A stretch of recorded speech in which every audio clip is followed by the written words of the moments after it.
phoenix. Chapter 13. Tension with Dolores.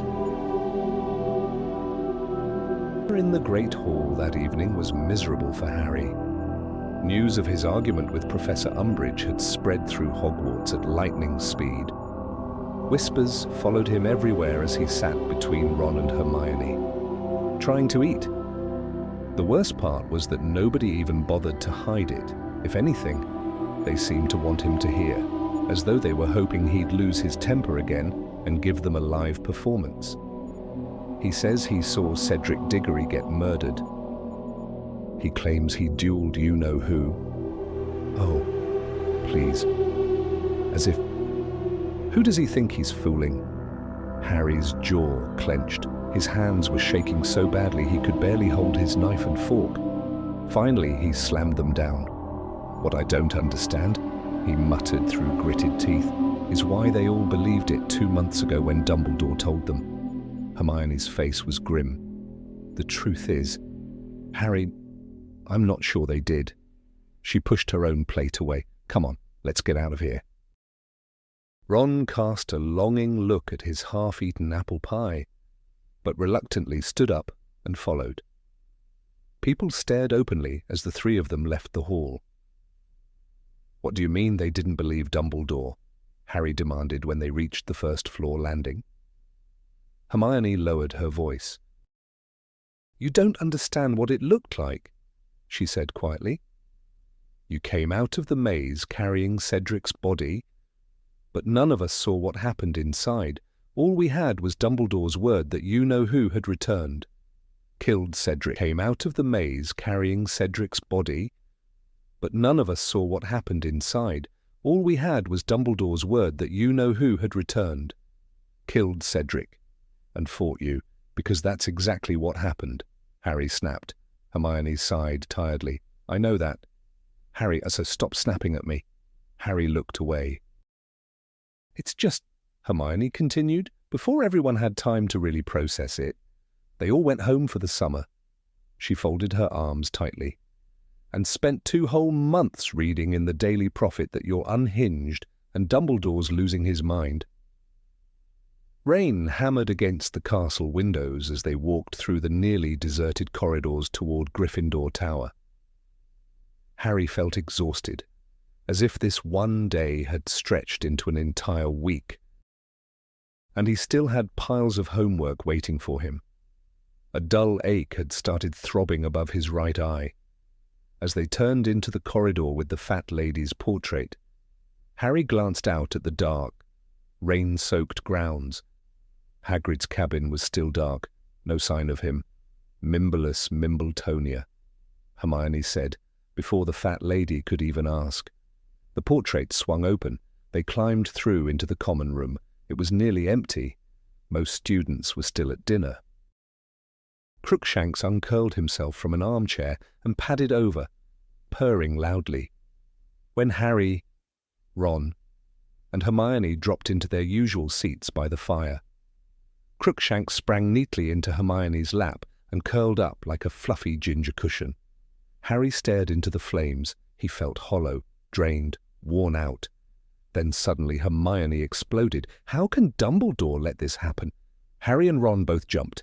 Crookshanks sprang off her lap like a fluffy ginger cushion. Harry stared into the flames. He felt hollow, drained, worn out. Then suddenly Hermione exploded. How can Dumbledore let this happen? Harry and Ron both jumped. Crookshanks sprang off her lap with an offended yowl. Hermione slammed her fists against the arms of her chair so hard stuffing puffed out of the holes. How can he let that awful woman teach here? She burst out. And in our owl year, too. Well, it's not like we've ever had amazing defense against the dark arts teachers, Harry said tiredly. Hagrid told us ages ago nobody wants the job. People think it's cursed. Hermione rounded on him. Yes, but this is different. She's actually refusing to let us use magic. What is Dumbledore thinking? And she's trying to turn everyone into informers, Ron added darkly. Didn't you hear her? Telling us to report anyone who says you-know-who's back. Obviously she's here to spy on us. Hermione snapped. Why else would Fudge send her? Ron opened his mouth to argue. Harry groaned. Please don't start again, he said wearily. Can we just do the homework and get it over with? They fetched their school bags from the corner and returned to the fireside. Students were beginning to drift back in from dinner. Harry kept his face turned away from the portrait hole, though he could still feel eyes on him. Should we start with Snape's essay? Ron asked, dipping his quill in ink. He scribbled across the top of his parchment as he muttered aloud the properties of moonstone and its uses in potion-making. He underlined the title dramatically and looked up at Hermione. So then, what are the properties of moonstone? Hermione did. He underlined the title dramatically and looked up at Hermione. So then, what are the properties of moonstone? Hermione didn't answer. She was staring across the room, squinting suspiciously toward the far corner. Fred, George, and Lee Jordan were gathered there, surrounded by a cluster of innocent-looking first years. Each child was chewing something from a large paper bag Fred was holding. Hermione shot to her feet. "Oh, no!" she said furiously. "They've gone too far. Come on." Ron froze. What? He was clearly stalling. "Come on, Hermione. They're only handing out sweets." Hermione whirled on him. "You know perfectly well those are nosebleed nougats, or puking pastilles, or fainting fancies," Harry suggested quietly, as if on cue. The first years began dropping, one by one. They slumped sideways in their chairs as though struck by invisible clubs. Some slid right onto the floor, others hung limply over the armrests with their tongues lolling out. Most of the students nearby burst into laughter. Hermione did not. She squared her shoulders and stormed across the room.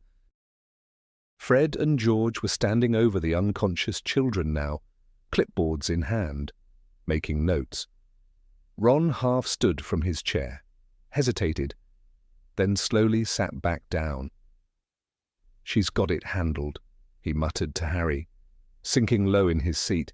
"That's enough," Hermione said sharply. Fred and George looked up in mild surprise. "Yeah, I think you're right," George said thoughtfully. "That dosage seems about right. I told you this morning you are not allowed to test your rubbish on students." "We're paying them," Fred protested. "I don't care." "Right," George said thoughtfully. "That dosage seems about right. I told you this morning you are not allowed to test your rubbish on students." "We're paying them," Fred protested. "I don't care," Hermione snapped. "It could be dangerous." "Rubbish," said Fred. "Relax." "Hermione, they're fine," Lee said, soothingly. He moved from student to student, slipping purple sweets into their mouths. "See," George said brightly, "they're waking up." A few of the first years were indeed stirring. Several looked alarmed to find themselves sprawled on the floor or dangling off chairs. Harry was fairly sure Fred and George hadn't explained exactly what the sweets would do. "Feeling okay?" George asked kindly, looking down at a tiny, dark-haired girl at his feet. I think so," she said shakily. Hermione glared fiercely at Ron, her cheeks burning pink. "Of course they want to be free," she snapped. "And don't you dare touch those hats." Ron threw up his hands. "I'm not touching them," he said quickly. "I'm just saying it's a bit sneaky, isn't it? Hiding them under rubbish so they'll pick them up by accident." "It's not sneaky," Hermione said stubbornly, pulling her bag higher onto her shoulder. "It's helping." Ron snorted. "Helping? By tricking them." Hermione opened her mouth, clearly ready to launch into a full speech about elf rights, unpaid labor, and centuries of wizarding injustice, but Harry cut across them before another row could begin. "Can we not start again?" he said tiredly. His head was pounding harder now. The fire felt too hot on his face. The whispers around the common room still seemed to echo in his ears, and the mountain of "Start again," he said tiredly. His head was pounding harder now. The fire felt too hot on his face. The whispers around the common room still seemed to echo in his ears, and the mountain of homework waiting for him felt impossible. Hermione pressed her lips together. For a second, Harry thought she might argue anyway. Then she gave a sharp little huff. "Fine," she said coldly. She turned on her heel and marched toward the girls' staircase without another word. Ron watched her go, then muttered, "Mental?" Harry didn't answer. He bent over his parchment again and stared blankly at the title Ron had written. The Properties of Moonstone and its Uses in Potion Making. The words swam before his eyes, around the common room. Laughter rose from the corner where Fred and George were still surrounded by students, proudly demonstrating their latest inventions. Someone near the portrait hole whispered Harry's name. He ignored it. Ron dipped his quill back into the ink. "So?" he said reluctantly. "Moonstones." Harry sighed deeply, picked up his quill, and forced himself to start writing. Outside, rain battered the castle windows. Inside, the fire crackled, and as the evening wore on, Harry felt the weight of the new school year settling on his shoulders like something heavy and cold. Neville's faint groan made several people laugh, but Professor McGonagall fixed him with such a sharp look that the room immediately fell silent. "Yes, even you, Longbottom," she said crisply. "There is nothing wrong with your ability except a lack of confidence. So today we shall continue practicing vanishing spells. The vanishing spell is likely to appear in your aura. There is nothing wrong with your ability except a lack of confidence. So today we shall continue practicing vanishing spells. The vanishing spell is likely to appear in your Albert examination." She flicked her wand, and the blackboard filled with neat instructions. Start with the snails on your desks. Smaller objects are easier to vanish, if and only if you succeed. You may move on to the mice. A collective murmur spread through the classroom. The lesson was difficult. Vanishing spells required intense concentration and precise wand work. Harry managed to make his snail shrink alarmingly before it reappeared larger than before. Ron's snail oozed determinedly across his desk no matter how much he jabbed at it. Hermione, of course, vanished hers almost immediately and was soon working on a mouse. Neville's snail merely looked slightly dizzy. "Concentrate, Longbottom," snapped Professor McGonagall. "Sweeping past. You are not trying to tickle it to death." By lunchtime, Harry's head was pounding again. His temple throbbed in time with every clatter of plates and scrape of chairs as they entered the great hall. Rain still lashed against the enchanted windows, and the sky above the ceiling was the same miserable shade of grey. He dropped onto the bench beside Ron and opposite Hermione. "Think they're trying to kill us?" Ron asked darkly, reaching for the shepherd's pie. "Honestly, I've got enough homework now to last till Christmas." Hermione, still not speaking to Ron, helped herself to carrots without looking at him. Ron helped herself to carrots without looking at him. Ron rolled his eyes at Harry. "She's still upset about the hats." Harry gave a weak shrug. He wasn't really listening. The ache in his head had sharpened into something hot and stabbing behind his eye. He pressed his fingers against his temple. "You okay?" Ron asked, noticing. "Yeah," Harry muttered, "just a headache." But even as he said it, a sudden, blinding stab of pain shot through his scar. He gasped. His fork clattered onto his plate. For a second, the great hall vanished, and he was somewhere else. A dark corridor. A closed door. He was staring at it. No, not staring. He was moving toward it. Closer. Closer. Harry blinked. The great hall snapped back into focus. Hermione was half rising from her seat. Harry. Ron was staring. You went white. Harry pressed a hand to his forehead. His scar was burning. He could still see the door in his mind. I'm fine, he lied. But he knew he wasn't. And deep inside, cold dread began to spread. The little creatures skittered in every direction across the table, some leaping into the air and others scurrying over the sleeves of the nearest students. Pansy let out another squeal and jumped backward into Malfoy, who shoved her away impatiently. Quiet, barked Professor Grubbly Plank shortly. Hermione's hand was still waving furiously. Yes, Miss Granger. Bowtruckles, said Hermione. Correct, said Professor Grubbly Plank. 10 points to Gryffindor. Malfoy rolled his eyes dramatically. Bowtruckles, Professor Grubbly Plank continued, holding the tiny creature up for the class to see. Tree guardians. They live in one-quality trees and feed mostly on woodlice and fairy eggs, generally peaceful creatures unless someone tries to harm their tree. She shot a meaningful look around the class, as if daring anyone to be stupid enough to test that. The bowtruckle in her hand twitched and glared at her with tiny brown eyes. Anyone know why a wizard might need to handle one carefully?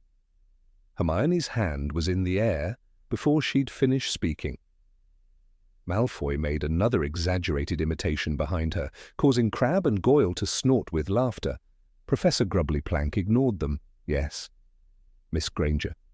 Because if you need leaves or wood from the tree for potion making or wand making, you have to distract the bowtruckle first. Hermione answered promptly. Offering it woodlice usually works. Exactly. 5 more points.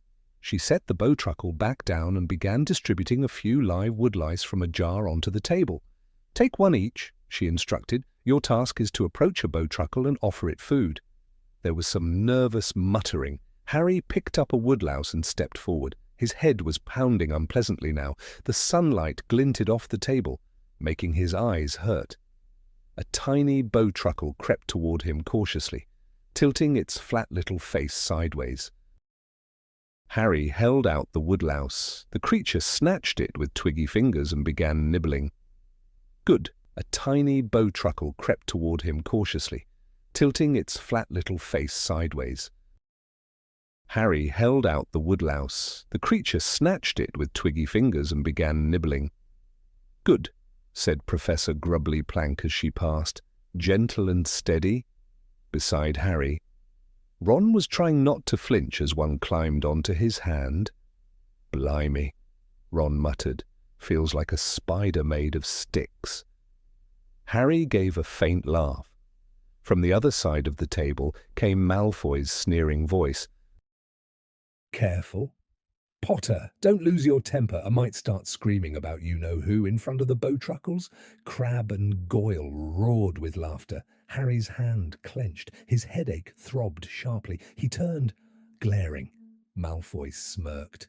Or maybe you'll tell us they've come back from the dead too. Harry took a step toward him. Enough, barked Professor Grubbly Plank. She had rounded on Malfoy so fast he actually took half a step back. That'll do, Malfoy. Another word and you'll be answering to Professor McGonagall. Malfoy's smirk faded. He shrugged and turned away, muttering to Crabbe. Harry looked down at the bowtruckle in his hand, trying to calm himself. The little creature was still chewing peacefully. He wished it were that easy for him. The wind whipped at their robes as they crossed the lawn, carrying the scent of wet grass and rain from the forbidden forest. Harry kept glancing back. Hagrid's cabin stood alone at the forest's edge, dark and silent against the grey afternoon. No movement. No sign of life. Stop looking, Hermione said quietly beside him. Hermione said quietly beside him. Harry tore his eyes away. I can't help it. You're letting Malfoy get to you, she said firmly. That's exactly what he wants. Maybe, Harry muttered. But the knot in his stomach only tightened. Ron shoved his hands deep into his pockets as they climbed the steps into the entrance hall. Well, if Hagrid was in real trouble, Dumbledore'd know, he said. And if Dumbledore knew, he'd do something. Harry didn't answer. He wasn't sure that was true. Dumbledore had known plenty this summer and hadn't done anything not written, not explained, not even looked at him properly since school had started. The thought made Harry's headache stab harder. They entered the castle's warmth, but it did little to ease him. Students were flooding through the corridors on their way to the next lesson, laughing and shouting, their voices echoing off the stone walls. Harry felt strangely separate from all of it. As though he were walking underwater. His scar prickled faintly. He raised a hand instinctively to his forehead. Not pain this time. Just a warning sensation. A memory of the night before. The dark corridor. The locked door. He blinked hard. Harry. He realized Ron had stopped. What? You're miles away, Ron said. Just tired, Harry muttered. Hermione looked unconvinced but didn't press. They continued. The fat lady swung open at Hermione's password. Inside, the common room was warm and noisy. Homework. Chess. Exploding snap. Laughter. Normal things. Harry should have felt relieved. Instead, the pressure behind his eyes grew worse. He dropped into an armchair by the fire and pressed his fingers hard against his temple. Ron collapsed into the chair opposite. Well, he said heavily, still got Snape's essay, Binns's essay, Flitwick's essay, McGonagall's practice spell, and Trelawney's dream diary. Harry groaned. Hermione sat down with a determined thump and pulled out her books. We'd better start. Ron stared at her as though she were insane. Harry looked into the flames. The fire crackled softly. For a moment, his eyes unfocused. And once again he saw it. A long, dark corridor. A black door at the end. Waiting. He jerked upright. Harry? Hermione said sharply. He blinked. The common room swam back into focus. The fire. Ron. Hermione. His heart was hammering. You all right? Ron asked. Harry swallowed. Yeah. But his voice sounded hollow. Because he knew, somehow. That door was becoming more real every time he saw it. Luna seemed quite unaware that it herself. That's all right, then. And she drifted dreamily away after the 4th years. Harry stared after her. For a moment, he had quite forgotten about Malfoy. She's nice, he said uncertainly. Ron snorted. Nice, he repeated. She's completely mental. But Hermione frowned at him. Don't be horrible, she said sharply. At least she had the guts to say she believes Harry to his face. Harry glanced back toward Luna, who was now standing alone by the edge of the lawn, apparently talking to thin air. He felt a surprising rush of gratitude. After a whole day of whispers, sneers, and suspicious looks, hearing someone simply say they believed him felt important. even if it had come from the oddest girl he'd ever met. The greenhouse door creaked open. All right, in you come," barked Professor Sprout. The Gryffindors and Slytherins filed inside. The warm, damp air hit Harry's face at once, thick with the smell of earth, fertilizer, and strange plants. Inside Greenhouse 3, long wooden benches were covered with pots of violently twitching plants. Harry recognized them instantly. "Venomous tentacula," he muttered. The dark red vines writhed lazily in their pots, covered in tiny spikes and reaching tendrils. "Today we'll be taking cuttings," said Professor Sprout briskly. "Wear your dragon gloves and goggles. Everyone unless you'd like to spend the evening in the hospital wing." There was a rustle as everyone hurried to obey. Harry pulled on his gloves awkwardly with one hand because of the cuts from the bowtruckle. They stung badly.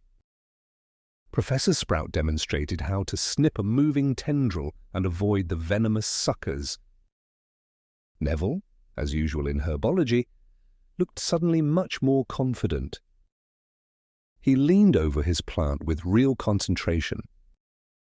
Beside Harry, Ron flinched as a vine whipped past his ear. "Blimey." Harry almost laughed. Then Malfoy's voice floated across the bench. "Careful, Weasley. Don't want the plant attacking you, though maybe Potter could warn us if it's planning to." Crabbe and Goyle sniggered. Harry's temper flared again. He gripped his shears so tightly his injured hand throbbed. But before he could speak, Neville said loudly, without looking up, "Shut up, Malfoy." There was a stunned silence. Even Malfoy looked taken aback. Neville's face went pink, but he kept trimming the tentacula. Ron let out a bark of laughter. "Nice one, Neville," Malfoy sneered. Longbottom's grown a spine. But he said it more quietly. Harry felt a grin tug at his mouth for the first time that day. Maybe things weren't entirely hopeless. Still, As he bent over his plant and the warm greenhouse air began to pulse again, faintly, steadily. like something knocking from far away. "Laugh if you want," Luna said sharply, her voice rising as she misunderstood Parvati and Lavender's giggles. She seemed to think they were mocking her words rather than the strange radish earrings swinging from her ears. People once said there was no such thing as the blibbering humdinger or the crumple-horned snorkack. Well, they were right, weren't they? Hermione said impatiently. There's no such thing as a blibbering humdinger or a crumple-horned snorkack. Luna shot Hermione a cold, offended look, then turned and stalked away. The orange radishes bouncing wildly. Now even more students were laughing. Harry frowned. "Do you mind not insulting the only people who actually believe me?" "Oh, honestly, Harry," Hermione snapped, "you can do better than her. Ginny told me all about Luna. She only believes things when there's absolutely no proof. What do you expect from someone whose father publishes the Quibbler?" Harry remembered the eerie winged horses he had seen on his first night, back horses Luna had claimed to see too. His stomach sank a little. Had she lied? Before he could think more about it, Ernie Macmillan stepped forward. "I want you to know, Potter," he announced loudly enough for half the corridor to hear, "that it's not just oddballs who support you. I believe you 100%. My family has always trusted Dumbledore, and so do I." Harry blinked in surprise. "Thanks, Ernie," he said, genuinely grateful. Ernie could be pompous, but right now Harry appreciated hearing support from someone who wasn't wearing. But right now, Harry appreciated hearing support from someone who wasn't wearing vegetables as jewelry. Ernie's declaration wiped the smirks from Parvati and Lavender's faces. As Harry turned back toward Ron and Hermione, he noticed Seamus watching him with a strange expression, half doubtful, half stubborn. No one was shocked when Professor Sprout began herbology with yet another lecture about the importance of albiels. Harry almost groaned aloud. Every teacher seemed determined to remind them how much their future depended on exams. Each warning made the knot in his stomach tighten, especially when he thought of the mountain of homework piling up. By the end of class, after being assigned yet another essay and spending 90 minutes surrounded by dragon dung, Professor Sprout's favorite fertilizer, the Gryffindors trudged back toward the castle in exhausted silence. Harry was starving. Since his first detention with Umbridge was at 5 o'clock, he decided to head straight to dinner before facing whatever punishment she had planned. He still had his school bag slung over one shoulder when he reached the entrance to the Great Hall. "Oi, Potter!" Harry turned with a weary sigh. Angelina Johnson was storming toward him, looking furious. "What now?" Harry muttered. "What now?" Angelina repeated, jabbing a finger hard into his chest. "I'll tell you what now. How come you've got detention at 5 o'clock on Friday?" Harry stared blankly for a second. Then it hit him. "What? Why? Oh, keeper tryouts." "Oh, now he remembers," Angelina snapped. "Didn't I tell you I wanted the whole team there? Didn't I say I booked the pitch specially? And now you've decided not to show up." "I didn't decide," Harry protested. "Umbridge gave me detention because..." "Didn't I say I booked the pitch specially? And now you've decided not to show up." "I didn't decide," Harry protested. "Umbridge gave me detention because I told her the truth about you-know-who." "Well, then you can march right back to her and get out of it," Angelina said fiercely. "I don't care how. Tell her you-know-who is imaginary if you have to just make sure you're there." Angelina spun on her heel and marched off, leaving Harry staring after her. "You know what?" Harry said, as Ron, and Hermione entered the Great Hall. "We should probably check whether Puddlemere United has lost Oliver Wood in a tragic training accident, because Angelina's definitely possessed by him." Ron gave a snort of laughter as they sat down at the Gryffindor table. "What do you think the chances are that Umbridge lets you off Friday?" he asked. "Less than 0, Harry muttered gloomily, piling food onto his plate. "Still, I suppose I've got to try. Maybe I'll offer to do extra detentions or something." He swallowed a mouthful and continued, "I just hope she doesn't keep me too long tonight. We've got 3 essays, vanishing spells for McGonagall, that counter-charm for Flitwick, the Beau Truckle drawing, and that ridiculous dream diary for Trelawney." Ron groaned dramatically and, for some reason, glanced up at the enchanted ceiling. "And it looks like rain." Hermione frowned. "What does that have to do with homework?" "Nothing," Ron said quickly, his ears turning pink. At 5 to 5, Harry left them and made his way up to the 3rd floor. When he knocked, a sickly, sweet voice called, "Come in." He stepped inside cautiously. The office had changed completely. It had once belonged to Gilderoy Lockhart, where every wall had been covered with his own smiling portraits. Later, Remus Lupin had filled it with cages containing fascinating, dark creatures. Then Mad-Eye Moody, or the man pretending to be him, had cluttered it with magical detectors and strange devices. Now, however, it was something else entirely. Every surface was smothered in lace, doilies, covered tables, chairs, even the mantelpiece. Vases of dried flowers sat neatly arranged around the room.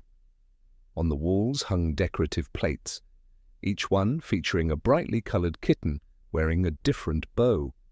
They were so garish and unsettling that Harry found himself staring at them in disbelief. "Good evening, Mr. Potter." Harry started. He hadn't even noticed Dolores Umbridge. Her flowery robes blended almost perfectly with the decor. "Evening, Professor Umbridge," he said stiffly. "Sit down," she instructed, pointing to a small table draped in lace. A blank piece of parchment lay waiting. Harry hesitated. Professor, before we start, I wanted to ask you something." Her eyes narrowed slightly. "Oh." "Well, I'm on the Gryffindor Quidditch team, and I was supposed to attend keeper tryouts on Friday at 5, so I was wondering if I could maybe do the detention another time instead." He knew it was hopeless before he finished speaking. "Oh, no. He knew it was hopeless before he finished speaking. Oh, no," Umbridge said sweetly, smiling so broadly it made Harry uneasy. No. This detention is your punishment for spreading nasty, attention-seeking lies. Mr. Potter, punishments are not rearranged for the convenience of the guilty." Her smile widened. "You will attend every evening this week tomorrow, the next day, and Friday as well. In fact, I think it is very appropriate that you should miss something you care about. It will help reinforce the lesson." Harry felt heat rush to his face. A dull pounding filled his ears. "Evil, nasty, attention-seeking lies." Umbridge tilted her head, still smiling at him with that sickly sweetness, as if she knew exactly what he was thinking and was simply waiting for him to explode again. With enormous effort, Harry forced himself to look away. He dropped his bag beside the chair and sat down. "There now," Umbridge said in her sugary voice. "We're already learning to control our temper, aren't we?" Harry said nothing. "Tonight, Mr. Potter, you will be writing lines for me." "No, not with your own quill," she added as he reached into his bag. "You'll be using a very special one of mine." She handed him a long, thin black quill with a needle-sharp point. "I want you to write, 'I must not tell lies.'" Harry swallowed. "How many times?" he asked, managing to sound polite. "Oh, until the message begin." She returned to her desk and began marking essays as if this were the most ordinary punishment in the world. Harry lowered the quill to the parchment. Then he paused. "You didn't give me any ink." A little laugh escaped her. "You won't need any." Harry frowned and wrote the words. "I must not tell lies." A white-hot pain tore across the back of his hand. He gasped. The sentence appeared on the parchment in shining red letters. At the same time, those same words carved themselves into the skin on the back of his right hand, as though an invisible blade had sliced them there. Harry stared in horror. The cut healed almost immediately, leaving the skin smooth but red and tender. He looked up. Umbridge was watching him, smiling. "Yes?" she asked. Harry forced his face blank. "Nothing." He set the quill down again. "I must not tell lies." Pain burned through his hand again. The words cut into his skin. "Healed." Then came again. Again. And again. The red letters on the parchment were not ink. They were his blood. The room darkened as evening turned into night. Shadows lengthened. The only sounds were the scratching of quill on parchment and Harry's ragged breathing. Still he did not ask to stop. He knew Umbridge was waiting for him to beg. waiting for him to cry out, even if he had to carve his own hand to pieces. At last, after what felt like hours, Umbridge spoke. "Come here." Harry stood. His hand throbbed violently. Looking down, he saw the skin was no longer healing cleanly. It was raw, bright red, and swollen. "Hand," Umbridge said. He held it out. She took it in her soft, stubby fingers, covered in ugly old rings. Harry fought the urge to recoil. She examined it as though judging homework. "Tsk, tsk," she said lightly. "I don't seem to have made much of an impression yet." Her smile widened. "Well, we'll just have to continue tomorrow evening, won't we?" She released him. "You may go." Harry left without a word. The corridors were silent and empty. It had to be well past midnight. He walked slowly down the dark hall, exhausted, his hand burning with every heartbeat, anger and humiliation twisting together inside him. "And tomorrow?" He would have to do it all again. Once Harry had turned the corner and was sure Dolores Umbridge could no longer hear him, he broke into a run. He hadn't practiced vanishing spells. He hadn't written a single entry in his dream diary. He hadn't finished the Bowtruckle sketch or any of his essays. The next morning he skipped breakfast and sat in the common room scribbling fake dreams into his divination diary. He was surprised to find a rumpled-looking Ron Weasley doing the same. "How come you didn't tonight?" Harry asked. Ron muttered something about doing other stuff, then bent low over his parchment. "That'll do," he said at last, slamming the book shut. "I wrote that I dreamed I was buying new shoes. She can't twist that into something weird, can she?" They hurried up to North Tower together. "How was detention with Umbridge, anyway?" Ron asked. "What did she make you do?" Harry hesitated. "Lines." Ron looked relieved. "That's not too bad, then." "No," Harry said shortly. "Oh, did she let you off Friday?" "No." Ron groaned.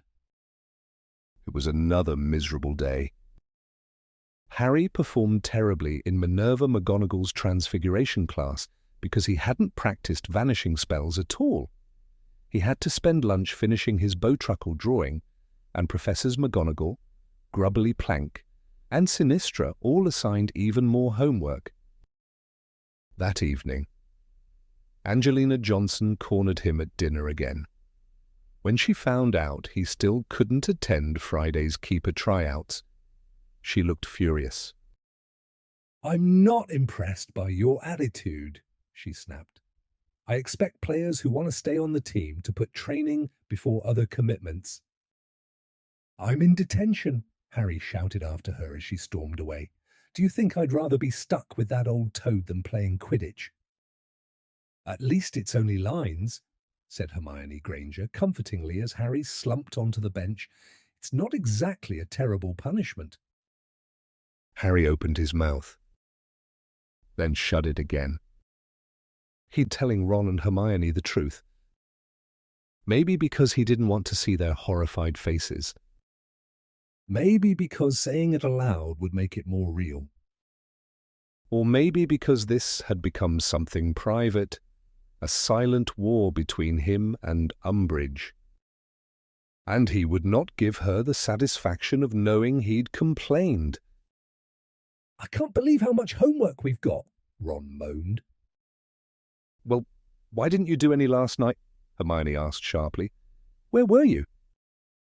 Ron shifted awkwardly. "I fancied a walk." Harry got the distinct impression Ron was hiding something too. The second detention was just as bad. This time, the skin on the back of Harry's hand became raw much faster. It reddened and inflamed within minutes. Harry doubted it would keep healing forever. Soon the words would stay carved there. Perhaps then Umbridge would finally be satisfied.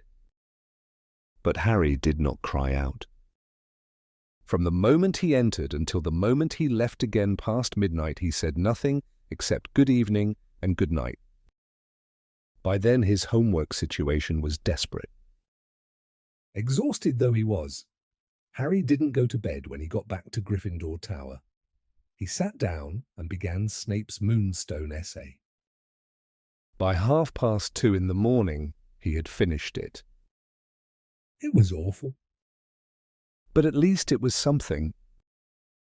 Then he scribbled answers for McGonagall, threw together a rough piece on Beau Truckle handling for Grubbly Plank, and finally staggered upstairs. He collapsed fully dressed on top of the blankets and fell asleep instantly. Thursday passed in a blur of exhaustion. Ron looked half asleep too, though Harry couldn't imagine why. That evening, Harry endured his third detention. Everything went as before. Until, after 2 hours, the words "I must not tell lies" failed to fade. They remained scratched into the back of his hand. Fresh blood welled from the cuts. The scratching of the quill stopped. Professor Umbridge looked up. "Ah," said Dolores Umbridge softly, rising from her desk to inspect his hand. She took it in both of hers and smiled. "Good. That should serve as a useful reminder, shouldn't it?" Harry gritted his teeth. "You may leave for tonight." He grabbed his school bag with his left hand. "Do I still have to come back tomorrow?" "Oh yes," Umbridge said brightly. "I think we can carve the message a little deeper with another evening's work." Harry left, fury boiling inside him. He had never imagined there could be a teacher he hated more than Severus Snape. But now he knew. "She's evil," he thought savagely as he climbed the stairs toward Gryffindor Tower. "She's twisted. She's mad." Ron. Harry had just reached the 7th floor and turned the corner when he nearly collided with Ron Weasley, who was crouched behind a statue, clutching a broomstick. Ron jumped violently and tried to hide his brand-new Clean Sweep 11 behind his back. "What are you doing?" Nothing. What are you doing?" "Are you hiding?" Ron answered too quickly. "I'm hiding from Fred and George.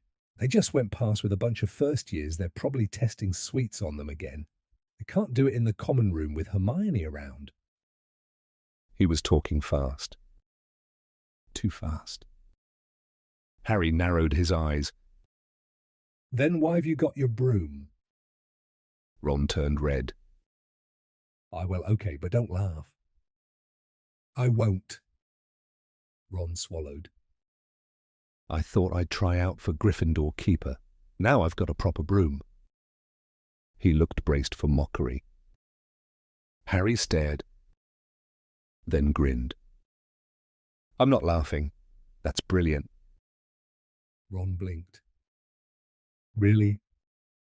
"Yeah. It'd be amazing if you got on the team. I've never seen you play Keeper. Are you any good?" Ron's shoulders relaxed. "I'm not bad," he admitted. "Charlie, Fred, and George always made me keep when they practiced during holidays." "So that's what you've been doing?" Ron nodded. "Every evening since Tuesday. I've been practicing on my own, trying to charm Quaffles to fly at me. It's not easy." He hesitated. "Fred and George are going to laugh themselves stupid when I show up. They haven't stopped taking the mickey out of me since I became prefect." "I wish I could be there," Harry said bitterly as they walked together toward the common room. "Yeah, me too, Harry." Ron stopped. He was staring at Harry's right hand. Harry had absent-mindedly scratched his nose with it. The angry red words on the back of his hand were impossible to miss. Ron grabbed. But he knew, from Ron's face, that this time he wasn't going to get away with lying. Here's a transformed version of your passage in similar style and tone, written in English. Harry sat stiffly at the lace-covered table, the cruel black quill poised in his hand. He shifted his chair ever so slightly, enough to give himself a narrow view through Umbridge's window. Far below, the Quidditch pitch stretched across the darkening grounds, tiny figures darting back and forth against the grey evening sky. His stomach twisted. The tryouts had started. He gritted his teeth and lowered the quill. I must not tell lies. The sharp, burning pain flared across the back of his hand. He clenched his jaw so hard it ached. Bright red letters gleamed on the parchment, while the same words sliced themselves into his skin as though carved by an invisible knife. He did not make a sound. Another line. I must not tell lies. The sting deepened. Warm blood welled from the reopened cut and slid slowly toward his wrist. Harry risked another glance out the window. One of the black-clad figures had mounted a broom and was hovering before the goal hoops. A quaffle shot toward the left hoop. Missed. Harry's heart sank. Katie Bell swooped past in a scarlet blur and scored again. He swallowed hard and bent back over the parchment. I must not tell lies. The words burned. I must not tell lies. The words burned. I must not tell lies. The cut opened wider. His hand was trembling now, though whether from pain, exhaustion, or nerves for Ron, he did not know. Outside, the wind battered the windows, rain streaked the glass in crooked silver lines, blurring the players below. Harry could just make out Angelina Johnson circling the pitch sharply, barking orders. Another keeper candidate rose to defend the hoops. This one blocked Alicia Spinett's shot. Then another. Harry leaned sideways, straining for a better look. Eyes on your work, Mr. Potter, said Professor Umbridge softly. He jerked upright. Professor Umbridge had not looked up from her desk, but the smile tugging at the corners of her wide mouth made it clear she knew exactly what he was doing. Yes, Professor Umbridge, Harry muttered through clenched teeth. He pressed quill to parchment again. I must not tell lies. Pain lanced through him. He could feel blood drying sticky on his fingers now. His wrist ached. His whole arm felt heavy. Another glance. A figure with flaming red hair mounted the broom. Harry's breath caught. Ron. Even from this distance, Harry recognized the awkward set of Ron's shoulders and the long limbs folded uncertainly over the clean sweep. Come on, Harry whispered under his breath. Ron hovered before the hoops. Alicia shot first. Ron blocked it. Harry's heart leapt.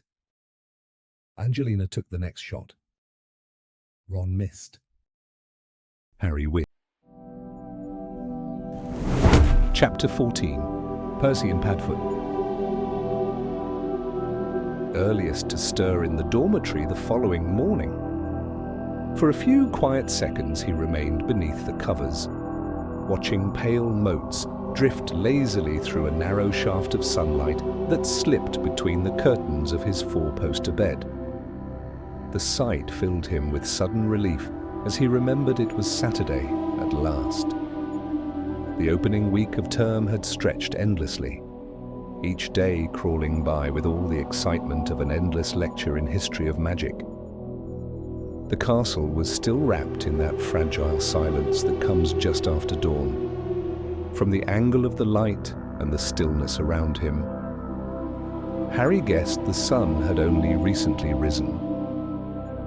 He pushed back the curtains, climbed out of bed, and dressed quickly.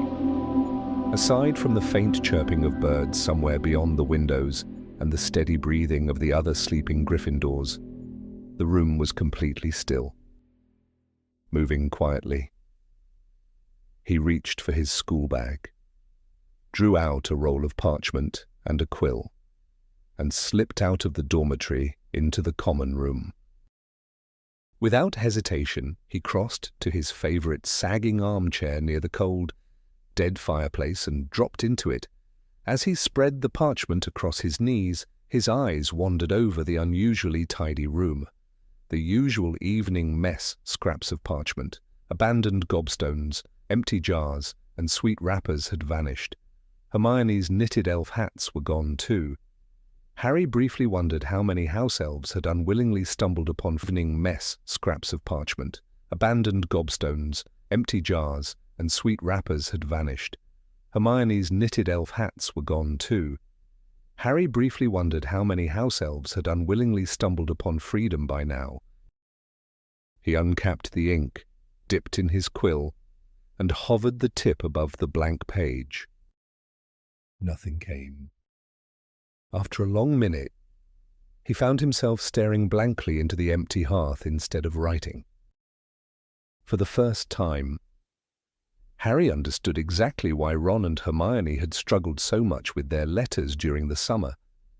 How could he explain everything that had happened in the last week and ask the questions crowding his mind without risking too much if the letter fell into the wrong hands? He sat very still, eyes fixed on the dark grate, turning possibilities over in his mind, at last, with a sharp breath as though making up his mind for battle. He dipped the quill again and began to write. Dear Snuffles, I hope you're safe. Things have been awful since we got back, and I can't tell you how glad I am that it's finally the weekend. There's a new defense against the dark arts teacher here, Professor Umbridge. She's almost as lovely as your dear mother. I'm writing because what I told you about this summer happened again last night during detention with her. We're all missing our large friend. We hope he returns soon. Please answer as soon as you can. Best wishes. Harry.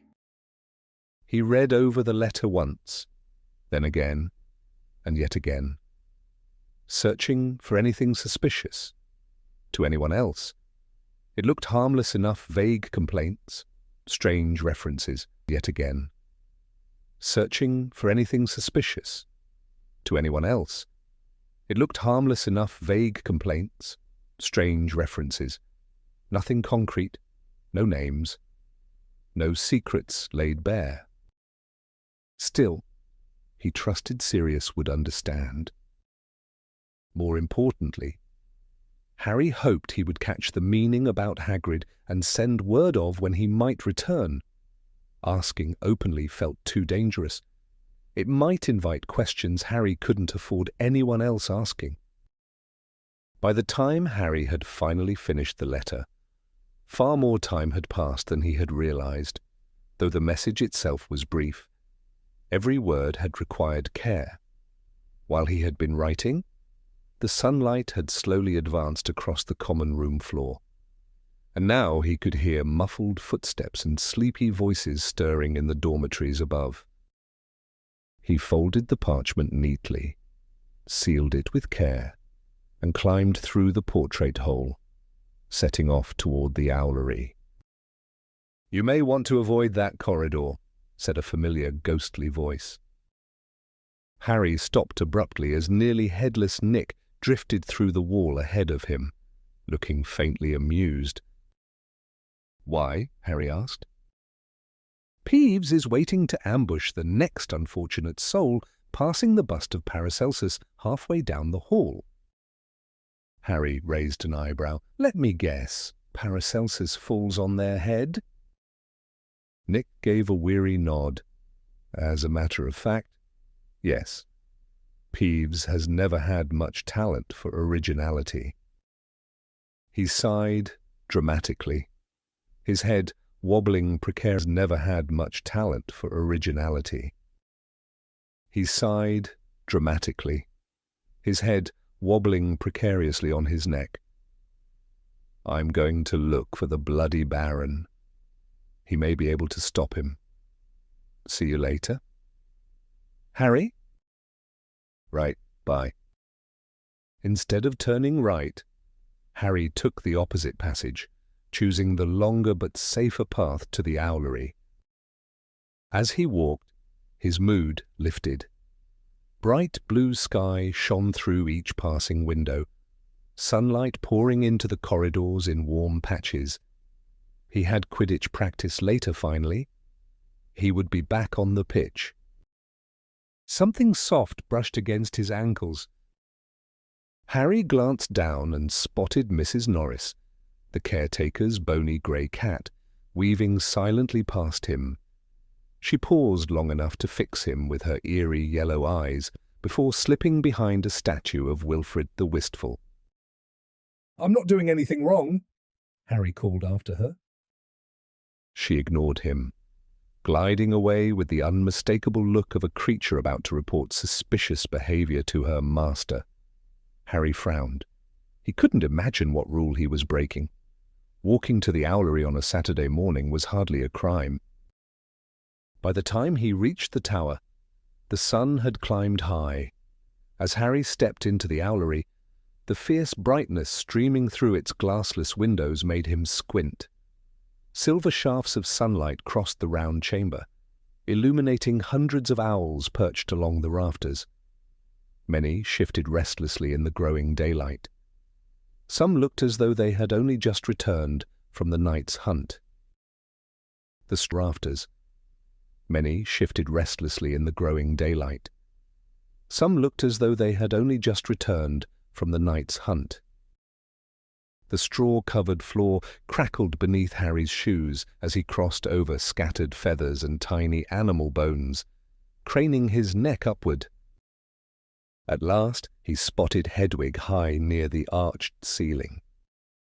"There you are," Harry called. "Come down here, I need you to deliver a letter," with a soft, familiar hoot. Hedwig spread her broad white wings and glided down gracefully onto Harry's shoulder. "Okay. I know it says Snuffles on the outside," Harry murmured, slipping the letter carefully into her beak. Then, lowering his voice for reasons he couldn't quite explain, he added, "But it's really for Sirius Black. All right." Hedwig blinked her bright amber eyes once.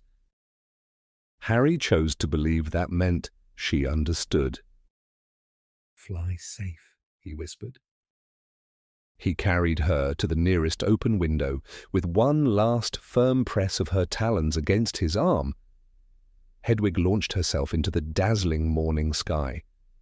Harry followed her flight as long as he could, watching the white shape shrink smaller and smaller until it became nothing more than a distant speck and disappeared completely.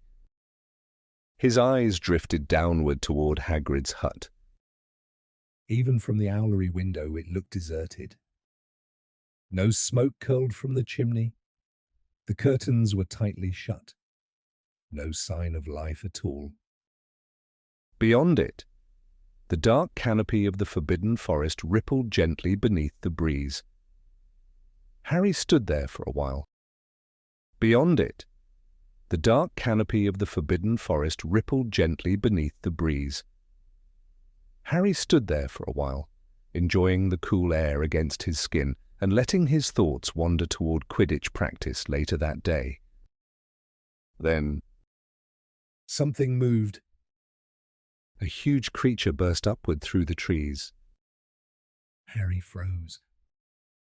It looked like one of the strange skeletal horses that pulled the Hogwarts carriages, only this one was airborne, its enormous black, leathery wings stretched wide like some monstrous prehistoric bird.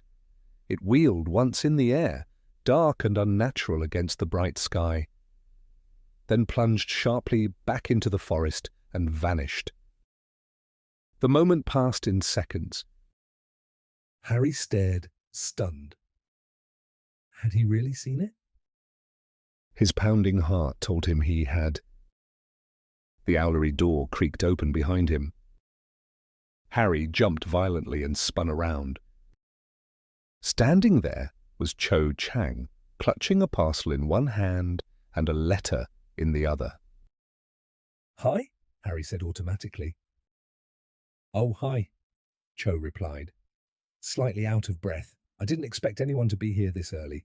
I only just remembered it's my mum's birthday. She lifted the parcel awkwardly. Right, said Harry. His mind had gone completely blank. He wanted to say something clever, something amusing, something that didn't make him sound like an idiot. But the image of the winged creature still filled his thoughts. Nice weather, he blurted, gesturing helplessly toward the windows. Mouth. He wanted to disappear. The weather. He was talking to Cho Chang about the weather. Yeah, Cho said, scanning the rafters for an owl. Perfect for Quidditch. Actually, I haven't practiced all week. Have you? Harry swallowed. No, he said. Cho had managed to lure down one of the school's barn owls. It landed neatly on her arm and lifted one leg obediently while she fastened the parcel to it. So, she said, concentrating on the string, has Gryffindor Quidditch team found a new keeper yet? Yeah, Harry answered. My friend Ron Weasley got it. Do you know him? Cho glanced up. The one who hates the Tuchil tornadoes. Her tone cooled slightly. Is he actually any good? Harry shrugged. I think so. I didn't get to watch the tryouts. I had detention. Cho stopped what she was doing and looked at him properly. That woman, Dolores Umbridge, is awful, she said quietly. Giving you detention just because you told the truth about how he died. She hesitated over the last words. Everyone's heard about it. She continued in a lower voice. The whole school's talking. I think it was really brave of you to stand up to her. Harry felt as though someone had suddenly pumped air back into him. His chest swelled so quickly he thought he might actually lift off the filthy owlery floor. Forget the strange winged creature. Forget everything. For one reckless second, Harry considered accidentally showing her the cut on his hand while helping tie the parcel. But before he could move, the owlery door slammed open. Argus Filch burst into the room, wheezing heavily. His face was blotched purple with effort, his sagging cheeks trembled, and his thin grey hair stuck out wildly as though he had run all the way there. At his heels padded Mrs. Norris, her hungry, yellow eyes fixed greedily on the owls above. The rafters erupted in uneasy rustling. A large brown owl snapped its beak in warning. Aha! Filch barked, stomping toward Harry, his voice shaking with triumph. I've been informed you're trying to order a huge supply of dung bombs. Harry crossed his arms and stared at him. Oh, really? And who told you that? Cho frowned, looking between them. The owl on her arm gave an impatient hoot, tired of balancing, but she ignored it. Filch's lips curled smugly. I have my sources, he hissed. Now hand over whatever you were sending. Harry felt a rush of relief that Hedwig had already gone. Can't, he said calmly. It's already been sent. Sent, Filch repeated, his face twisting with fury. Sent. For a few furious seconds Filch seemed unable to speak. Then his eyes narrowed and swept over Harry's robes. How do I know you haven't still got it hidden in your pocket? Because I saw him send it. Cho's voice cut sharply through the room. Filch whipped around. You saw him? Yes, Cho snapped, glaring at him. I saw the whole thing. For a brief, tense moment, Argus Filch and Cho Chang stood locked in a silent glare. Then Filch gave a sharp sniff, spun around, and shuffled back toward the stairs. At the door, he paused, one hand gripping the handle, and shot Harry one last warning look.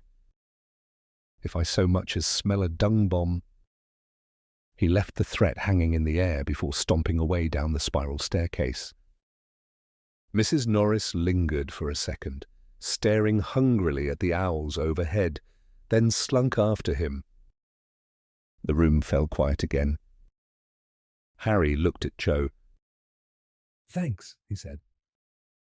Cho shrugged, though a faint flush coloured her cheeks as she finished fastening the parcel to the owl's second leg. It's fine, she said. Then, with the hint of a smile, you weren't actually ordering dung bombs, were you? Harry laughed softly.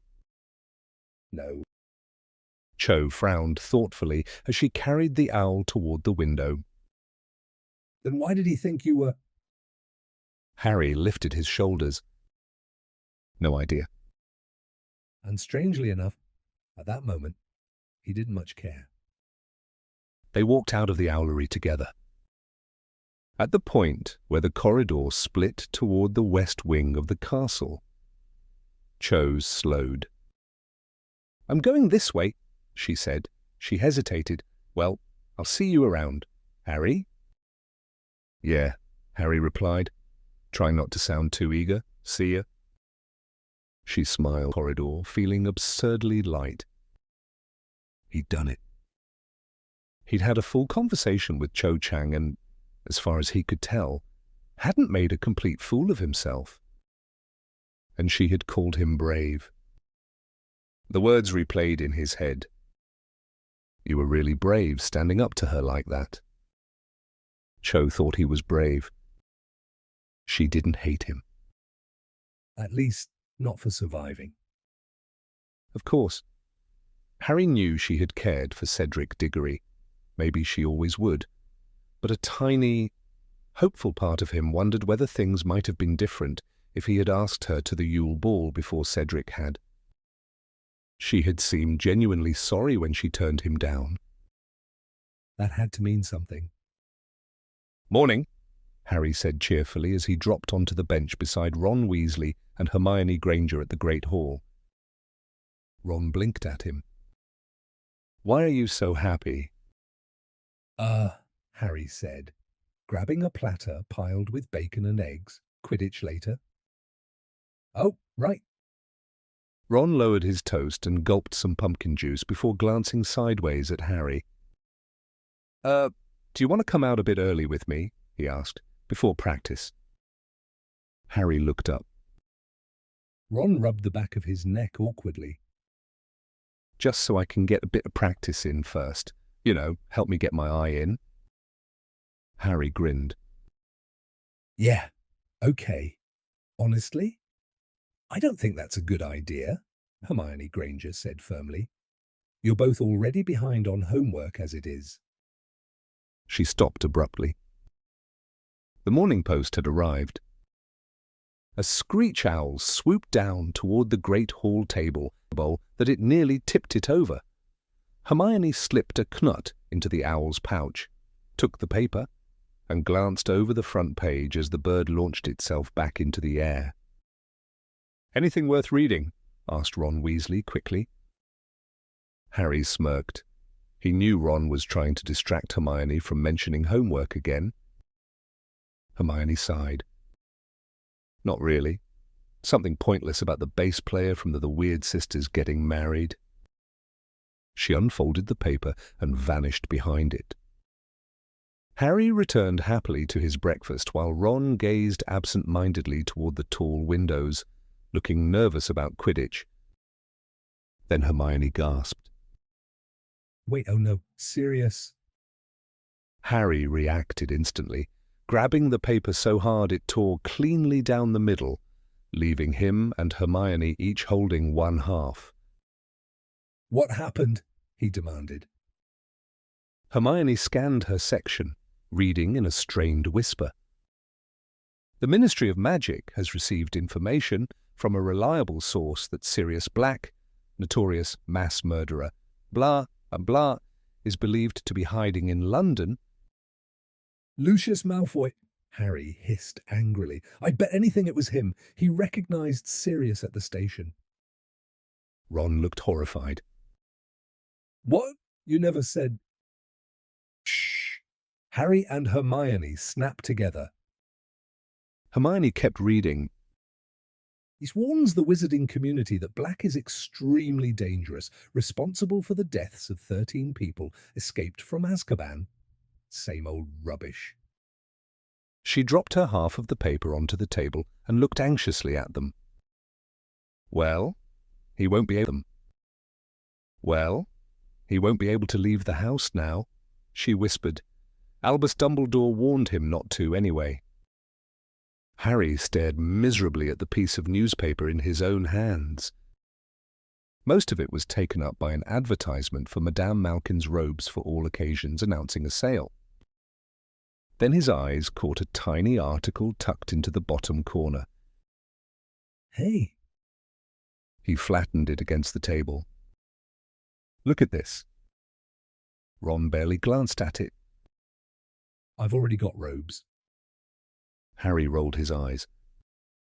"No, look at the article." Ron and Hermione leaned in. The piece was tiny, barely more than a paragraph. Its headline read, "Trespass at Ministry." It reported that Sturgis Podmore, 38, of number 2, Laburnum Gardens, Clapham, had been brought before the Wizengamot on charges of trespassing and attempted robbery at the Ministry of Magic on August 31st. He had apparently been caught by Ministry watch wizard Eric Munt trying to force his way through a high-security door at 1 a.m. The article said Sturgis had refused to speak in his own defense and had been sentenced to 6 months in Azkaban. "Sturgis Podmore?" said Ron Weasley slowly. "He's the bloke with hair that looks like a bird, built a nest in it. Right. He's one of the Audi." "Ron?" Hermione Granger hissed, shooting a panicked glance around the table. "Keep your voice down." Harry leaned closer, lowering his own voice. 6 months in Azkaban, he whispered, for trying to open a door. Hermione frowned. "Don't be ridiculous. Nobody gets 6 months in Azkaban just for opening a door. What was he even doing inside the Ministry of Magic at 1 a.m? Ron looked thoughtful. "Do you think he was there doing something for the Order?" Harry's brow furrowed. "Hang on." Ron and Hermione turned toward him. "Wasn't Sturgis supposed to come with us to King's Cross Station?"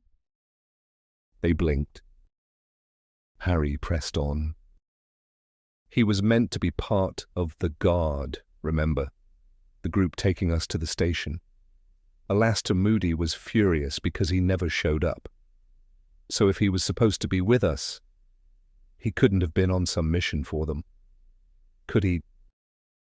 Hermione bit her lip. Maybe they didn't think he'd get caught. Ron suddenly leaned in, eyes shining. "Maybe he was framed." Hermione glared at him. Ron lowered his voice dramatically. "No. Seriously, what if the Ministry suspects he's one of Albus Dumbledore's people?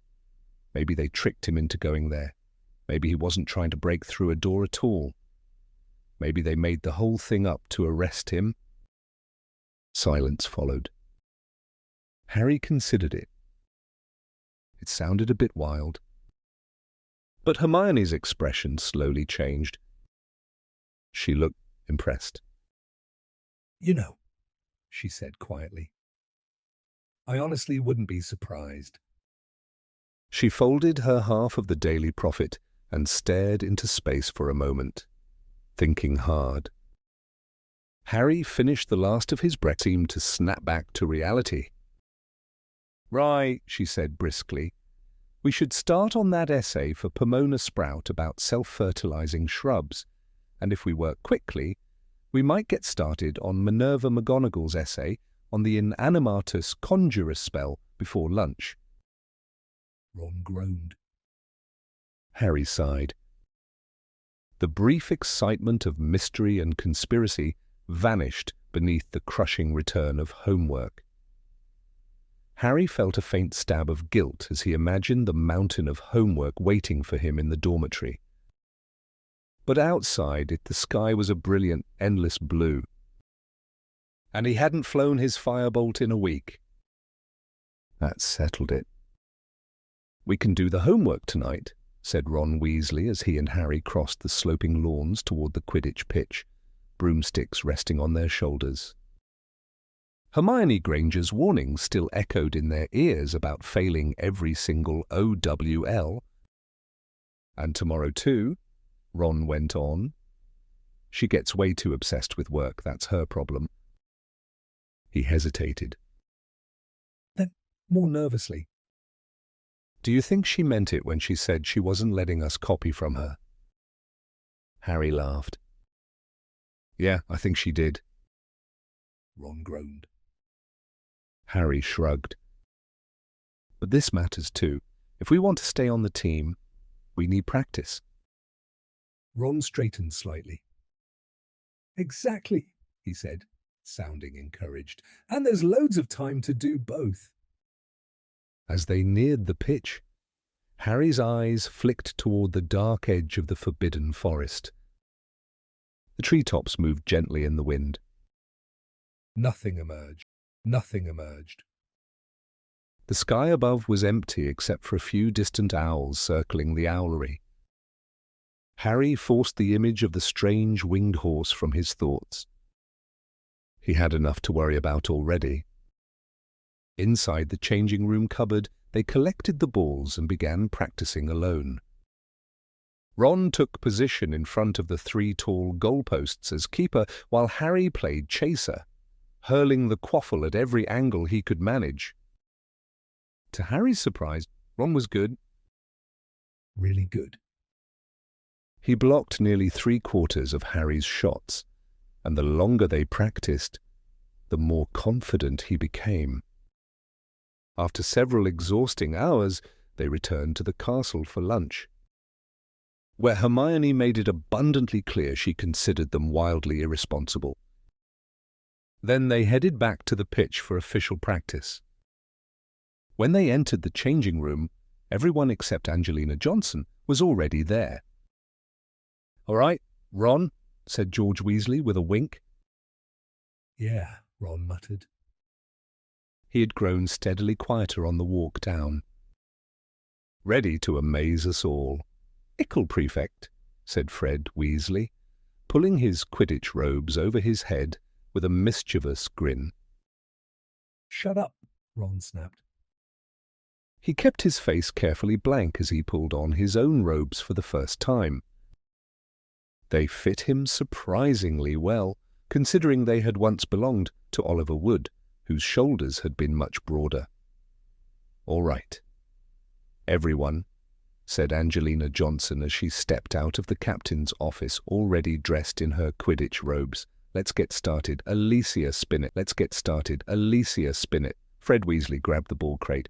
"Please. Oh, and," she added, with forced casualness, "there are a few people in the stands watching. Just ignore them, okay?" The tone of her voice told Harry exactly who those few people were. And he was right. The moment the team stepped out into the blazing sunlight of the Quidditch pitch, a chorus of mocking whistles and jeers crashed over them. Halfway up the empty stands sat the Slytherin Quidditch team, surrounded by smug supporters. Their laughter echoed around the stadium. "What's Weasley riding?" drawled Draco Malfoy loudly. Did someone stick a flying charm on a rotten branch?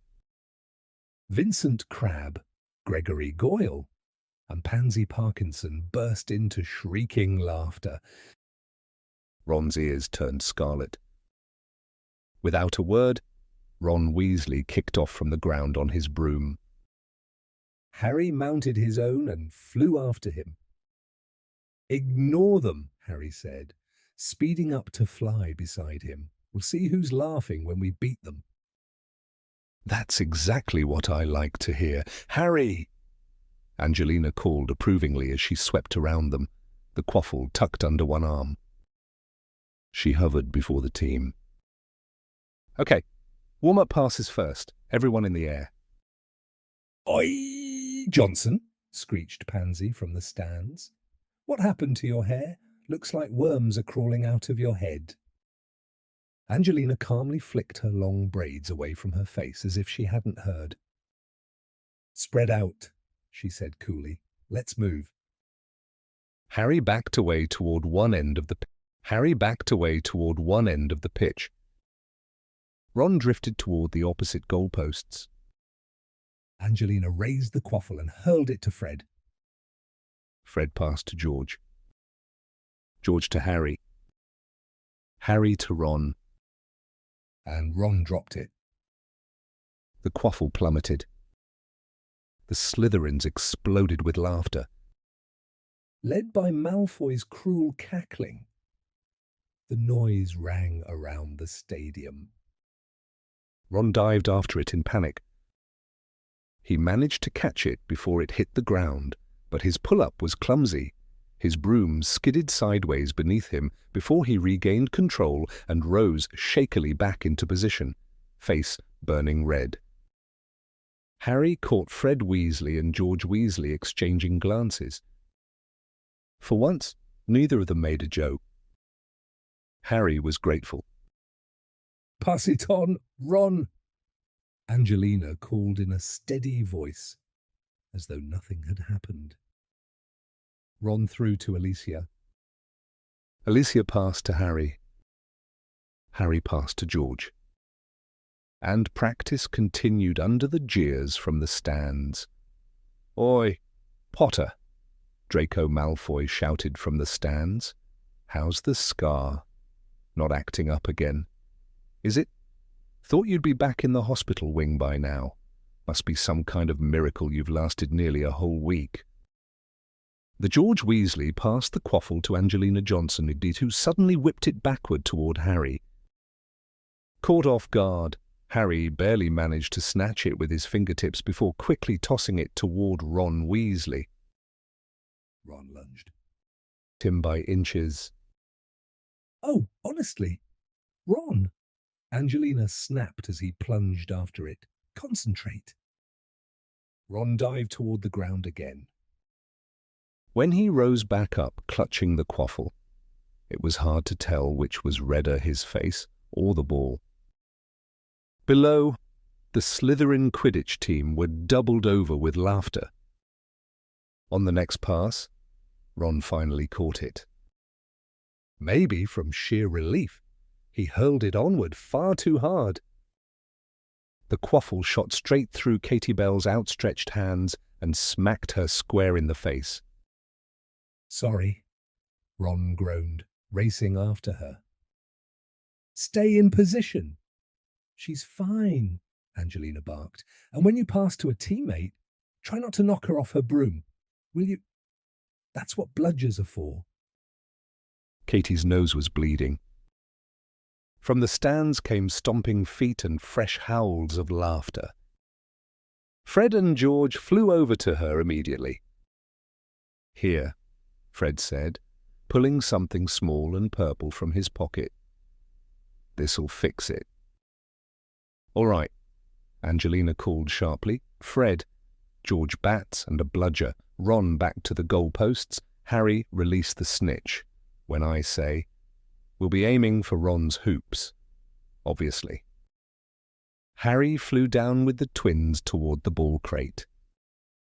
As they landed and opened it, George muttered darkly, "Ron's making a complete mess of this, isn't he?" He's nervous, Harry said quickly. He was brilliant this morning when I practiced with him. Fred shut the crate with a thud. Let's hope he hasn't used up all his luck too early, he said. They rose back into the air. Angelina's whistle shrilled. Harry released the golden snitch. Fred and George launched the bludger. Instantly, the world narrowed. Harry forgot the shouting. Forgot Ron. Forgot the Slytherins. His eyes locked onto a flash of gold.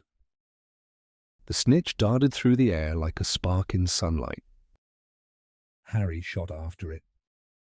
He twisted, rolled, and swerved between the chasers, the autumn wind tearing at his robes and stinging his face. The jeers from the stands blurred into meaningless noise behind him.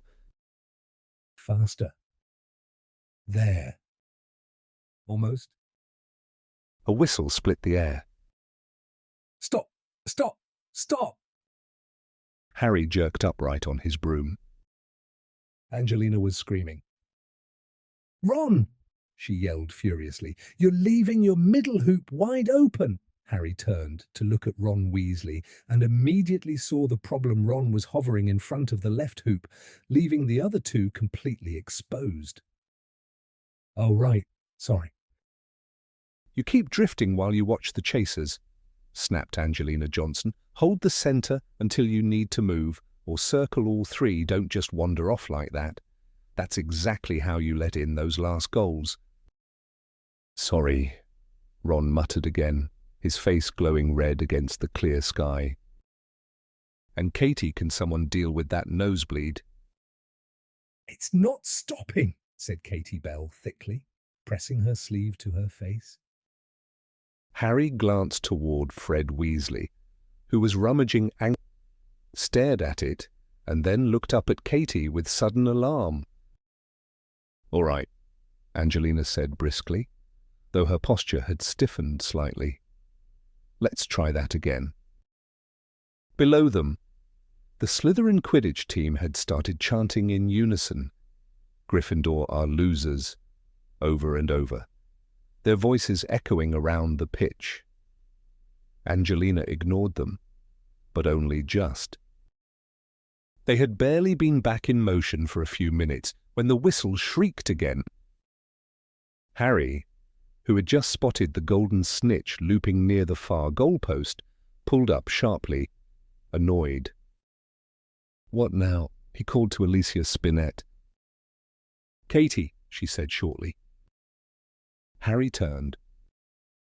Angelina, Fred, and George Weasley were already racing toward Katie at top speed. Harry and Alicia followed. It was obvious Angelina had stopped things just in time.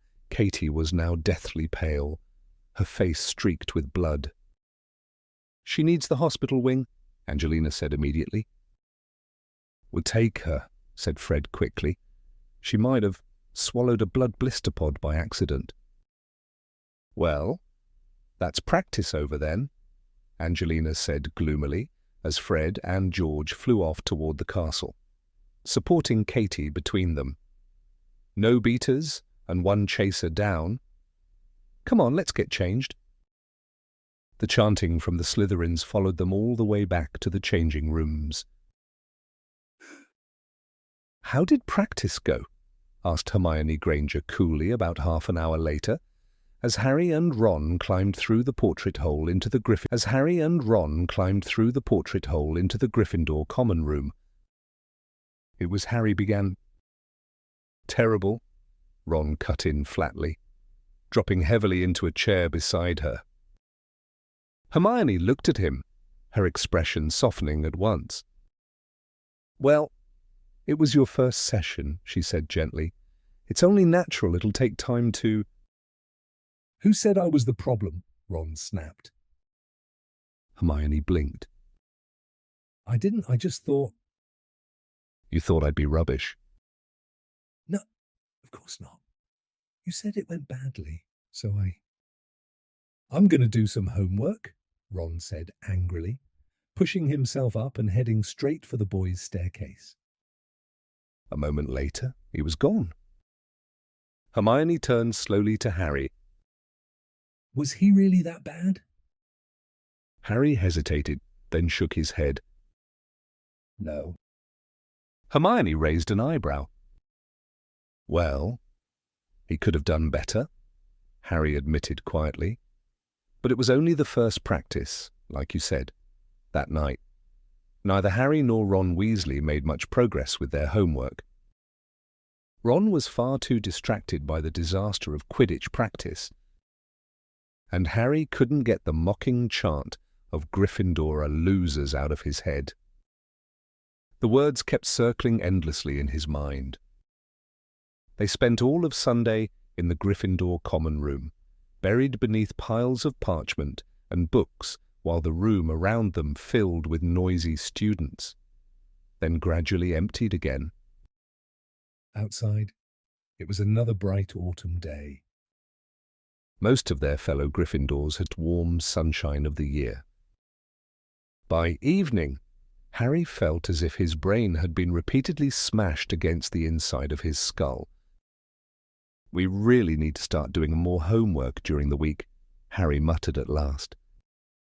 He and Ron had finally finished Minerva McGonagall's endless essay on the Inanimatus Conjurus spell and were now staring miserably at Aurora Sinistra's equally horrible astronomy assignment about the many moons of Jupiter.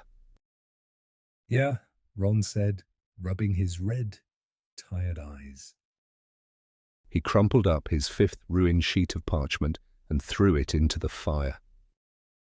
Then he lowered his voice. Think we should just ask Hermione if we can copy hers. Harry glanced over.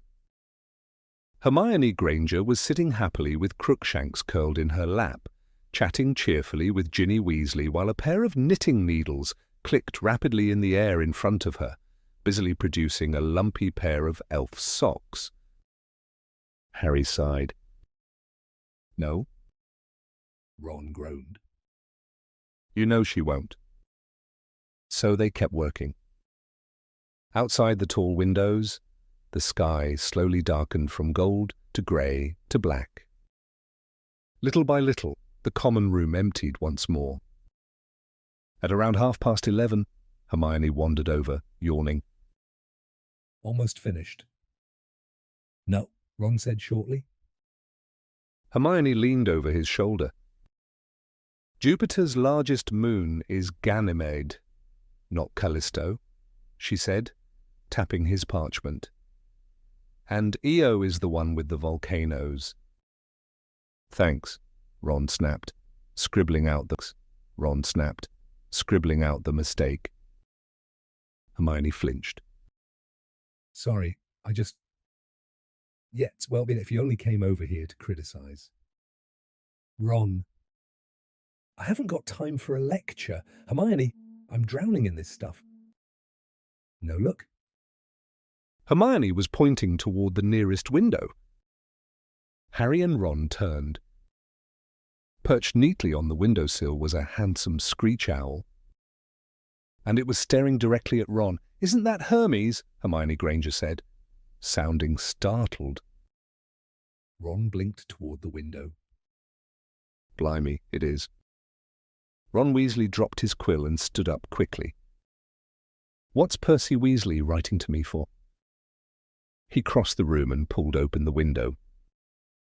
Hermes swooped neatly inside, landed right on top of Ron's astronomy essay, and lifted one leg. A scroll was tied there. Ron untied it, while Hermes immediately took off again, leaving a trail of inky footprints across Ron's carefully drawn picture of Io. That's Percy's handwriting, Ron muttered, dropping back into his chair. He stared suspiciously at the outside of the scroll. Ronald Weasley, Gryffindor House, Hogwarts. Ron looked up. What do you think? Open it, Hermione urged. Harry nodded. Ron unrolled the parchment and began reading.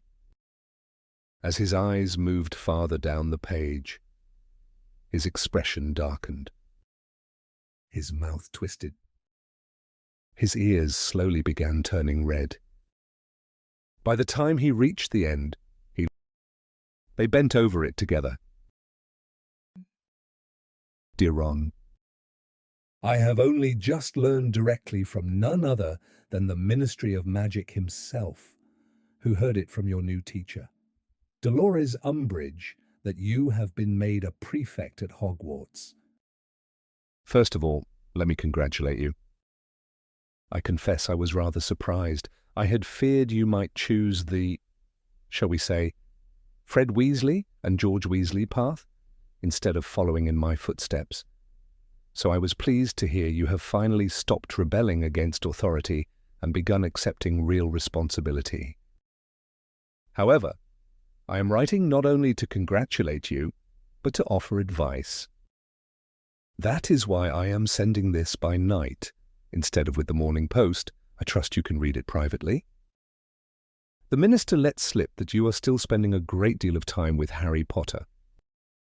Ron, I must warn you, nothing could endanger your new position faster than continued association with him. Yes, I know this may shock you. You may say Harry has always been Albus Dumbledore's favourite, but Dumbledore may not remain headmaster much longer. Those whose opinions matter hold a very different and likely more accurate view of Potter's behaviour. I will not elaborate here. Read tomorrow's Daily Prophet and you may understand which way the wind is blowing. And perhaps you'll spot me there. Seriously, why, Ron, you do not want your future stained by association with Potter. And I mean your future after Hogwarts as well. As you know, our father escorted him to a disciplinary hearing before the entire Wizengamot this summer.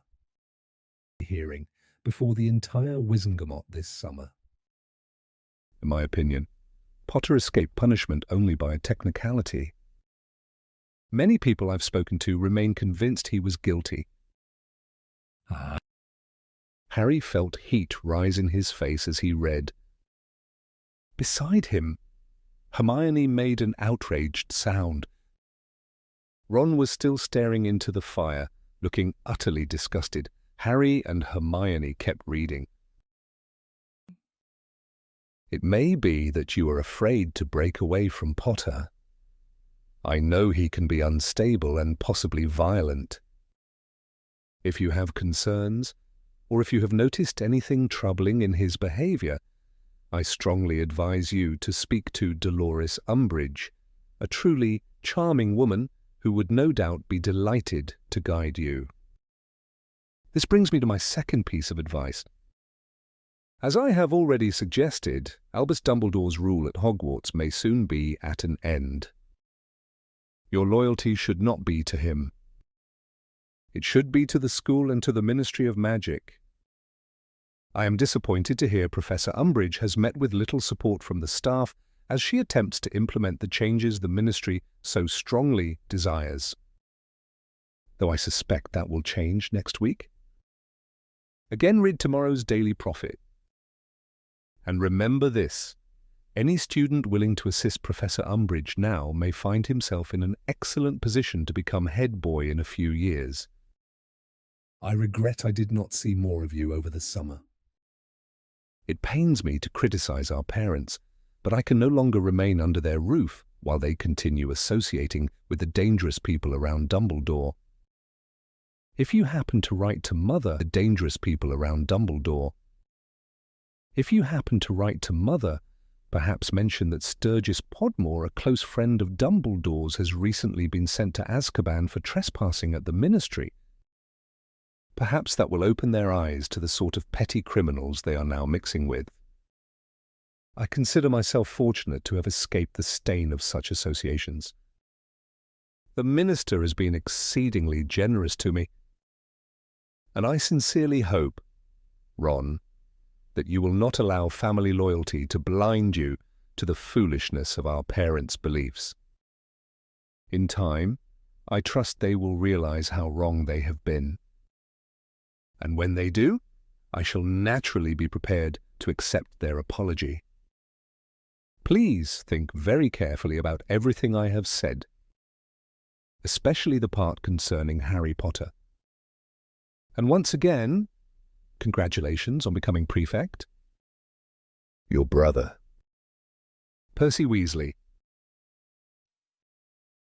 Harry looked up from the letter and turned toward Ron Weasley. Well, he said, forcing a laugh, if you want to.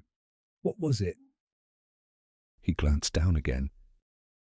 Ah, yes, sever ties with me. I promise I won't become violent. Give it here, Ron said shortly, holding out his hand. Harry passed over the letter. Ron's face was blotchy with anger. He ripped the letter cleanly in half.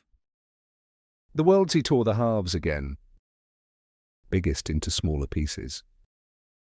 Git. He flung the scraps into the fire. The parchment curled instantly in the flames. Hermione looked appalled. Harry stared at the bird. Feel sick. Ron was breathing hard. His ears were bright red. But Harry felt a fierce rush of gratitude all the same. Come on, Ron said briskly, dragging Aurora Sinistra's astronomy essay back toward him. We've got to finish this before sunrise. Hermione Granger was staring at him with a strange expression. Then, all at once? She held out her hands. Oh, honestly, give them here. Ron blinked. What? Your essays, both of them. I'll check them and fix the mistakes. Ron gaped. Are you serious, Hermione? You're brilliant. He looked ready to hug her. What can I... You can promise, Hermione said firmly, though there was a hint of amusement in her eyes, that you'll never leave your homework this late again. Ron shoved his parchment toward her instantly. Deal. Thank you, Harry said weakly, handing over his own essay. He collapsed back into the armchair and rubbed his aching eyes. It was well past midnight now. The Gryffindor common room was empty except for Harry, Ron, Hermione, and Crookshanks.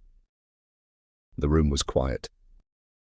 Only Hermione's quill scratching across parchment broke the silence, along with the rustle of pages as she checked facts in the open reference book scattered across the table. Harry was exhausted. But the hollow, sick feeling in his stomach had nothing to do with tiredness. His eyes drifted toward the fire. There, in the glowing embers, the last blackened remains of Percy Weasley's letter were curling inward and disappearing. Chapter 15. The Hogwarts High Inquisitor. They had all assumed they would have to search through Hermione Granger's copy of the Daily Prophet the next morning to find the story Percy Weasley had hinted at. They were wrong. The delivery owl had barely lifted off from the breakfast table, just clearing the milk jug, when Hermione gave a loud gasp. She slapped the newspaper flat on the table. A huge moving photograph filled the front page. Dolores Umbridge stared out at them, smiling broadly and blinking in that slow, sickening way of wizarding photographs. Above her was the headline, Ministry Pushes School Reform. Dolores Umbridge named. First ever High Inquisitor. Harry's toe slipped from his fingers. Umbridge, High Inquisitor? He said darkly. What's that supposed to mean?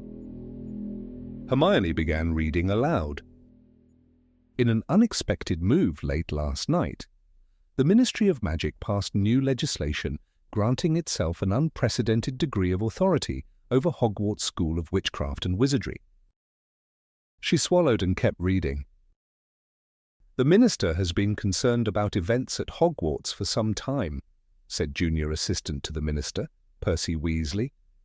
He is responding to concerns raised by worried parents who believe the school may be heading in an undesirable direction.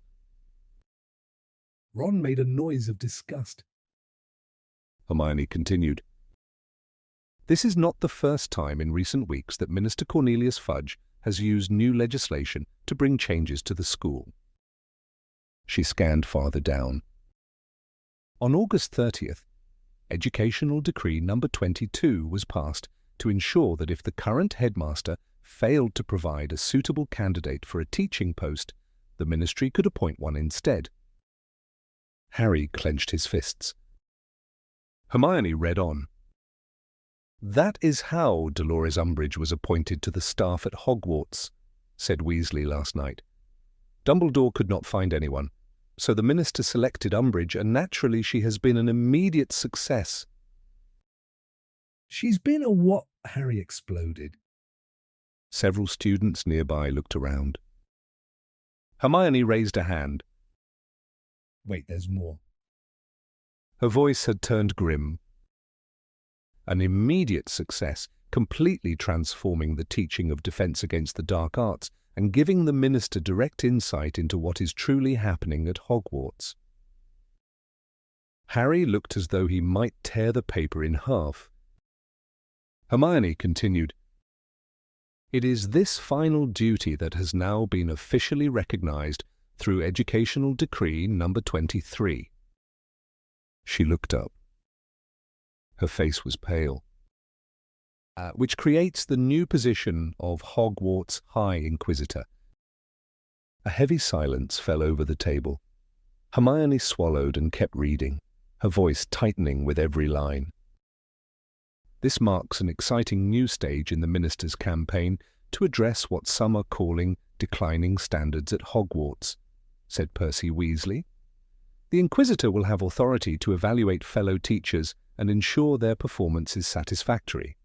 Professor Dolores Umbridge has been offered the role alongside her teaching duties, and we are pleased to say she has accepted.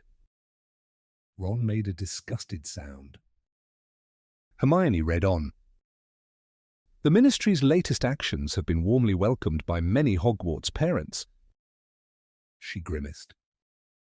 I feel far more reassured knowing that Dumbledore is finally being subjected to fair and impartial review, said Lucius Malfoy, 41, speaking from his manor in Wiltshire last night. Many of us who care deeply about our children have been troubled by some of Dumbledore's bizarre decisions in recent years and are glad the ministry is monitoring the situation. Harry's jaw tightened. Hermione's eyes flashed as she continued. Among those bizarre decisions are no doubt the controversial appointments previously discussed in this paper, including werewolf Remus Lupin, half-giant Rubeus Hagrid, and unstable former Auror Alastor Moody. Harry's fingers curled into fists. Hermione's voice dropped lower. Rumours continue to spread that Albus Dumbledore, once Supreme Mugwump of the International Confederation of Wizards and Chief Warlock of the Wizengamot, is no longer capable of running the prestigious school of Hogwarts. She read the next line with visible fury. I believe the appointment of the Inquisitor is the first step toward ensuring Hogwarts has a headmaster in whom we can all place our trust, said a ministry insider. Hermione nearly spat the next part. Wizengamot elders, Griselda Marchbanks and Tiberius Ogden, have resigned in protest over the creation of the new position. She drew breath and finished. Hogwarts is a school, not an extension of Cornelius Fudge's office, said Madame Marchbanks. This is yet another disgraceful attempt to undermine Albus Dumbledore. Hermione's lip curled. For a full report on Madame Marchbanks's alleged links to rebellious goblin factions, turn to page 17. She lowered the paper. Her face was flushed. Her breathing was quick. She stared across the table at Harry and Ron. So now we know how Umbridge got here. She slapped the newspaper. Fudge passed that decree and forced her into Hogwarts. Her voice rose. and now he's given her power to inspect all the other teachers. She looked furious enough to burst. I can't believe this. It's outrageous. I know, Harry said quietly. He looked down at his right hand resting on the table. Faint white scars still marked the skin. I must not tell lies. A hot pulse of anger ran through him. But beside him, a grin was slowly spreading across Ron's face. Harry and Hermione turned. What? They said together. Ron's grin widened. Oh, I can't wait to see Minerva McGonagall get inspected, he said gleefully. He gave a short laugh. Umbridge won't know what hit her. Well, come on, said Hermione Granger, springing to her feet. If Dolores Umbridge is inspecting Cuthbert Binns's class, we can't afford to be late. But Umbridge was nowhere to be seen in Cuthbert Binns's history of magic lesson. It was just as dreary as ever. Professor Binns droned on in his ghostly monotone while half the class fought sleep. Nor was Umbridge in the dungeon for double potions. When they arrived, Severus Snape was already prowling between the desks, handing back homework. Harry's stomach dropped when his essay landed in front of him. Across the top corner, in vicious black ink, was a large, spiky D. Snape smirked. I have graded these according to the standard you would receive in your ordinary wizarding level examinations. He swept past the desks dramatically. This should provide you with a realistic preview of your future failure. He reached the front and spun around. The overall quality was pathetic. His lip curled. Most of you would have failed had this been the real examination. His black eyes glittered. I expect far more effort in this week's essay on antidotes for various magical venoms. He paused. Or I shall begin assigning detentions to the idiots who receive D's. He smiled unpleasantly. Across the room, Draco Malfoy let out a snigger. Some people got D, he said loudly. Pathetic. A few Slytherins laughed. Harry noticed Hermione glancing sideways, clearly trying to see his grade. Before she could, he stuffed the essay deep into his bag. He'd rather face another detention than let us see it. For the rest of class, Harry was determined not to give Snape any excuse to humiliate him further. He read every instruction on the board 3 times before touching anything. His strengthening solution wasn't quite the same bright turquoise as Hermione's, but at least it was blue, unlike Neville Longbottom's, which was a worrying shade of pink. At the end of the lesson, Harry carried a flask of it to Snape's desk with equal parts dread and defiance. When Snape merely sneered and waved him away, Harry felt oddly relieved. Well, Hermione said brightly as they climbed the dungeon stairs toward the entrance hall, that wasn't nearly as bad as last week, was it? Harry and Ron said nothing. Hermione forged ahead. And the homework wasn't too terrible either, was it? Still silence. She kept talking. I mean, obviously I wasn't expecting top marks if he's grading to OWL standard. She laughed nervously. But a pass at this stage is encouraging, don't you think? Harry made a vague grunt. Hermione continued anyway. There's still loads of time before exams. These grades are just a baseline. Really? Something to improve on. They sat at the Gryffindor. Professor Sybil Trelawney gave a stiff nod. Looking thoroughly insulted, she turned her back on Dolores Umbridge and continued handing out books. Still wearing that sickly sweet smile, Umbridge seized the nearest armchair and dragged it noisily across the floor to the front of the room. She placed it only inches behind Trelawney's own seat. Then she sat down. She took out her clipboard from her ridiculous flowery handbag, crossed her stubby legs, and looked up expectantly. Waiting. Watching. Trelawney pulled her shawls tighter around herself. Her hands were trembling. She looked around the class through her enormous magnifying spectacles. "Today," she announced in a strained attempt at her usual dreamy voice, "we shall continue our exploration of prophetic dreams." Her voice wobbled. "Pair up and interpret one another's latest visions using the oracle." She turned as though to drift gracefully back to her chair, then saw Umbridge sitting there. Trelawney swerved sharply. Instead of sitting, she swept toward Parvati Patil and Lavender Brown, who were already whispering excitedly over Parvati's latest dream. Harry opened his copy of the Dream Oracle, sneaking glances at Umbridge. She was already scribbling notes.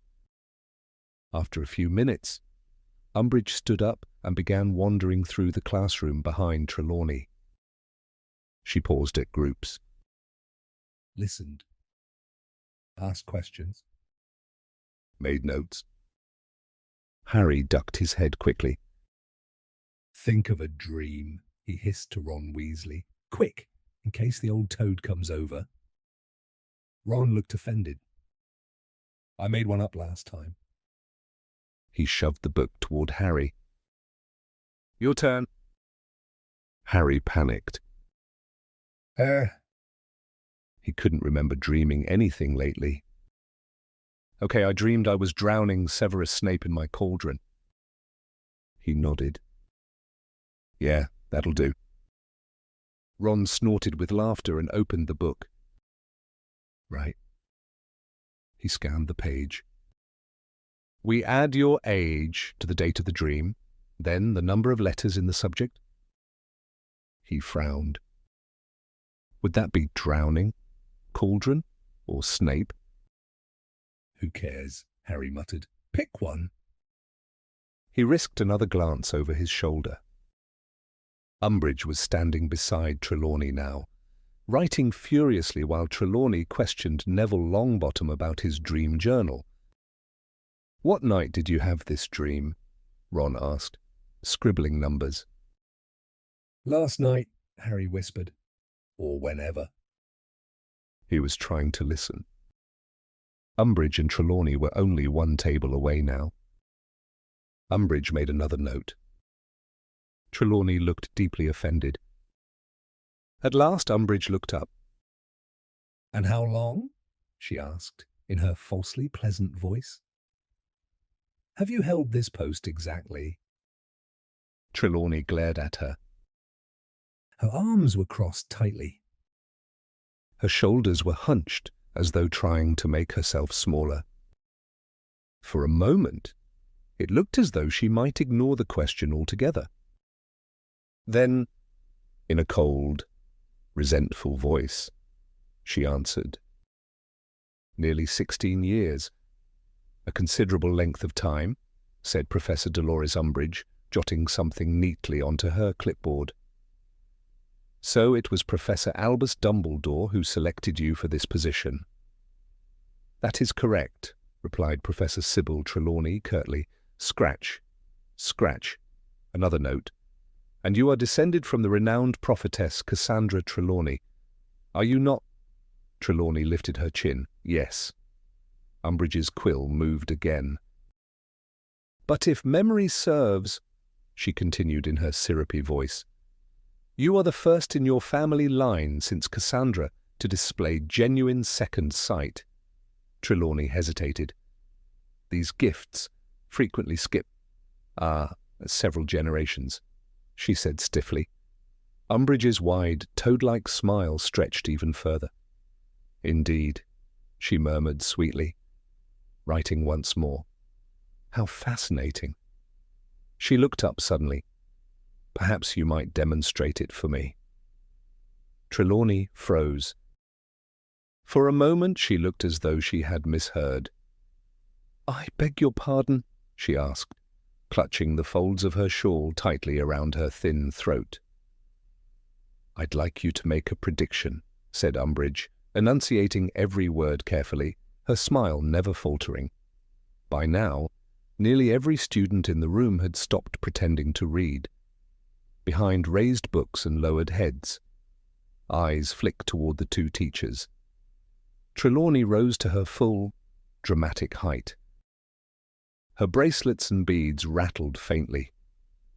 "The inner eye," she declared in outraged, trembling tones. "Does not function on command, I understand," said Umbridge softly. "Scratch." Another note.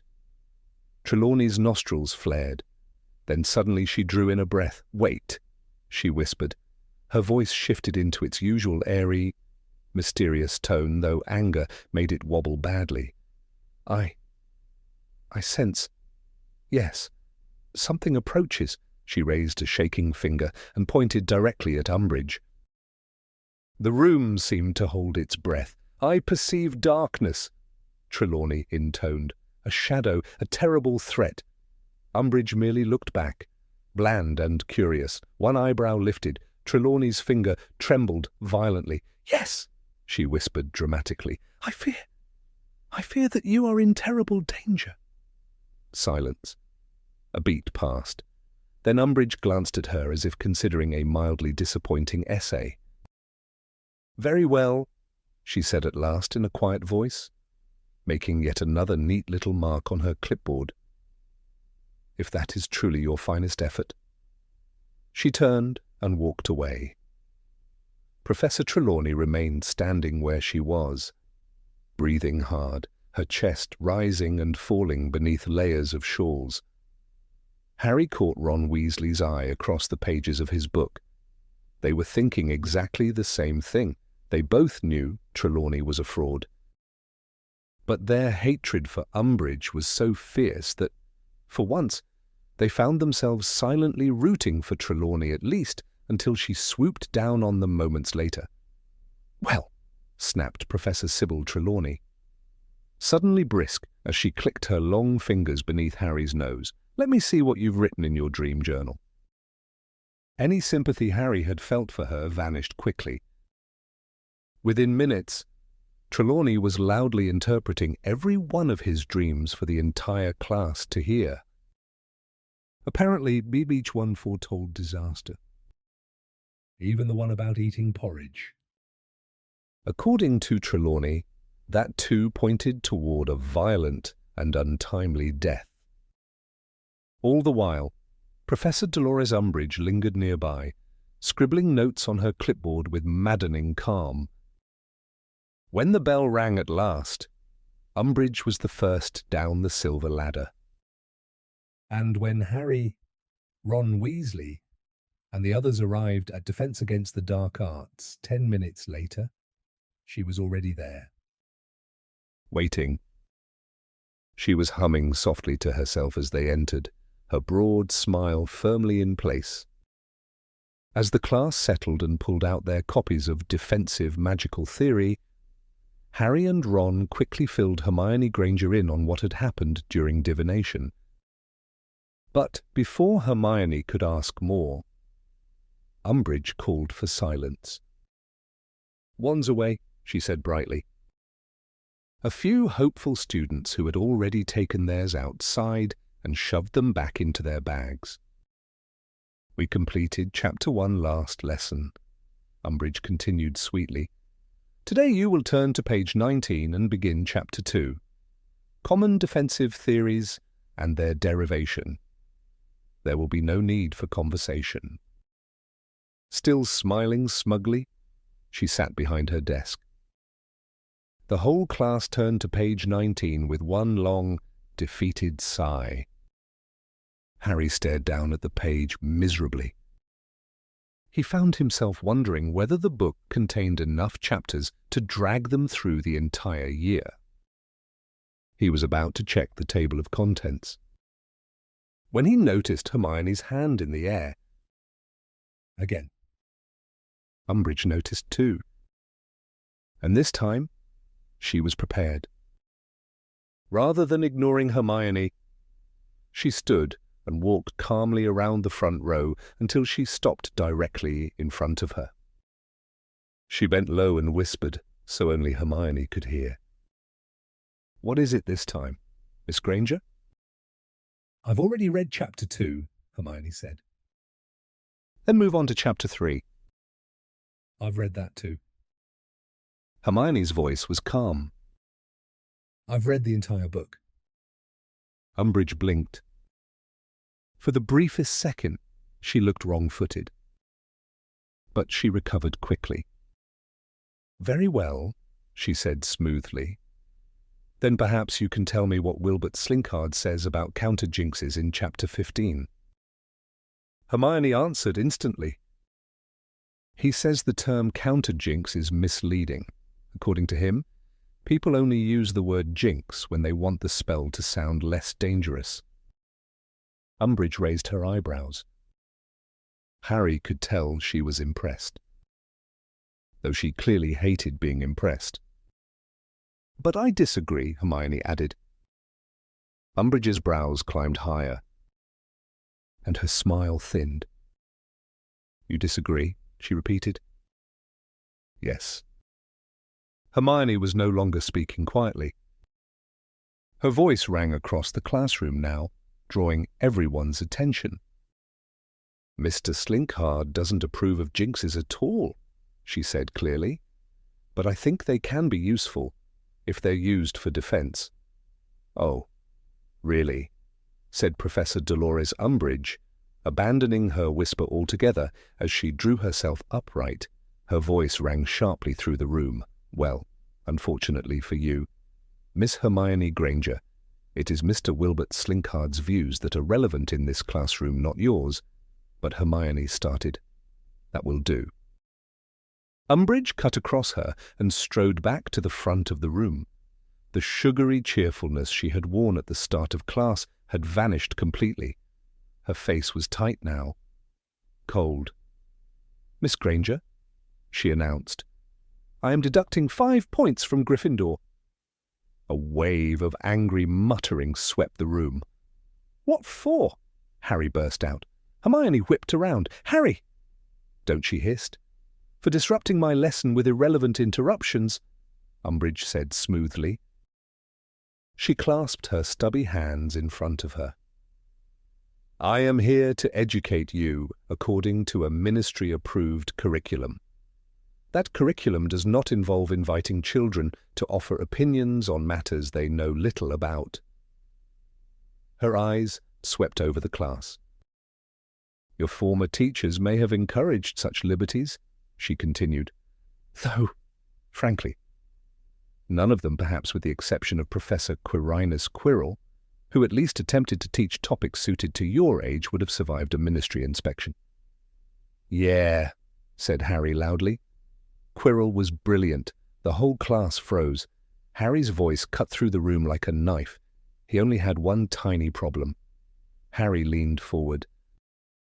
He had Lord Voldemort sticking out of the back of his head. Silence. Absolute silence. It slammed over the room so hard it felt physical. Then Umbridge smiled, a thin, dangerous smile. "I believe," she said softly, "that another week of detention may help improve your attitude, Mr. Potter." The scarred words on the back of Harry's hand had only just begun to fade. By the next morning, they were bleeding again. During that evening's detention, Harry said nothing, not once. He would not give Umbridge the pleasure. Again and again he wrote the same sentence, "I must not tell lies."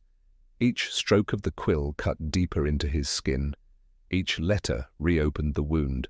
Still he made no sound. The worst part of the second week of detention came exactly as George Weasley had predicted. Angelina Johnson.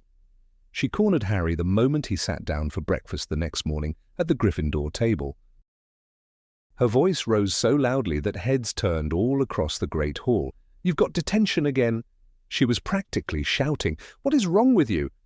Before Harry could answer, Professor Minerva McGonagall came sweeping toward them from the staff table. "Miss Johnson," her sharp voice cracked like a whip, "how dare you cause such a disturbance in the Great Hall? 5 points from Gryffindor." "But," Professor Angelina protested, "he's landed himself in detention again." McGonagall rounded instantly on Harry. "What is this? Potter?" Her square spectacles flashed. "Detention? From whom?" "Professor Umbridge," Harry muttered. He stared fixedly at the floor. McGonagall lowered her voice. Her eyes were hard and piercing behind the frames. "Are you telling me," she said tightly, "that after the warning I gave you last Monday, you lost your temper in Professor Umbridge's class again?" "Yes," Harry admitted, barely audible. "Potter." McGonagall's voice sharpened. "You must learn to control yourself." She drew herself up. "You are marching straight toward very serious trouble." She paused. "Another 5 points from Gryffindor. But what Professor—" "No!" Harry protested, anger flaring at once. "That's not fair. She's already punishing me. Why are you taking points too?" Professor Minerva McGonagall's lips thinned. "Because," she said crisply, "detention seems to have absolutely no effect on you whatsoever." Harry opened his mouth again. She cut him off instantly. "No more complaints, Potter." Her sharp gaze shifted. "And you, Miss Angelina Johnson, if I hear another shouting match in this hall, you may find yourself stripped of the Quidditch captaincy."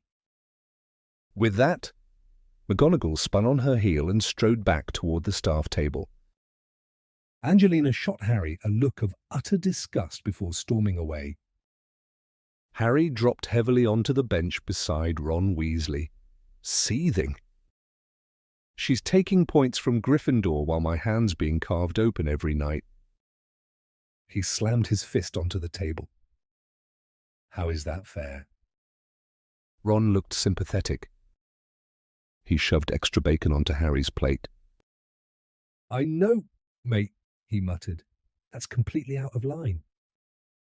Across from them, however, Hermione Granger only rustled her copy of the Daily Prophet. She said nothing. Harry glared at the front page. A moving picture of Cornelius Fudge waved his arms passionately, apparently in the middle of some speech. "So you think McGonagall was right, then?" Harry snapped at the newspaper. Hermione answered from behind it. "I wish she hadn't taken points," she said carefully. "But she's right about one thing: you can't keep losing your temper with Umbridge." Harry refused to speak to her through charms. But the moment they entered Transfiguration, his anger vanished. Professor Dolores Umbridge sat in the corner, clipboard on her lap. "Watching." "Oh, brilliant," Ron whispered as they sat down. "Now we get to watch her get flattened." Professor McGonagall swept into the classroom. She gave no sign whatsoever that she'd noticed Umbridge.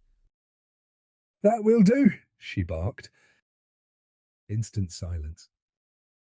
"Mr. Seamus Finnegan, distribute the homework. Miss Lavender Brown, take this box of mice and hand one to each student, and don't be ridiculous. Girl, they won't hurt you." A soft cough broke the room. Hem, hem. "Umbridge? Using that same fake little cough?" The one she'd used to interrupt Dumbledore. McGonagall ignored her. Seamus dropped Harry's essay on the desk.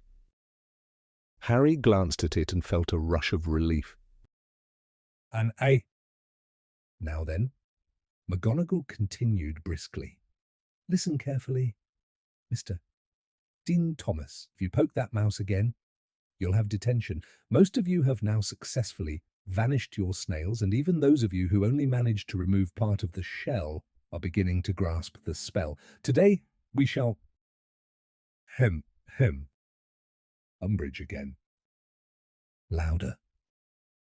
This time McGonagall turned. Slowly, Her eyebrows drew together into one hard line. "Yes," she said. "I was merely wondering." "Professor," said Professor Dolores Umbridge in a falsely sugary voice, "whether you received my note informing you of the date and time of your inspection."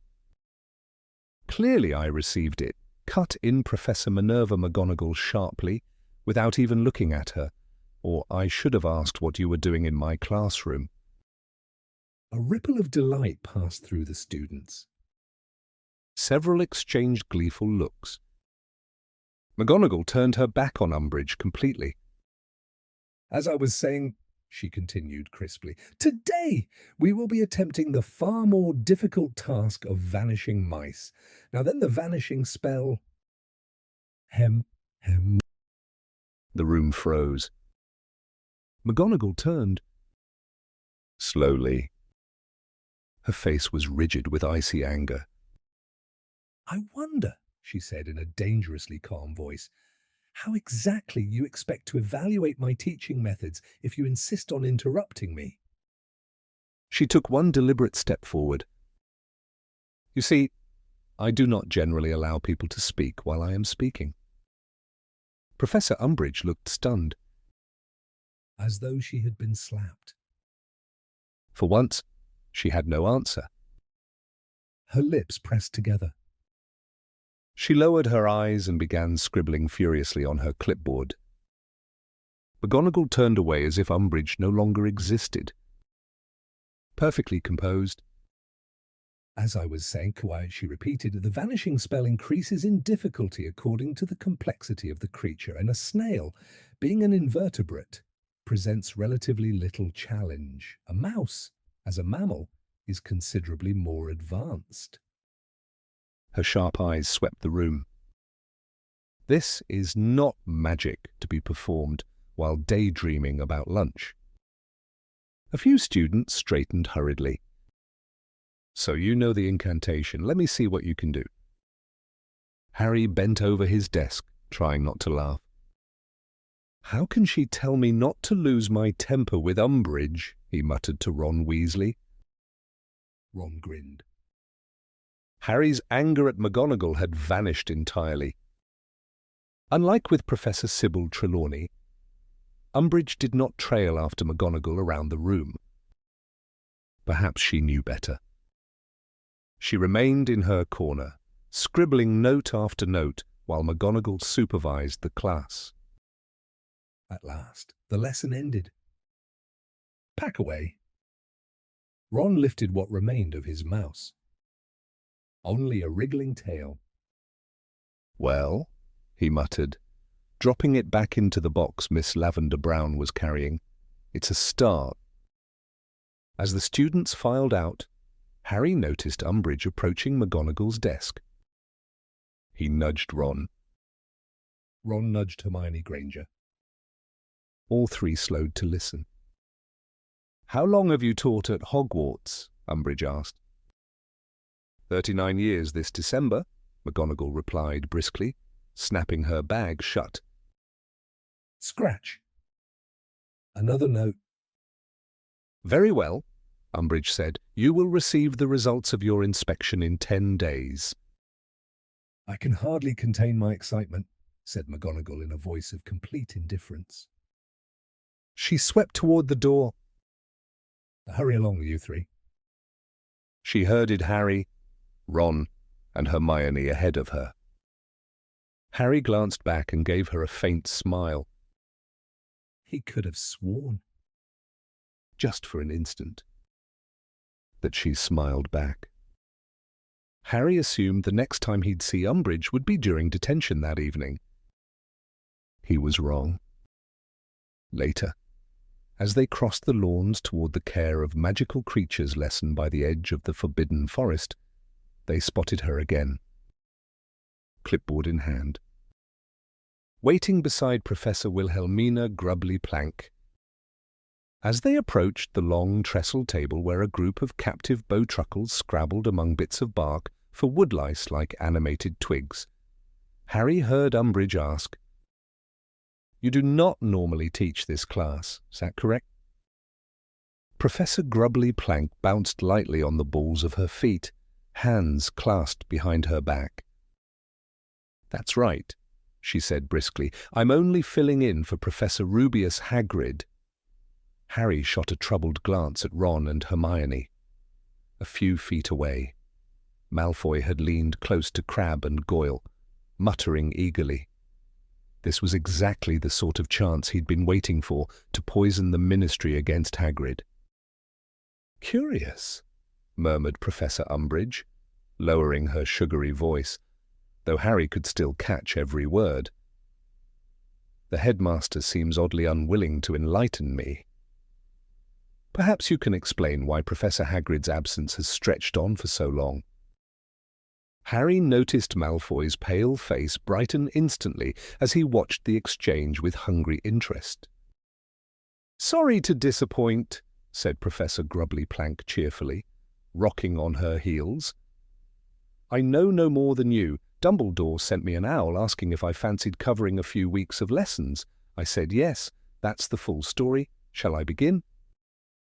"Yes, by all means," said Umbridge, jotting briskly on her clipboard. This time, Umbridge adopted a new strategy. Instead of hovering by the teacher, she prowled among the students, firing questions at random about magical creatures. To Harry's relief, most of the class answered confidently. At least no one was making Hagrid look incompetent. After cornering Dean Thomas for several minutes, Umbridge drifted back toward Professor Grubbly Plank. "So," she said smoothly, "from the perspective of a temporary member of staff and outsider, shall we say, how do you find Hogwarts? Are you satisfied with the support you receive from the administration?" "Oh, certainly," said Grubbly Plank heartily. "Dumbledore runs the place wonderfully. Couldn't ask for better." Umbridge's expression suggested she found this difficult to believe. She made another tiny note. "And what curriculum do you intend to cover with this class this year, assuming Professor Hagrid does not return?" "I'll focus on the creatures likely to appear in their owls," said Grubbly Plank at once. "Not much left, really. They've already done unicorns and nifflers. I thought I'd move on to Porlocks and Neasels and make sure they can tell Krups from Gnarls." "Well," said Umbridge, making a conspicuous tick on her parchment, "you appear to know what you're doing." Harry disliked the stress she placed on you, and his stomach tightened when she turned abruptly to Goyle. "I understand there have been injuries in this class." Goyle broke into a dim grin, but Malfoy jumped in before he could answer. "That'd be me," he drawled. "A hippogriff attacked me." "A hippogriff," repeated Umbridge sharply, scribbling furiously. "It only happened because he was too thick to follow Hagrid's instructions," Harry snapped. Ron and Hermione both let out groans of despair. Umbridge slowly turned her broad face toward Harry. "I think," she said softly, "another evening's detention is in order." Then, with maddening calm, she turned back to Professor Grubbly Plank. "Thank you. Professor, I have all I need. You'll receive the inspection results within 10 days. "Splendid," said Grubbly Plank brightly. Umbridge swept away across the lawn toward the castle, clipboard clutched in her stubby hands. It was close to midnight by the time Harry finally escaped her office. His hand was bleeding so badly now that the scarf he had wrapped around it was stained dark and sticky. He had expected the common room to be deserted, but Ron and Hermione were still awake, waiting for him. To Harry's surprise and relief, Hermione looked more worried than disapproving. "Here," she said, sliding a small bowl of yellowish liquid across the table. "Put your hand in. It's strained and pickled murtlap essence. It should soothe it." Harry lowered his throbbing hand into the bowl and sighed as the coolness spread through the pain. Crookshanks wound himself around Harry's ankles, purring like an engine. then sprang lightly into his lap. "Thanks," Harry muttered, scratching the cat behind the ears with his free hand. Ron leaned closer, lowering his voice. "I still think you ought to tell someone." Harry shook his head immediately. "No." "McGonagall would explode if she found out." "Yeah, she probably would," Harry muttered tiredly. "And how long do you think it'd take before Umbridge cooked up another educational decree saying anyone who speaks against the High Inquisitor is out on the spot?" Ron opened his mouth as though ready to argue, but no words came. After a second, he shut it again, looking beaten. "She's horrible," Hermione said quietly. "Absolutely horrible. Ron and I were just talking before you got back. We need to do something." "I suggested slipping poison in her tea," Ron said darkly. Hermione ignored him. "No, I mean something about her teaching or lack of it. We're not learning any real defense against the dark arts from her."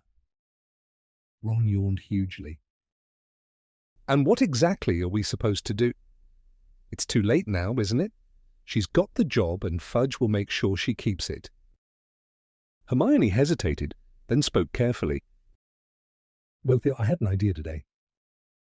She glanced nervously at Harry, then rushed on before she could lose her nerve. "Maybe it's time we just took matters into our own hands."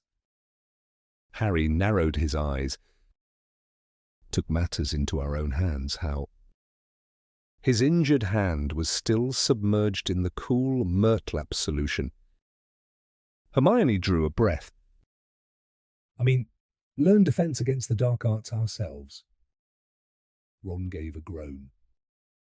"Oh, brilliant. More work. As if Harry and I aren't drowning in homework already and it's only the second week." "This is more important than homework," Hermione shot back fiercely. Harry and Ron both stared. Ron looked scandalized. "I honestly thought homework ranked above breathing in your list of priorities." "Don't be ridiculous," Hermione snapped. Then her face lit up with the same intense determination Harry usually associated with her campaigns. "This is about preparing ourselves. Like Harry said in Umbridge's lesson, it's about what's waiting for us outside school. It's about surviving. If we spend a whole year learning nothing useful..." Ron slumped deeper into his chair. "Well, we can look up a few jinxes in the library and practice them ourselves, can't we?" Hermione shook her head immediately. "No, we're past that. Books aren't enough anymore. We need someone who knows what they're doing. Someone who can teach us properly, show us the right spells, and tell us when we're making mistakes." Harry frowned. "If you mean Lupin..." "No, not Lupin," Hermione interrupted quickly.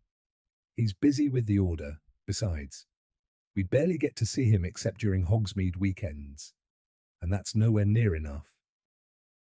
Harry stared at her. "Then who?"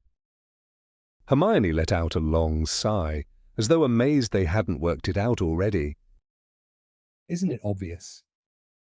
The room fell still, outside. The wind tapped softly at the windows, and the flames in the fireplace flickered low. Harry blinked. "Obvious? What's obvious?"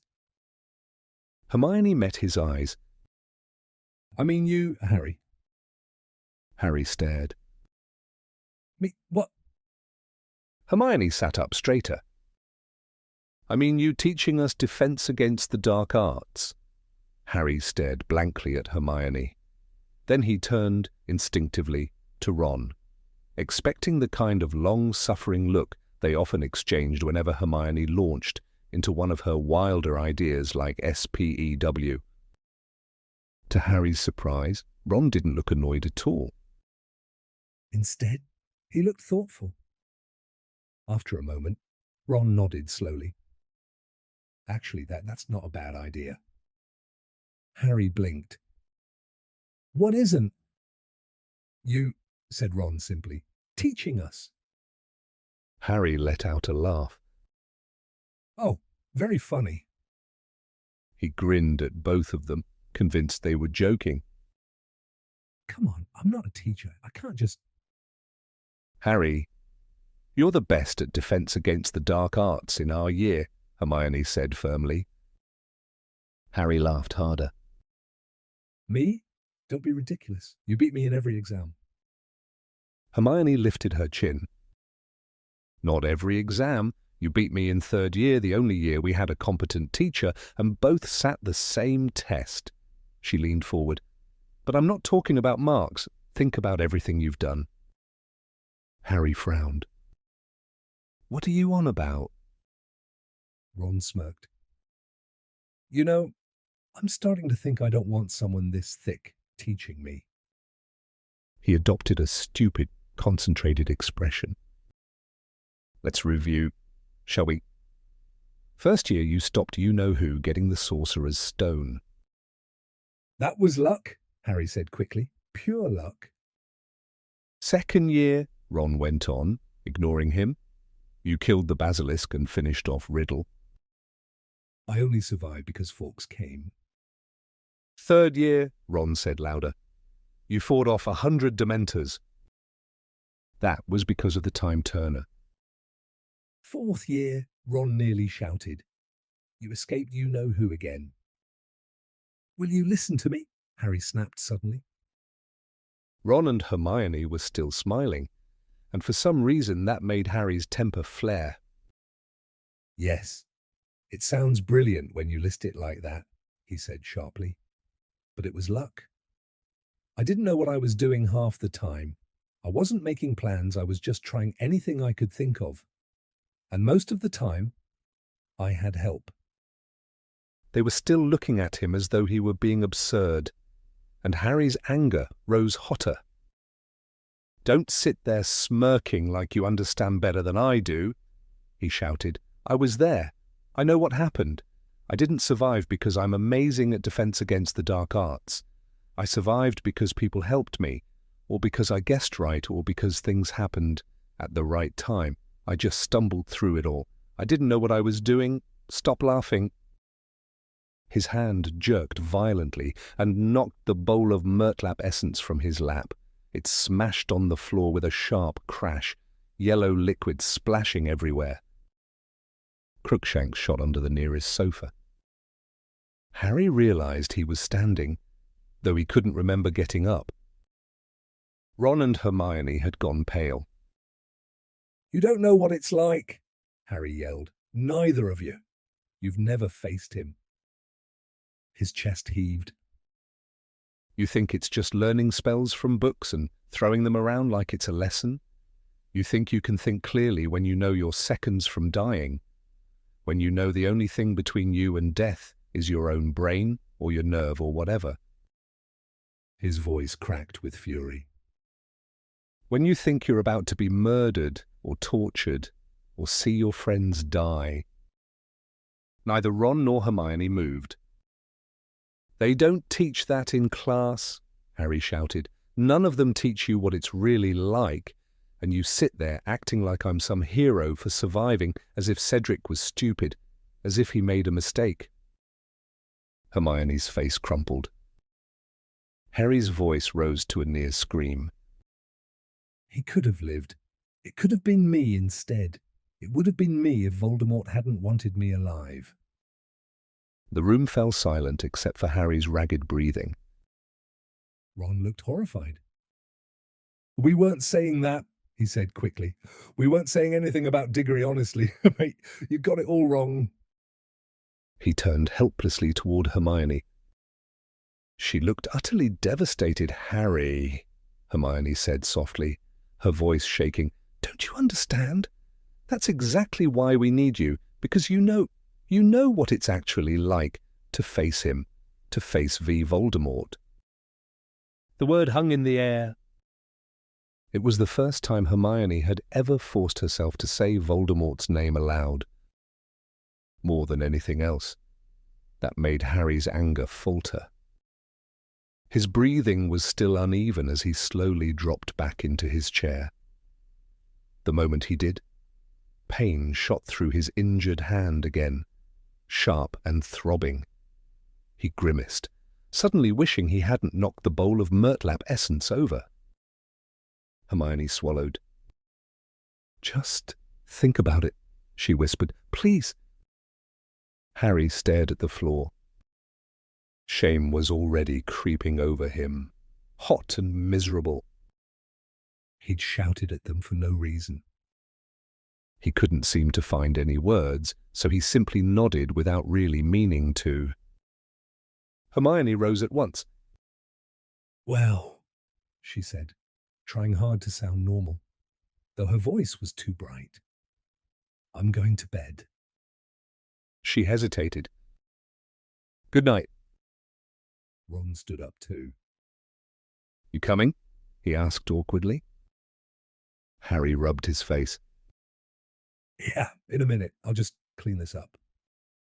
He gestured weakly at the broken bowl and the yellow liquid spread across the rug.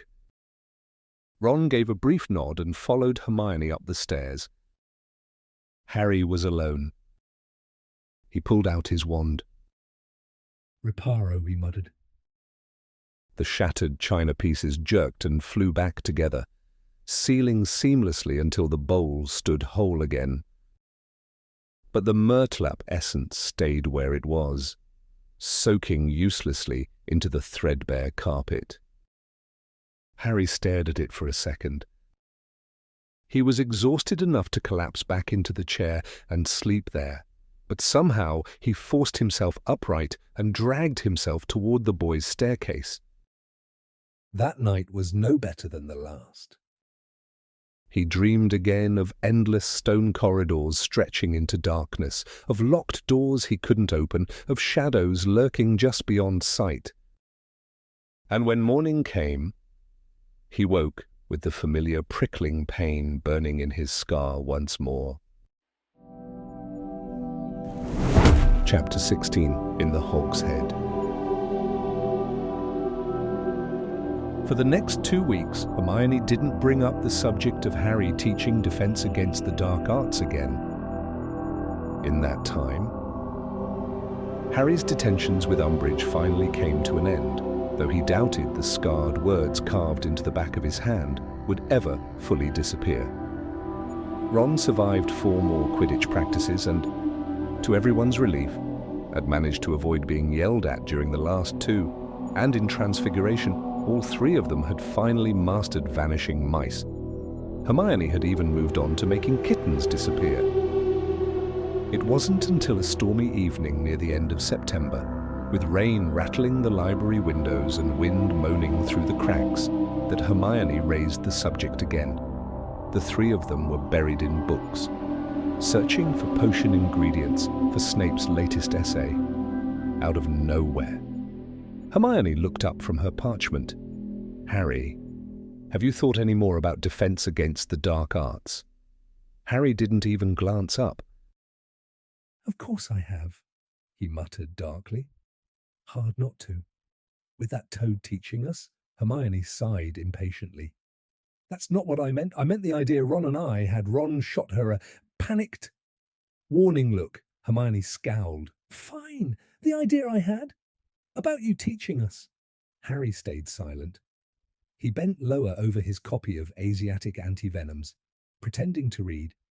The truth was, he didn't want to say what he'd been thinking, because he had thought about it a lot.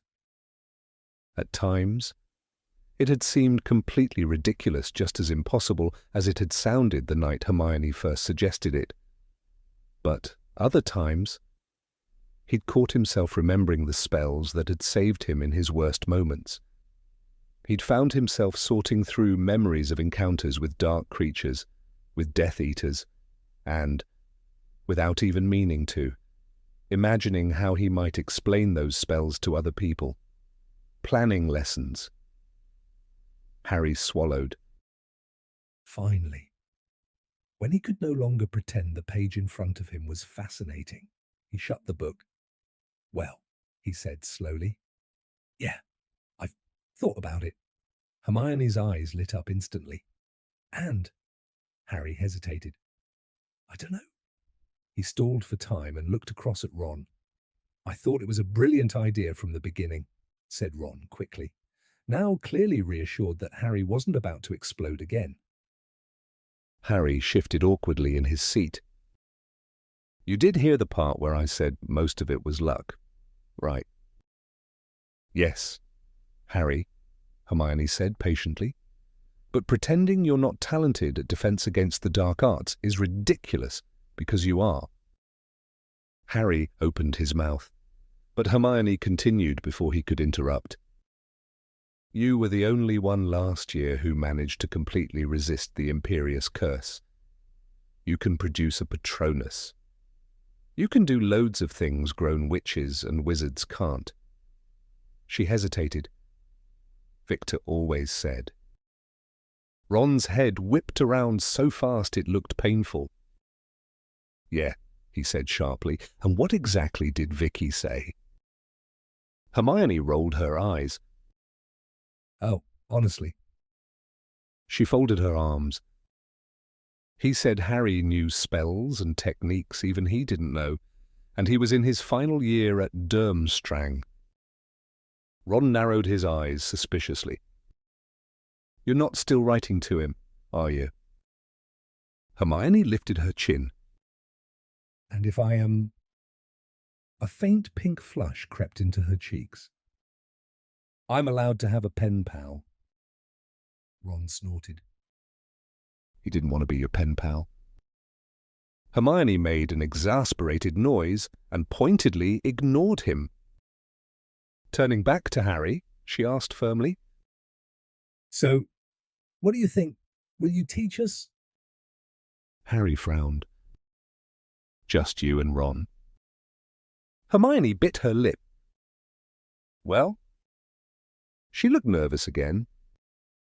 "Now don't get angry, Harry." Harry's eyes narrowed. "But I think we should offer to teach anyone who wants to learn." She rushed on quickly. "This is about defending ourselves against V. Voldemort." Ron shuddered violently. "Oh, stop being ridiculous, Ron." She glared at him, then turned back to Harry. "Wouldn't be fair to keep it to ourselves." Harry thought about it. "Maybe," he said slowly. "But I doubt anyone except you two would actually want me teaching them." He gave a hollow laugh. "I'm the school lunatic, remember." Hermione leaned across the table earnestly. "I think you'd be surprised." Ron, still frowning suspiciously at Hermione, leaned in too. "The first weekend in October is a Hogsmeade weekend," Hermione whispered. "What if we spread the word? Tell anyone interested to meet us there and we can talk about it." Ron frowned. "Why not do it here?" Hermione returned calmly to copying the diagram of a Chinese chomping cabbage. "Because," she said simply, "I don't think Umbridge would be thrilled if she found out." Harry had been looking forward to the trip to Hogsmeade. But one thought kept spoiling it. Sirius. Since the night he'd appeared in the fire, Sirius had remained stubbornly silent. Harry knew they had hurt him by refusing to let him come to Hogsmeade, and every now and then Harry worried Sirius might ignore their warning and come anyway. What if a huge black dog suddenly came charging down the street toward them? What if Malfoy saw... When Harry shared his worries with Ron and Hermione, Ron shrugged. "Well, you can't really blame him for wanting to get out." Ron lowered his voice. "He's been hiding for more than 2 years now. I know being on the run can't have been much fun, but at least he was free. Now he's trapped indoors all day with that horrible elf." Hermione shot him a dark look, but let the insult to creature pass. "The problem is," she said to Harry, "until V. Voldemort... Oh, honestly, Ron comes out into the open. Sirius has to stay hidden." She spoke quickly, as though reasoning it through. The Ministry won't admit Sirius is innocent until they admit Dumbledore's been telling the truth all along, and once they start catching actual Death Eaters again, they'll realize Sirius isn't one. She paused. For one thing, he doesn't even have the dark mark. I don't think Sirius would be reckless enough to show up, said Ron encouragingly. Dumbledore would go spare if he did, and Sirius usually listens to him, even when he hates the advice. Harry still looked uneasy, so Hermione spoke up gently. Ron and I have already been talking to a few people we thought might be interested in learning proper defense against the dark arts, she said. A couple of them seemed keen. We told them to meet us in Hogsmeade. Okay, Harry muttered distractedly, though his thoughts were still fixed on Sirius. Try not to worry so much. Harry, Hermione said softly. You've already got enough to deal with. She was right. Of course, Harry was struggling to stay on top of his homework, though things had improved now that Umbridge's detentions were finally over.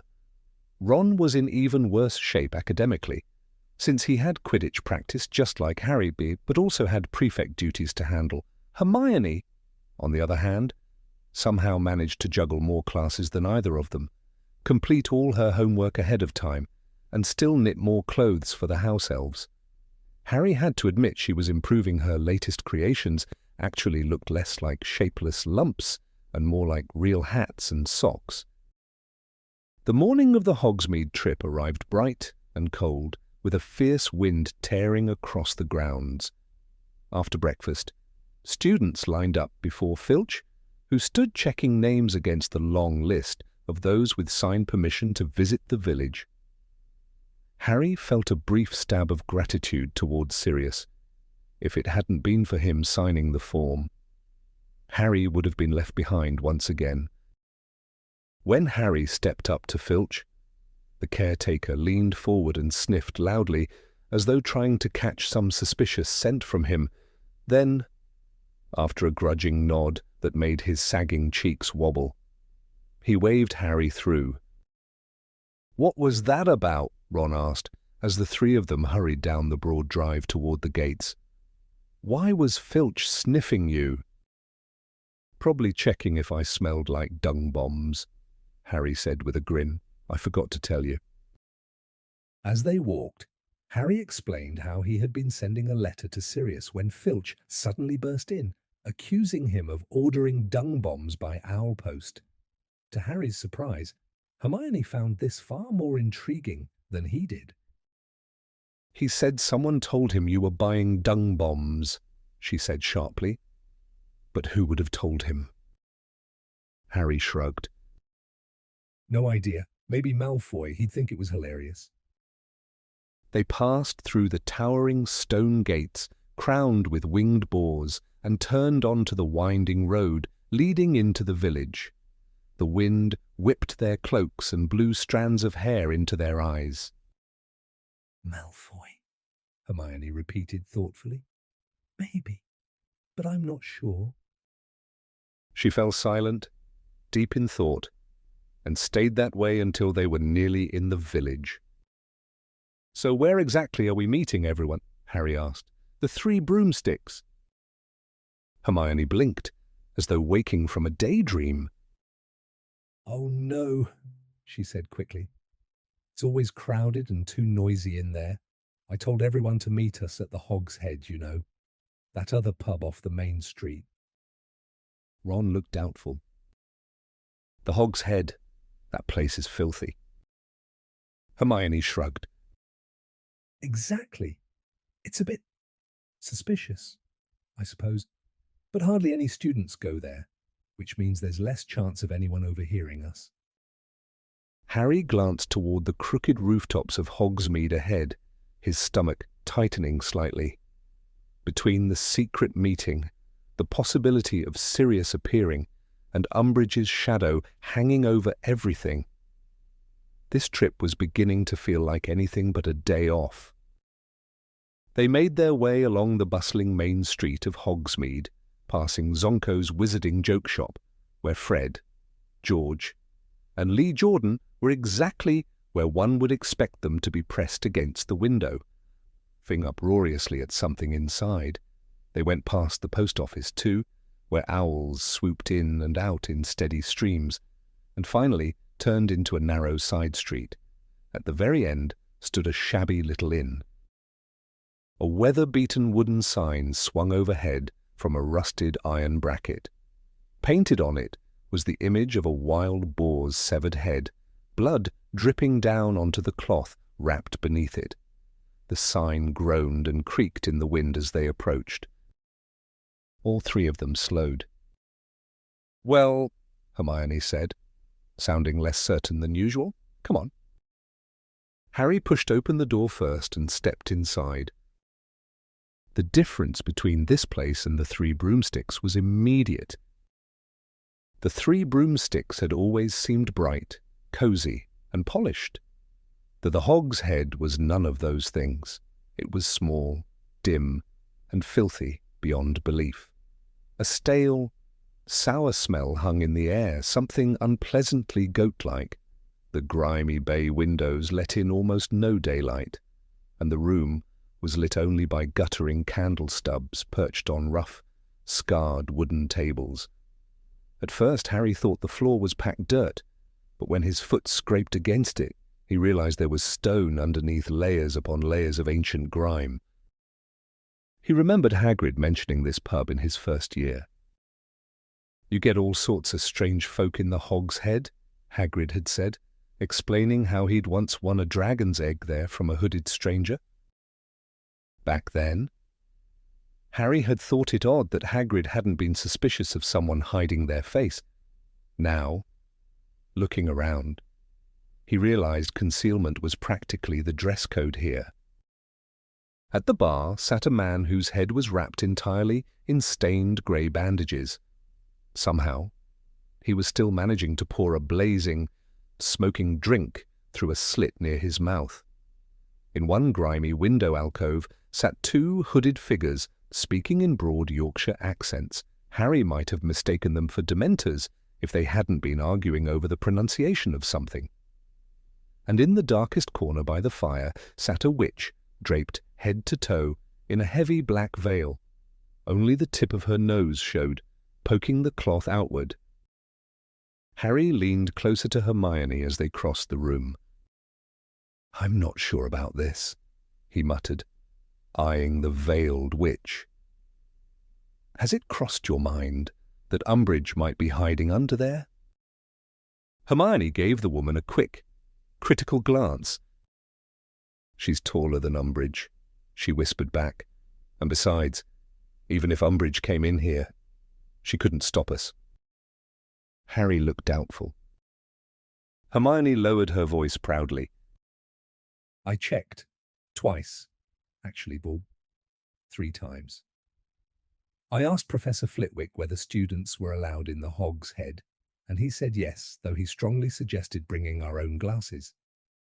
She wrinkled her nose. "And I looked up all the rules about study groups and homework clubs. They're perfectly legal. I just don't think we should advertise what we're doing." Harry snorted softly. "No," he said dryly. "Especially since this isn't exactly a homework club, is it?" At that moment, the barman shuffled toward them from a back room. He was tall and gaunt, with a curtain of long grey hair and a beard to match. His face was lined and stern, and something about him tugged at Harry's memory, though he couldn't place it. The man stopped in front of them and glared. "What?" he grunted. "3 butterbeers, please," said Hermione politely. Without a word, the barman bent beneath the counter and slammed 3 dusty, filthy bottles onto the bar. 6 sickles, he said shortly. Harry stared at the bottles. They looked as though they had been sitting there since before Hogwarts had been built. Ron grimaced. Hermione, however, reached calmly into her robes for the money. "I'll take care of it," Harry said briskly, handing over the coins. The barman's gaze swept across him, pausing briefly on the lightning-shaped scar before he looked away. He dropped the money into a battered wooden register that clicked open of its own accord, then shut it again with a dull snap. Harry, Ron, and Hermione moved to a table as far from the counter as possible, settling into their seats while quietly observing the room.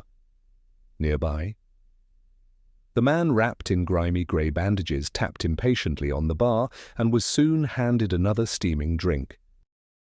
"Honestly?" Ron whispered, glancing eagerly toward the counter. "We could probably order whatever we wanted here. That bloke doesn't look like he'd refuse us anything. I've always fancied trying fire whiskey." "You are a prefect," Hermione cut in sharply. Ron's grin vanished at once. "Right, yeah." "So who exactly are we waiting for?" Harry asked, prying open the stiff cap of his butterbeer and taking a long sip. "Just a few people," Hermione replied, checking her watch and casting another nervous look at the door. "I told them to come around now, and I'm sure they know the place. Oh, wait, that might be them." At that moment, the pub door swung open. A wide beam of dusty sunlight sliced briefly through the dim room before being swallowed again as a crowd poured inside. Neville entered first, accompanied by Dean and Lavender. Close behind came Parvati and Padma Patil, along with Cho, which made Harry's stomach lurch and one of her ever-giggling friends. Luna Lovegood drifted in next, alone and looking as though she had wandered in by accident. Then came Katie Bell, Alicia Spinett, and Angelina Johnson, followed by Colin and Dennis Creevy, Ernie Macmillan, Justin Finch-Fletchley, Hannah Abbott, and a Hufflepuff girl Harry didn't recognise, 3 Ravenclaw boys Anthony Goldstein, Michael Corner, and Terry Boot filed in after them. Ginny appeared too, trailed by a tall, thin blonde boy Harry vaguely recognised from the Hufflepuff Quidditch team. Finally, Fred and George Weasley arrived with Lee Jordan, all 3 lugging large paper bags stuffed with Zonko's goods. "A few people," Harry croaked, staring at Hermione. "You call this a few people?" "Well, it seems the idea caught on," she said brightly. "Ron, could you grab some extra chairs?" Behind the bar, the barman had stopped mid-wipe, clutching a filthy rag that looked as though it had never seen clean water. His eyes widened slightly. Perhaps he had never witnessed his pub this crowded before. "Hi," Fred said, reaching the bar first and quickly counting heads. "Could we get 25 butterbeers?" The barman scowled for a moment, then tossed the rag aside with visible annoyance, as though dragged away from something far more important. He bent down and began pulling dusty bottles from beneath the counter. "Cheers," Fred said, passing the drinks around. "Everyone chip in, I don't have enough gold to cover all this." Harry watched in a daze as the lively group collected their butterbeers, digging through their robes for coins amid a rising buzz of chatter. He couldn't fathom why so many had shown up until a sudden, dreadful thought struck him. They might be expecting him to say something. He turned sharply toward Hermione. "What exactly have you been telling them?" Harry muttered under his breath, leaning toward Hermione. "What do they think this is?" "I already told you," Hermione said calmly, trying to reassure him. "They only want to hear what you have to say." Seeing the fierce look in Harry's eyes, she hurried on. "You don't need to speak right away, I'll start." "Hi, Harry," Neville said cheerfully as he dropped into the seat across from him. Harry attempted a weak smile, but no words came. His throat had gone dry. Cho had just sat down beside Ron, smiling warmly in Harry's direction. Her companion, a girl with curly strawberry blonde hair, was less welcoming. She narrowed her eyes at Harry with open suspicion, as though she strongly disapproved of being there. Little by little, The others found places around the crowded table. Some wore eager expressions. Others looked merely curious, while Luna Lovegood stared dreamily into the distance as if she were only half aware of the gathering. As the last chair scraped into place, the murmuring faded. Silence settled over the group. Every face turned toward Harry. Hermione began, her voice slightly shrill with nerves. Well, hello. The attention shifted to her, though many still flicked glances at Harry. Well, you all know why you're here? She continued. Harry thought she faltered as Harry shot her a warning look. I thought that it might be a good idea for those of us who actually want to study defense against the dark arts properly to do something about it. Because what Umbridge is teaching us, Hermione's tone suddenly sharpened with confidence, is complete rubbish. Here, Anthony Goldstein called out. Encouraged, Hermione straightened. Exactly. Nobody can honestly call that defense against the dark arts, so I thought maybe we should take matters into our own hands. She paused, glanced at Harry, then pressed on.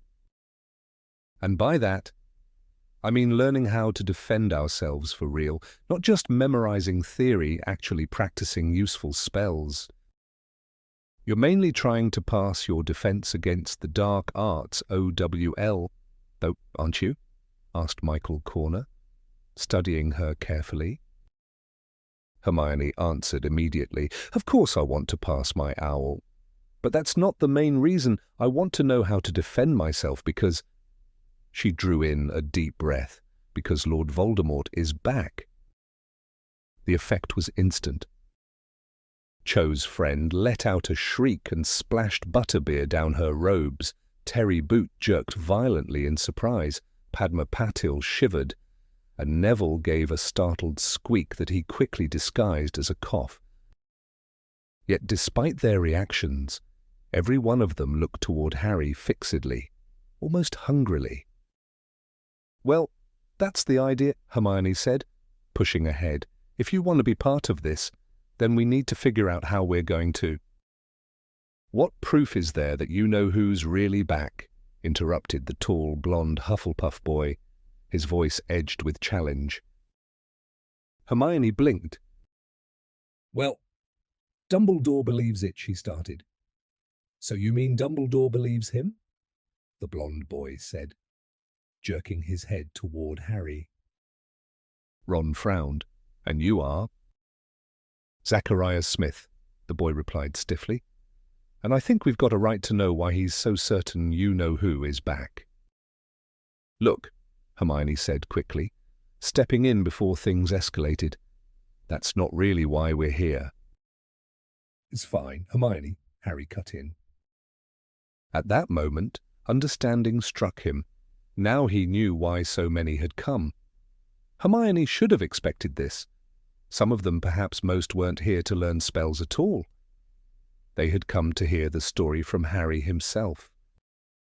What makes me say you-know-who's back? Harry repeated, fixing Zacharias with a hard stare. I saw him. Dumbledore already told everyone what happened last year. If you didn't believe him, then you're hardly going to believe me. And I'm not spending my afternoon trying to persuade people. The room seemed to freeze as he spoke. No one moved, no one breathed. Harry had the odd feeling that even the barman was listening now. He was still rubbing the same glass with the same filthy rag, somehow managing to make it dirtier. Zacharias shrugged dismissively. All Dumbledore said was that Cedric Diggory was murdered by you-know-who, and that you brought his body back to Hogwarts. He never gave us details. He didn't explain how it happened. I think everyone here would like to know. If you came here hoping for a description of what Voldemort looks like when he murders someone, then I can't help you, Harry snapped. His anger, never far from the surface these days, flared hot and fast. He kept his eyes locked on Zacharias's confrontational face and refused to glance at Cho. I'm not talking about Cedric Diggory. Understand? So if that's what you came for, you can leave. Harry shot Hermione a furious look. As far as he was concerned, this was entirely her doing. She had put him on display like some strange exhibit, and naturally everyone had shown up to see whether his story was as wild as they'd heard. But no one stood. Not even Zacharias. He simply continued staring at Harry, waiting. Hermione jumped back in, her voice rising again with nerves. So, as I was saying, if everyone here really wants to learn defense, then we should figure out how we're going to organize this, how often we'll meet, and where we can... Is it true, interrupted the Hufflepuff girl with the long braid, looking straight at Harry, that you can produce a Patronus? A ripple of excitement swept through the group. Harry shifted in his seat. Yeah, he admitted, sounding more defensive than he intended. A corporeal Patronus. The phrase stirred something in Harry's memory. You don't know Madame Bones, do you? He asked. The girl smiled. She's my auntie, she said. I'm Susan Bones. She told me about your hearing. So, is it really true? You make a stag Patronus? Yes, said Harry. Blimey. Harry, said Lee, looking deeply impressed. I never knew that. Mum told Ron not to spread it around, and said Fred, grinning at Harry. She said you got enough attention as it was. She's not wrong, mumbled Harry, and a couple of people laughed. The veiled witch, sitting alone, shifted very slightly in her seat. And did you kill a basilisk with that sword in Dumbledore's office? Demanded Terry Boot. That's what one of the portraits on the wall told me when I was in there last year. Yeah, I did, yeah, said Harry. Justin Finch Fletchley whistled. The Creevy brothers exchanged awestruck looks, and Lavender Brown said, "Wow," softly. Harry was feeling slightly hot around the collar now. He was determinedly looking anywhere but at Cho. And in our first year, said Neville to the group at large, he saved that sorcerer's stone. Sorcerers, hissed Hermione. Yes, that from you-know-who, finished Neville. Hannah Abbott's eyes were as round as galleons. And that's not to mention, said Cho. Harry's eyes snapped across to her. She was looking at him, smiling.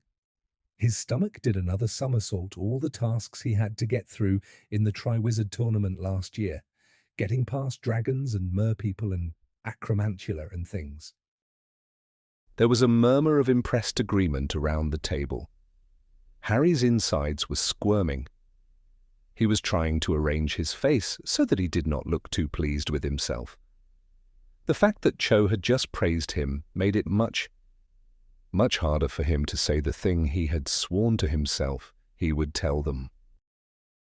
"Look," he said, and everyone fell silent at once. I don't want to sound like I'm trying to be modest or anything, but I had a lot of help with all that stuff. Not with the dragon. You didn't, said Michael Corner at once. That was a seriously cool bit of flying. Yeah, well, said Harry, feeling it would be churlish to disagree. And nobody helped you get rid of those Dementors this summer, said Susan Bones. No, said Harry. No, okay. I know I did bits of it without help. But the point I'm trying to make is, are you trying to weasel out of showing us any of this stuff? Said Zacharias Smith. Here's an idea, said Ron loudly, before Harry could speak. Why don't you shut your mouth? Perhaps Zacharias's sneering tone, or maybe the word weasel, had struck a nerve with Ron, whatever the reason. He was glaring at Zacharias as though he'd gladly punch him on the spot. Zacharias noticed and reddened. So we all came here to learn from him, he said defensively, and now he's saying he can't actually do any of it. That's not what he said, Fred shot back.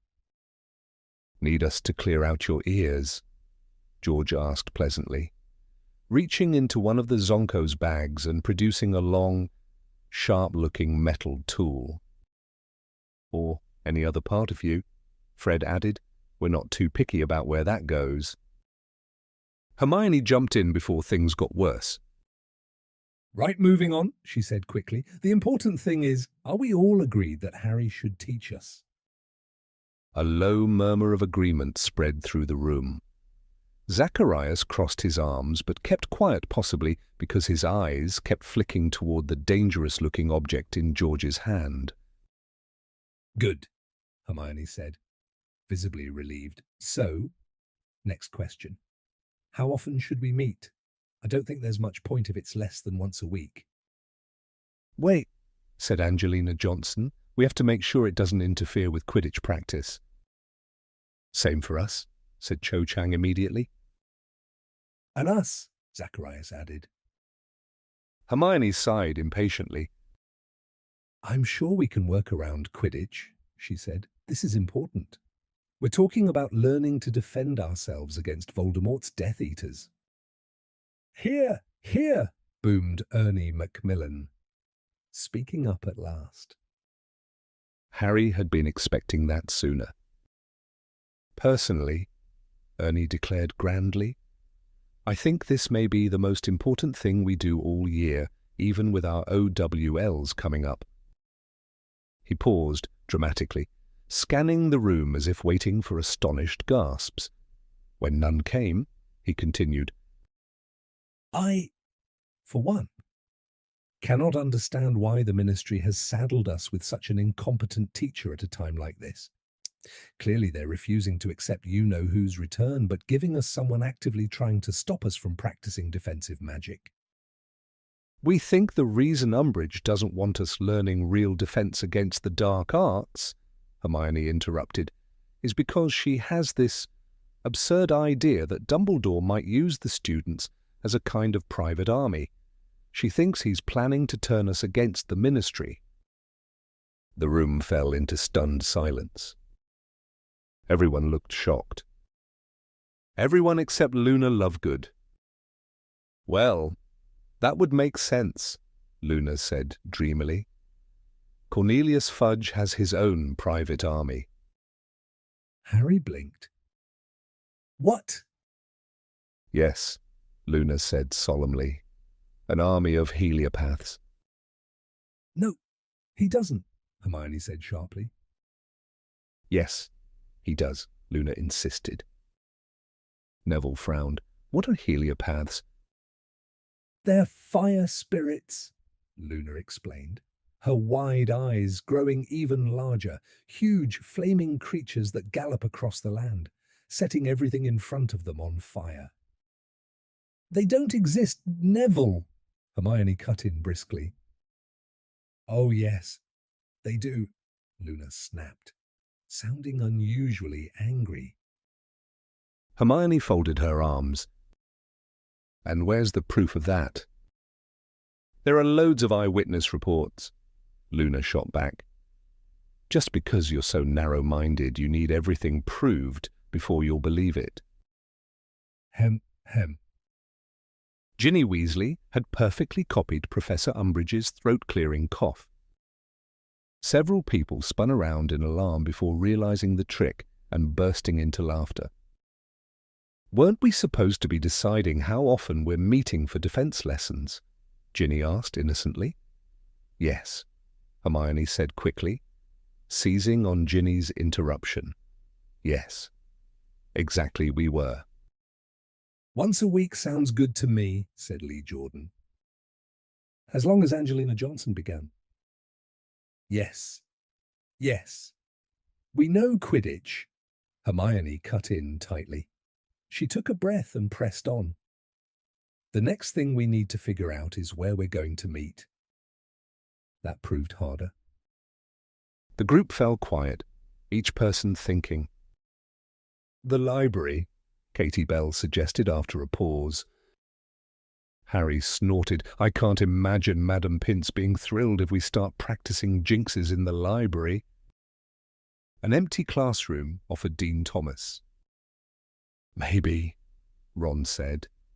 Professor McGonagall might let us use hers, she did, when Harry was training for the Triwizard Tournament. Harry doubted it. Even with Hermione's insistence that study groups were technically allowed, this felt far more dangerous, far more rebellious. McGonagall might not be willing to risk it this time.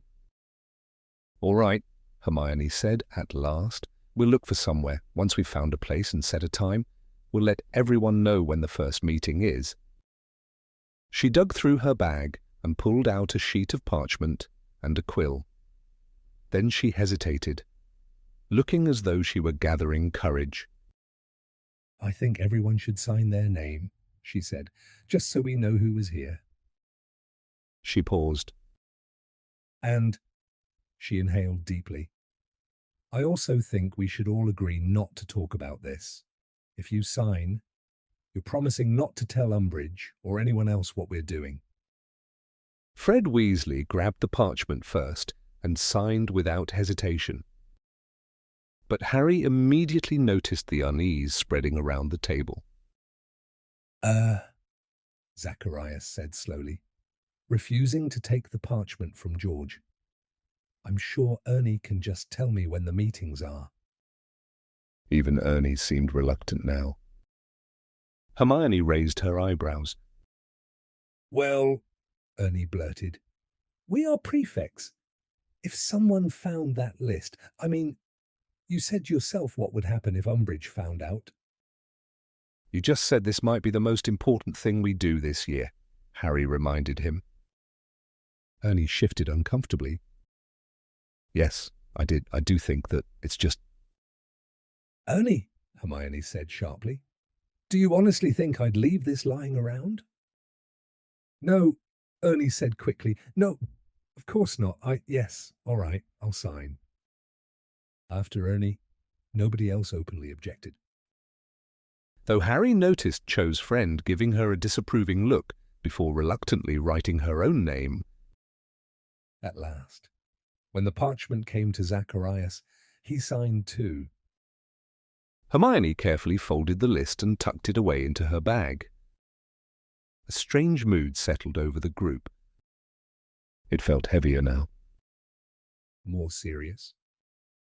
As though they had all just entered into something binding. Well, Fred said briskly, standing up and brushing off his robes. Time's moving on. George, Lee, and I have some highly sensitive shopping to do, he added with a grin. See you all later. One by one, then in small groups. The others began to leave as well, drifting out of the crowded pub. Cho lingered by the doorway, fussing unnecessarily with the clasp of her bag. Her long, dark hair slipped forward like a curtain, hiding most of her face, but her curly-haired friend stood beside her with folded arms, clicking her tongue impatiently, making it clear there would be no lingering. At last. Cho allowed herself to be steered out the door, though just before disappearing. She glanced back and gave Harry a small wave. Well, Hermione said brightly a few minutes later, as Harry, and Ron stepped out of the Hog's Head into the blazing sunlight. I think that went rather well. Harry and Ron were both carrying the remains of their butterbeers. That Zacharias bloke's a complete wart, Ron muttered, glaring after Zacharias's retreating figure in the distance. Hermione sighed. I'm not exactly fond of him either, but he overheard me talking to Ernie and Hannah at the Hufflepuff table and seemed really keen to come. What was I supposed to do?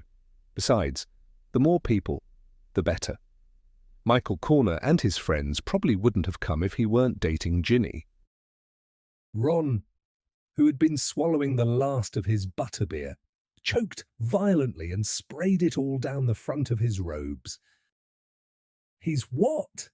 He spluttered, staring at Hermione in horror. His ears had turned bright red. My sister's going out with, what do you mean, Michael Corner? Hermione blinked. Well, I think that's partly why he and his friends came. Obviously, they want to learn defense too. But if Ginny hadn't told Michael about the meeting, When did this happen? Ron demanded. When did she start? they met at the Yule Ball, Hermione said calmly, and they got together near the end of last year. They had reached the high street now, and Hermione stopped outside Scrivenshaft's quill shop, where elegant pheasant feather quills were displayed in the window.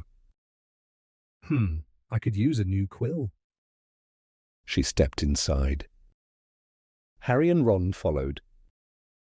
Which one was Michael Corner? Ron asked furiously, trailing after her.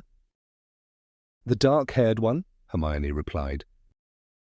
I didn't like him, Ron said instantly. Hermione muttered, shocking. Ron ignored her and kept pace as Hermione examined rows of quills standing in copper pots. But I thought Ginny liked Harry. Hermione gave him a pitying look and shook her head. Ginny used to like Harry. She got over that months ago. She glanced kindly at Harry. Not that she doesn't still like you. Harry, whose thoughts were still circling around Cho's wave at the door, wasn't nearly as invested in this conversation as Ron, who looked ready to explode. Still, something suddenly clicked. So that's why she talks around me now? Harry asked. She never used to say much when I was there. Exactly, Hermione said. Ah, yes. I think I'll take this one. She selected a long black and gold quill and brought it to the counter, paying 15 sickles and 2 nuts, while Ron hovered behind her, still fuming. Hermione turned sharply and accidentally, or perhaps not accidentally, stepped on his foot. Ron, she said sternly, this is exactly why Ginny didn't tell you. She knew you'd overreact, so please don't keep going on about it. What do you mean, overreacting? Ron protested loudly. I'm not overreacting, and I'm not going on about anything. He continued grumbling under his breath the entire way down the street. Hermione cast Harry an exaggerated eye roll, then leaned closer and lowered her voice while Ron continued muttering darkly about Michael Corner. And speaking of Michael and Ginny, she murmured, a small smile tugging at her lips. What about you and Cho Chang? What? Harry said far too quickly. At once, heat seemed to surge through him like boiling water. His face burned despite the cold air, and panic flickered in his chest. Had he really been that obvious? Hermione's smile widened. Oh, come on, she said lightly. She could hardly stop looking at you. Harry said nothing. For a moment, the whole world seemed to change.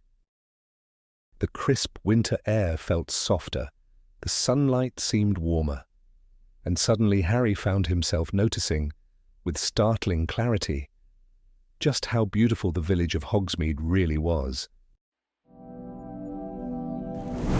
Chapter 17. Educational Decree Number 24. Well, Sirius, it's just that there were only 4 of you meeting in the Shrieking Shack when you were at school, said Hermione, and all of you could transform into animals, and I suppose you could all have squeezed under a single invisibility cloak if you'd wanted to.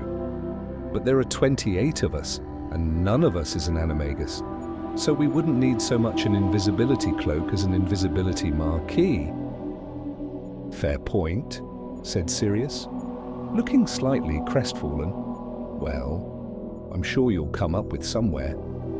There used to be a pretty roomy secret passageway behind that big mirror on the 4th floor. You might have enough space to practice jinxes in there. Fred and George told me it's blocked, said Harry, shaking his head. Caved in or something? Oh, said Sirius, frowning. Well, I'll have a think and get back to... He broke off. His face was suddenly tense. Alarmed, he turned sideways, apparently looking into the solid brick wall of the fireplace. Sirius, said Harry anxiously. But he had vanished. Harry gaped at the flames for a moment, then turned to look at Ron and Hermione. Why did he? Hermione gave a horrified gasp and leapt to her feet, still staring at the fire. A hand had appeared amongst the flames, groping as though to catch hold of something, a stubby, short-fingered hand covered in ugly, old-fashioned rings. The three of them ran for it. At the door of the boys' dormitory, Harry looked back. Umbridge's hand was still making snatching movements amongst the flames, as though she knew exactly where Sirius's hair had been moments before and was determined to seize it. Signed, Dolores Umbridge. High Inquisitor Harry and Ron reread the decree over the heads of several nervous-looking second years. Do you think this means they'll shut down the Gobstones Club? One of the younger boys whispered anxiously. Ron gave him a grim look. You're probably safe with Gobstones, he said darkly, making the boy jump. Then, as the second years hurried away, he turned to Harry. Can't say the same for us. Though Harry was staring at the notice again. The happiness he'd carried since Saturday had evaporated. In its place was anger, hot and pounding inside him. This isn't random, he said, clenching his fists. She knows. She can't, Ron said immediately. Harry rounded on him. There were loads of people in that pub, people listening. And honestly, how many of the ones who came can we really trust? Any of them could have gone straight to Umbridge. And he'd believed they trusted him, believed they admired him. Zachariah Smith, Ron said instantly, slamming one fist into his palm. Or Michael Corner. I thought he looked shifty too. I wonder if Hermione's seen this yet, Harry muttered, glancing toward the girls' staircase. Come on. Ron strode across the room, yanked open the door, and started charging up the spiral staircase. He got 6 steps up. Then a deafening wail like a klaxon filled the room. The staircase shifted beneath him. The steps melted together into a smooth stone ramp. For one hilarious second, Ron kept trying to run, arms flailing wildly like windmills, and then he lost balance and shot backward down the slide. He landed flat on his back at Harry's feet. Harry bent over, laughing as he helped him up. Guess we're not allowed in the girls' dormitory. 2 fourth-year girls came zooming down the slide next, shrieking with laughter. Ooh, who tried to go upstairs. One of them giggled, staring openly at Harry and Ron. Me, Ron muttered, brushing himself off. He looked outraged. I didn't know that would happen. It's not fair, he added as the girls ran off toward the portrait hole, still laughing. Hermione can come into our dormitory. Why can't we go into theirs? Well, said Hermione's voice. She slid gracefully down the stone slope and landed neatly on the rug in front of them before standing up. It's an old-fashioned rule, she explained. According to Hogwarts, a history. The founders thought boys were less trustworthy than girls. Ron looked offended. Anyway, Hermione said briskly, why were you trying to get in? To find you, look. Ron dragged her to the notice board. Hermione scanned the decree quickly. Her face hardened at once. Someone must have told her, Ron said furiously. Hermione shook her head. They can't have... Ron stared. You're so trusting. You think everyone's as honest as you are. No, Hermione interrupted quietly. They can't have... She lowered her voice and looked from Ron to Harry. Because I put a jinx on the parchment everyone signed. Harry blinked. Hermione's expression turned cold. So if anyone has gone to Umbridge, she said grimly, we'll know exactly who it was. She paused, and they'll regret it. What happens to them? Ron asked eagerly, leaning in. Hermione gave him a grim little smile. Let's just say, she replied, it'll make Eloise Midgen's acne look like a few adorable freckles.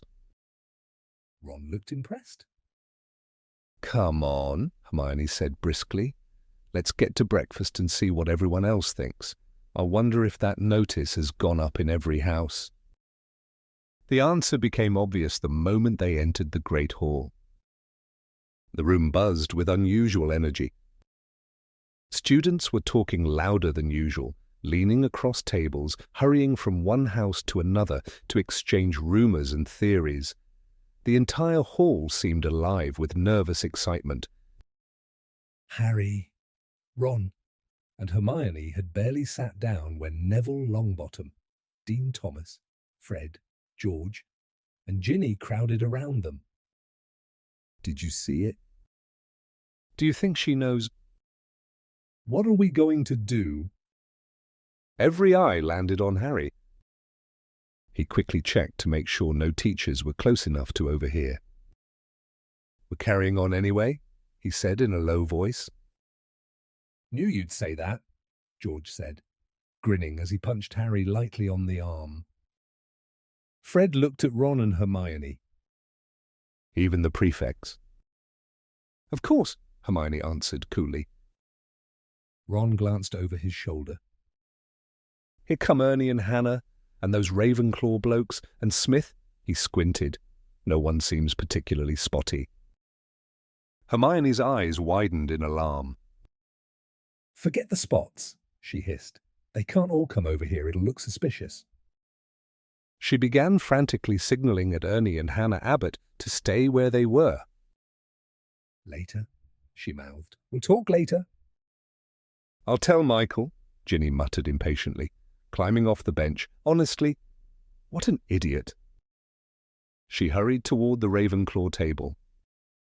Harry watched her go, and then his eyes drifted toward Cho. She was seated nearby, talking quietly with the curly-haired friend she had brought to the Hog's Head. Would Umbridge's decree frighten her off? Would she come again? Harry barely had time to wonder before the next problem struck. As they were leaving the Great Hall for History of Magic. Harry, Ron. It was Angelina Johnson, hurrying toward them with panic written all over her face. It's okay, Harry said quickly when she got close enough. We're still going to. You do realize Quidditch counts too, Angelina interrupted. Harry blinked. We have to ask permission to reform the Gryffindor team. What? Harry said. No way, Ron groaned. You read the notice? Angelina said desperately. It says teams too. She grabbed Harry's arm. So listen to me, this is the last time I'm saying it, please. Please don't lose your temper with Umbridge again, or she might ban us from playing altogether. All right, Harry said quickly. Angelina looked close to tears. I'll behave. She searched his face, then nodded uncertainly. As she hurried off, Ron muttered darkly as they headed toward Professor Binns's lesson. Bet Umbridge is in there. Harry looked sideways at him. She hasn't inspected Binns yet, Ron said grimly. Bet anything she's there now. Ron's prediction proved wrong. When they entered the classroom, the only teacher there was Professor Binns, hovering an inch above his chair as usual and preparing to continue his endless, lifeless lecture on giant wars.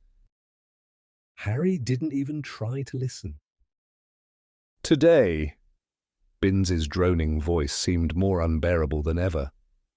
Harry stared blankly at his parchment, absent-mindedly sketching meaningless shapes while ignoring Hermione's repeated nudges and disapproving looks. Then she jabbed him sharply in the ribs. Our what? Hermione pointed toward the window.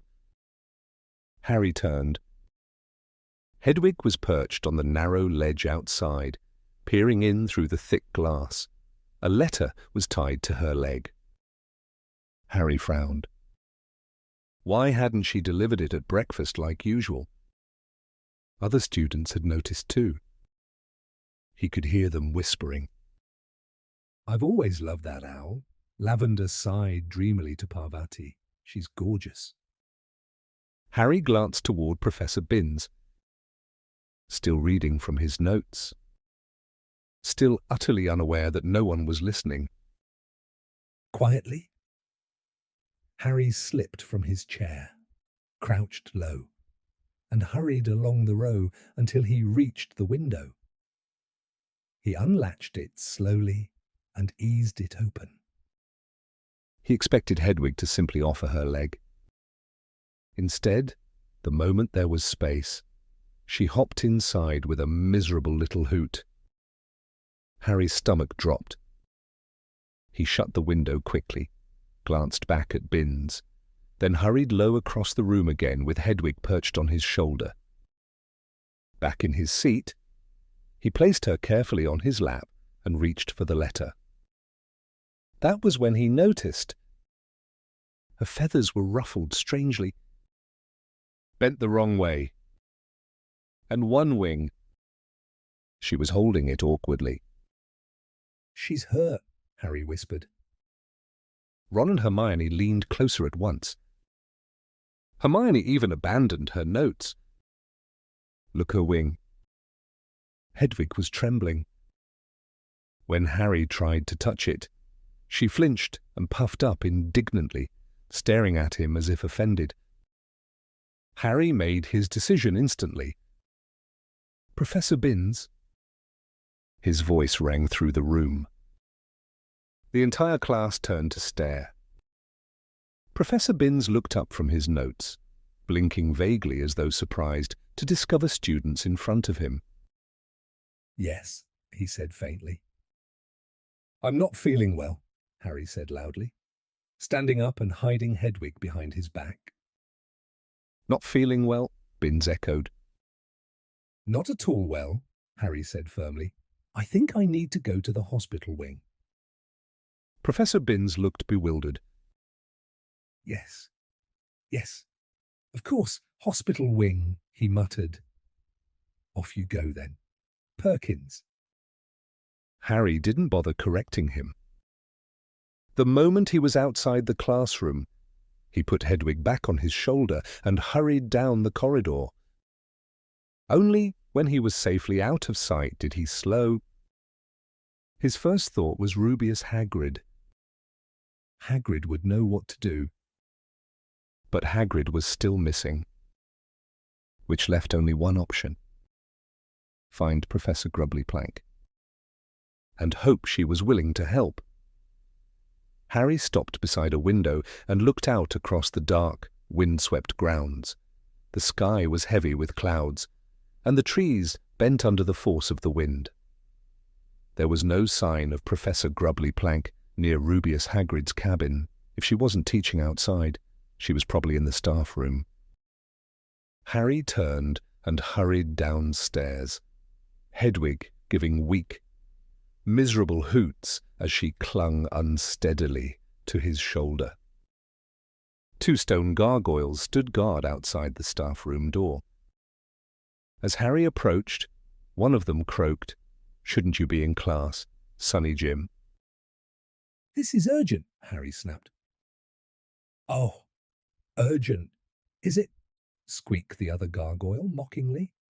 Well, that changes everything, doesn't it? Harry ignored them and knocked sharply. Footsteps approached. The door swung open, and there stood Minerva McGonagall. "You haven't earned yourself another detention," she demanded immediately, her square glasses flashing. No, Professor, Harry said quickly. "Then why aren't you in class?" It's urgent, apparently, the second gargoyle said smugly. Harry gritted his teeth. "I'm looking for Professor Grubbly-Plank," he explained. "It's my owl she's hurt." Hurt owl, is it? Professor Grubbly-Plank appeared behind McGonagall, a pipe clenched between her teeth and a copy of the Daily Prophet in her hand. Yes, Harry said, lifting Hedwig carefully from his shoulder. She came after the other post owl's arm and her wing's strange look. Professor Grubbly Plank tucked the pipe more firmly into her mouth and gently took Hedwig from him while McGonagall watched. She muttered, the pipe bobbing as she spoke. Looks like she's been attacked. Harry's stomach twisted. Attacked? Professor Grubbly Plank examined the wing more closely. Can't imagine by what, though Thestrals sometimes go after birds, she said thoughtfully, but Hagrid's trained the Hogwarts Thestrals not to touch owls. Harry had no idea what Thestrals were. And at the moment, he couldn't have cared less. He only wanted to know whether Hedwig would be all right. Professor McGonagall, however, narrowed her eyes at him. Do you know how far this owl has flown, Potter? Harry blinked. He swallowed. From London, I think. Harry met Professor McGonagall's eyes for only a second, but it was enough. The way her brows drew together told him she understood immediately that London really meant number 12. Grimmauld Place. Professor Grubbly Plank pulled a monocle from inside her robes and fixed it into one eye, peering closely at Hedwig's injured wing. I should be able to mend this if you leave her with me. Potter, she said, and she shouldn't be flying any long distances for a few days. Harry hesitated, then nodded. Right, thanks. At that moment, the bell rang for break. No trouble, Professor Grubbly Plank grunted, turning back toward the staff room. Just a moment. Wilhelmina, Professor McGonagall called sharply. Potter's letter. Oh, right, Harry said. He had completely forgotten the scroll tied to Hedwig's leg. Professor Grubbly Plank handed it over before disappearing into the staff room carrying Hedwig, who was looking at Harry with what seemed like deep betrayal. Harry felt a pang of guilt. As he turned to leave, Potter. He stopped. Yes, Professor.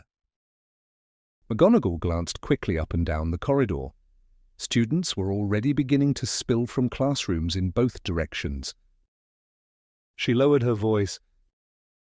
Bear in mind, she said quickly, nodding toward the scroll in his hand, that communication in and out of Hogwarts may be under watch. Harry stared.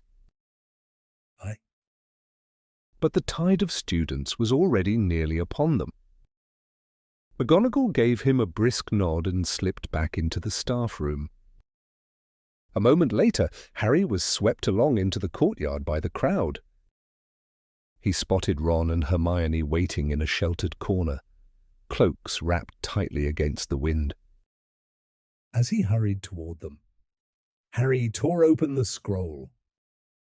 Inside were 5 words in Sirius Black's handwriting. Today, same time, same place. Is Hedwig all right? Hermione asked anxiously the moment he reached them. Where'd you take her? Ron added. To Grubbly Plank, Harry said, and I ran into McGonagall. Listen. He quickly told them what McGonagall had said.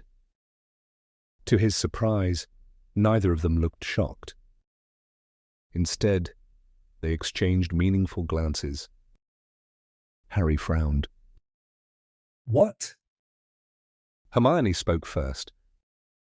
I was just saying to Ron, what if someone tried to intercept Hedwig? Harry stared. She's never been injured delivering post before, has she? Ron took the note from Harry and squinted at it. Who's it from? Snuffles, Harry muttered. Ron read it aloud under his breath. Same time, same place. He looked up. He means the fire in the common room. Obviously, Hermione said, leaning in to read the note too. But she looked worried. I just hope no one else has already read it. But it was still sealed, Harry said quickly, more to reassure himself than Hermione. And even if someone had read it, they wouldn't understand unless they knew where we'd talked to him before. right? I don't know, Hermione said nervously, adjusting her bag on her shoulder as the bell rang again. A seal could be fixed with magic in seconds, and if someone's monitoring the flu network. She bit her lip. The problem is, I don't see how we can warn him not to come without that message being intercepted too. The three of them headed down the stone stairs toward the dungeons for potions, each wrapped in uneasy thoughts. But as they reached the bottom, they were jerked back to reality by a familiar voice. Draco Malfoy was standing outside Severus Snape's classroom, waving an official-looking parchment and speaking far louder than necessary. Yeah, Umbridge gave the Slytherin Quidditch team permission straight away. Malfoy drawled smugly. I asked her first thing this morning. He smirked. Though honestly, it was practically automatic. She knows my father really well. He's always in and out of the ministry. His pale eyes slid toward Harry and Ron. Be interesting to see if Gryffindor are allowed to keep playing, won't it? Don't react, Hermione whispered urgently. Harry and Ron stood rigid, fists clenched. Malfoy's smile widened. I mean, he said even louder now, if it comes down to influence at the ministry, they haven't got much hope. He laughed softly. From what my father says, they've been trying to sack Arthur Weasley for years. His gaze locked on Harry. And Potter, well, my father says it's only a matter of time before the ministry carts him off to St. Mungo's Hospital for magical maladies and injuries. Malfoy twisted his face grotesquely, eyes rolling, mouth hanging slack. Apparently they've got a special ward for people whose brains have been scrambled by magic. Vincent Crabbe and Gregory Goyle grunted with laughter. Pansy Parkinson shrieked. Then something slammed into Harry's shoulder. He staggered sideways. A split second later he realized what had happened. Neville Longbottom had burst past him and was charging straight at Malfoy. Neville, no. Harry lunged and grabbed the back of Neville's robes. Neville fought wildly, fists swinging, trying to reach Malfoy, who, for the first time, looked genuinely startled. Ron, help. Harry wrapped an arm around Neville's neck and hauled him backward. Crabbe and Goyle stepped in front of Malfoy, cracking their knuckles and squaring up for a fight. Ron grabbed Neville's arms. Together, he and Harry dragged Neville back toward the Gryffindors. Neville's face was blazing red. Harry's grip on his throat made his words almost impossible to understand, but fragments burst out between gasps. Not funny. Don't. Mungo's. Show him. The dungeon door swung open. Severus Snape stood there, black robes billowing faintly around him. His cold black eyes swept along the Gryffindor line until they landed on Harry and Ron, struggling to restrain Neville. Fighting. Potter. Weasley. Longbottom. Snape drawled in his icy, mocking voice. 10 points from Gryffindor. Harry clenched his jaw. Release Longbottom. Potter, or it will be detention. Inside all of you. Harry let Neville go at once. Neville stood there, breathing hard, his face red and furious as he glared at Harry. I had to stop you, Harry panted, snatching up his bag. Crabbe and Goyle would have killed you. Neville said nothing. He grabbed his own bag and stormed into the dungeon. Ron stared after him as they followed. What in Merlin's name was that about? Harry stayed silent. He knew exactly why Malfoy's joke about St. Mungo's Hospital for Magical Maladies and Injuries had hit Neville so hard. But he had promised Albus Dumbledore he would tell no one. Neville didn't even know Harry knew. The three of them took their usual seats at the back of the dungeon classroom and unpacked parchment, quills, and their copies of 1,000 magical herbs and fungi. Whispers rippled through the room about Neville's outburst. Then Snape slammed the dungeon door shut with a loud bang. Instant silence. "You will notice," Snape said softly, his lip curling, "that we have a guest with us today." He gestured toward the shadowy corner of the room. Harry turned. Professor Dolores Umbridge sat there, clipboard balanced primly on her knees. Harry raised his eyebrows at Ron and Hermione. Snape and Umbridge, the two teachers he hated most, in one room. It was difficult to decide which one he wanted humiliated more. "We are continuing with the strengthening solution today," Snape said. "You will find your potions as you left them last lesson. If you brewed them correctly, they should have matured nicely over the weekend." He flicked his wand. Instructions appeared on the board. "Proceed." For the next half hour, Umbridge remained in her corner, scribbling notes. Harry kept one eye fixed on her. He was so intent on seeing what would happen when she questioned Snape that he began making mistakes. Again. And again. "Salamander blood! Harry!" Hermione hissed in frustration, grabbing his wrist before he tipped the wrong bottle into the cauldron for the third time. Not pomegranate juice. "Right," Harry muttered distractedly. He set the bottle down without really looking. His eyes were still on Umbridge. She had just stood up. "Ha," Harry whispered. She was moving between the rows of desks. Heading straight for Snape, who was bent over Dean Thomas's cauldron. "Well," Dolores Umbridge said briskly to Snape's back, "the class seems reasonably advanced for their year." She made a note on her clipboard.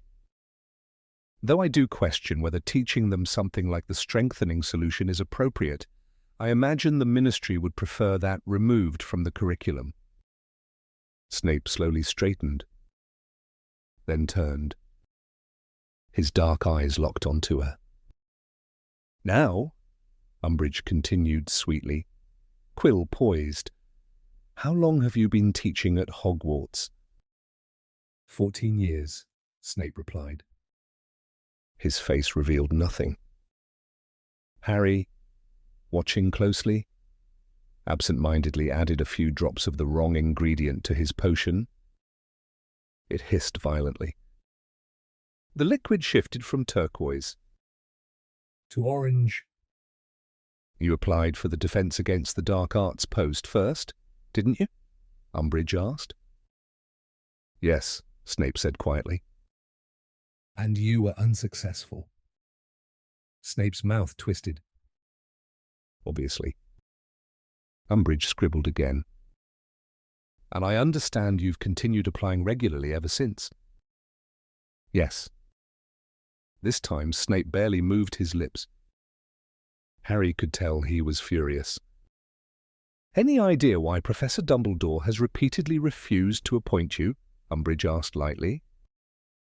Snape's eyes flashed. "I suggest you ask him." "Oh, I intend to," Umbridge said with a sugary smile. Snape stared down at her. "I assume this is relevant?" "Oh, yes," she said brightly. "The ministry wants a complete picture of teachers' backgrounds." She moved away toward Pansy Parkinson and began asking her questions instead. Snape turned. His eyes swept the room and landed on Harry. For 1 second, they locked eyes. Harry jerked his gaze downward. Too late. His potion had gone thick and lumpy, and now smelled strongly of burning rubber. "No marks again, Potter," Snape said silkily. With a flick of his wand, he vanished the entire contents of Harry's cauldron. You will write an essay on the correct composition of this potion, Snape continued nastily, explaining exactly how and why you failed. Harry clenched his fists. "Hand it in next lesson." "Yes," Harry muttered furiously. As if Snape's usual homework wasn't enough. He had Quidditch practice that evening. Now this too. It was hard to believe he had woken up happy that morning. Now all he wanted was for the day to end. "Maybe I'll skip divination," Harry muttered gloomily after lunch as he stood in the courtyard, the wind snapping at cloaks and hats. "Pretend I'm ill and do Snape's essay instead. Then I won't have to stay up half the night." You cannot skip divination, Hermione said sternly. Ron rounded on her. That's rich coming from you. You walked out of divination. You hate Trelawney. "I do not hate her," Hermione said loftily. She lifted her chin. I simply think she's a dreadful teacher and a complete fraud. Then she glanced at Harry. And Harry's already missed History of Magic. He shouldn't miss anything else. Harry couldn't really argue. So half an hour later, he found himself slumped in the overheated, heavily perfumed atmosphere of the divination classroom. He was in a foul mood.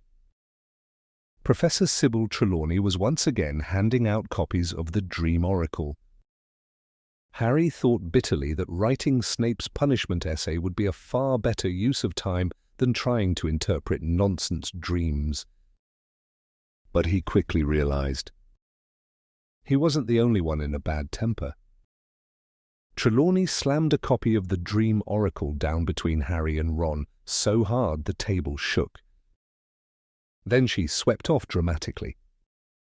She hurled the next copy toward Seamus and Dean, missing Seamus Finnegan's head by inches. The last one she shoved so hard into Neville's chest.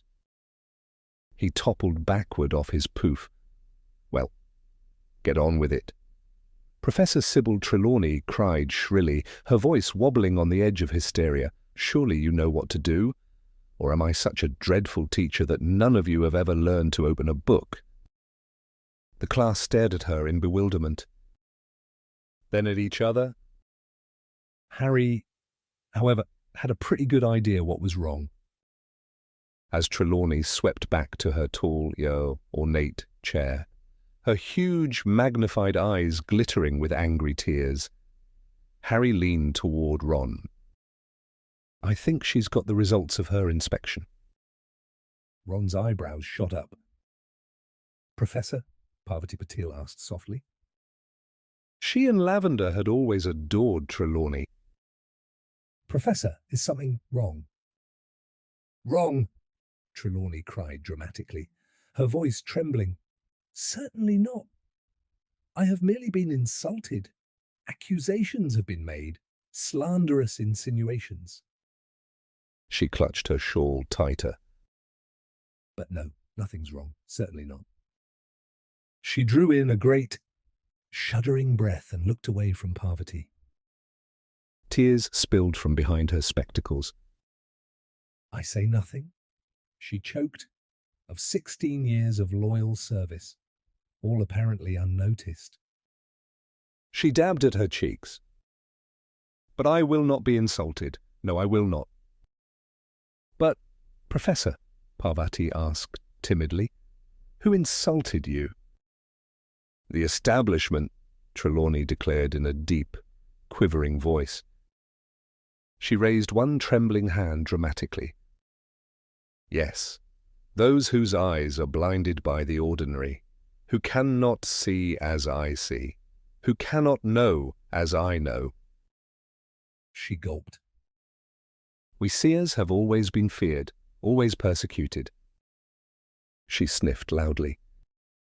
It is our curse. She pulled an embroidered handkerchief from her sleeve and blew her nose so hard it sounded like Peeves making a rude noise. Ron snorted with laughter. Lavender glared at him. Professor, Parvati tried again. Is this because of Professor Umbridge?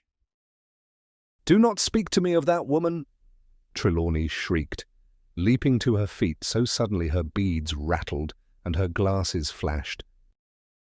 Continue your work. She spent the rest of the lesson stalking between the tables, muttering darkly through her tears. May resign. The humiliation. Probation. We shall see. How dare she? Later, in defense against the dark arts, Harry leaned toward Hermione. You and Umbridge have something in common. Hermione frowned. What? She clearly thinks Trelawney's a fraud too. Looks like she's put her on probation. At that moment, Umbridge entered the classroom. She wore her usual black velvet bow.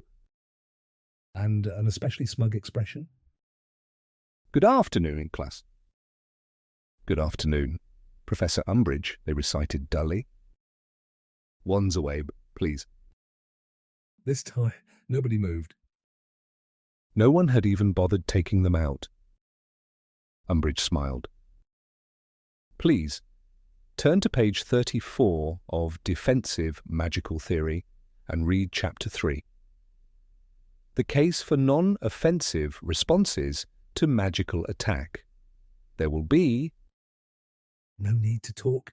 Harry, Ron, and Hermione muttered together under their breath.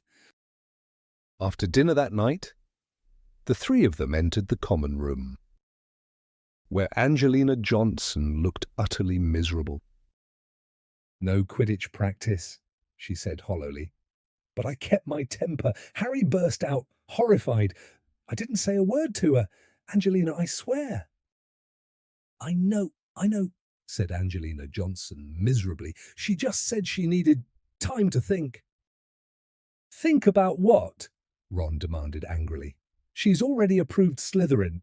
Why not us? Harry said nothing. He could picture exactly how much Dolores Umbridge was enjoying this. Keeping the possibility of cancelling Gryffindor Quidditch hanging over their heads. It was just another weapon. And she wouldn't give it up easily. Well, said Hermione brightly, look on the positive side, at least now you've got time to do Snape's essay. Harry stared at her. That's the positive side. Ron looked equally appalled. No Quidditch practice, Harry snapped. An extra potions homework. He dropped into a chair, yanked out his potions essay, and began writing with deep reluctance. Concentrating was nearly impossible. Even though he knew Sirius wouldn't appear in the fire until much later, Harry kept glancing at the flames every few minutes, just in case. The common room was deafening. Fred Weasley and George Weasley had apparently perfected one variety of their skiving snack box and were demonstrating it to a wildly enthusiastic crowd. First, Fred bit into the orange half of a sweet and immediately began vomiting spectacularly into a bucket in front of him. The crowd roared. Then he swallowed the purple half, and the vomiting stopped instantly. More cheering. Lee Jordan, acting as assistant, lazily vanished the sick every so often with the same spell Snape always used on Harry's ruined potions. Between the retching, the applause, and Fred and George shouting prices and taking advance orders, Harry could barely think. Hermione wasn't helping. Every few seconds she gave a loud, furious sniff of disapproval. Oddly, Harry found that even more distracting. Then go stop them, he snapped after scribbling the wrong measurement of powdered griffin claw for the 4th time and crossing it out. I can't, Hermione hissed through clenched teeth. Technically, they're not breaking any rules. She glared across the room. They're allowed to eat those disgusting things themselves, and apparently the rest of these idiots are allowed to buy them. She folded her arms. Unless they can be proven dangerous, and right now they don't seem to be. The 3 of them watched as George bent over the bucket and projectile vomited. He then swallowed the other half of the sweet, Straightened up, spread his arms wide, and grinned as the crowd erupted into applause. Harry watched Fred, George, and Lee scoop up handfuls of gold.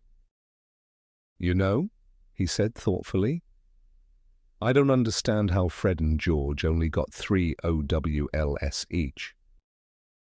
They're brilliant." Hermione sniffed. "They only know flashy things," she said dismissively. "Nothing truly useful." Ron turned to her slowly. His voice was strained. "No real use." He pointed toward the twins. "Hermione, they've already made about 26 galleons. It took a long time for the crowd around the Weasley twins to thin out. Even after everyone else lost interest, Fred Weasley, George Weasley, and Lee Jordan stayed up counting their profits." And counting. And recounting. By the time the common room finally emptied, it was well past midnight. At last. Fred disappeared through the boys' dormitory door, deliberately shaking his box of galleons so it clinked loudly. Hermione scowled. Harry, who had made almost no progress on Snape's potions essay, finally gave up. As he packed away his books, Ron, who had been dozing in an armchair, snorted awake and blinked into the fire. "Sirius!" he blurted. Harry spun around. There, in the flames, was the untidy dark head of Sirius Black. "Hi," Sirius said, grinning. "Hi," chorused Harry, Ron, and Hermione together as they dropped to their knees on the hearthrug. Crookshanks purred loudly and padded over, trying to push his face dangerously close to the fire. Hermione quickly pulled him back before his whiskers singed. "How are things?" Sirius asked. "Not great," Harry admitted. "The Ministry pushed through another decree." He scowled. "We're not allowed Quidditch teams anymore. Or secret defense against the dark arts groups," Sirius interrupted. Silence. Harry stared. "How do you know about that?" Sirius's grin widened. "You ought to choose your meeting places more carefully." He laughed. "The Hog's Head, honestly?" "Well, it was better than the 3 broomsticks," Hermione said defensively. "That place is always packed." "Which means it would have been harder to overhear you," Sirius said. "You've still got a lot to learn, Hermione." "Who overheard us?" Harry demanded. Mundungus, obviously. The 3 of them stared blankly. Sirius laughed. He was the witch in the veil. Harry gaped. "That was Mundungus Fletcher." "What was he doing in the Hog's Head?" Ron asked.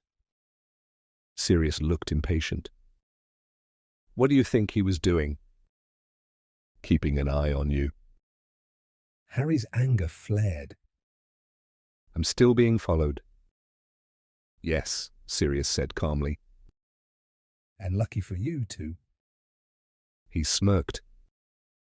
"The first thing you do with a free weekend is start an illegal defense group." But Sirius didn't sound angry. If anything, he looked proud. Very proud. "Why was Dung hiding from us?" Ron asked. sounding disappointed. "We'd have liked to see him. He was banned from the Hog's Head Inn 20 years ago," Sirius said. "And that barman never forgets a face." He smirked. Since Sturgis got Chapter 18, Dumbledore's Army Umbridge has been reading your mail. Harry, there's really no other explanation. Harry stared at Hermione. "You think Dolores Umbridge attacked Hedwig?" His voice rose in outrage. Hermione nodded grimly. "I'm almost sure of it." Then she added quickly, "Watch your frog. It's escaping." Harry looked down. His bullfrog was hopping determinedly across the table. He pointed his wand. "That should." The frog shot miserably back into his hand. Charms was usually one of the easiest lessons for private conversations.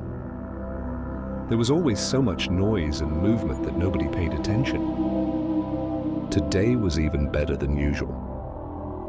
Bullfrogs croaked from every direction. Ravens cawed from their perches.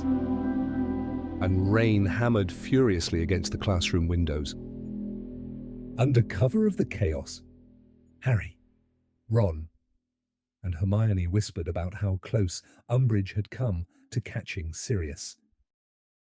"I've suspected stupid lie." She frowned in concentration. "Once your letter had been opened, it would have been obvious you weren't ordering them." She shrugged. "Not much of a prank, really." Her eyes sharpened. "But then I thought..." "What if someone just wanted an excuse to read your post?" Harry listened closely. "That would make perfect sense," Hermione continued. "Tip off Filch. Let him confiscate the letter." She flicked her wand absently. "Then either steal it from him or simply demand to inspect it." She gave a scornful sniff. "And Filch would never defend a student's rights." She paused. "Harry, you're crushing your frog."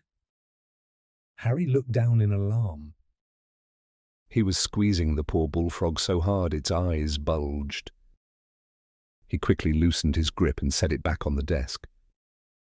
"It was a very close call last night," Hermione whispered.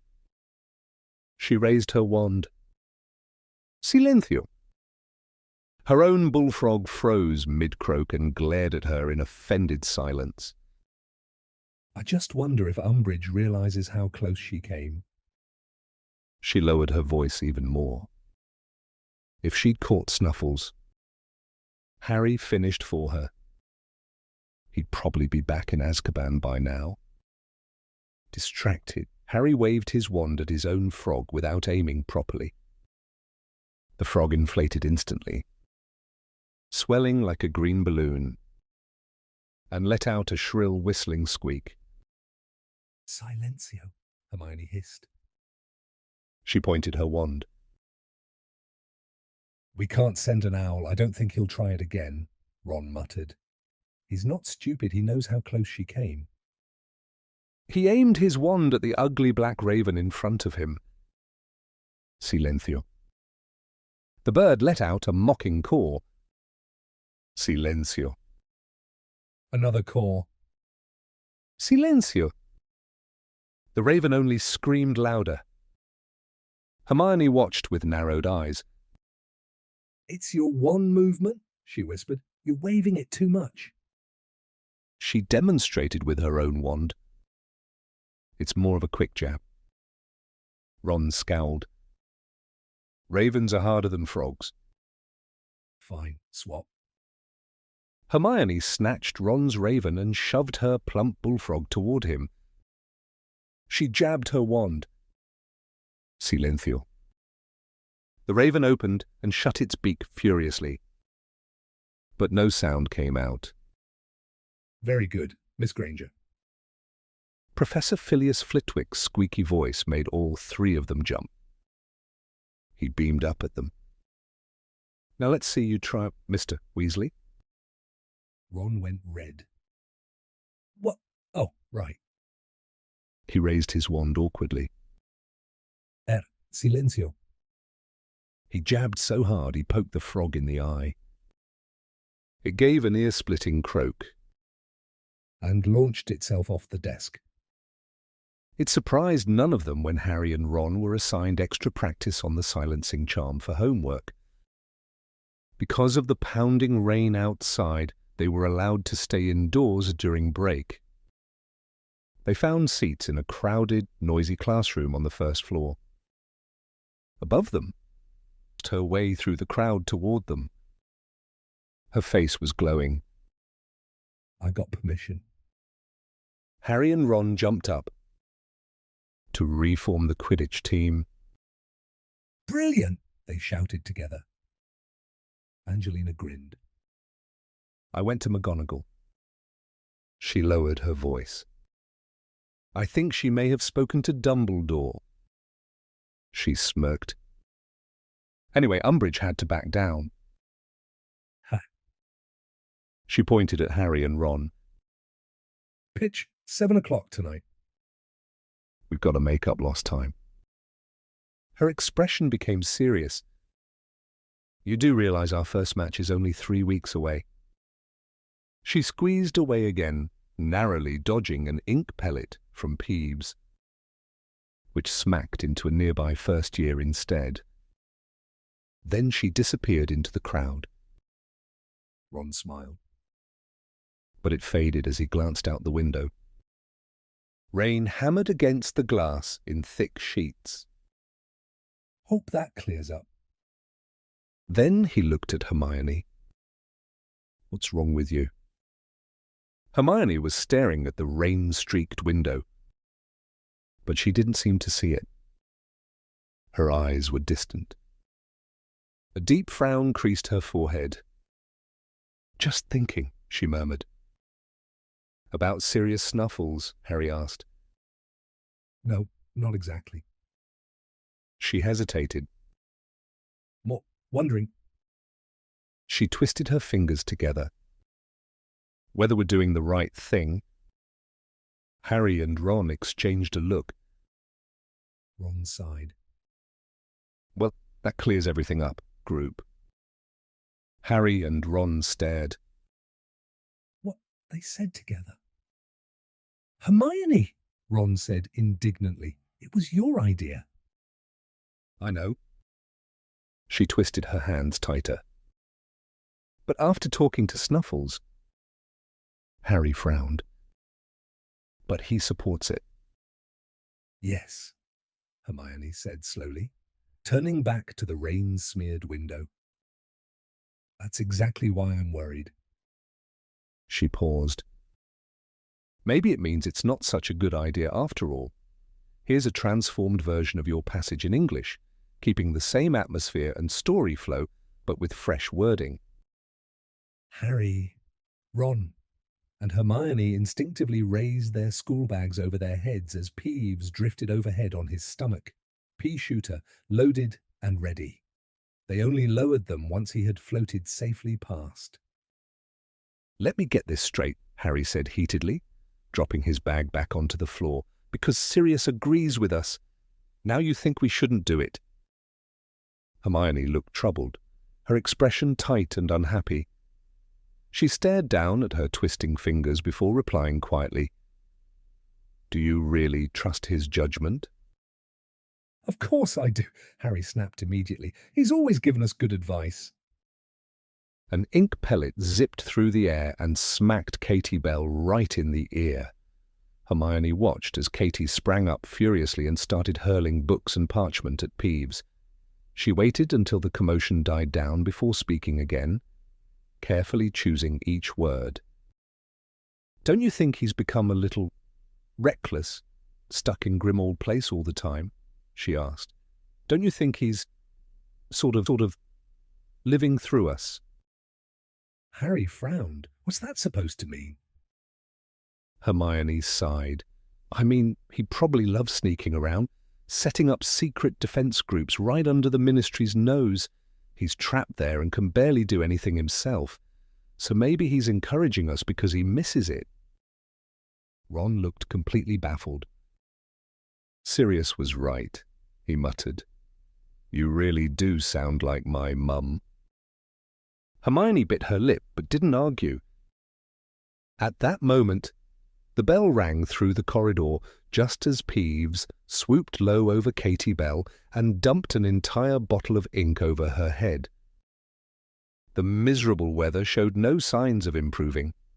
By 7 o'clock that evening, when Harry and Ron trudged down to the Quidditch pitch for practice, they were drenched within moments. Rain lashed against their faces, the wind whipped at their robes, and the muddy grass beneath their feet was so slick they nearly lost their footing every few steps. Overhead, the sky was dark and swollen with thunderclouds. The warmth and light of the changing rooms were a welcome escape, even if only temporary. Inside, they found Fred Weasley and George Weasley whispering together, clearly debating whether to use one of their own skiving snack boxes to avoid practice. But she'd probably know we faked it, Fred muttered, especially after I tried to sell her some puking pastilles yesterday. We could test the fever fudge, George suggested thoughtfully. She hasn't seen that one yet. Does it actually work? Ron asked, hopefully, as the rain battered the roof and the wind howled around the building. Oh, definitely. Hopefully, as the rain battered the roof and the wind howled around the building. Oh, definitely, Fred said. Your temperature shoots up in seconds. But it also gives you huge boils full of pus, George added casually. And we still haven't figured out how to make those disappear. Ron stared at them. I don't see any boils. Fred smirked darkly. No, you wouldn't. They're not exactly in a place we show off to the public, George said. Fred winced. And let's just say sitting on a broom becomes a serious pain in the all right. Everyone, listen up. Angelina Johnson called loudly as she stepped out of the captain's office. I know the weather's awful, but there's every chance we'll end up playing Draco Malfoy and the Slytherins in conditions like this. So we'd better figure out how to manage it. Harry, didn't you use something on your glasses during that stormy match against Hufflepuff? Hermione did it, Harry replied. He pulled out his wand, tapped his glasses, and muttered, Impervious. I think we should all try that, Angelina said firmly. If we can keep the rain off our faces, we might actually be able to see. Everyone together, come on, Impervious. Right, let's move. They tucked their wands away, grabbed their brooms, and followed Angelina back into the storm. They trudged through thick, sucking mud toward the center of the pitch.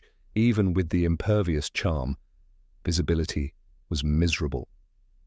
The evening light was fading quickly, and sheets of rain swept across the grounds in endless waves. On my whistle, Angelina shouted. Harry kicked off hard, splattering mud everywhere as he launched into the air. Whistle, Angelina shouted. Harry kicked off hard, splattering mud everywhere as he launched into the air.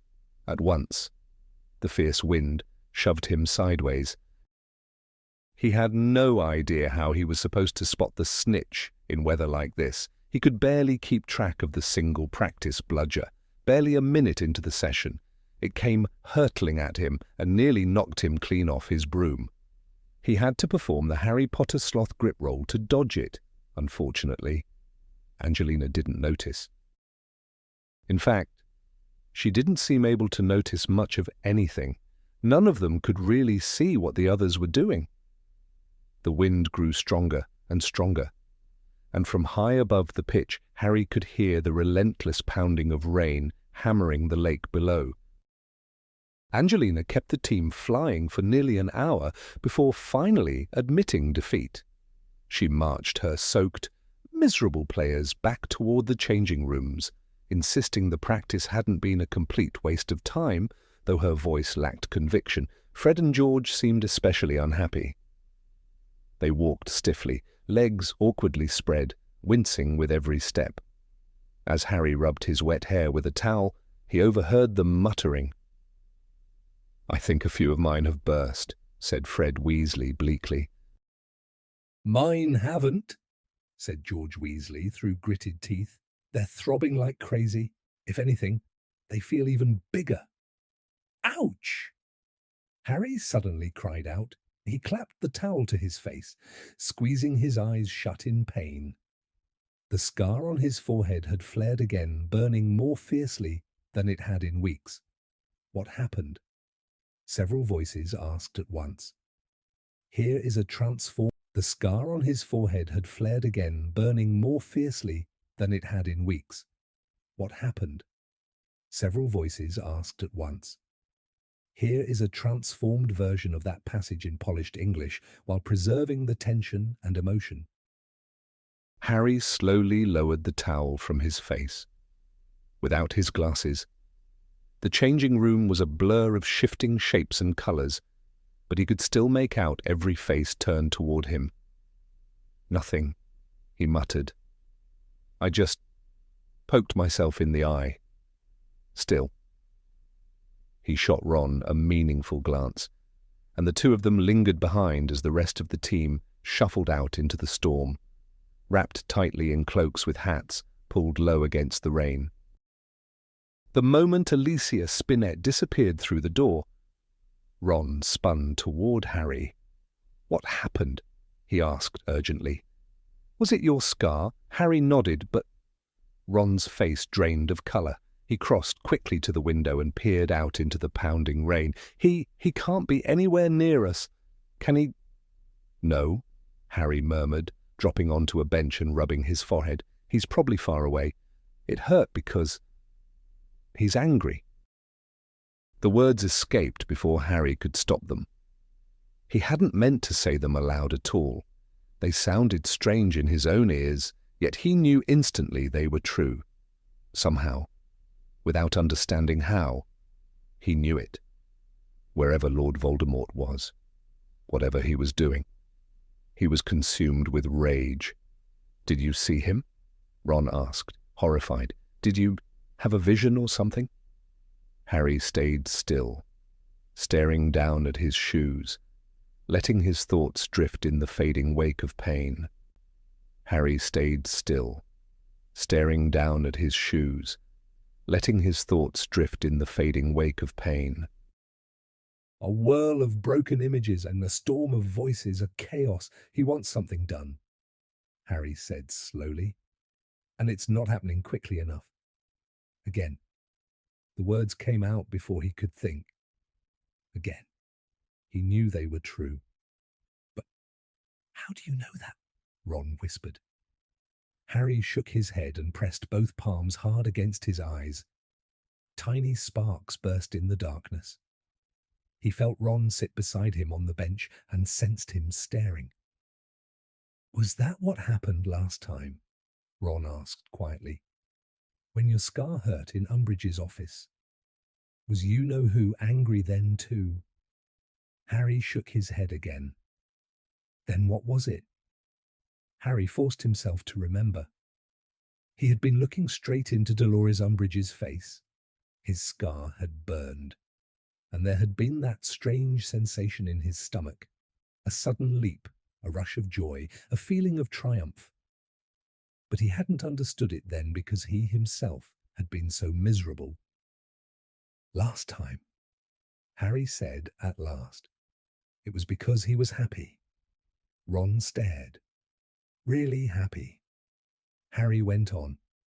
He thought something good was about to happen.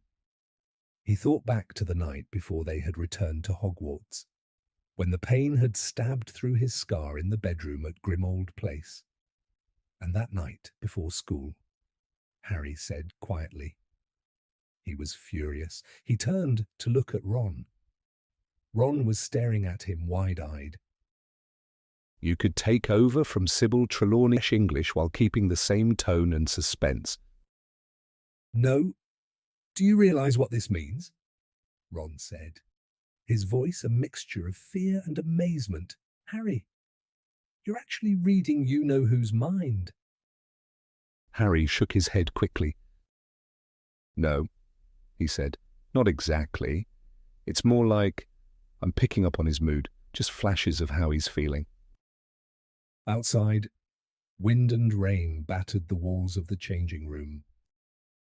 Dumbledore mentioned something like this last year, Harry continued. He said when Lord Voldemort was close to me or when he was feeling strong hatred, I could sense it. And now, Harry frowned, now I can feel it when he's pleased, too. For a moment, neither of them spoke. Then Ron said firmly, "You need to tell someone." I told Sirius last time. "Then tell him again." Harry let out a bitter laugh.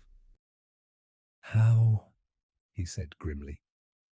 Umbridge is keeping watch on the owls and the fireplaces. Remember. Ron hesitated. "Then tell Dumbledore." Harry's face hardened. I just told you he already knows, he snapped, standing up and yanking his cloak from its peg. There's no point saying it again. Ron fastened his own cloak, still eyeing Harry uncertainly. "Dumbledore would want to know," he muttered. Harry only shrugged. "Come on," he said shortly. "We've still got silencing charms to practice." They ran back across the dark grounds through the storm, slipping in mud and stumbling over wet grass, saying nothing. What was it that Voldemort wanted done so badly, and why wasn't it happening fast enough? Fragments of a memory surfaced. He has other plans. Plans he can carry out in secret. Things he can only obtain through stealth, like a weapon. Something he didn't have last time. Harry hadn't thought about those words in weeks.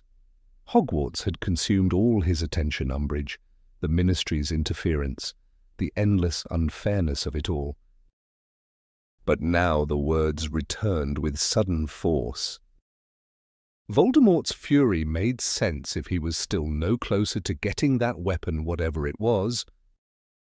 Had the Order of the Phoenix stopped him? Was that why he was so enraged? Where was it hidden? And who had it? Mimbleless Mimbletonia, said Ron. Harry blinked and returned to the present just in time to scramble through the portrait hole into the common room. It was unusually quiet. Hermione had apparently gone to bed early. Crookshanks lay curled up in an armchair near the fire, and several lumpy knitted elf hats were scattered across a nearby table. Harry was secretly relieved Hermione wasn't there. He had no desire to talk about his scar hurting again and listen to her insist he tell Dumbledore. Ron kept glancing nervously at him, but Harry ignored it. He pulled out his charms textbook and parchment and pretended to work on his essay. In reality, his thoughts were miles away. By the time Ron finally muttered that he was heading to bed, Harry had barely written a single line. Midnight slipped by unnoticed as Harry Potter sat in the armchair, reading the same paragraph over and over without understanding a single word. These plants are highly effective in inflaming the brain, and are therefore commonly used in confusing and befuddlement drafts, when a wizard wishes to create recklessness and hot-headedness. Hermione had said Sirius was becoming reckless, trapped inside Grimmauld Place. Highly effective in inflaming the brain. The Daily Prophet would probably say Harry's brain was inflamed if they discovered he could feel what Voldemort felt. Commonly used in confusing and befuddlement drafts. Confusing, that was exactly the word. Why could he sense Voldemort's emotions? What was this strange connection between them, one even Dumbledore had never properly explained? When a wizard wishes... Harry wished he could just sleep. To create recklessness. The fire was warm, the armchair was soft, rain drummed steadily against the windows, Crookshanks purred nearby, the flames crackled gently. The book slipped from Harry's loose fingers and landed with a muffled thump on the rug. His head drooped sideways. Once again, he was walking down the endless, windowless corridor. His footsteps echoed in the stillness. The dark door at the far end grew larger with every step, and his heart hammered with excitement. If only he could reach it. If only he could open it. He stretched out his hand. His fingertips were inches away. Harry Potter, sir. Harry jolted awake.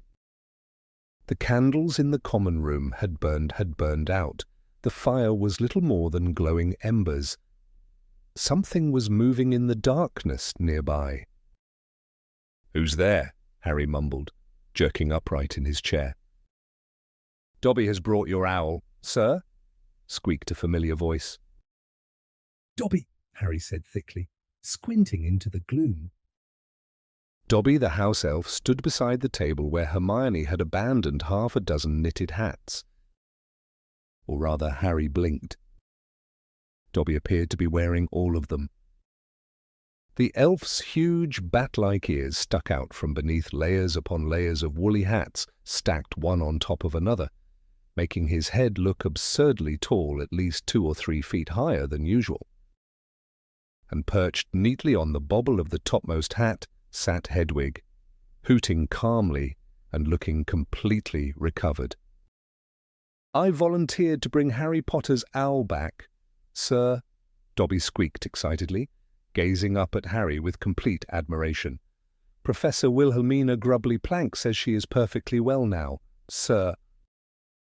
He bowed so low that his long, pencil-thin nose brushed the worn hearthrug. Hedwig gave an offended hoot and fluttered onto the arm of Harry's chair. "Thanks, Dobby," said Harry Potter, gently stroking Hedwig's feathers while blinking away the last traces of the vivid dream about the dark door. Looking more closely at Dobby, Harry noticed he wasn't just wearing Hermione's knitted hats. Several scarves were wrapped around his neck, and his feet were stuffed into layer upon layer of socks, making them look ridiculously oversized. Have you been taking all the clothes Into layer upon layer of socks, making them look ridiculously oversized. Have you been taking all the clothes Hermione's been leaving out? Harry asked. "Oh, no, sir," Dobby said happily. "Dobby has been taking some for Winky too, sir." "Right, how is Winky?" Harry asked. Dobby's ears drooped. "Winky is still drinking a lot, sir," he said sadly, lowering his huge green eyes. "She still does not like clothes, Harry Potter, and the other house elves do not like them either, sir. None of them will clean Gryffindor Tower anymore, not with hats and socks hidden everywhere. They finds it insulting, sir." He brightened slightly. "So Dobby does it all himself, sir. But Dobby does not mind. Dobby always hopes to meet Harry Potter, and tonight, sir." His wish came true.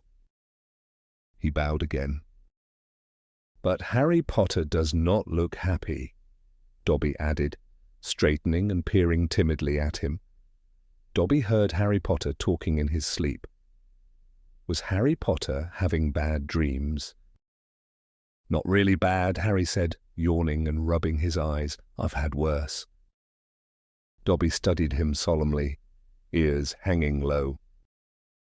"Dobby wishes he could help Harry Potter," he said earnestly. "Harry Potter set Dobby free, and now Dobby is much happier."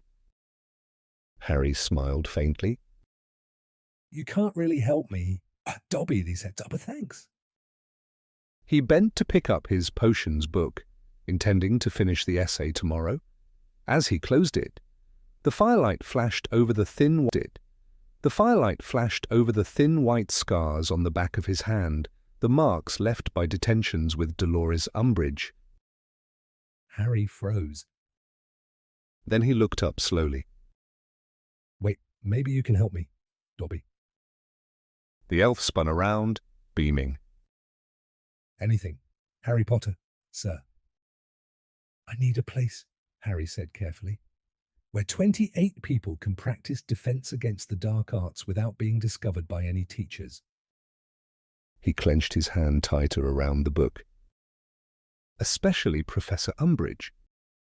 Harry expected Dobby's excitement to vanish. He expected drooping ears, apologies, maybe a promise to look. Instead, Dobby gave a delighted little hop. His ears flapped wildly as he clapped his hands. Dobby knows the perfect place. Well, Harry blinked. You do? Yes, sir, Dobby squeaked. Dobby heard about it from the other house elves when he first came to Hogwarts. We calls it the come and go room, sir. Though some people call it the room of requirement. Why? Harry asked. Because, Dobby said importantly, a person can only enter it when they truly need it. Sometimes it is there, and sometimes it is not. But when it appears, it always has what the seeker needs. He lowered his voice and looked guilty. Dobby has used it before. Sir, when Winky has been very drunk, Dobby hid her there and found antidotes for butterbeer and a little elf-sized bed where she could sleep. He lies there when he needed them, sir. Harry sat up straighter, remembering something Albus Dumbledore had once said at the Yule Ball. And if someone really needed a bathroom, Harry said slowly, would it fill up with chamber pots? Dobby thinks so, sir, he said earnestly. It is a truly wonderful room. How many people know about it? Harry asked. Very few did, sir, Dobby replied. Most people just stumbles upon it when they needs it, but they often never finds it again because they do not know it is always there, waiting to help. Harry could barely focus during the rest of the evening. The pounding rain and relentless wind made every lesson feel dreary and endless. But one thought kept cutting through the noise Dobby's discovery. A hidden room. One that appeared only when needed. It sounded almost too perfect to believe. By the next morning, the storm had still not lifted. Sheets of rain lashed the castle windows, and the grounds had turned into a swampy mess. Harry, Ron, and Hermione dashed through puddles on their way to double herbology. Their cloaks soaked and plastered to their backs before they even reached the greenhouses inside. The pounding rain on the glass roof was so deafening that Professor Sprout had to shout herself hoarse just to be heard. Even then, Harry only caught fragments of her instructions as his thoughts kept drifting back to the mysterious room on the 7th floor. The weather worsened as the day dragged on. Their care of magical creatures lesson was moved indoors, sparing them from another soaking, and by lunchtime, Angelina sought Harry out with welcome news. "Practice is off tonight," she announced. Angelina sought Harry out with welcome news. "Practice is off tonight," she announced, brushing wet hair from her face. Harry nodded quickly, lowering his voice. "That's good. We got somewhere for the first defense meeting, tonight 8 o'clock, 7th floor, opposite the tapestry of Barnabas the Barmy getting beaten by trolls. Can you tell Katie and Alicia?" Angelina blinked in surprise, but after a moment, she nodded. "All right." Harry returned to his plate. Suddenly ravenous, he shoveled sausages and mashed potatoes into his mouth, feeling more hopeful than he had in days. When he looked up, Hermione was watching him carefully. "What?" Harry asked. Swallowing hard, she hesitated. "I was just thinking. Dobby's ideas don't exactly have the best track record. Remember when he made that bludger attack you? Or when he got rid of all the bones in your arm?" Harry rolled his eyes. "This isn't just one of Dobby's schemes. Dumbledore knows about the room too. He mentioned it once at the Yule Ball." Hermione's expression softened immediately. "Oh, well, if Dumbledore knows about it, then it must be safe." Harry smirked and kept eating. The rest of the day was spent spreading the word. Between lessons, Ron, and Hermione tracked down everyone who had signed up at the Hog's Head. Harry had secretly hoped to be the one to tell Cho, but Ginny found her first and passed on the message before he had the chance. By dinner time, though, Harry was sure every single member knew where and when to come. At 7:30, the three of them slipped out of Gryffindor Tower. Harry clutched the Marauder's map tightly in one hand, checking every corridor before Gryffindor Tower. Harry clutched the Marauder's map tightly in one hand, checking every corridor before they moved. Fifth years were allowed out until 9. But that did little to calm Harry's nerves. Every distant footstep made him jump. The castle seemed unusually silent as they climbed toward the 7th floor. Shadows flickered across the walls in the torchlight, and the wind howled faintly through the high windows. At last, they reached the long stretch of corridor opposite the tapestry of Barnabas the Balmy, where the foolish wizard was being thumped over the head by a group of dancing trolls. A few students were already there, shifting nervously and whispering among themselves. Hermione folded her arms tightly. "Well?" she asked. Harry stared at the blank stretch of wall opposite the tapestry. Dobby had said to walk past it 3 times, concentrating hard on what you need. Taking a deep breath, Harry began to pace. He walked once, then twice, then a 3rd time. His mind fixed on one thought alone. We need a place to learn. We need somewhere safe, a place where no one can find us. And suddenly a door appeared in the wall. "Wait," Harry whispered. Stopping abruptly at the top of the staircase, he pulled the worn parchment from his pocket, tapped it lightly with his wand, and murmured, "I solemnly swear that I am up to no good." At once, ink spread across the empty page, forming a detailed map of Hogwarts. Tiny labelled dots moved slowly along its corridors and staircases. Harry squinted down at it. "Filch is on the 2nd floor," he muttered. "Mrs. Norris is..." Its corridors and staircases. Harry squinted down at it. "Filch is on the 2nd floor," he muttered. "Mrs. Norris is prowling around the 4th. Hermione leaned closer, her voice tense. "What about Umbridge?" Harry traced the map with his finger. "Still in her office. We're clear for now. Come on." The 3 of them hurried down the corridor until they reached the stretch of blank stone wall Dobby had described. Opposite it hung the enormous tapestry of Barnabas the Balmy, trying and failing to teach a troupe of trolls ballet. One ragged troll in the tapestry appeared to pause mid-swing, as if curiously watching them. Harry lowered his voice. "Dobby said we have to walk past this wall 3 times while thinking really hard about what we need." They began pacing. At the far end of the corridor, they spun around near a tall stone vase, then turned sharply again by the window. Back and forth they went. Ron screwed his face up in concentration, his eyes squeezed shut as though it would help. Hermione muttered under her breath, likely listing exactly what the room should contain.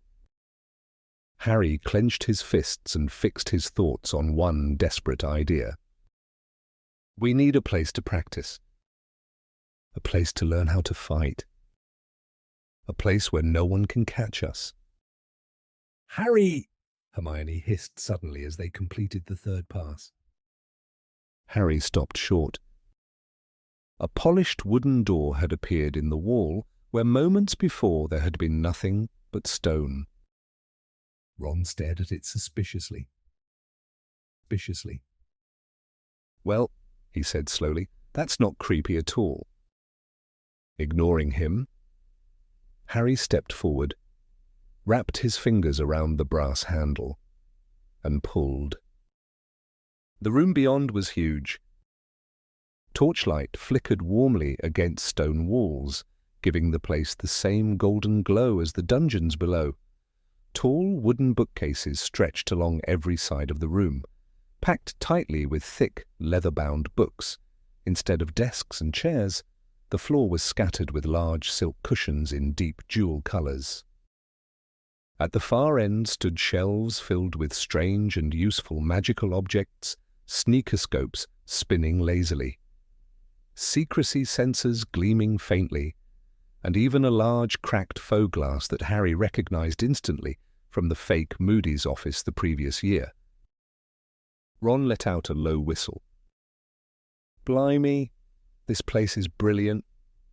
He nudged one of the cushions with his foot. "These'll come in handy when we start practicing stunning spells." Hermione had already hurried to the nearest bookshelf, her eyes wide with excitement. She ran her fingers reverently along the spines. "Look at these," she breathed. She read aloud in amazement. A compendium of common curses and their counter-actions, the dark arts outsmarted, self-defensive spellwork. She turned to Harry, her face shining. "Harry, this is perfect. It's got everything we could possibly need." For Hermione, the endless shelves of books were the final proof. Any lingering doubts vanished at once. Without another word, lingering doubts vanished at once. Without another word, she pulled out a volume titled Jinxes for the Jinxed, dropped onto one of the cushions, and opened it immediately. Harry laughed softly. Then there came a knock at the door. All three of them turned. Harry crossed the room and opened it to find Ginny, Neville, Lavender, Parvati, and Dean waiting outside, looking curious and excited. Neville's jaw dropped the moment he stepped inside. Whoa! And one by one, the members of their secret group began to arrive. Blimey, Dean muttered as he stepped inside, his eyes sweeping across the room in amazement. What is this place?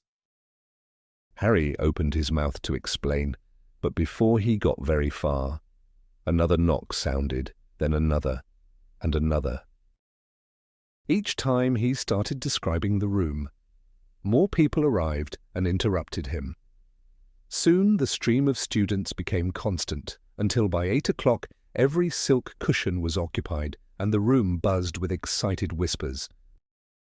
At last Harry crossed to the door and turned the key in the lock. The sharp click echoed through the room. Instantly, the chatter died. All eyes turned toward him. Hermione slipped a scrap of parchment between the pages of Jinxes for the Jinxed, closed it carefully, and set it aside. Harry swallowed.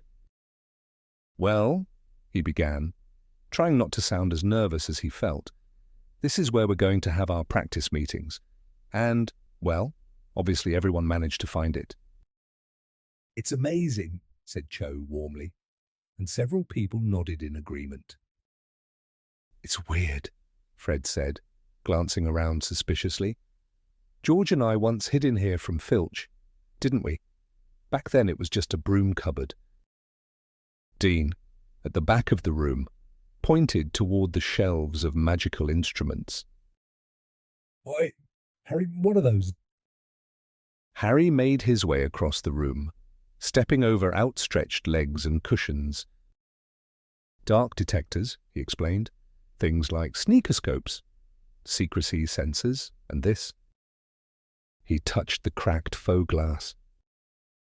"It shows enemies or dark wizards nearby, though—" Harry hesitated, glancing into the cloudy glass. Faint, shadowy figures drifted inside, moving in and out of sight. None were clear enough to identify. You can't trust them completely. They can be fooled. He stepped away from it and faced the group again.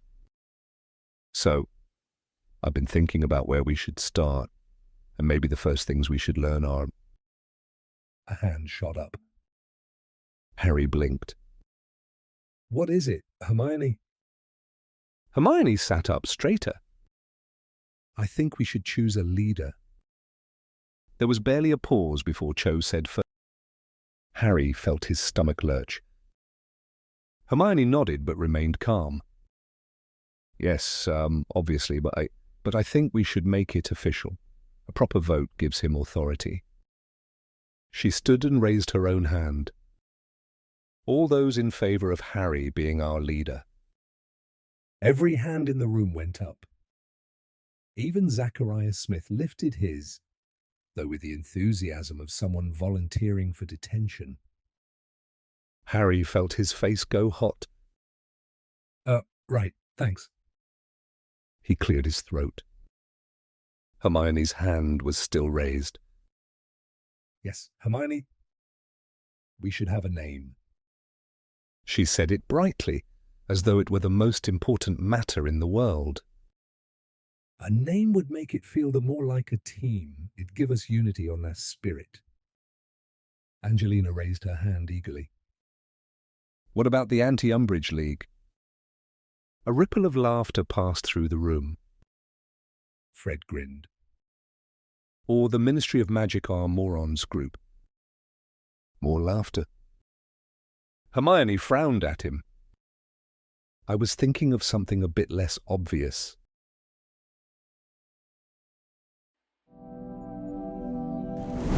Chapter 19. The Lion and the Serpent. For the next 2 weeks, Harry felt as though he carried a secret source of strength inside him, a glowing, invisible charm tucked somewhere near his heart. It sustained him through Umbridge's lessons. It even let him smile calmly into her horrible, bulging eyes. All the while, he and the DA were defying her right under her nose, doing the exact thing she and the Ministry feared most. Whenever Umbridge ordered them to read from Wilbert Slinkard's defensive magical theory during class, Harry's mind drifted elsewhere. Instead of staring at the dull pages, he replayed memories of their secret meetings. Neville successfully disarming Hermione. Colin Creevey finally mastering the impediment jinx after 3 exhausting meetings. Parvati Patil producing such a powerful reductor curse that she blasted the table holding all the sneakerscopes into dust. Harry was finding it nearly impossible to set a regular night for DA meetings. They had to work around 3 separate Quidditch teams' practice schedules, which kept changing thanks to the awful weather. Still, Harry didn't mind. In fact, he thought it might be safer that way. If anyone was watching them, unpredictable meetings would make it harder to spot a pattern. Hermione soon came up with an ingenious solution for telling everyone the time and date of the next meeting, especially if plans changed suddenly. It would look suspicious if students from different houses kept crossing the Great Hall just to talk. So at the end of their 4th meeting, Hermione handed every member of the DA a fake galleon. Ron's eyes nearly popped out of his head when he first saw the basket. For one glorious second, he was convinced Hermione was actually giving away real gold. "You see the numbers around the edge?" Hermione asked, holding one coin up in the torchlight. The coin gleamed bright and golden in her hand. On a real galleon, those are just serial numbers that refer to the goblin who made it. But on these, she continued proudly, the numbers will change to show the time and date of the next meeting. She turned the coin between her fingers.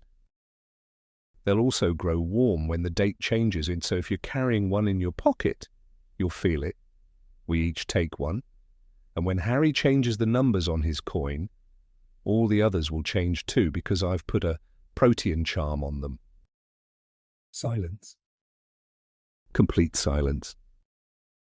Hermione looked around uncertainly at all the faces staring back at her. Well, she said nervously, I thought it was a good idea, even if Umbridge searched us. Carrying a galleon isn't suspicious, is it? But if you don't want to use them, You can do a protean charm? Asked Terry Boot. yes, Hermione said. But that's newt-level magic. His voice sounded faint. Hermione blinked.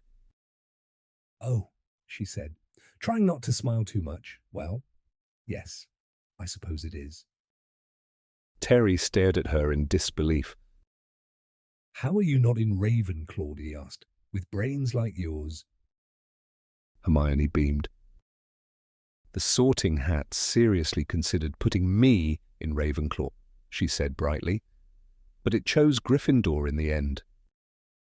She looked around the room. So, she asked hopefully, holding up the basket again, does that mean we're using the galleons? There was a murmur of assent, and everybody moved forwards to collect one from the basket. Harry looked sideways at Hermione. You know what these remind me of? No, what's that? The Death Eater's scars. Voldemort touches one of them, and all their scars burn, and they know they've got to join him. Well, yes, said Hermione quietly. That is where I got the idea, but you'll notice I decided to engrave the date on bits of metal rather than on our members' skin. Yeah, I prefer your way, said Harry, grinning, as he slipped his galleon into his pocket. I suppose the only danger with these is that we might accidentally spend them. Fat chance, said Ron, who was examining his own fake galleon with a slightly mournful air. I haven't got any real galleons to confuse it with. As the first Quidditch match of the season, Gryffindor versus Slytherin, drew nearer, their DA meetings were put on hold because Angelina insisted on almost daily practices. The fact that the Quidditch Cup had not been held for so long added considerably to the interest and excitement surrounding the forthcoming game. The Ravenclaws and Hufflepuffs were taking a lively interest in the outcome, for they, of course, would be playing both teams over the coming year, and the heads of house of the competing teams, though they attempted to disguise it under a decent pretense of sportsmanship, were determined to see their own side victorious. Harry realized how much Professor McGonagall cared about beating Slytherin when she abstained from giving them homework in the week leading up to the match. I think you've got enough to be getting on with at the moment, she said loftily. Nobody could quite believe their ears until she looked directly at Harry and Ron and said grimly, I've become accustomed to seeing the Quidditch Cup in my study, boys, and I really don't want to have to hand it over to Professor Snape, so use the extra time to practice, won't you? Snape was no less obviously partisan. He had booked the Quidditch pitch for Slytherin practice so often that the Gryffindors had difficulty getting on it to play. He was also turning a deaf ear to the many reports of Slytherin attempts to hex Gryffindor players in the corridors. When Alicia Spinnet turned up in the hospital wing with her eyebrows growing so thick and fast they obscured her vision and obstructed her mouth, Snape insisted that she must have attempted a hair-thickening charm on herself and refused to listen to the 14 eyewitnesses who insisted they had seen the Slytherin keeper, Miles Bletchley, hit her from behind with a jinx while she worked in the library. Harry felt reasonably confident about Gryffindor's chances. After all, they had never lost to Draco Malfoy's team. Ron still wasn't quite up to Oliver Wood's standard as keeper, but he was training harder than anyone. His biggest weakness wasn't skill, it was confidence. The moment he made one mistake, everything started to unravel. If he let in a single goal, he became flustered, and once he panicked, he usually let in more. Still, Harry had seen what Ron could do when he was truly in form.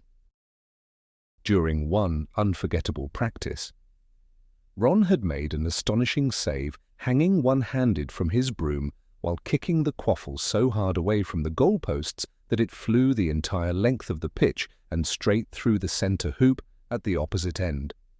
The rest of the team had been wildly impressed. They'd compared it to a famous save recently made by Barry Ryan, the Irish international keeper, against Poland's star chaser, Ladisław Zamoyski. Even Fred had admitted Ron might yet make him and George proud. In fact, Fred and George had jokingly announced they were beginning to consider admitting Ron was related to them, something, they claimed, they had spent the last 4 years trying to deny. The only thing truly worrying Harry was how much Ron let the Slytherin team get inside his head before they even stepped onto the pitch. Harry, after all, had spent more than 4 years enduring sneers, insults, and threats. So when people whispered things like, "Hey, Potty, I heard Warrington's sworn to knock you off your broom on Saturday," Harry just laughed. "Warrington's aim is so pathetic," he shot back. "I'd be more worried if he were aiming for the person next to me." Ron and Hermione laughed. The smirk vanished from Pansy Parkinson's face. But Ron wasn't used to that kind of relentless harassment. When hulking Slytherin, some of them 7th years, muttered as they passed, "Booked your bed in the hospital wing yet, Weasley?" Ron didn't laugh. He turned a sickly shade of green. And whenever Malfoy mocked him by pretending to drop the quaffle whenever they crossed paths, Ron's ears went scarlet, and his hands shook so badly he nearly dropped whatever he was carrying. October vanished in a storm of howling wind and relentless rain. Then November arrived cold as iron. Hard frosts coated the grounds every morning. Sharp, icy winds bit at exposed hands and faces. The enchanted ceiling of the Great Hall turned pale and pearly grey. The mountains surrounding Hogwarts were capped with snow. Inside the castle, the cold became so bitter that many students wore thick, dragon skin gloves even in the corridors between lessons. The morning of the match finally arrived bright, clear, and freezing. When Harry woke, he immediately looked toward Ron's bed. Ron was already awake. He was sitting bolt upright, arms wrapped around his knees, staring blankly into space. Harry frowned. "You okay?" he asked quietly. Ron nodded, but he didn't say a word. Harry was instantly reminded of the time Ron had accidentally cast a slug-vomiting charm on himself.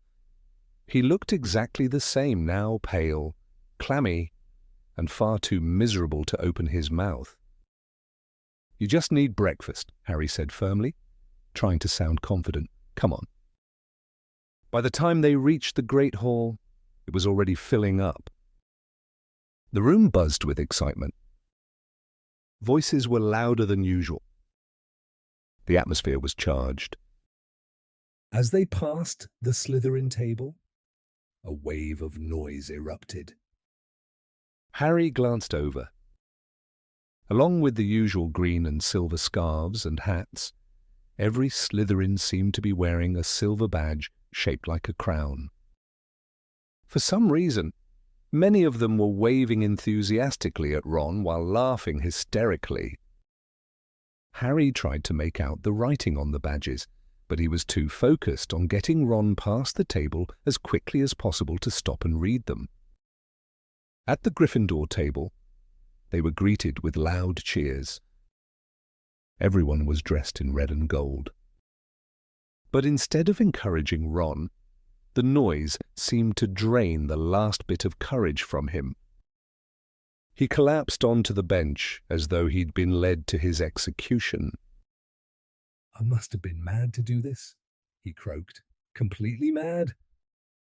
"Don't be stupid," Harry said firmly, pushing bowls of cereal toward him. "You'll be fine. Everyone gets nervous." "I'm rubbish," Ron whispered hoarsely. "I'm terrible. I can't play. What was I thinking?"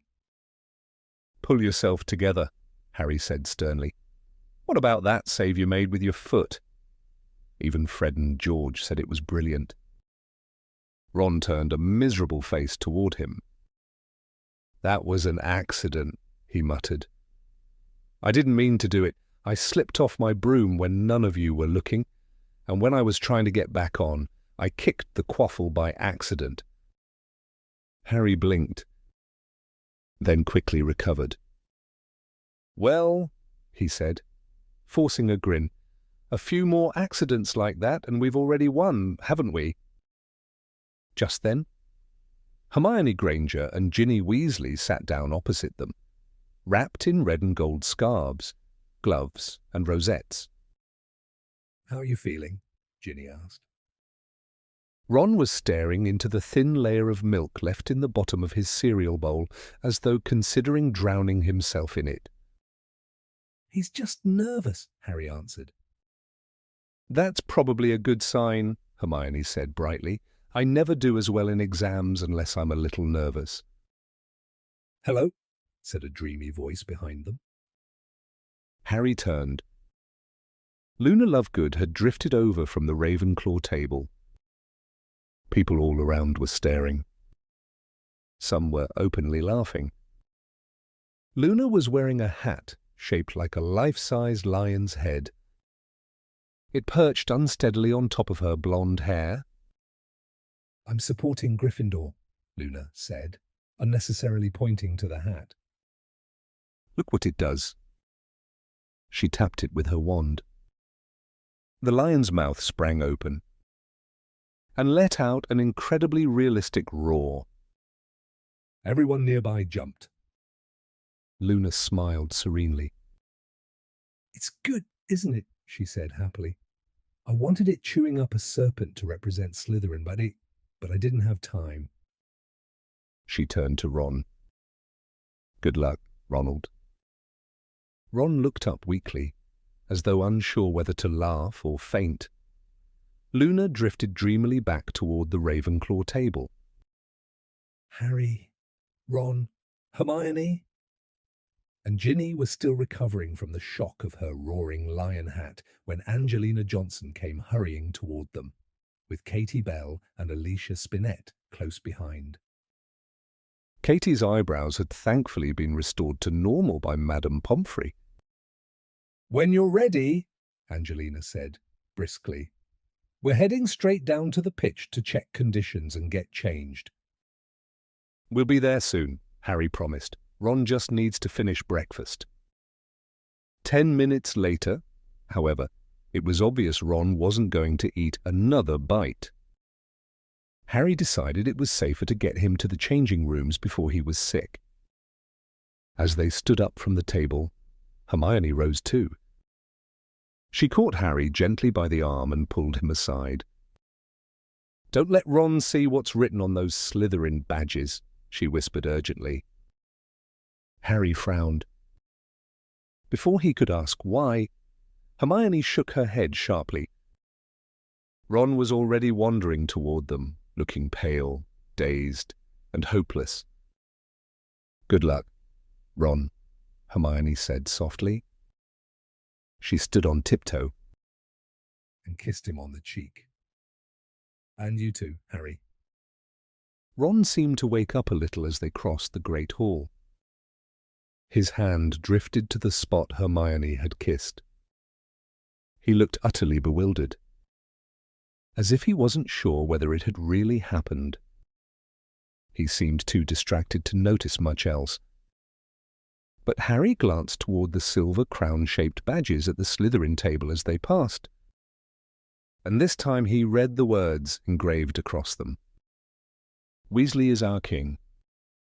Harry felt a sick twist in his stomach. That couldn't mean anything good. He hurried Ron out of the castle. The frosty grass crunched under their shoes as they made their way down the sloping lawns toward the stadium. The air was icy but still. There was no wind at all. The sky stretched overhead in a flat, pearly white. Visibility would be excellent. And at least there'd be no blinding sun.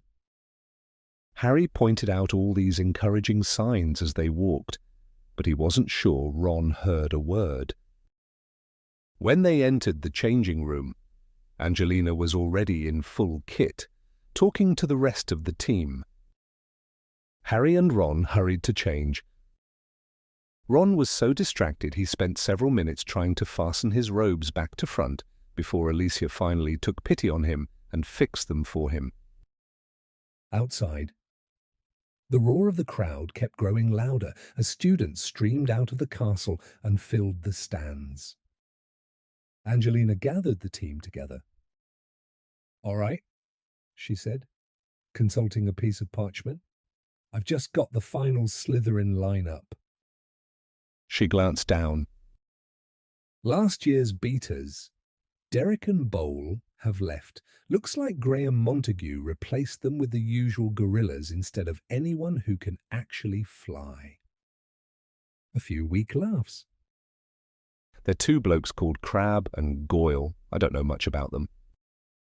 "We do," Harry and Ron said together. The moment they stepped out into the dazzling sunlight, a deafening roar exploded from the stands. Cheers, whistles, and loud chanting echoed all around the stadium, shaking the very air somewhere among the noise. Harry could still hear a song being bellowed by the Slytherins, though the words were drowned beneath the uproar. Harry felt the familiar flutter of nerves in his stomach, but compared to Ron, his own anxiety was nothing. Ron looked ghastly. He was clutching his stomach tightly, as though he might be sick at any moment. His face drained of colour, his jaw clenched so hard it looked painful. "It's time," Angelina said quietly, glancing at her watch. She took a deep breath and squared her shoulders. "Come on, everyone, and good luck." The Gryffindor team lifted their brooms and marched out in single file onto the pitch. Across from them stood the Slytherin team. Every one of them wore those silver crown-shaped badges pinned proudly to their robes. At the front stood their new captain, Montague. He was built like a giant slab of meat, with thick, hairy forearms the size of hams and a face to match. Behind him loomed Crabbe and Goyle, both nearly as massive, gripping their brand-new beaters' bats and blinking stupidly in the sunlight. Off to one side stood Draco Malfoy. The sun gleamed on his pale blonde hair as he caught Harry's eye and smirked. Slowly, deliberately, Malfoy tapped the silver badge on his chest. Harry's stomach tightened. "Captains shake hands," Madam Hooch ordered sharply. Angelina stepped forward. Montague met her halfway. Harry could tell instantly that Montague was squeezing her hand as hard as he could, trying to hurt her. Angelina didn't so much as flinch. "Mount your brooms!" Madam Hooch raised her whistle to her lips and blew. The balls shot into the air. 14 players kicked off at once. Harry rocketed upward, feeling the rush of cold wind hit his face out of the corner of his eye. He saw Ron speed toward the goalposts, already preparing to defend. Harry climbed higher, swerving sharply as a bludger whizzed past his shoulder. Then he began circling the pitch in a wide arc, scanning the air for the tiniest flash of gold. On the far side of the stadium, Draco Malfoy was doing the exact same thing. Lee Jordan's voice boomed magically across the pitch. "And Johnson has the Quaffle Johnson in possession, and what a player she is. I've been saying it for years. But she still won't go out with me." "Jordan!" Professor McGonagall's furious shout rang through the stadium. Lee coughed. "Just a little fun, Professor." Back to the match. Johnson passes to Bell. Bell dodges Warrington beautifully. Harry grinned despite himself as he kept searching the sky. The match had begun. "Just a bit of entertainment, Professor. Keeps things lively." And Johnson slips past Warrington. She's around Montague. Ouch. Lee Jordan's voice boomed across the stadium. A bludger from Crabbe straight into her from behind. Montague grabs the quaffle. He's racing back up the pitch, but what a hit from George Weasley. Right in Montague's head. He drops it. Katie Bell catches beautiful catch. Bell reverse passes to Alicia Spinett, and Spinett's away.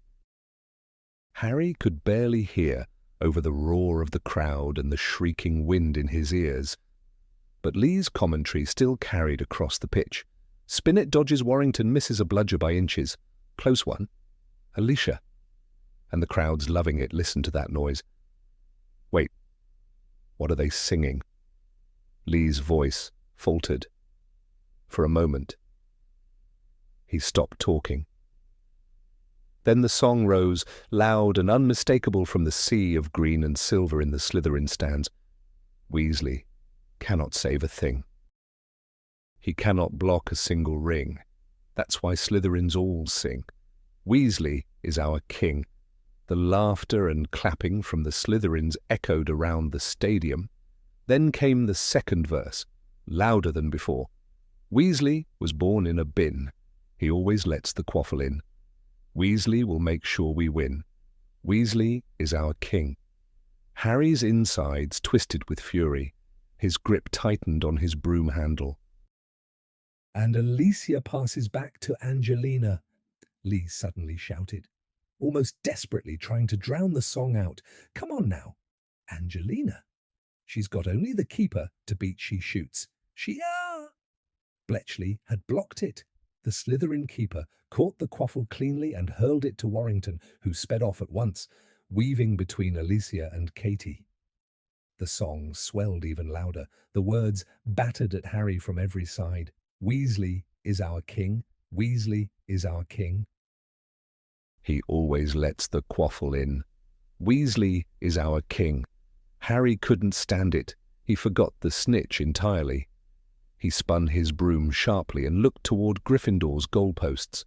Far below and across the pitch, Ron hovered alone before the 3 hoops. Tiny and exposed, Warrington was charging straight at him. Lee's voice thundered again. And it's Warrington with the quaffle. Warrington heading for goal. He's clear of the bludgers now, with only the keeper to beat. The Slytherin stands erupted again. Weasley cannot save a thing, but he cannot block a single ring. So here's the first real test for new Gryffindor keeper. Weasley, brother of Fred and George Weasley, and a promising new talent come on. Ron. For one split second, everything seemed to freeze. Ron dived. He threw himself sideways, arms spread desperately wide, but he missed. The quaffle shot cleanly through the centre hoop. Slytherin score. Lee shouted over the chaos. That makes it 10-0 to Slytherin. Hard luck. Ron. The boos and cheers crashed together in a wall of sound, and over all of it, louder and crueler than ever, the Slytherins sang on. Weasley was born in a bin. He always lets the quaffle in. Weasley was born in a bin. He always lets the quaffle in. And Gryffindor regained possession. Katie Bell charging up the pitch, Lee shouted bravely, though the chanting had grown so thunderous it nearly drowned him out. Weasley will make sure we win. Weasley is our king. Harry, what are you doing? Angelina yelled as she shot past him in pursuit of Katie. Move! The words snapped Harry back to reality. He had been hovering completely still for over a minute. Watching. Forgetting everything else. The snitch. The match. Everything. A jolt of panic hit him. He plunged downward and then pulled up into a fast, sweeping circle, scanning the pitch wildly. The chant hammered against his ears. Weasley is our king. Weasley is our king. He forced himself to focus. Look for gold. Ignore the noise. Ignore Ron. Ignore everything. But the snitch was nowhere to be seen. Across the pitch, Malfoy was doing the exact same thing, circling, searching. They crossed paths briefly in mid-air.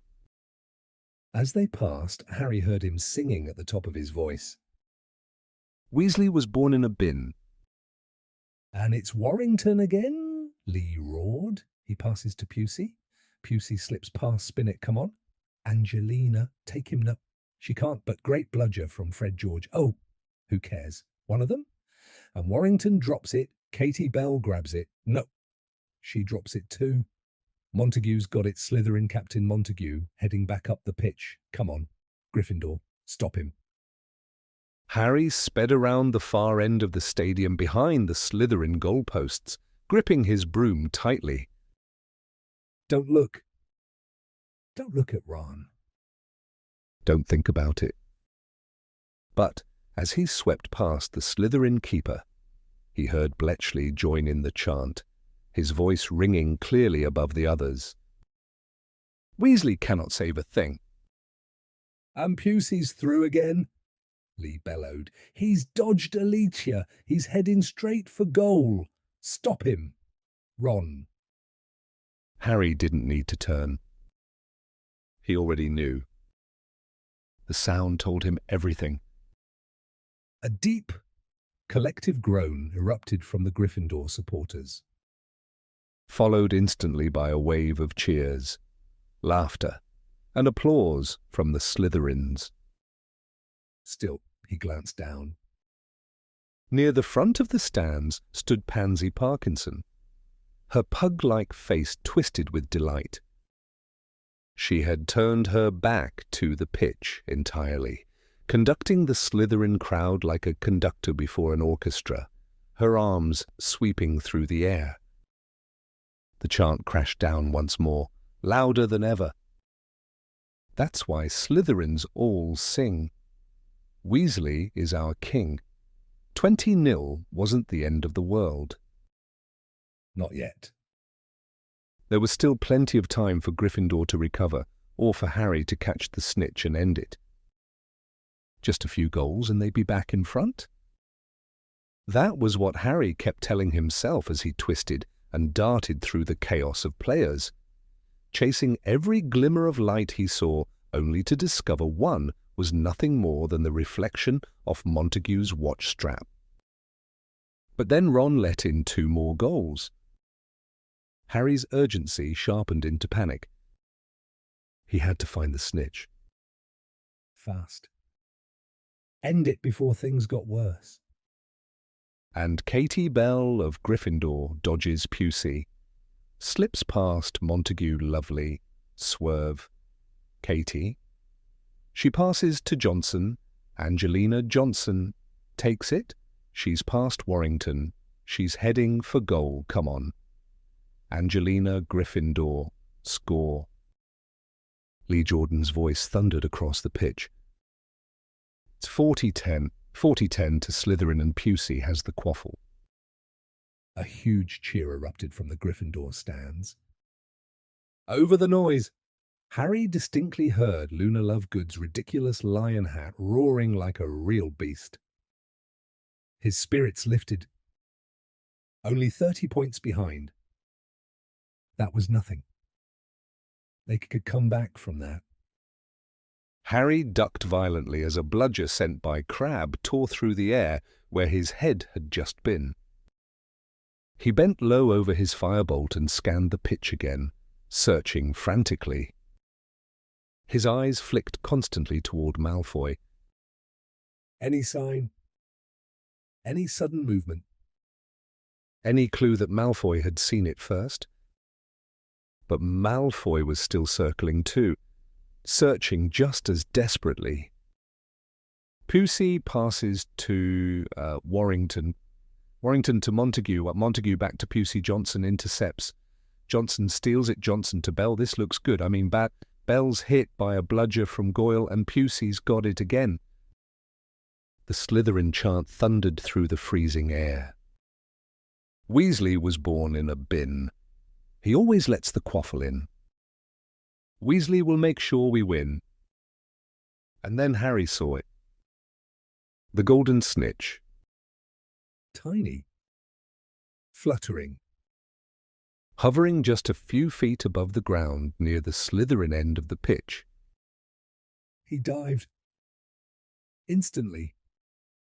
The world vanished into speed and wind. At the same moment, Malfoy plummeted from the sky to Harry's left, a streak of green and silver flattened against his broom. The snitch skimmed past the base of one goal hoop and shot sideways toward the stands. The turn favoured Malfoy. He was closer. Harry yanked the firebolt hard around. Now they were level, neck and neck. The ground rushed up beneath them. Harry stretched out his right hand. Fingers spread. Reaching. To his right, Malfoy did the same. Their arms strained. Their fingertips brushed air. Then Harry's fingers snapped shut around something tiny and struggling. The snitch. Malfoy's nails scraped hopelessly across the back of Harry's hand. Harry jerked his broom upward, clutching the fluttering golden ball high in triumph. The Gryffindor stands exploded. They'd won. That was all that mattered. Ron's missed saves wouldn't matter now. No one would remember. Gryffindor had won. Wham! Pain exploded in Harry's lower back. A bludger slammed into him with brutal force. He was thrown forward off his broom. Luckily, he'd been only a few feet above the ground after the dive. He crashed hard onto the frozen pitch, flat on his back. The breath blasted from his lungs. For a moment he couldn't move. He heard Madame Hooch's whistle shriek overhead. The crowd had erupted into chaos boos, jeers, furious yelling. Then a heavy thud nearby. And Angelina's frantic voice cut through it all.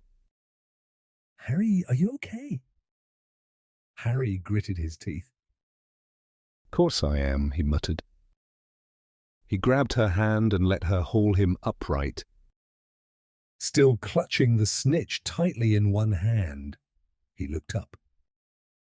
Madame Hooch was racing through the air toward one of the Slytherin players above.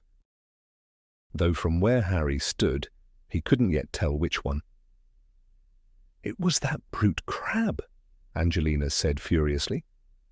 "The second he saw you'd caught the snitch, he smashed that bludger straight at you, but forget that. Harry, we won. We actually won."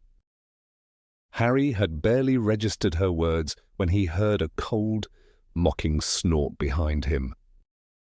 He turned sharply, still gripping the snitch in his fist. Draco Malfoy had landed nearby. His face was pale with rage, but the usual sneer still twisted across it. "Saved Weasley's skin, did you?" Malfoy drawled. "I've never seen such a pathetic keeper." He smirked wider. Then again, he was born in a bin. His grey eyes glittered maliciously.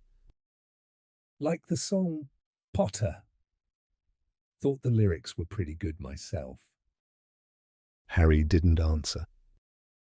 He turned away. The rest of the Gryffindor team were landing now one by one, shouting in triumph and punching the air. Katie and Alicia threw their arms around him. Fred and George were yelling with excitement.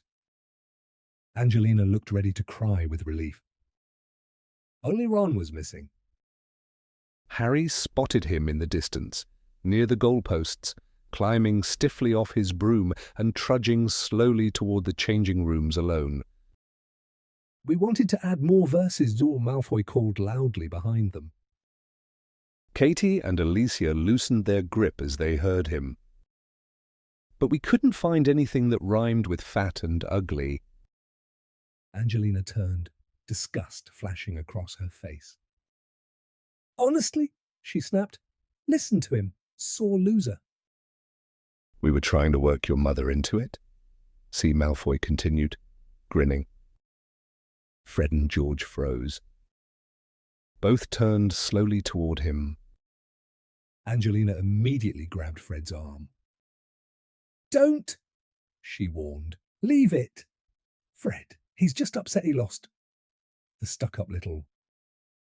"And we couldn't squeeze in useless loser either," Malfoy went on smoothly, "for your father." George's face darkened instantly.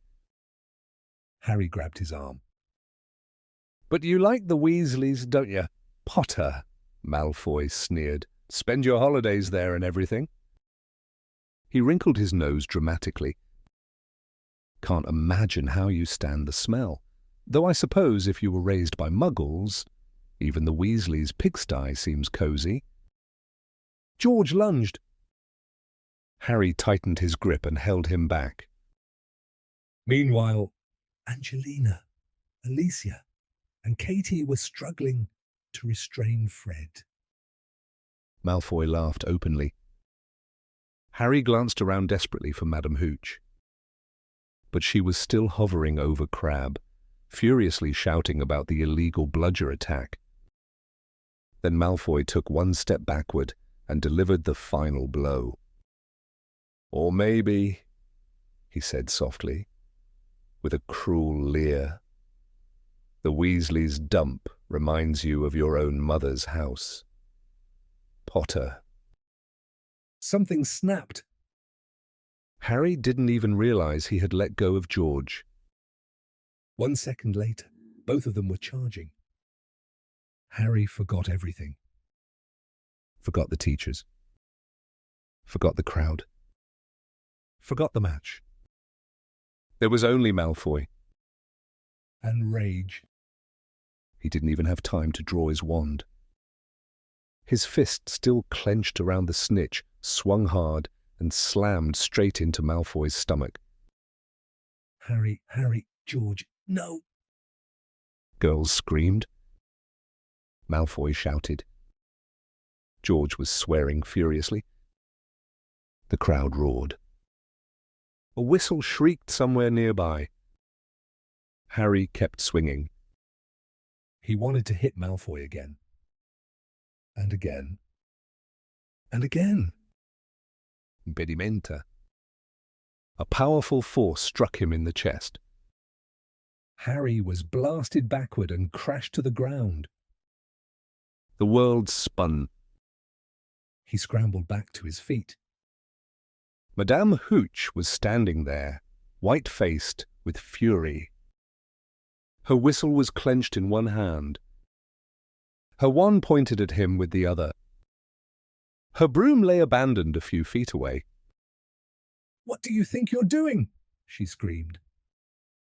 Malfoy was curled up on the ground nearby, groaning and clutching his stomach. Blood dripped from his nose. George stood beside him with a swollen lip. Fred was still struggling wildly in the grip of Angelina, Alicia, and Katie.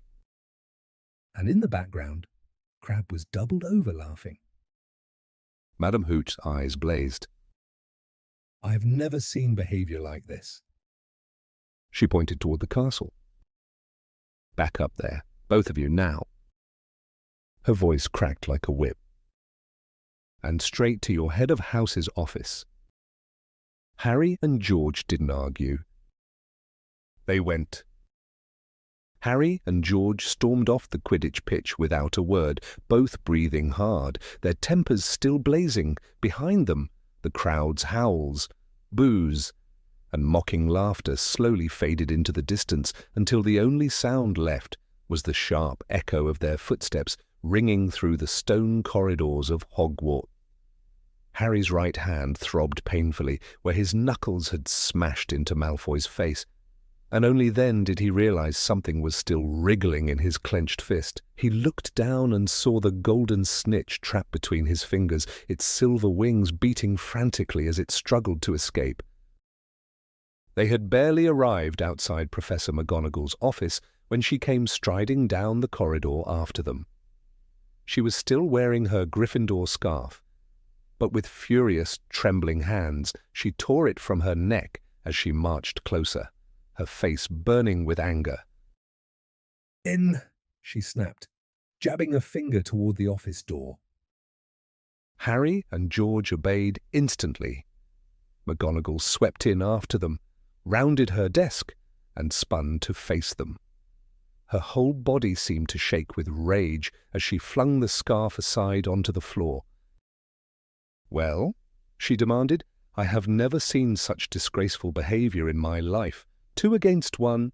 Explain yourselves." "Malfoy provoked us," Harry said, stiffly, still breathing hard. "Provoked you!" McGonagall thundered, slamming her fist onto the desk so hard that her tartan tin shot sideways, burst open, and sent Ginger Newts scattering across the floor. He had just lost. Of course he wanted to provoke you. But what in Merlin's name could he possibly have said that justified the way you two behaved? "He insulted my parents," George growled, "and Harry's mother." "And instead of letting Madam Hooch deal with it, you chose to put on a display of Muggle fist-fighting," McGonagall roared. "Do either of you have the slightest idea what you've done?" Hem. Harry and George turned sharply. Professor Umbridge stood in the doorway wrapped in a green tweed cloak that made her look even more like an enormous toad. She wore that sickly sweet smile Harry had come to associate with disaster. "May I help, Professor McGonagall?" Umbridge asked in a voice dripping with false sweetness. A dangerous flush spread across McGonagall's face. "Help," she repeated tightly. "What exactly do you mean by help?" Umbridge glided into the office, her smile widening. "Oh, I simply thought you might appreciate a little extra authority." Harry would not have been surprised if sparks had shot from McGonagall's nostrils. "You thought wrong," she said coldly, turning her back on Umbridge. She rounded on Harry and George again. "Now listen carefully. I do not care what Malfoy said to you. I do not care if he insulted every member of your families. Your behavior was appalling. You will both serve a week of detentions. And don't look at me like that. Potter, you deserve it. If either of you ever—" Hem. McGonagall closed her eyes for a moment, as if begging the heavens for patience, before turning slowly back. "Yes. I think they deserve rather more than detentions," Umbridge said smugly, her grin stretching even wider. McGonagall's eyes snapped open. "But unfortunately," she said, through clenched teeth. Chapter 20, Hagrid's Tale. Harry tore up to the boys' dormitory stairs 2 at a time, flung open his trunk, and snatched out the invisibility cloak and the Marauder's map.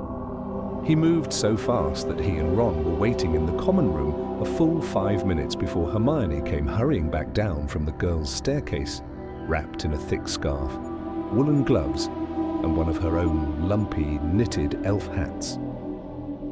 "It's freezing outside," she said defensively, when Ron made an impatient clicking noise. They slipped through the portrait hole and ducked under the invisibility cloak. Ron had grown so tall that he had to hunch awkwardly to keep his feet hidden. Slowly and carefully, the 3 of them crept through the castle, stopping every few minutes so Harry could consult the Marauder's map for Filch or Mrs. Norris. Luckily, the corridors were almost empty. The only soul they encountered was nearly headless Nick, drifting absent-mindedly through the passageways and humming something that sounded suspiciously like "Weasley is our king." They crossed the entrance hall and stepped out into the silent, snow-covered grounds. Harry's heart gave a sudden leap. Ahead, in the darkness, warm golden light glowed through the windows of Hagrid's hut, and smoke curled lazily from the chimney. "He's really back," Harry whispered. They hurried forward, slipping and bumping into one another beneath the cloak as snow crunched loudly underfoot. At last they reached the hut. Harry raised his fist and knocked hard 3 times. Instantly, Fang erupted into wild barking inside. "Hagrid, it's us!" Harry shouted through the keyhole. "Shoulda known," came Hagrid's familiar booming voice. The 3 of them grinned at each other beneath the cloak. He sounded happy. "Been home 3 seconds? Move. Fang. Out of the way. You great lump." The bolt slid back. The door creaked open. Hagrid's enormous face appeared in the gap. Hermione screamed. "Merlin's beard? Keep it down," Hagrid hissed, glancing nervously over their heads. "Under the cloak, are you? Well, get in, then." "I'm sorry," Hermione gasped as they squeezed inside and whipped off the cloak. Then she froze. "Oh, Hagrid." "It's nothing, nothing," Hagrid said quickly, slamming the door and rushing to yank the curtains shut. But Hermione couldn't stop staring. Harry felt his stomach twist. Hagrid looked terrible. His wild hair was sticky with dried blood. One eye was nearly swollen shut. Buried beneath ugly purple and black bruises, deep cuts marked his face and hands, some still bleeding. He moved stiffly and carefully, and Harry guessed he had at least 1 broken rib. It was obvious he had only just returned. A huge black travelling cloak was thrown over the back of a chair. A massive haversack, big enough to carry several children, leaned against the wall by the door. Hagrid limped toward the fire and set a copper kettle over the flames. "What happened to you?" Harry demanded. Fang bounded around excitedly, trying to lick all their faces. "Told ya," Hagrid said stubbornly. "Nothing. Want a cup of tea?" "Oh, come off it," said Ron. "You look awful." "I'm telling you, I'm fine," Hagrid insisted, straightening and giving them a huge grin, though he winced as he did so. "Blimey, it's good to see you 3 again. Have good summers. Did you?" "Hagrid, someone attacked you," Ron said. "For the last time's nothing," Hagrid barked. Ron threw up his hands. "Would you call it nothing if one of us showed up looking like raw mince?" he demanded. Even through the bruises, Hagrid's mouth twitched as if he was trying not to laugh. Hagrid pressed the enormous slab of dragon meat against his battered face and groaned softly with relief while greenish blood seeped into his beard. Then peered at Harry, Ron, and Hermione through his one swollen eye as they crowded around the table, demanding answers. Hermione insisted he ought to see Madame Pomfrey because the cuts on his hands and face still looked fresh and dangerous, but Hagrid brushed her off at once, grumbling that he was dealing with it, before revealing that the strange green-tinged steak was dragon meat and not for eating at all, only for soothing bruises. Ron leaned closer and made a face, saying it looked poisonous, while Harry pressed him again to explain who had done this to him. But Hagrid stubbornly refused, muttering that it was top secret and more than his job was worth to tell them anything. Then Hermione quietly asked whether giants had beaten him up, and at once Hagrid nearly dropped the dragon steak in shock. Sputtering in alarm and demanding to know who had told them about giants or what he had been doing. But Hermione apologized and admitted they had guessed, and when Ron and Harry nodded, saying it had seemed obvious, Hagrid glared at all 3 of them and stomped over to the kettle with an irritated mutter about how they always knew more than they ought to, and how some people would call them nosy and interfering, though the twitch of his beard betrayed amusement. Finally, he admitted in a rough voice that yes, he had gone looking for giants. And when Hermione asked, in a hushed tone, whether he had found them, Hagrid snorted and said giants were not exactly difficult to locate because they were so huge, though when Ron asked where they were hidden, Hagrid only said mountains and refused to be more specific, darkly adding that Muggles did stumble across them sometimes, but those deaths were always blamed on mountaineering accidents.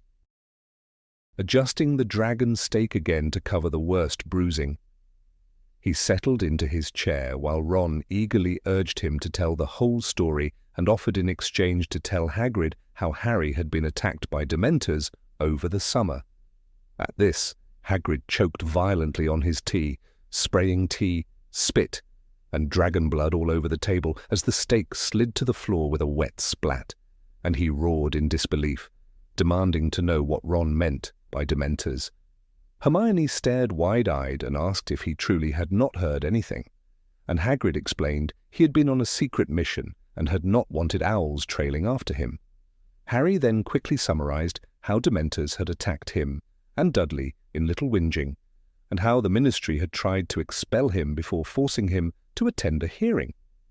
But Hagrid kept interrupting in outrage, shouting that Harry had been expelled, until Harry firmly insisted they trade stories Hagrid's summer first, then his own, and stared at him with determined innocence until Hagrid finally gave in with a long, suffering sigh. Bending down to retrieve the dragon stake from Fang's mouth, despite Hermione's horrified protest about hygiene, Hagrid slapped the slobbery meat straight back onto his swollen eye and prepared at last to tell them everything. Hagrid took another deep, strengthening gulp of tea before beginning at last, explaining that he and Madame Maxime had set off almost immediately after term ended. Hermione quickly interrupted to ask whether Madame Maxime had truly gone with him, and Hagrid's rough face softened at once at the mention of Olympe as he spoke with obvious admiration, saying it had been just the two of them and that despite being elegant, refined, and always beautifully dressed, she had never once complained about scrambling over boulders, sleeping in caves, or enduring the miserable conditions of the journey. Harry leaned forward and repeated in surprise that they had actually known where the giants were. And Hagrid explained that Albus Dumbledore had known and given them directions, while Ron asked if the giants' location was some great secret. But Hagrid shook his shaggy head and said it was not exactly hidden. Most wizards simply did not care where giants lived so long as they were far away from civilized places, and the real problem was that the region was nearly impossible for ordinary humans to reach without guidance. Then Hagrid casually mentioned it had taken them nearly a month to get there, which made Ron stare in disbelief and blurt out why they had not simply used a portkey or some easier magical method. But Hagrid looked at him almost pityingly and explained in a low, serious voice that they were being watched by the Ministry, and because the Ministry was keeping close watch on Dumbledore and anyone associated with him, they could not risk using obvious magic. Harry hurriedly cut in to say they already knew the Ministry was spying on Dumbledore, but Ron still looked stunned and asked whether they had really been forced to travel like Muggles the whole way, and Hagrid admitted not entirely, though they had to be extremely cautious because both he and Olympe were rather conspicuous and easy to track. Ron made a strangled sound between laughter and disbelief and quickly hid it behind a gulp of tea, while Hagrid continued, saying they had pretended to be on holiday together and travelled into France, acting as though they were headed toward Madame Maxime's school in order to fool the Ministry agent tailing them, moving slowly because Hagrid was not supposed to use magic and because they knew the Ministry would seize any excuse to arrest or question them. Eventually they managed to lose the fool following them somewhere around Dijon, which made Hermione suddenly brighten and exclaim that she had visited Dijon on holiday and ask if they had seen anything interesting there, only to fall silent under Ron's exasperated glare. Once free of the tail, Hagrid said they risked using a little magic, and the rest of the trip went much faster. Though not without incident, they ran into a pair of crazed trolls near the border of Poland, and Hagrid had a minor disagreement with a vampire in a pub in Minsk, but aside from that, the journey had gone smoothly enough. Finally, They reached the right place and began the long climb through the mountains, searching for any sign of the giants. Hagrid explained that once he and Madame Maxime got close to the giants, they had to stop using magic almost entirely, partly because giants hated wizards and Hagrid did not want to alarm them too soon, and partly because Albus Dumbledore had warned them that Lord Voldemort would almost certainly be trying to recruit the giants as well, likely having already sent a messenger ahead. Dumbledore had specifically told them to be extremely careful, not to draw attention to themselves in case there were Death Eaters lurking nearby, and after taking a long swallow of tea, Hagrid finally continued under Harry's urgent prompting, saying they found the giants one night after climbing over a ridge and seeing little fires glowing below in the darkness with enormous shadows shifting among them so that it looked as though pieces of the mountain itself were moving. Ron asked, in a hushed voice, how large they were, and Hagrid answered casually that most were around 20 feet tall, though some of the larger ones might have been 25. Harry then asked how many there were, and Hagrid estimated around 70 or 80, which made Hermione blurt out in surprise whether that was all, and Hagrid sadly confirmed it, explaining that only 80 giants remained when once there had been hundreds of tribes all over the world. Although wizards had killed some, most of the giants had killed each other, and now they were dying out faster than ever because they were not meant to live crowded together in one place. According to Dumbledore, it was really the fault of wizards for driving giants away from human lands and forcing them into isolation, leaving them no choice but to gather together for survival. Harry pushed on, asking what happened after they found them, and Hagrid said they waited until morning because sneaking into a giant camp in the dark seemed suicidal. And around 3 a.m, the giants simply fell asleep where they sat. Hagrid and a lamp did not dare sleep at all, both because they feared one might wander up to their hiding place and because the snoring was so deafening it caused an avalanche by dawn. Once daylight came, they went down into the camp, which made Ron stare in amazement and ask whether they had really just walked right in. But Hagrid said Dumbledore had told them exactly how to approach giants, bring gifts for the Gurg, and show proper respect. When Harry asked what a Gurg was, Hagrid explained it meant the chief, and when Ron wondered how they knew which giant was in charge, Hagrid gave a rough laugh and said it was obvious. He was the biggest, ugliest, and laziest of the lot, sitting there waiting to be fed by the others with dead goats and anything else they brought him. His name was Carcass, and Hagrid estimated he stood 22 or 23 feet tall, weighed as much as a couple of bull elephants, and had skin as thick and tough as rhino hide. Hermione, breathless with fascination, asked whether they had really just walked right up to him. Hagrid explained that Albus Dumbledore had specifically instructed them to move very slowly with the giants and build trust step by step, returning each day with another gift so the giants could see they kept their promises, test the first gift and discover its value, and begin looking forward eagerly to more. Besides, Hagrid added, giants like Carcass were not exactly good with too much information at once, and if overwhelmed, they were just as likely to kill someone to simplify matters. So he and Madame Maxime had respectfully withdrawn after the first visit and spent the night in a nearby cave, returning the next morning to find Carcass already sitting up and waiting eagerly for them. This time they brought him a goblin-made battle helmet that was indestructible, and after presenting it, they sat down to talk, though Carcass said very little and mostly listened. Hagrid said there were encouraging signs because Carcass had heard of Dumbledore and knew he had opposed the slaughter of the last giants in Britain, and the chief seemed genuinely interested in what Dumbledore had to say. Even better, several of the other giants, especially those who spoke some English, had gathered around to listen as well.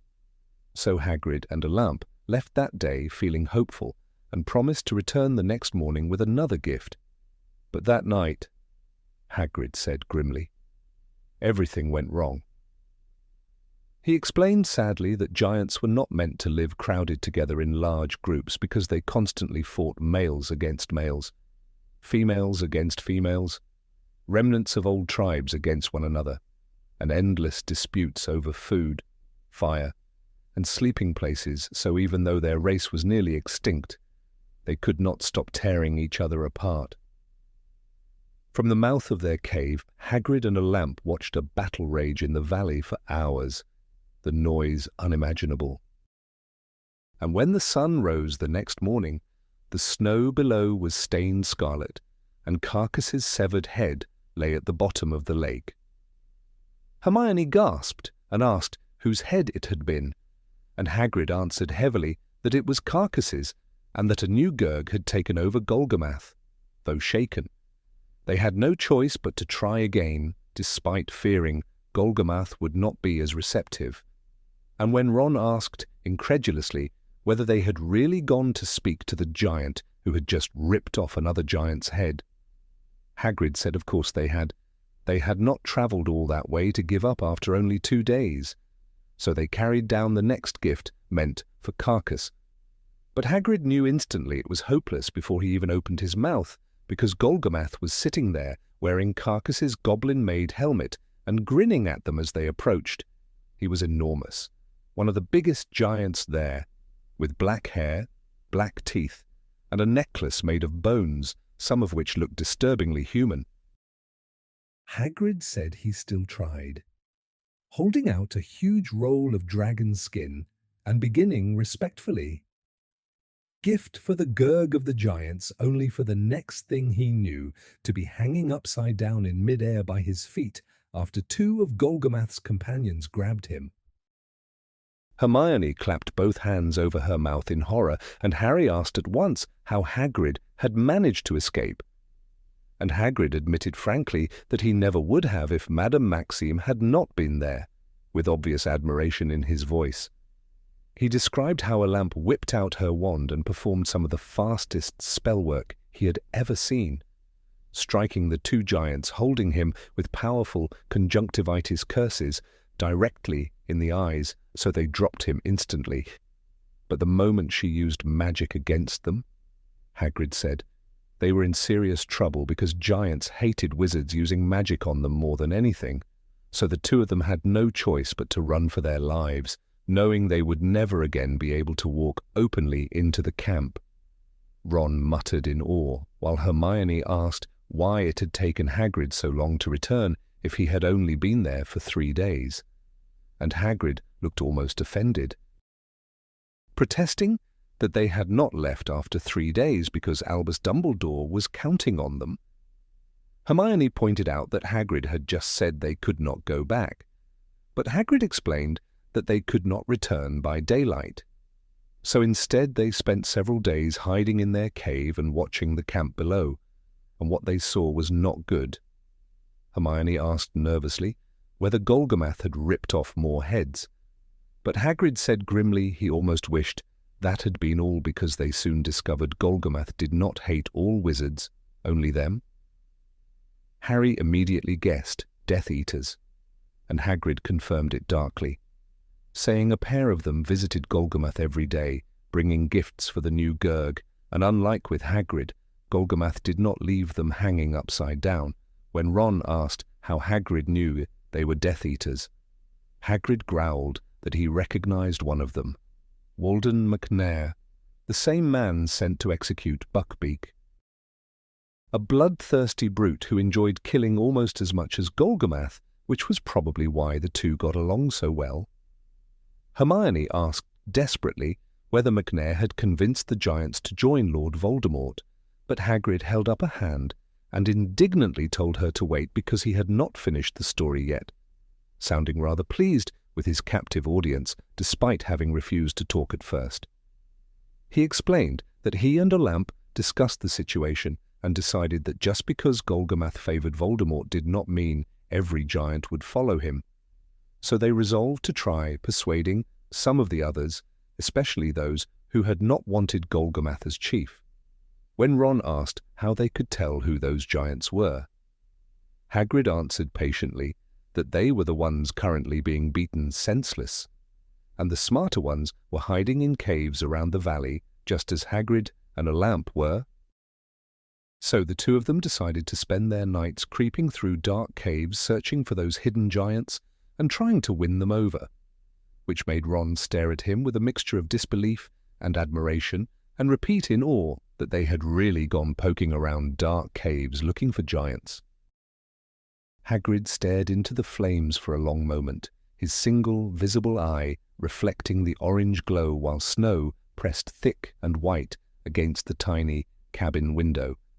And then he took another heavy swallow of tea and began again in his rough, rumbling voice, explaining how he and Madame Maxime had set out the very moment term ended, just the two of them.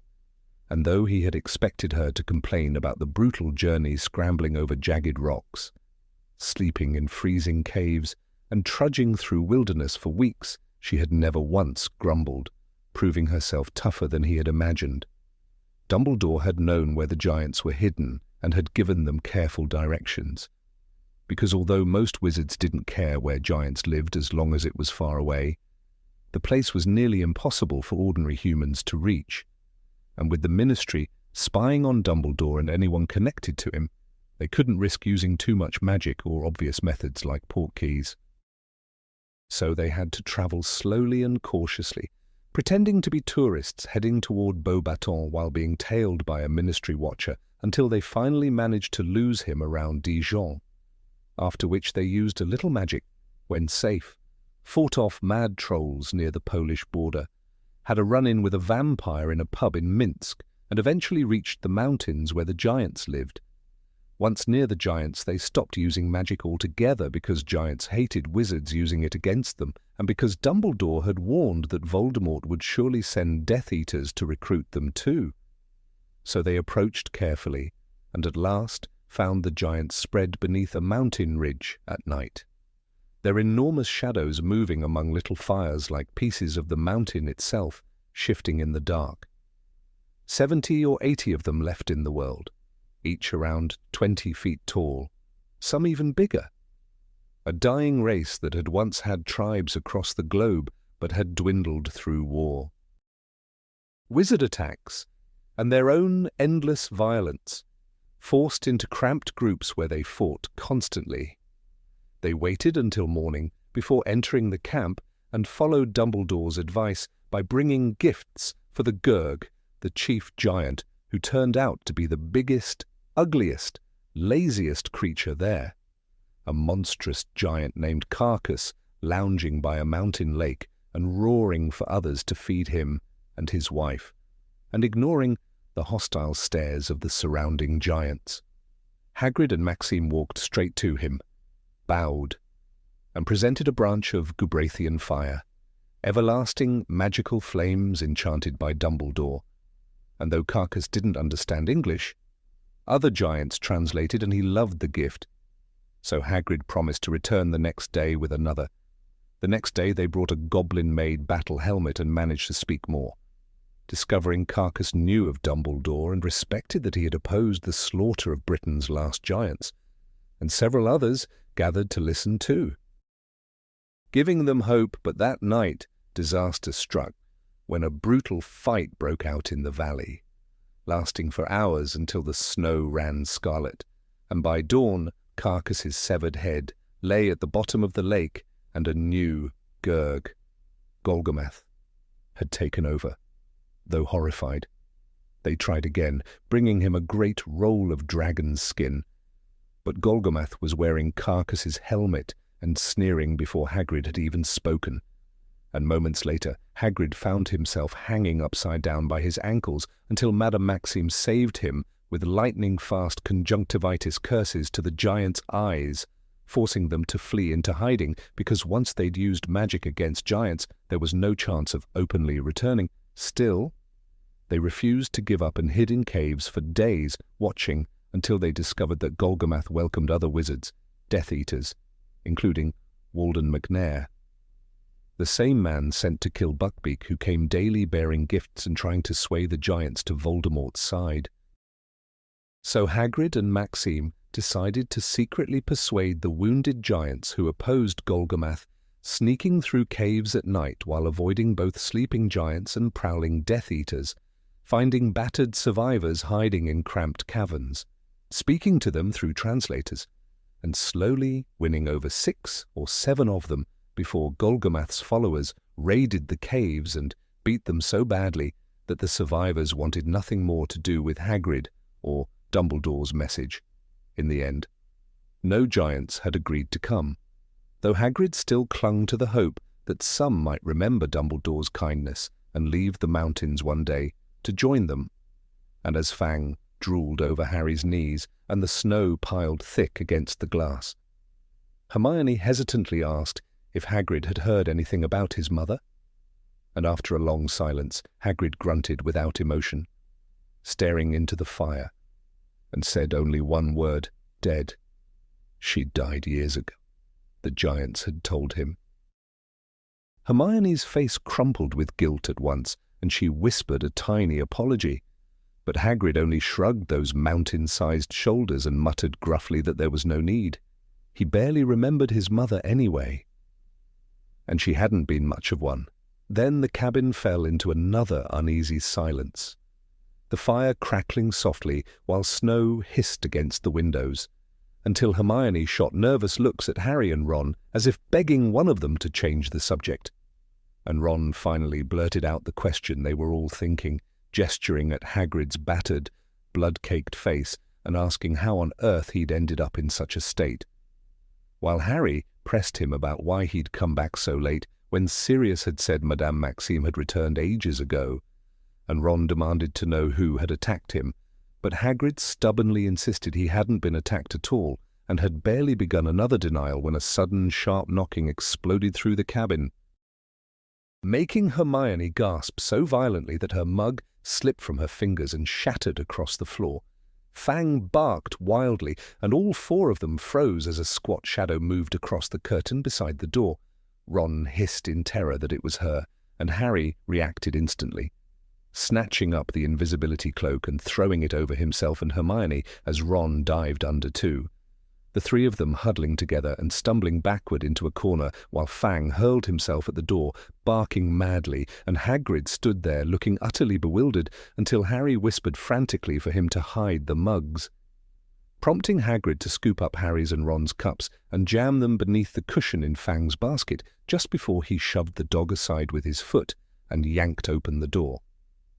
Standing there in the cold night air was Professor Umbridge in her hateful green tweed cloak and matching hat with ear flaps, pursing her lips as she craned her neck back to look up at Hagrid's bruised face. She barely reached his navel, and in a slow, loud voice, as though addressing someone dim or deaf, she asked if he was Hagrid, then swept into the cabin without waiting for an answer, her bulging toad-like eyes darting greedily around the room while Fang bounded toward her, trying to lick her face, and she snapped at him with her handbag to get away. Hagrid, still stunned, asked rudely who in the name of Merlin she was, and she announced herself as Dolores Umbridge, prompting Hagrid's confusion as he vaguely recognized her from the ministry and asked if she worked with Fudge, which she confirmed in that syrupy voice, explaining that she had been senior undersecretary to the minister, but was now Defense Against the Dark Arts teacher and Hogwarts High Inquisitor, pacing slowly around the cabin as she inspected every tiny detail, the haversack by the wall, the discarded travelling cloak, every sign that Hagrid had only just returned, while Hagrid interrupted to say it was brave of her to take the defense job since hardly anyone would anymore, only for her to ignore him completely and continue with her pompous title. Hagrid frowned and asked what a High Inquisitor was, and Umbridge instantly seized on the broken shards of Hermione's mug glittering on the floor, pointing at them and sweetly asking what precisely that was, forcing Hagrid to glance most unhelpfully toward the hidden trio in the corner before awkwardly claiming Fang had broken a mug and he'd had to use another instead, while Harry, Ron, and Hermione held their breath beneath the cloak, praying she hadn't noticed a thing. Hagrid lifted the mug he had been drinking from as proof, still pressing the slab of dragon steak over his swollen eye with his other hand. But Umbridge had stopped examining the cabin and was now studying him with cold, suspicious little eyes, taking in every bruise, every smear of blood, every nervous twitch in his beard, and in a soft, dangerous voice she said she had heard voices while Hagrid, trying to look casual and failing miserably, declared that he had only been talking to Fang, and when Umbridge asked silkily whether Fang had been talking back, Hagrid shifted awkwardly and muttered that in a manner of speaking he sometimes thought Fang was nearly human, which only made her lips curl thinner as she informed him there were 3 sets of footprints in the snow leading from the castle to his cabin. Hermione let out a horrified gasp beneath the invisibility cloak, and Harry clamped a hand over her mouth just in time. Saved only because Fang was noisily sniffing around Umbridge's robes and distracting her, while Hagrid waved vaguely at his enormous haversack and blurted that he had only just returned, and maybe someone had come earlier and he'd missed them. But Umbridge smoothly pointed out that there were no footprints leading away from the door, and Hagrid faltered badly, tugging at his beard, glancing helplessly toward the hidden corner where Harry, Ron, and Hermione stood as if begging them for an answer, stammering out a weak before Umbridge suddenly spun on her heel and began prowling through the cabin like a hunting cat, stooping to peer beneath the bed, yanking open cupboards, and passing within inches of the 3 hidden students pressed flat against the wall so closely that Harry sucked in his stomach as she brushed by. Then, after peering into Hagrid's huge cooking cauldron, she turned sharply back to him and demanded to know what had happened to his face and how he'd gotten such injuries, in what Harry thought was a disastrous move. Hagrid removed the dragon's steak, revealing the full horror of his battered face, the dark black and purple bruises around his eye, the cuts, and the fresh and dried blood matted in his beard, and stammered that he'd had a bit of an accident, which Umbridge immediately questioned in her icy voice, forcing Hagrid to claim he had tripped, and when she repeated the word with obvious disbelief, he babbled on desperately that yes, he'd tripped over a friend's broomstick, though he didn't fly himself because of his size and doubted any broom could carry him, then rambled wildly about a friend who bred Abraxan horses and how he'd once ridden one of those great winged beasts. But Umbridge sliced through the nonsense with another question, colder and sharper than before. Asking where exactly he had been, Hagrid blinked stupidly and echoed her words, but she pressed on, reminding him that term had begun 2 months earlier. Another teacher had been forced to cover his classes. None of his colleagues could tell her where he'd gone, and he had left no address. So where, precisely, had Rubeus Hagrid been all this time? For a long, dreadful moment, Hagrid simply stared at Umbridge with his one newly exposed eye, his face slack with panic as though every thought in his head had jammed at once, and Harry could practically hear the gears in his brain grinding furiously for an excuse. At last, Hagrid blurted that he had been away for his health, and Umbridge repeated the words in that silky, poisonous voice of hers, while her eyes drifted slowly over his battered face, purple bruises swelling around his eye, cuts still oozing, dragon blood dripping lazily down onto his waistcoat as though the evidence before her told a very different story. Then she murmured that she saw, while Hagrid rushed on awkwardly, claiming he'd needed a bit of fresh air, only for Umbridge to sweetly remark that as gamekeeper he must find fresh air so very hard to come by. The tiny patch of unbruised skin on Hagrid's face flushed red beneath the insult, and he stammered about wanting a change of scene instead. But Umbridge pounced at once, asking sharply whether it had been mountain scenery, and Harry's stomach lurched because it sounded as though she knew exactly where he'd been.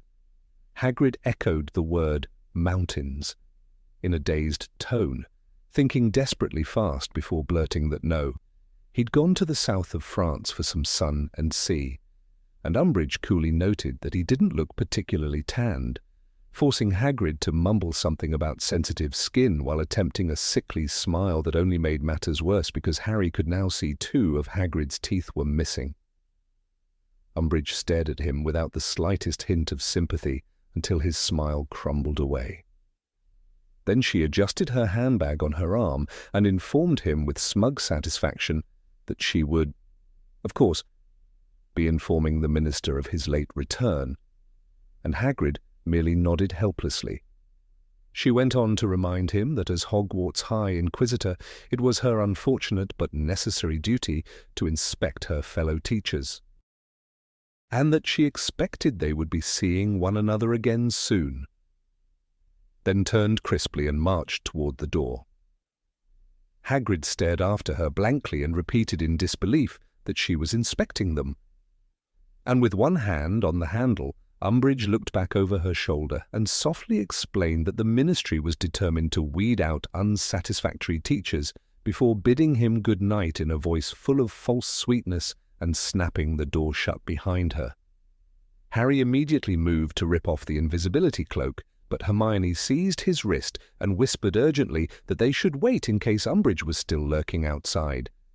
And Hagrid seemed to agree because he lumbered over to the window and cautiously peeled back the curtain just enough to peer through, then muttered in relief that she was heading back to the castle, though he still looked thunderstruck by the idea of inspections.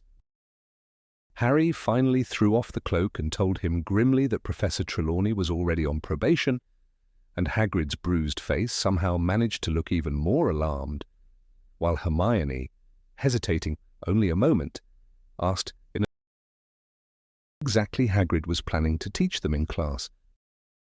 Hagrid's bruised face lit up at once, as though Umbridge's visit had been forgotten in an instant, and he cheerfully declared that they had nothing to worry about because he had a whole pile of lessons planned. Scooping up the dragon steak from the table and slapping it back over his swollen eye with a wet smack, while proudly announcing that he had been saving a couple of creatures, especially for their OWL year, and that they were something really special. Hermione, who clearly did not trust Hagrid's idea of special in the slightest, asked very cautiously what kind of special he meant. But Hagrid only grinned and refused to say, because he didn't want to ruin the surprise, which made Harry and Ron exchange uneasy looks while Hermione abandoned subtlety altogether and urgently warned him that Professor Umbridge would not be pleased if he brought anything remotely dangerous into class. Hagrid looked honestly puzzled and genially insisted that he would never give them anything dangerous, though he admitted vaguely that the creatures could look after themselves, which only made Hermione more frantic as she launched into a heartfelt plea, explaining that if he wanted to pass Umbridge's inspection, he really ought to stick to something safe and boring, like teaching them about Porlocks or how to tell gnarls from hedgehogs or other simple creatures guaranteed to appear on their OWLS.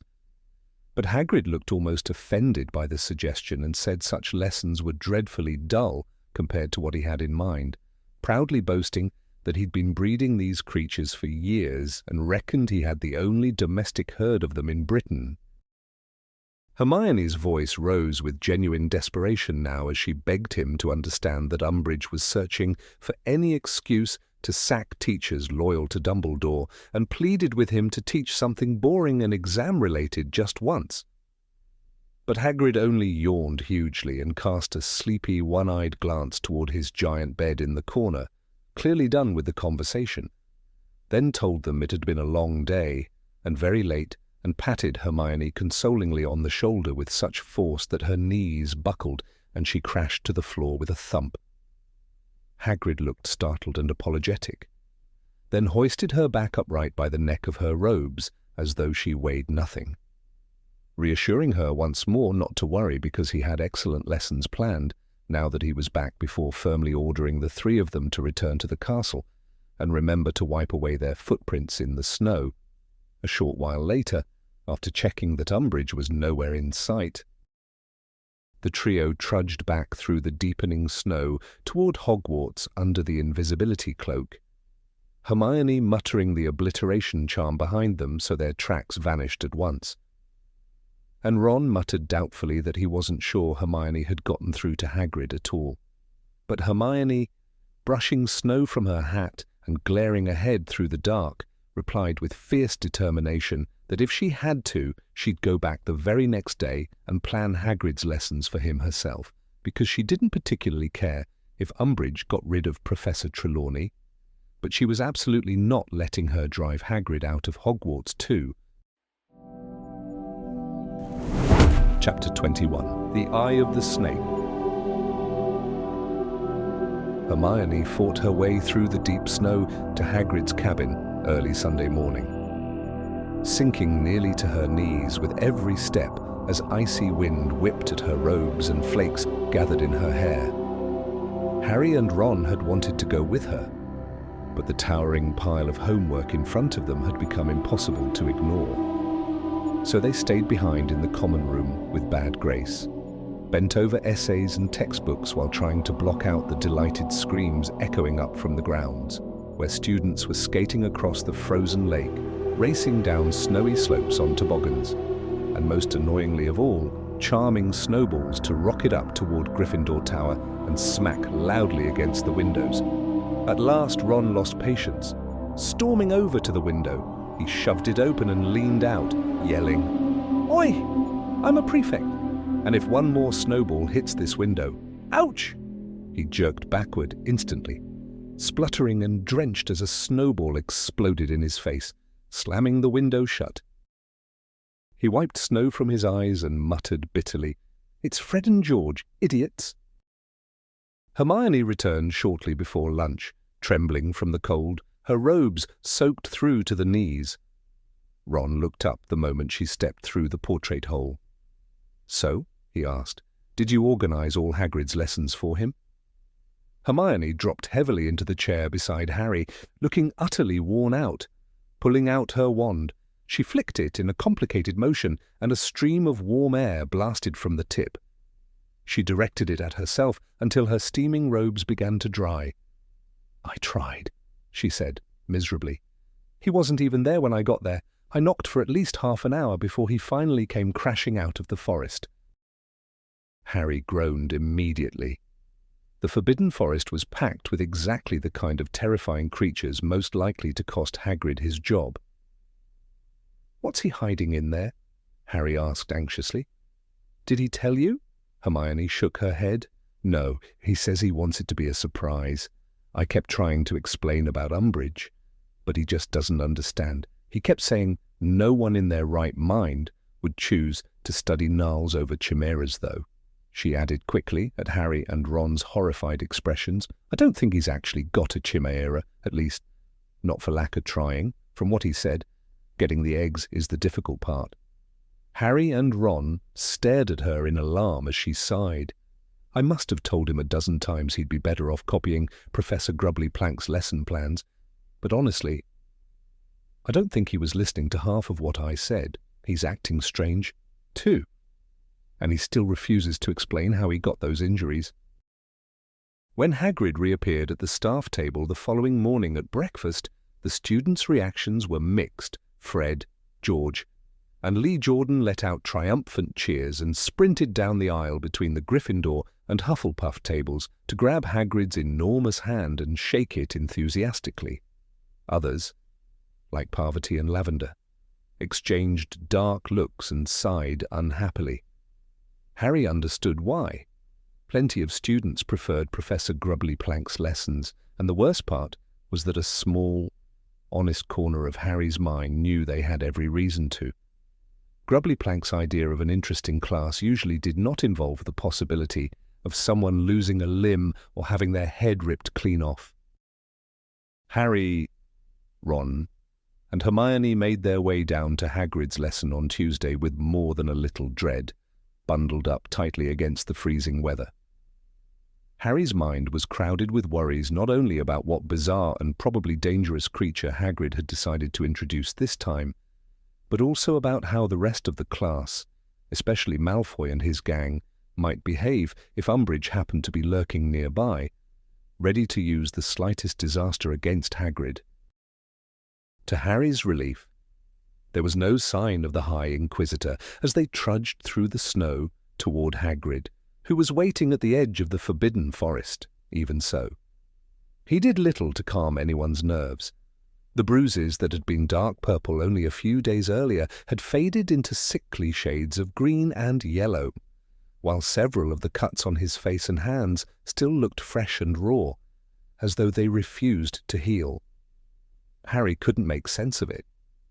Had Hagrid been attacked by some magical creature with poisonous claws or venomous teeth? As if the scene were not unsettling enough already, Hagrid had half of a dead cow slung over one massive shoulder. "We're heading in here today," Hagrid called cheerfully as the students approached, jerking his thumb toward the dark wall of trees behind him. "More shelter from the wind in there. Besides, they like the dark." "What likes the dark?" Harry heard Malfoy hiss nervously to Crabbe and Goyle. "Did you hear that?" "What did he say likes the dark?" Harry smirked to himself. He remembered the last time Malfoy had been forced into the Forbidden Forest and how terrified he had been. After everything Malfoy had done at the Quidditch match, seeing him scared was deeply satisfying. "Ready? Are you?" Hagrid boomed, beaming around at the uneasy class. "Right then. I've been saving this trip into the forest for your 5th year. Thought it was time ye saw these creatures in their natural habitat. Rare creatures. I reckon I'm probably the only person in Britain who's ever managed to train them." "And you're sure they're trained, are you?" Malfoy shot back, panic edging his voice, because it wouldn't exactly be the first time you've brought something wild to class, would it? The Slytherins muttered in agreement, and even some of the Gryffindors looked uneasy enough to think Malfoy might have a point. "Course they're trained," Hagrid snapped, glaring as he adjusted the dead cow on his shoulder. "Then what happened to your face?" Malfoy pressed. "Mind your own business," Hagrid barked, "and if you're done asking stupid questions, follow me." Without another word, he turned and marched into the forest for a moment. Nobody moved. Harry exchanged a glance with Ron and Hermione. They sighed, but nodded, resigned. The three of them stepped forward after Hagrid, and the rest of the class reluctantly trailed behind. They walked for nearly 10 minutes through the thickening trees until the branches overhead blocked out most of the weak winter daylight. It became as dim as evening beneath the canopy, and the snow disappeared entirely from the forest floor, replaced by damp earth and tangled roots. At last Hagrid stopped in a cramped clearing. With a heavy thud, he dropped the half-cow onto the ground and turned to face the class. The students edged forward cautiously from behind tree trunks and low branches, their eyes darting into the darkness around them as though expecting some monstrous thing to leap out at any second. "Come on, gather close, Hagrid urged, waving the class nearer with one enormous hand. "They'll smell the meat soon enough, but I'm going to call them anyway. They like to know it's me." He turned away, tossed his tangled hair back from his face, and let out a strange, piercing shriek that ripped through the silence of the forest like the cry of some gigantic hunting bird. The sound echoed eerily among the trees. No one laughed. Most of the students were too tense, too frightened even to breathe properly. Hagrid gave the cry a second time. A long minute dragged by. Everyone kept glancing over their shoulders or peering into the darkness between the trunks, waiting for the first sign of whatever was coming. Then, just as Hagrid drew in breath for a third call, Harry jabbed Ron in the ribs and pointed into the shadows between two twisted yew trees. Out of the darkness came a pair of shining, blank white eyes. They grew larger. Then the creature stepped fully into view. First its dragon-like head, then its long neck, and finally its strange, skeletal body, a huge, black, winged horse with bat-like wings folded against its sides, Its ribs showed sharply beneath its dark skin, and its long, black tail flicked lazily behind it. The creature paused, staring at the class for a moment with its eerie white eyes, then lowered its head and began ripping chunks of flesh from the dead cow with long, pointed fangs. Relief flooded Harry so suddenly it almost made him dizzy. So he hadn't imagined them. They were real. Hagrid knew about them too. Excited, Harry turned to Ron, expecting him to be staring in amazement, but Ron was still squinting into the trees. After a few seconds, Ron whispered, "Why doesn't Hagrid call again?" Harry blinked. He looked around. Most of the class wore the same puzzled, nervous expressions as Ron. They were staring everywhere except directly at the horse, standing only a few feet away. Only 2 others seemed able to see it. One was a thin, stringy Slytherin boy standing behind Goyle, who was watching the creature eat with an expression of disgust. The other was Neville, whose eyes were tracking the swish of the horse's long tail. "Oh, and here comes another one," Hagrid announced proudly, as a second skeletal black horse glided silently from the shadows, folding its leathery wings tightly against its body before lowering its head to feed beside the first. "Now then, hands up who can see 'em." Harry raised his hand at once, thrilled that he was finally about to understand what these mysterious creatures were. Hagrid nodded at him. "Yeah, knew you'd be able to, Harry," he said gravely. "And you too, Neville? And—" "Excuse me," Malfoy interrupted in a sneering drawl. "But what exactly are we supposed to be looking at?" Instead of answering directly, Hagrid pointed at the half-eaten cow on the ground. The whole class stared. A few seconds later, several students gasped, and Parvati let out a shriek. Harry understood immediately. To anyone who couldn't see the horses, it looked as though strips of flesh were being torn from the carcass by invisible mouths and vanishing into thin air. "What's doing that?" Parvati cried in horror, stumbling backward behind the nearest tree. "What's eating it?" "Thestrals," Hagrid announced proudly, and Harry heard Hermione give a quiet little gasp of understanding beside him. "Hogwarts has a whole herd of them living in here. Now then, who knows? But they're terribly unlucky." Parvati burst out, looking horrified. "They're supposed to bring awful misfortune to anyone who sees them. Professor Trelawney told me." No, no, Hagrid said, laughing good-naturedly. "That's just nonsense, the superstition. They're not unlucky at all. They're smart, really smart, and useful too. Mind you, these ones don't do much work, mostly just pull the school carriages unless Dumbledore's going on a long trip and doesn't fancy apparating. Oh, and here come a few more." 2 more Thestrals slipped silently out of the shadows. One passed so close to Parvati that she squeaked and flattened herself against the tree trunk. "I think I felt something," she cried. "I think it's right next to me.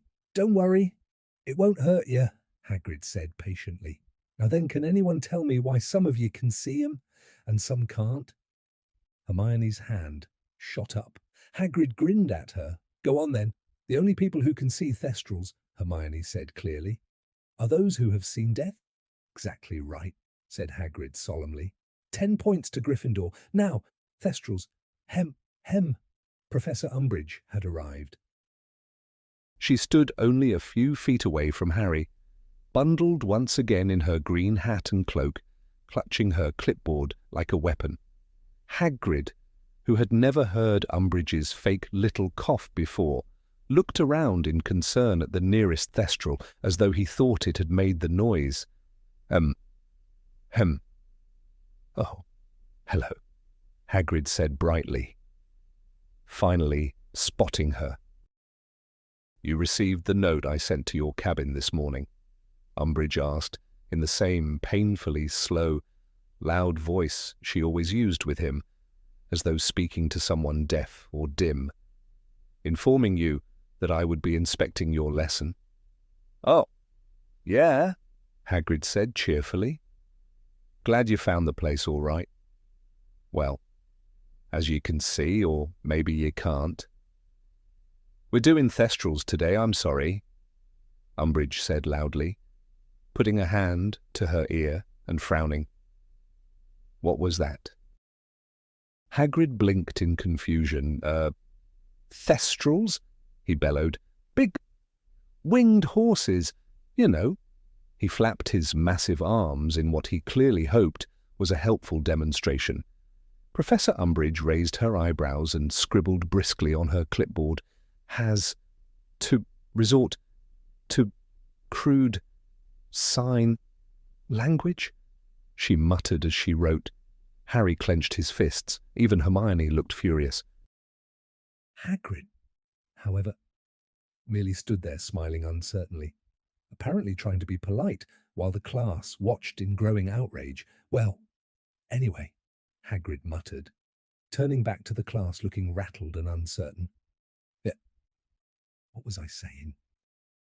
Appears to have poor short-term memory, Umbridge murmured loudly enough for everyone to hear as she scribbled on her clipboard. Draco Malfoy looked delighted, as though all his Christmas presents had arrived early. Hermione, on the other hand, had gone bright red with barely controlled fury. Oh yeah, Hagrid said, glancing nervously at Umbridge's clipboard but forcing himself onward. Yeah, I was telling you how we got the herd. Right.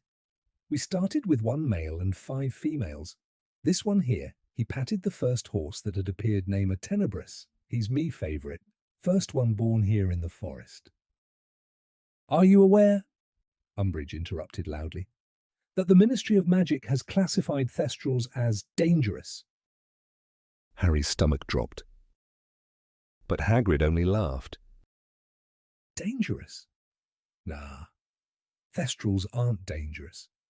Well, all right. They might take a nip out of you if you annoy them enough. Shows sign of pleasure at the idea of violence, Umbridge muttered, scribbling again. No, Hagrid said quickly, now looking flustered. I mean, a dog'll bite if you tease it, won't it? Thestrals have just got a bad reputation because of the death thing. People used to think they were bad omens. Just misunderstood 'em. That's all. Umbridge ignored him completely. She finished writing, then looked up and said in an exaggeratedly slow voice, Please continue teaching as usual. I am going to walk. She mimed walking. Malfoy and Pansy Parkinson were nearly choking with silent laughter among the students. She pointed around at them and asked questions. She tapped her mouth to indicate speaking. Hagrid stared blankly at her, clearly unable to understand why she was acting as though he couldn't comprehend English. Hermione was shaking with rage. You hag, she whispered furiously. You evil hag! I know exactly what you're doing. You twisted, horrible, vicious. Anyway, Hagrid said desperately. Trying to recover? Thestrals? Yeah. Well, there's loads of good things about 'em. Professor Umbridge had already moved to Pansy Parkinson. Do you find, she asked in a carrying voice, that you are able to understand Professor Hagrid when he speaks? Like Hermione, Pansy had tears in her eyes, but these were from laughter. No, she squeaked between giggles. Not really. It sort of sounds like grunting most of the time. Umbridge made another note. The few unbruised patches of Hagrid's face turned deep red, but he pretended not to hear. Yeah, Well, once they're trained, like this lot, you'll never get lost. Brilliant sense of direction. Just tell them where you want to go, assuming they can understand you. Of course, Malfoy called loudly. Pansy collapsed into another fit of laughter. Professor Umbridge smiled at them approvingly before moving on to Neville. "You can see the Thestrals, Longbottom?" she asked. Neville nodded nervously. Who did you see die? Neville swallowed. My granddad. "And what do you think of them?" she asked, waving one stubby hand toward the skeletal horses, who had by now stripped much of the carcass down to gleaming bone. Neville stammered, glancing anxiously at Hagrid. They're okay. Students are too intimidated to admit fear. Umbridge muttered, writing again. No, Neville blurted, looking distressed. No, I'm not scared of them. Harry felt his anger rising hotter and hotter. Everything Umbridge said was twisted. Every answer she got was bent to fit what she wanted to hear.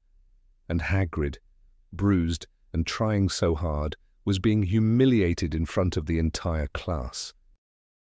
Umbridge wore a falsely sympathetic smile as she gently patted Neville on the shoulder, though to Harry it looked far more like a sneer than a comforting expression. Then she turned toward Hagrid and once again used that painfully slow, exaggerated tone as though speaking to someone incapable of understanding. She announced that she had gathered enough information from the inspection and that Hagrid would receive the results within 10 days. As she spoke, she acted everything out with ridiculous gestures, pretending to pluck a letter from the air, tapping her clipboard to emphasize the results, and holding up all 10 stubby fingers beneath her green hat. Her grin stretched wider than ever, making her look even more like a smug toad. Then she bustled away through the students, leaving Malfoy and Pansy Parkinson doubled over with laughter, Hermione trembling with rage, and Neville standing there looking upset and confused. About half an hour later, as they trudged back toward the castle through the narrow tracks they had already made in the snow, Hermione finally exploded. She furiously called Umbridge a foul, twisted old liar and ranted that it was obvious what she was trying to do. Hermione said it was the same prejudice against half-breeds all over again. Umbridge was trying to paint Hagrid as some kind of brainless troll simply because his mother had been a giantess. She fumed that it was deeply unfair because the lesson had not been bad at all. If Hagrid had brought out blast-ended scroots again, that would have been one thing, but Thestrals were perfectly fine. In fact, by Hagrid's standards, it had actually been a very good lesson.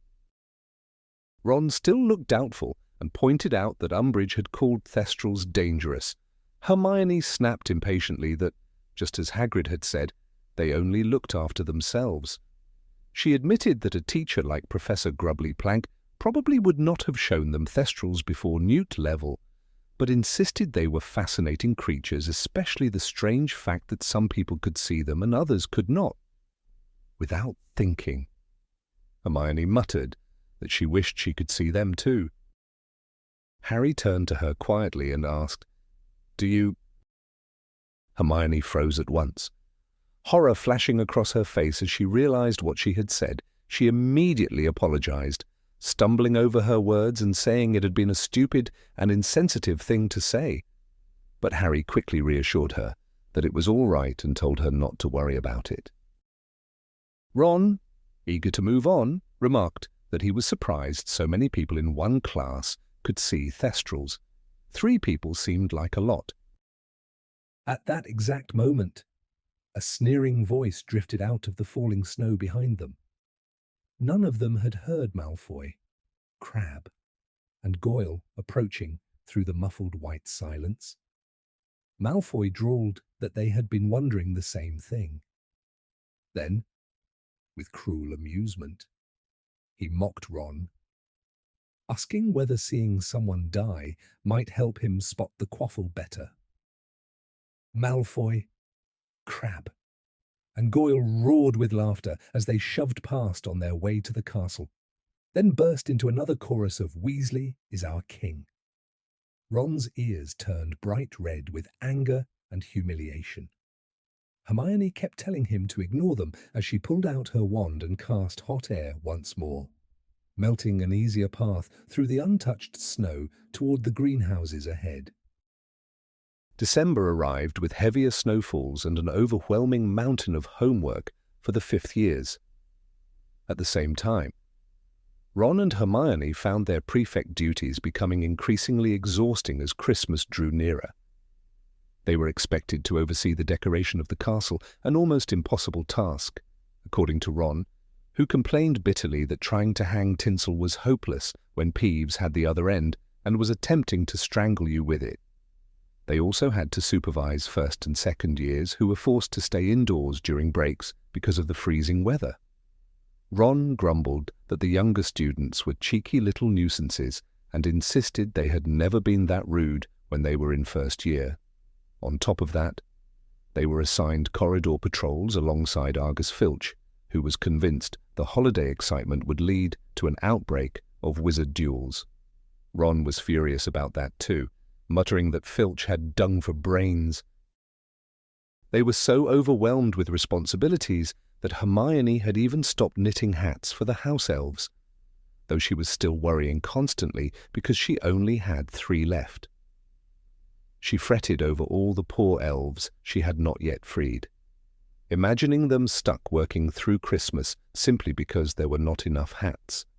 Harry, who had never had the heart to tell her that Dobby was collecting every single hat she made, bent lower over his history of magic essay and stayed silent.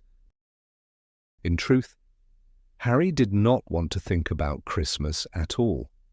For the first time since arriving at Hogwarts, he found himself wishing to spend the holidays somewhere else. His Quidditch ban still stung deeply, and the thought that Hagrid might soon be placed on probation only made him resent Hogwarts more.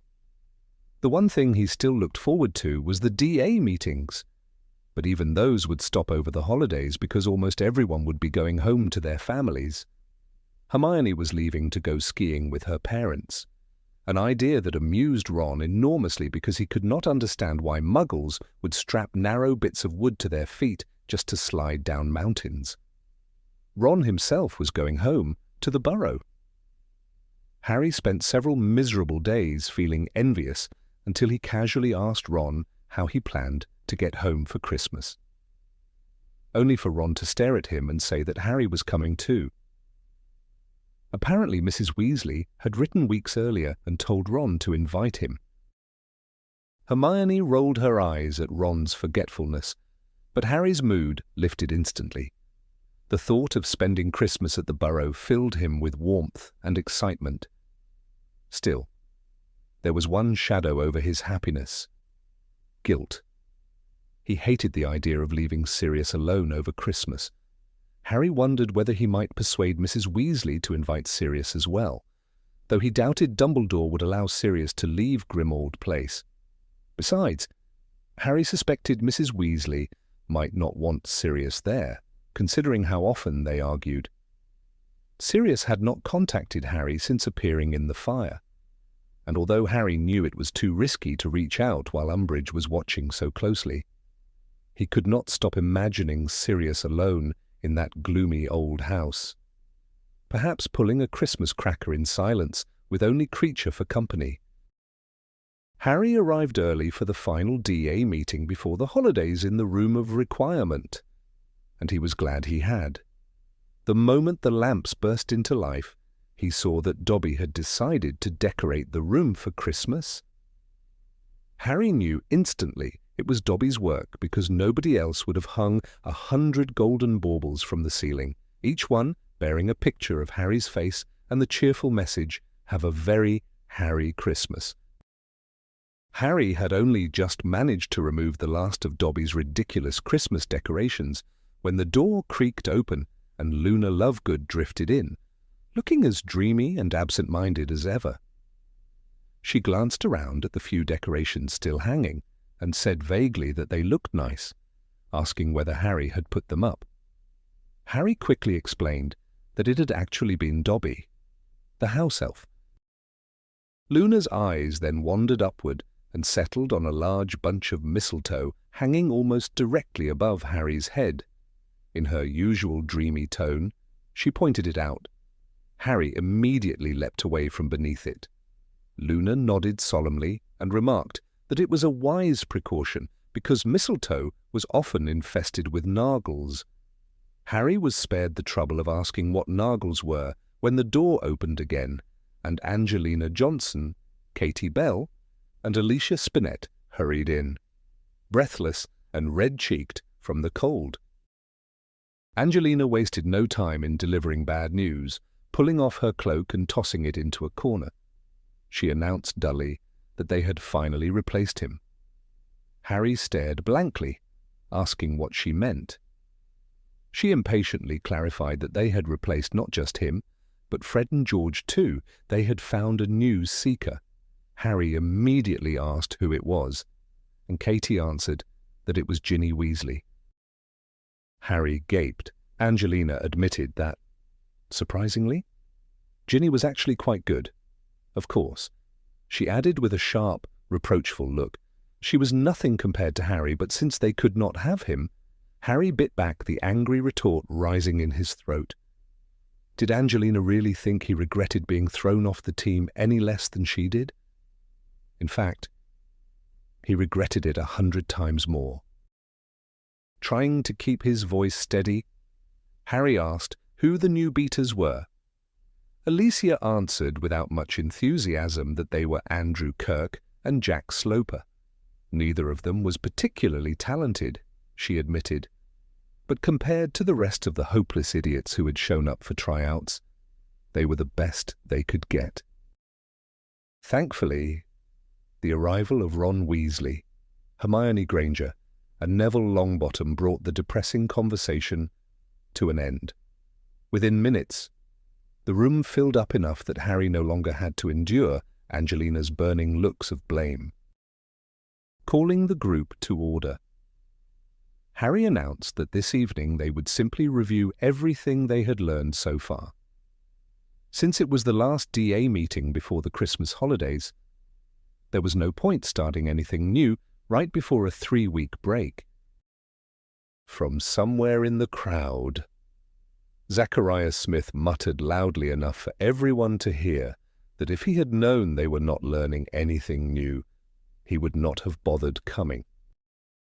Fred immediately shouted back that they were all terribly sorry Harry had forgotten to inform him personally. Several people laughed.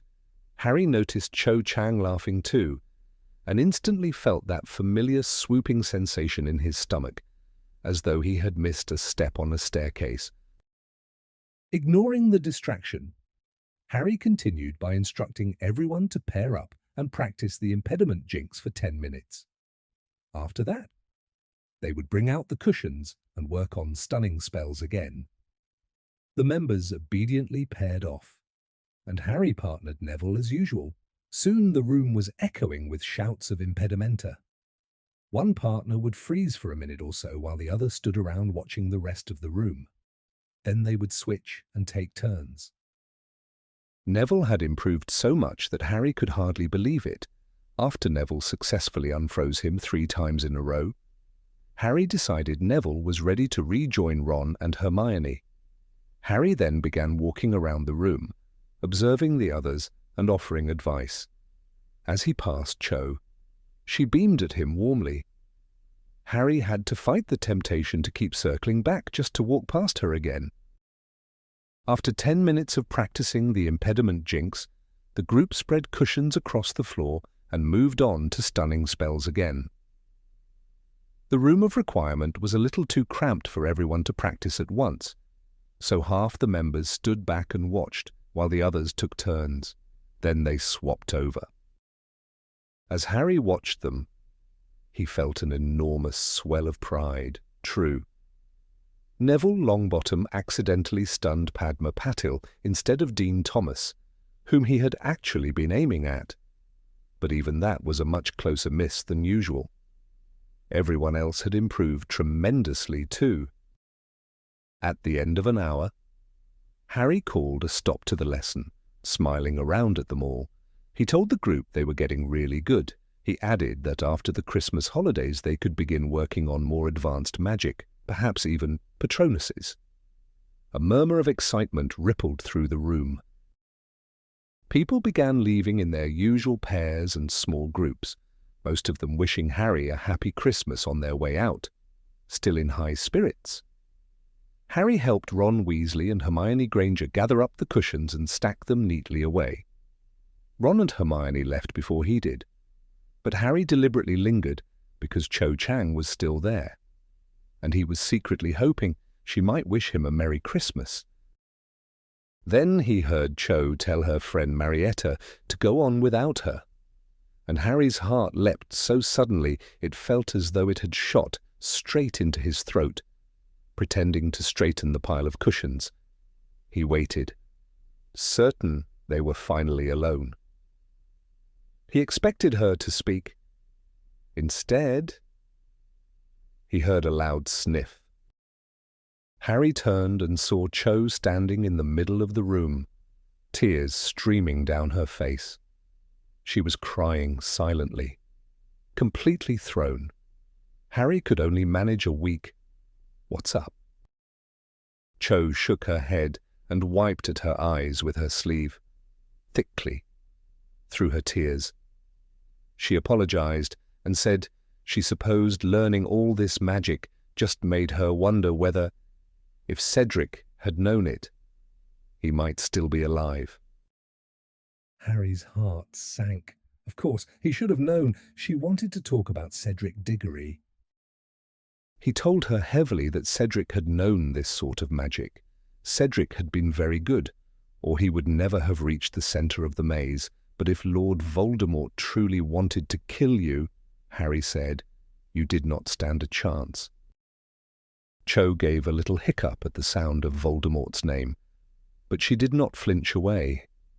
Instead, she looked at Harry steadily and reminded him that he had survived Voldemort when he was only a baby. Harry, tired and bitter, started moving toward the door.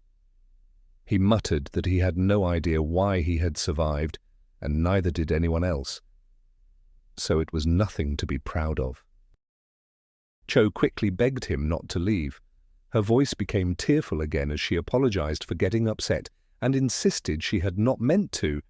She hiccuped once more, even with red, swollen eyes. She still looked very pretty. Harry felt utterly miserable. He would have been perfectly happy with nothing more than a cheerful Merry Christmas. Cho said softly that it must be horrible for Harry when people mentioned Cedric, especially since Harry had seen him die. She guessed Harry probably just wanted to forget about it. Harry said nothing. It was true, but admitting it aloud felt cruel. Then Cho gave him a watery little smile and told him he was a really good teacher. She said she had never been able to stun anything before. Harry shifted awkwardly and simply muttered, "Thanks." Harry and Cho Chang stood there staring at each other for what felt like forever. Harry felt a desperate urge to bolt from the room, yet at the same time he found himself completely unable to move. It was as though his feet had been rooted to the floor. Cho broke the silence softly, pointing upward and mentioning the mistletoe hanging above his head. Harry swallowed and managed to say yes, though his mouth felt unbearably dry, trying awkwardly to joke. He muttered that it was probably full of nargles. Cho blinked and asked what nargles were.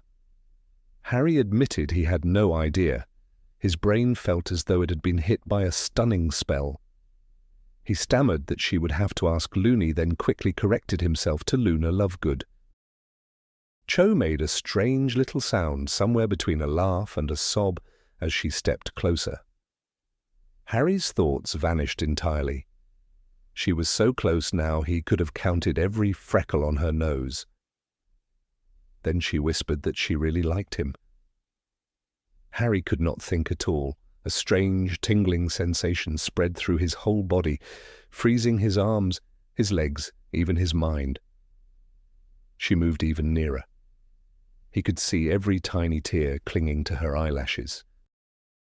Half an hour later, Harry returned to the common room in a daze and found Hermione Granger and Ron Weasley sitting in the best chairs by the fire. Almost everyone else had already gone to bed. Hermione was busy writing an incredibly long letter, having already filled half a roll of parchment that dangled over the edge of the table. Ron was sprawled on the hearthrug, struggling to finish his transfiguration homework. Ron looked up and asked what had kept Harry so long as Harry dropped heavily into the armchair beside Hermione. Harry did not answer. He was still in shock. Part of him wanted to tell them what had just happened, but another part wanted to bury the memory forever. Hermione peered over the tip of her quill and asked if he was all right. Harry gave a weak shrug. Honestly, he had no idea whether he was all right or not. Ron propped himself up on one elbow and asked what had happened. Harry still had no clue how to begin telling them and was leaning toward saying nothing at all until Hermione cut straight to the point, in a brisk, practical tone. She asked if it was Cho and whether she had cornered him after the meeting. Harry stared at her, stunned, then nodded. Ron sniggered, though he stopped the moment Hermione shot him a look, trying and failing to sound casual. Ron asked what Cho had wanted. Harry started hoarsely, stumbling over his words. He cleared his throat and tried again. But before he could get anything out, Hermione bluntly asked whether they had kissed. Ron jerked upright so fast that he knocked over his bottle of ink, spilling it all over the rug, ignoring the mess completely. He stared at Harry with eager delight. He demanded to know if it was true. Harry looked from Ron's expression, a mixture of amusement and disbelief, to Hermione's slight frown, and then nodded.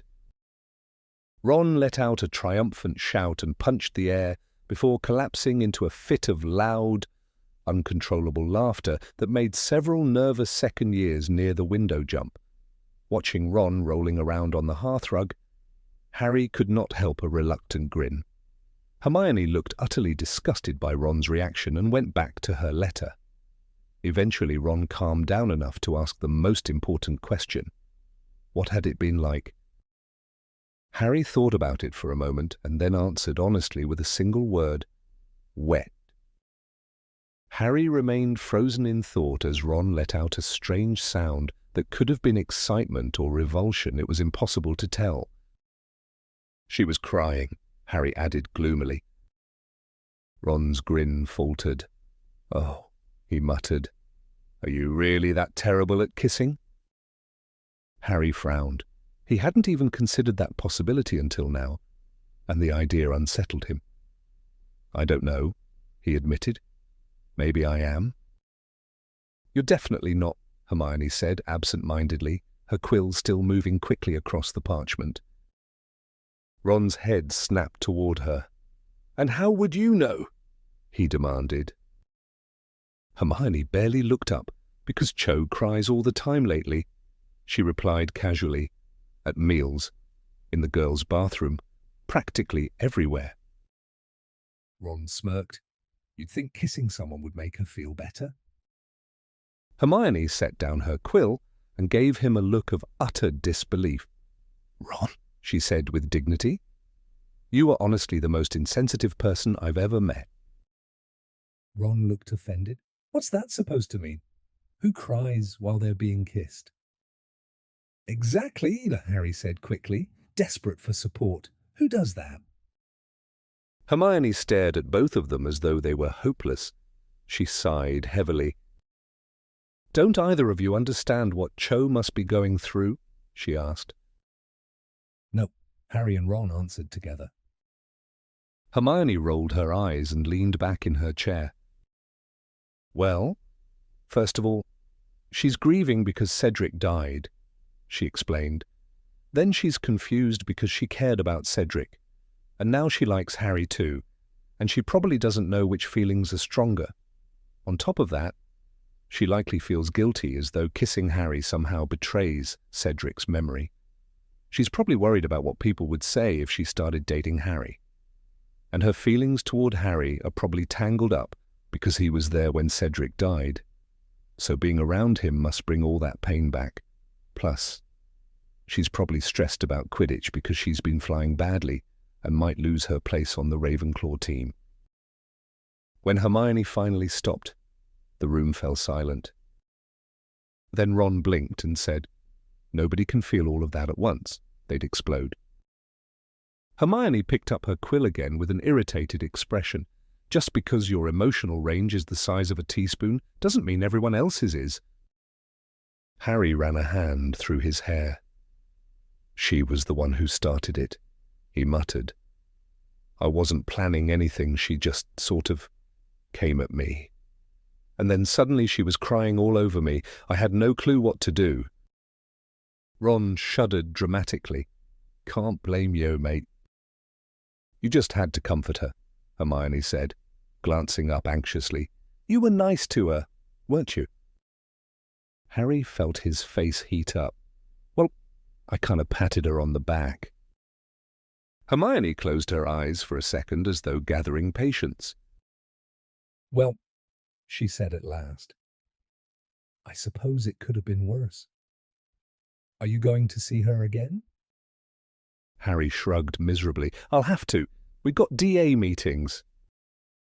Hermione looked irritated. "You know that's not what I mean." Harry fell silent.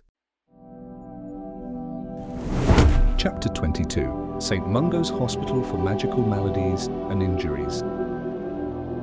Harry was so grateful that Professor McGonagall believed him that he wasted no time. He sprang out of bed, threw on his dressing gown, and shoved his glasses back onto his nose.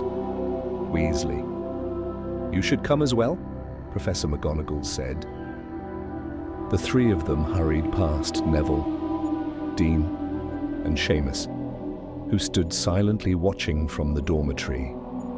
They descended the spiral staircase into the common room, slipped through the portrait hole, and entered the moonlit corridor outside, where the fat lady's portrait dozed in her frame.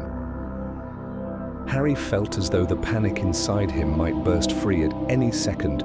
He wanted to run. He wanted to scream for Dumbledore. Every second they walked calmly through the castle, Mr. Weasley was bleeding somewhere in the darkness. And what if the snake's fangs? Harry forced himself not to think my fangs had been venomous. They passed Mrs. Norris, whose glowing eyes fixed on them as she hissed softly. "Shoo!" snapped Professor McGonagall. Mrs. Norris slunk back into the shadows.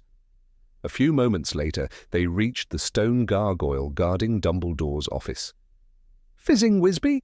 said Professor McGonagall.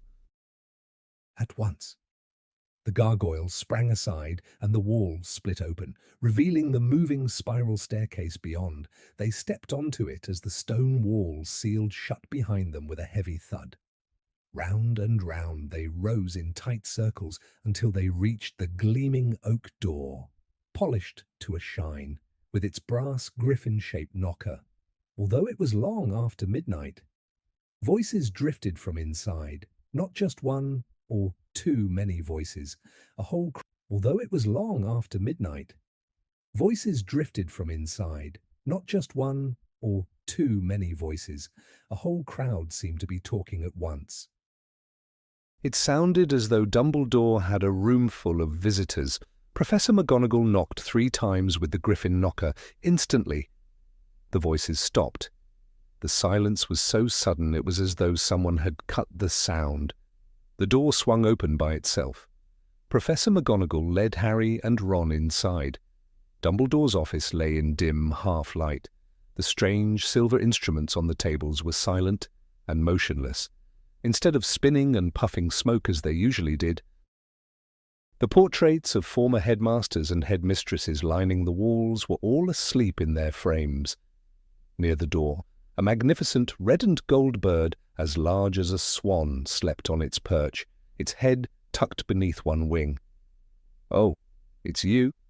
Professor McGonagall." And, Dumbledore sat behind his desk in a tall-backed chair. He leaned forward into the soft candlelight falling across the papers before him. He wore an elaborate purple and gold dressing gown over a snowy white nightshirt, yet looked completely awake. His pale blue eyes, sharp and piercing, were fixed on Professor McGonagall.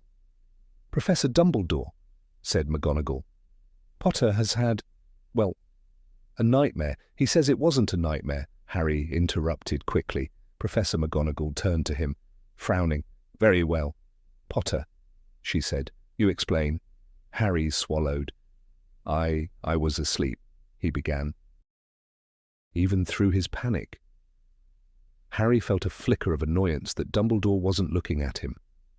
The headmaster was staring down at Even through his panic, Harry felt a flicker of annoyance that Dumbledore wasn't looking at him. The headmaster was staring down at his own clasped hands. But it wasn't a normal dream. Harry continued desperately. "It was real. I saw it happen." He took a shaky breath. "Ron's dad, Mr. Weasley, he's been attacked by a huge snake." Harry's words seemed to hang in the air long after he had spoken them.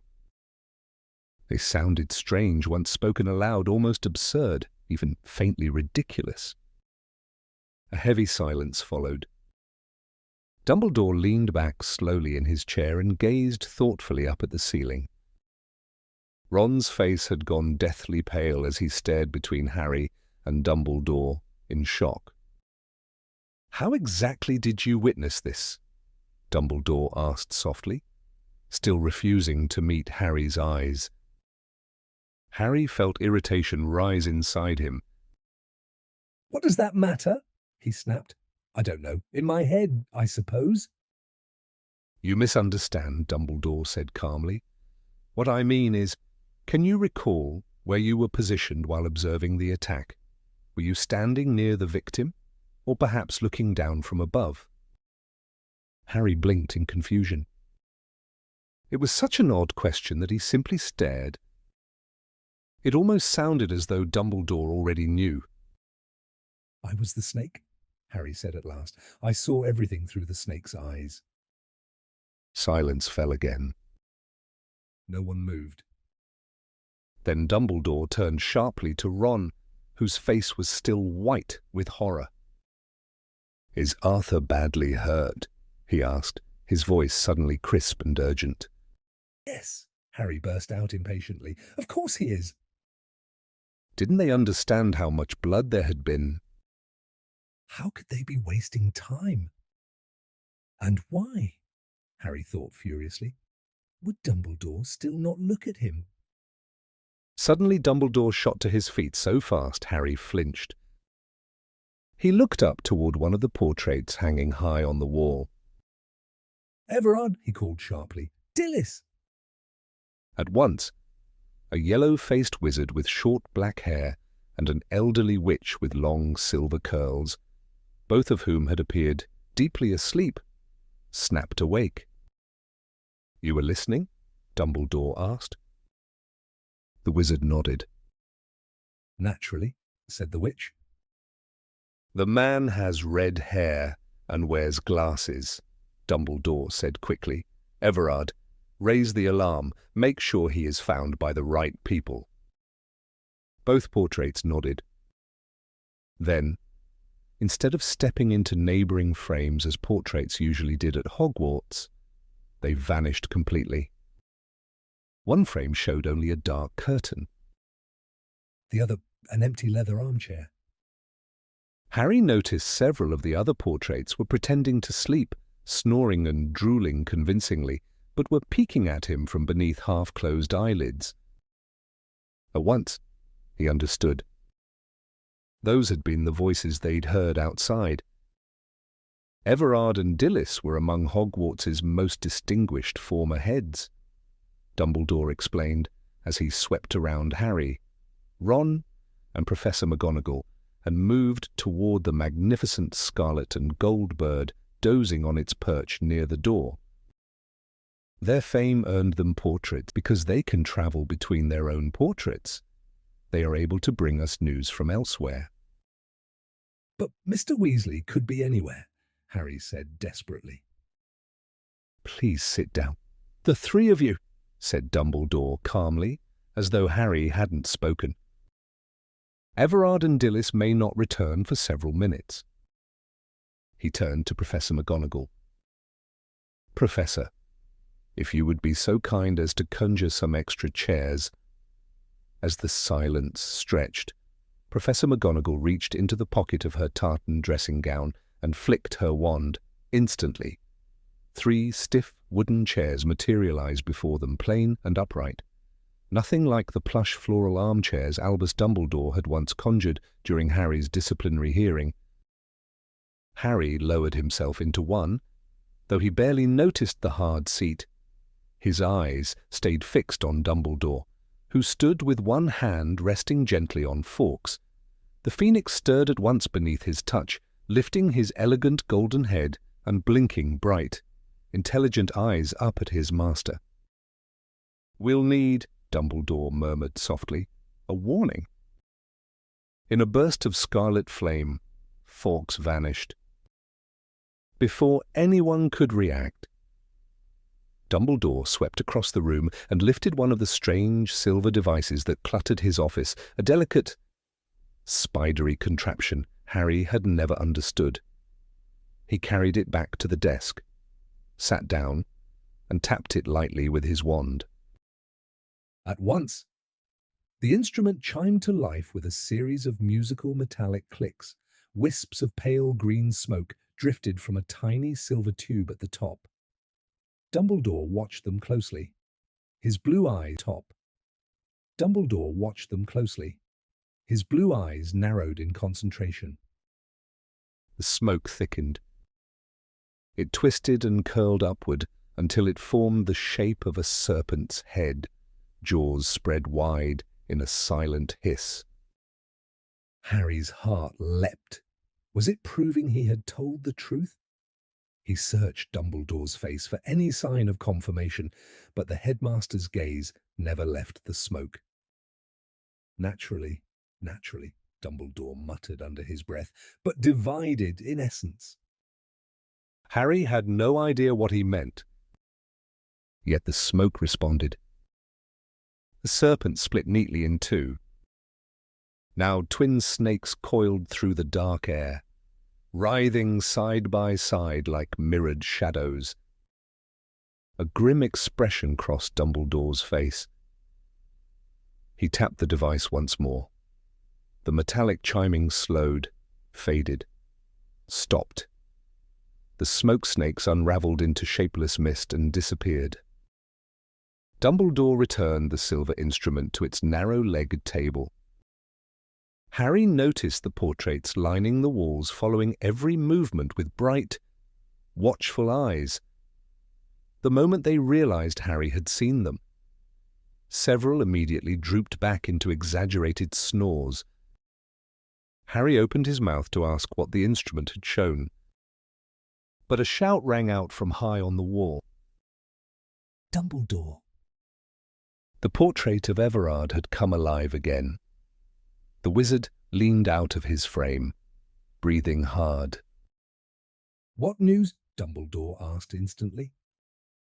I shouted until someone came running ahead with the painted curtain behind him, told them I'd heard movement downstairs. They hesitated at first, but they checked. There are no portraits down there to watch from.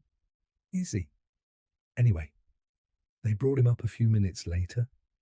He looks terrible, covered in blood. I ran to Elfrida Cragg's portrait to get a better look as they passed. "Good," said Dumbledore sharply. Beside Harry, Ron jerked violently in his chair. "I take it Dilys Derwent will have seen him arrive." Then, only moments later, Dilys Derwent reappeared in her portrait. The silver ringleted witch collapsed into her painted armchair, coughing delicately into her hand. Yes. They've taken him to St. Mungo's Hospital for magical maladies and injuries. Dumbledore, she wheezed. They carried him right past my portrait. He looks dreadful. Thank you, said Albus Dumbledore gravely. He turned at once to Professor McGonagall. Minerva, I need you to wake the other Weasley children. Of course. McGonagall rose immediately and strode toward the door. Harry stole a glance at Ron, whose face had turned ghostly pale. And Dumbledore, what about Molly Weasley? McGonagall asked, pausing with her hand on the handle. That will be Fawkes's task once he has finished watching for anyone approaching, Dumbledore replied, though she may already know, with that excellent clock of hers. Harry knew exactly what he meant. The Weasley family clock did not tell the time. Its hands pointed to each family member's location or condition. And at Weasley's hand, trembling toward mortal peril. A chill swept through him. Mrs. Weasley was probably asleep. She wouldn't be watching it.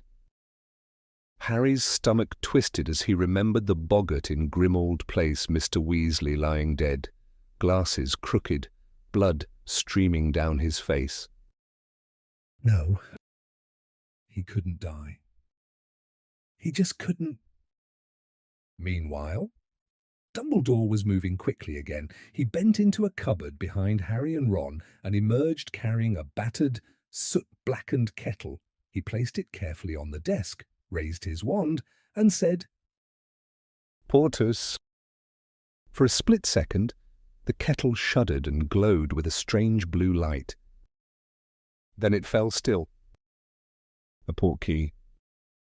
Without another word, Dumbledore crossed the office to a portrait of a severe-looking wizard with a pointed beard dressed in green and silver.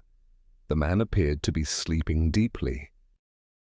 Phineas Nigellus Black, Dumbledore called. Phineas. No response. The other portraits had entirely abandoned the pretense of sleep now. They leaned forward eagerly. Phineas! Several shouted. Phineas. At last, the wizard gave an exaggerated jerk and blinked awake. Did someone call? He asked lazily. I need you to visit your other portrait again, said Dumbledore. I have another message. My other portrait, Phineas whined in a thin, reedy voice, stretching theatrically and yawning. His sharp eyes drifted around the room and settled on Harry. Oh, no, Dumbledore, I heard it before. Before he could place it, the portraits around the office erupted. Insubordination, sir, bellowed a fat, red-nosed wizard, shaking his fists. Dereliction of duty, cried Armando Dippet indignantly. We are honour-bound to obey the present headmaster of Hogwarts, he thundered. Shame on you, Phineas. Shall I persuade him, Dumbledore? Asked a sharp-eyed witch, brandishing a wand so thick it looked more like a cane. Oh, very well, Phineas muttered quickly, eyeing the wand nervously. Though he may well have destroyed my portrait by now, he's gotten rid of most of the family. Sirius Black knows better than to destroy your portrait, Dumbledore said calmly. And then Harry understood. That was it. The voice from the empty frame in Sirius's bedroom at 12 Grimmauld Place. You are to tell him, Dumbledore continued, that Arthur Weasley has been gravely injured, and that his wife, children, and Harry Potter will be arriving shortly. Do you understand? Phineas sighed dramatically.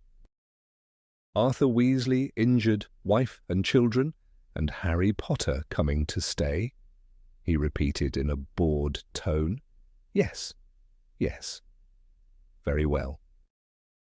And with that, he slipped sideways out of his frame and vanished.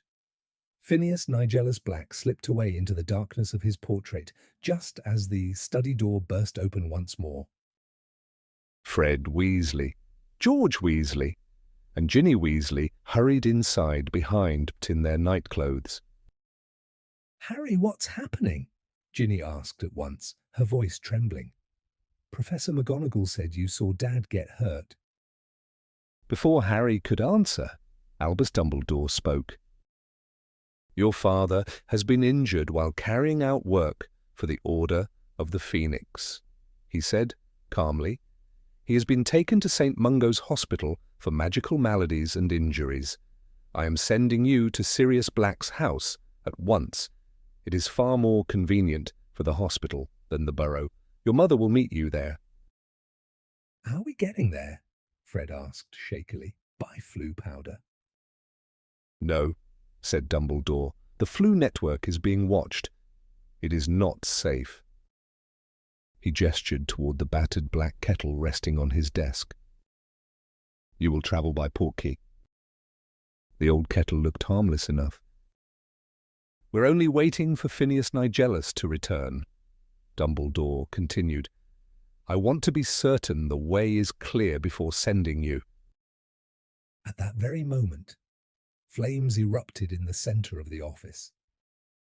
A single golden feather drifted gently through the air. Dumbledore snatched it before it touched the floor. "It is Fawkes's warning," he said sharply. "Professor Umbridge must know you are out of bed." He turned quickly. "Minerva, go and intercept her. Tell her anything." McGonagall vanished at once in a whirl of tartan robes. "He says he'll be delighted," came a dry voice from behind Dumbledore. Phineas had returned. He lounged lazily in front of his painted green and silver banner. "My great-great-grandson has always had unusual—" "Come here, quickly, said Dumbledore to Harry and the Weasleys, "before anyone else arrives." Harry, Ron, Fred, George, and Ginny crowded around the desk. "You have all used a portkey before?" Dumbledore asked. They nodded, and each stretched out a hand to touch the kettle. "Good," said Dumbledore, "on the count of 3, 1, 2. In that split second before he said 3, Harry glanced up. He was standing so close to Dumbledore that he could see every line in the old wizard's face. And Dumbledore looked directly into Harry's eyes. Instantly, pain exploded in Harry's scar. White hot. Blinding. As though the wound had split open. And with it came something else. A wave of hatred. Dark. Violent. Alien.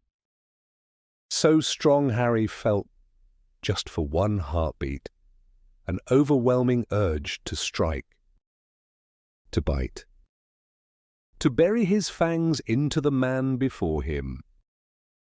3. The world vanished. Harry felt the familiar violent hook behind his navel. His hand stuck fast to the kettle as he spun through rushing wind and blurred colours, colliding with the others in the wild pull of magic. Then... Crash. His feet slammed onto solid ground. His knees buckled. The kettle clanged away across the floor, and a cold roared through the darkness. Out! Harry staggered upright and looked around. They had landed in the dim basement kitchen of 12 Grimmauld Place. The room was lit only by the fire and a single sputtering candle. On the table sat the remains of a lonely late supper. At the far end of the room, Creature was shuffling toward the hall door, glancing back over his shoulder with spiteful eyes as he adjusted his filthy loincloth. At the same moment, Sirius Black hurried toward them, looking tense and worried. He was still wearing his day clothes, his dark hair untidy and his face rough with stubble. Harry caught the faint smell of stale alcohol clinging to him, something oddly reminiscent of Mundungus Fletcher. "What happened?" Sirius asked urgently, helping Ginny Weasley to her feet. Phineas Nigellus said Arthur was badly hurt. "Ask Harry," said Fred Weasley. "Yeah," added George Weasley. "We want to hear this ourselves." "Fred? George?" And Ginny all turned to stare at him. Harry swallowed. This felt even worse than telling McGonagall and Dumbledore. Harry began slowly. "I had a kind of vision." So he told them. He described the corridor. Mr. Weasley asleep on the floor. The giant snake striking. The blood. But he changed one important detail. He made it sound as though he had seen everything from nearby. Not through the snake's own eyes. Ron, pale as parchment, shot Harry a quick glance. And Ginny kept staring. For one awful moment Harry thought he saw blame in their eyes. And if they were angry just because he had seen it, he was glad he had not told them the rest. "Is Mum here?" Fred asked Sirius abruptly. "She probably doesn't know yet," Sirius said. "The important thing was getting you out before Dolores Umbridge could interfere. I expect Dumbledore's informing Molly now." "We've got to go to St. Mungo's Hospital for magical maladies and injuries," Ginny said at once. She looked around at her brothers, who were still in pyjamas. "Sirius, can you lend us cloaks or something?" "Hold on," Sirius said sharply. "You can't just charge off to St. Mungo's." "Course we can," Fred snapped stubbornly. "He's our dad." "And how exactly?" Sirius shot back. "Are you going to explain knowing Arthur was attacked before the hospital even informed his wife?" "What's it matter?" George demanded angrily. "It matters because we do not want anyone asking why Harry Potter is seeing things happening hundreds of miles away," Sirius barked. "Do you have any idea what the Ministry would make of that?" Fred and George looked utterly unconvinced. As if the Ministry's opinion meant less than nothing. Ron still stood silent and white-faced. Then Ginny spoke quietly but firmly. "Someone else could have told us," she said. "We could have heard it from somewhere other than Harry." The room fell silent again. Outside in the hall, the sound of footsteps had stopped. Creature, Harry realized, was still listening on the stairs. Like who?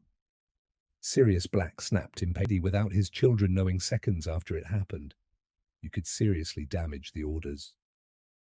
"We don't care about the stupid order," shouted Fred Weasley. "It's our dad who might be dying," yelled George Weasley. "Your father knew the risks," Sirius shouted back, "and he won't thank you for ruining things for the Order. This is exactly why you're not in it. You don't understand. Some things are worth dying for." "Easy for you to say," Fred roared. "You're stuck in here all day. I don't see you risking your neck." The last trace of colour drained from Sirius's face. For one dangerous second, he looked as though he might actually hit Fred. But when he answered, his voice was calm, too calm. "I know this is hard," he said tightly, "but we all have to pretend we know nothing. We stay here until we hear from your mother. All right?" Fred and George looked furious. Ginny Weasley, though, crossed the room and dropped into the nearest chair. Harry glanced at Ron Weasley, who gave a helpless half-shrug, half-nod before sitting down too. At last, the twins slumped into chairs on either side of Ginny, still glaring. "That's it," Sirius said, forcing brightness into his voice. "Come on, let's all have a drink while we wait. Accio butterbeer." He flicked his wand. A half-dozen bottles shot from the pantry, skidding down the table and scattering the remains of Sirius's supper before stopping neatly in front of them. They drank. For a while, the only sounds were the crackling fire and the dull thud of bottles being set down to keep his hands busy. His stomach churned with thick, boiling guilt. They would all still be asleep if not for him. And it didn't help to remind himself that he had saved Mr. Weasley by raising the alarm, because he couldn't escape the thought that somehow he had been the one who attacked him. "Don't be stupid," he told himself fiercely. "You don't have fangs." "You were in bed." You weren't attacking anyone. But then, what happened in Dumbledore's office? Why had he wanted to attack Dumbledore too? Harry's hand trembled. He slammed the bottle down harder than he meant to. Butterbeer splashed across the table. Nobody noticed. Then, whoosh. A burst of fire flared in mid-air, lighting the dirty plates and startled faces around the table. Everyone jumped. A rolled-up parchment dropped onto the table with a smack.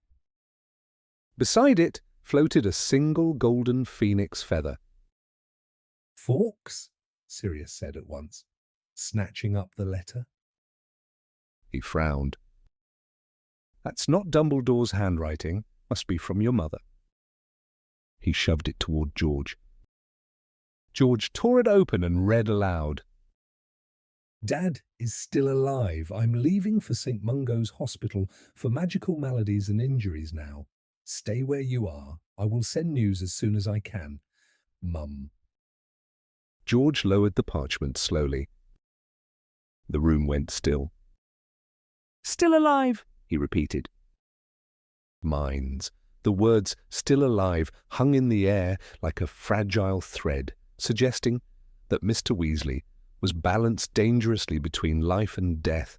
Ron, ghostly pale, kept staring at the back of his mother's letter as though more reassuring words might somehow appear. Fred snatched it from George and read it himself, his jaw tightening.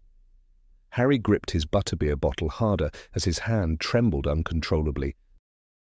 If Harry had ever endured a longer night, he could not remember it. Sirius suggested once, though without much hope, that they all try to get some sleep. But the furious looks from the Weasleys ended that idea at once.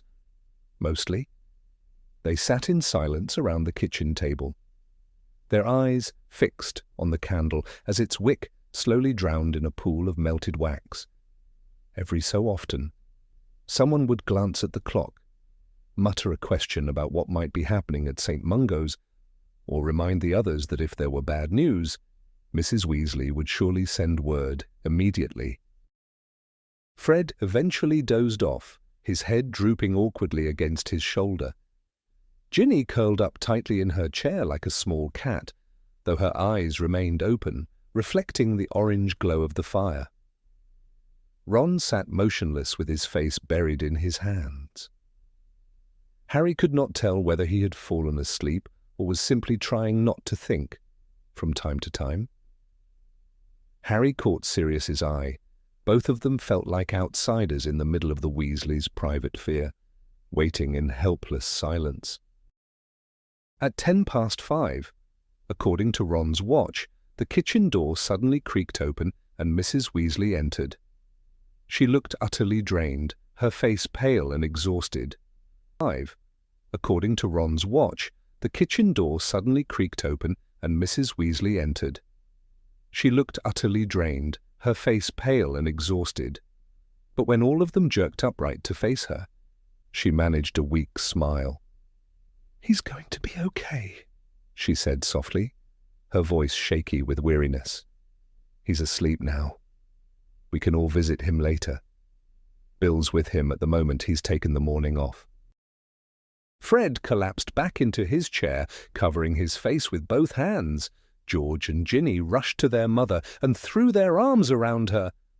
Ron let out a breathless laugh and swallowed the rest of his butterbeer in one gulp.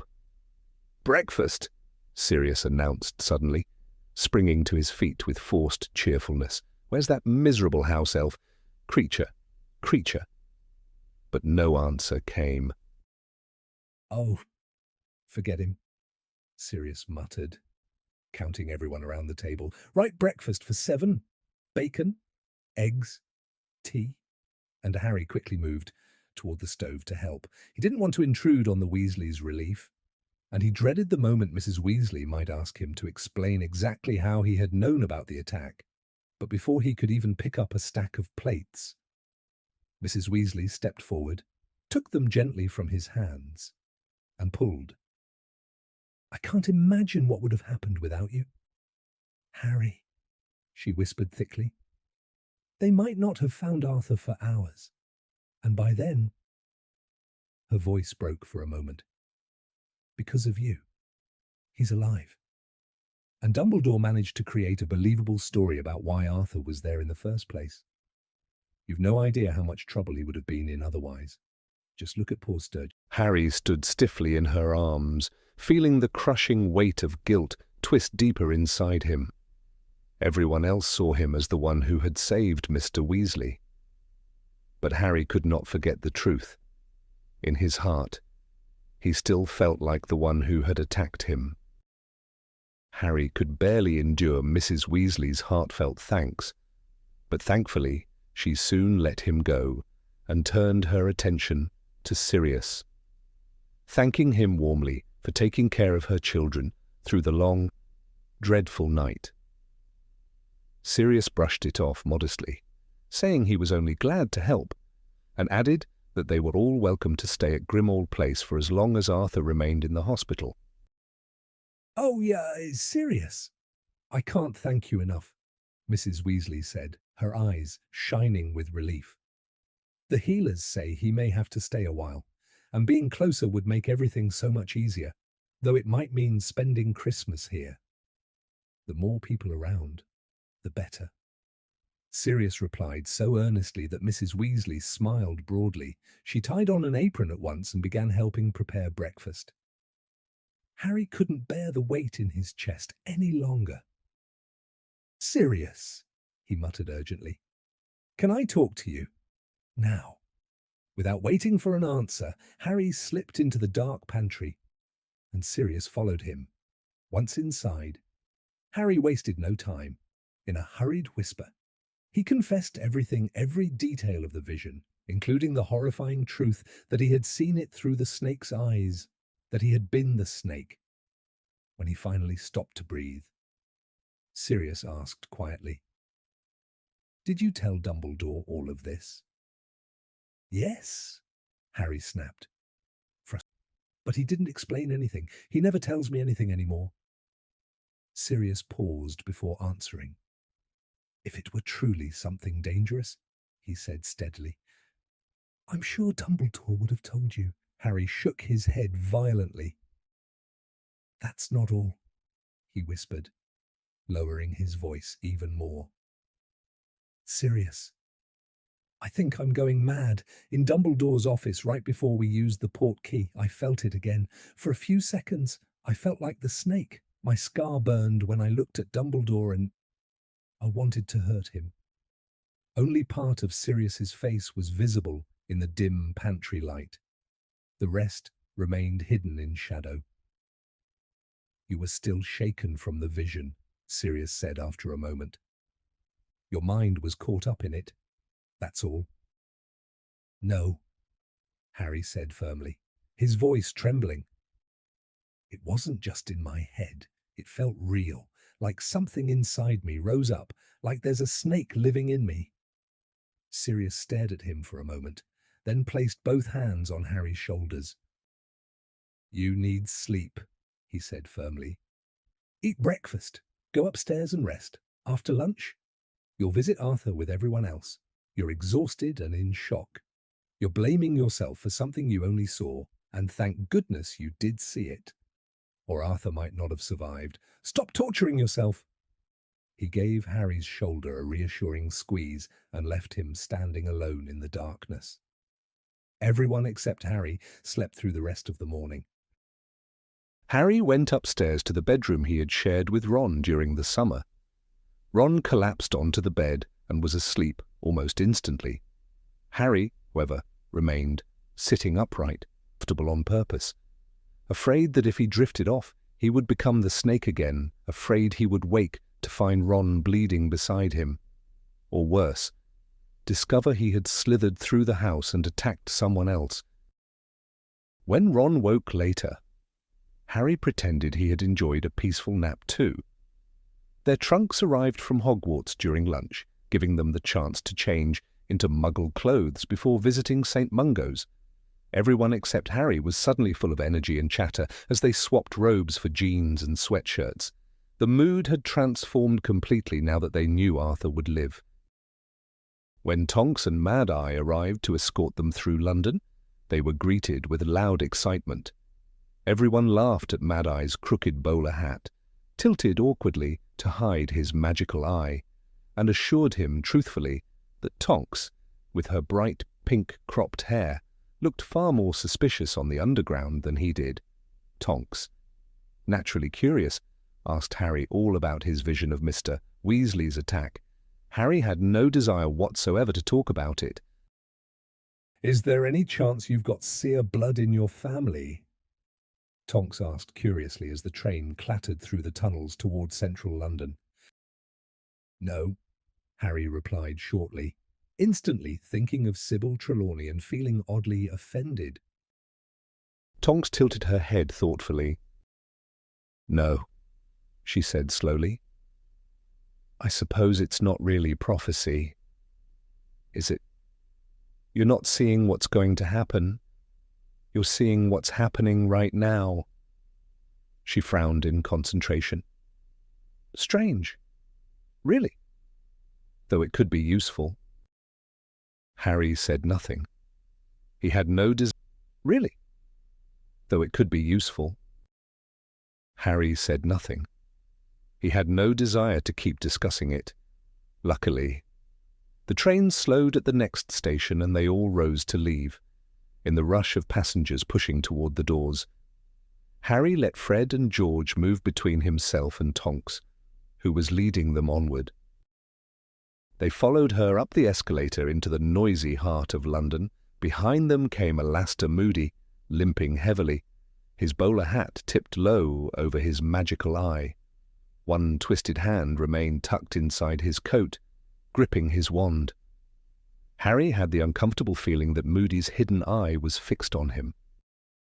To avoid more questions, Harry turned and asked, "Where exactly is St. Mungo's?" "Not far now," Moody growled as they stepped out into the bitter winter air of a broad shopping street packed with Christmas crowds. He nudged Harry ahead of him and hobbled close behind. Harry could almost feel the magical eyes spinning beneath the hat brim. Finding a place for a wizarding hospital wasn't easy, Moody continued. There wasn't enough room in Diagon Alley, and they couldn't stick it underground like the Ministry of Magic, bad for recovery. So they took over a building here. The idea was that sick witches and wizards could slip in and out unnoticed among muggles. He suddenly grabbed Harry's shoulder to stop him from being swept away by a flood of shoppers rushing toward a brightly lit electronics store. "Here we are," Moody muttered a moment later. They had stopped outside a large, gloomy red brick department store with a faded sign reading Purge and Dow's Limited. They had stopped outside a large, gloomy red brick department store with a faded sign reading Purge and Dow's Limited. The place looked abandoned and miserable. The dusty display windows held a few cracked mannequins with crooked wigs, dressed in fashions that looked at least a decade old. Signs hung across every grimy door proclaiming, "Closed for refurbishment." As they stood there, Harry heard a large woman struggling under the weight of several shopping bags mutter to her friend as they passed. That shop's never open." "Right," said Nymphadora Tonks, motioning for them to gather close to a window display. Inside stood a particularly hideous female mannequin. One of its false eyelashes dangled halfway off, and it wore an awful green nylon pinafore dress. "Everyone ready?" Tonks asked. They nodded and crowded around her. Moody shoved Harry forward between the shoulders, and Tonks leaned close to the glass, peering up at the ugly dummy. Her breath fogged the window.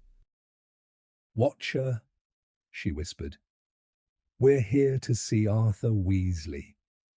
Harry thought it was ridiculous for Nymphadora Tonks to expect the mannequin to hear her whispering through a pane of glass, with buses roaring past behind them and the street buzzing with Christmas shoppers. Then he reminded himself that mannequins couldn't hear at all. A second later, his jaw dropped. The ugly dummy gave the slightest nod and crooked one stiff finger in a beckoning motion. Before Harry could react, Tonks had grabbed Ginny Weasley and Molly Weasley by the elbows, stepped straight through the glass, and disappeared. Fred, George, and Ron Weasley followed without hesitation. Harry looked wildly around at the crowd pressing past. Not one person spared a glance for the ugly window display at Purge and Dow's Limited, and nobody seemed to notice that 6 people had just vanished into thin air. "Move!" growled Alastair Moody, jabbing Harry in the back again. Together they stepped forward. It felt as though Harry were pushing through a sheet of icy water, yet when he emerged on the other side, he was perfectly dry and strangely warm. The mannequin was gone. So was the window. Instead, they stood in what looked like a packed reception hall. Rows of witches and wizards crowded rickety wooden chairs. Some looked perfectly ordinary, flipping through ancient copies of Witch Weekly. Others were far less normal. A witch in the front row, red-faced and sweating, was fanning herself frantically with a copy of the Daily Prophet, while shrill whistles escaped her mouth in bursts of steam. In the corner, a filthy-looking wizard clanged like a church bell every time he moved, and each metallic ring made his head wobble so violently he had to grab it by the ears to steady it.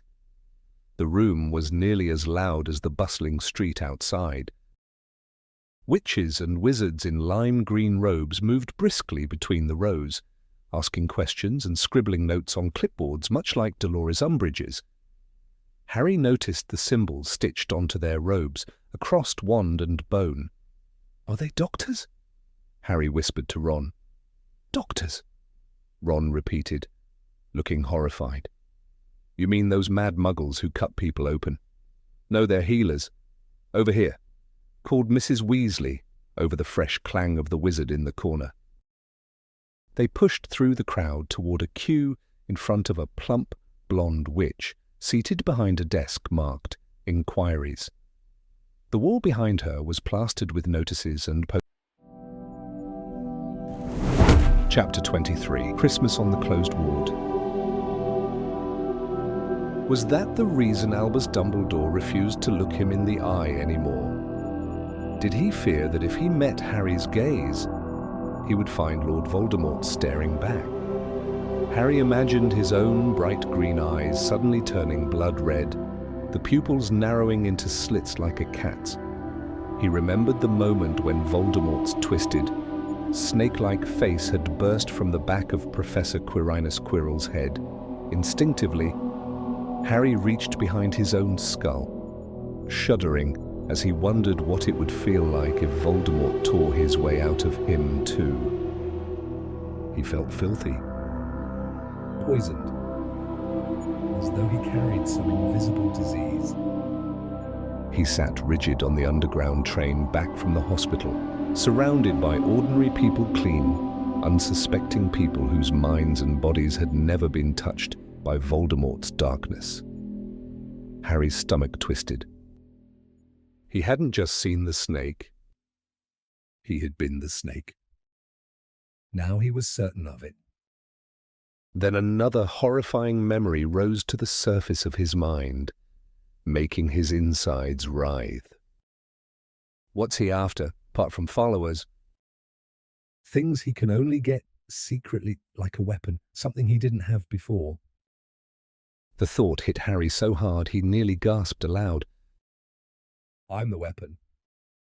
It felt as though ice-cold venom was spreading through his veins, freezing him from the inside out. Sweat broke across his skin as the train lurched through the dark tunnel. I'm what Voldemort's trying to use.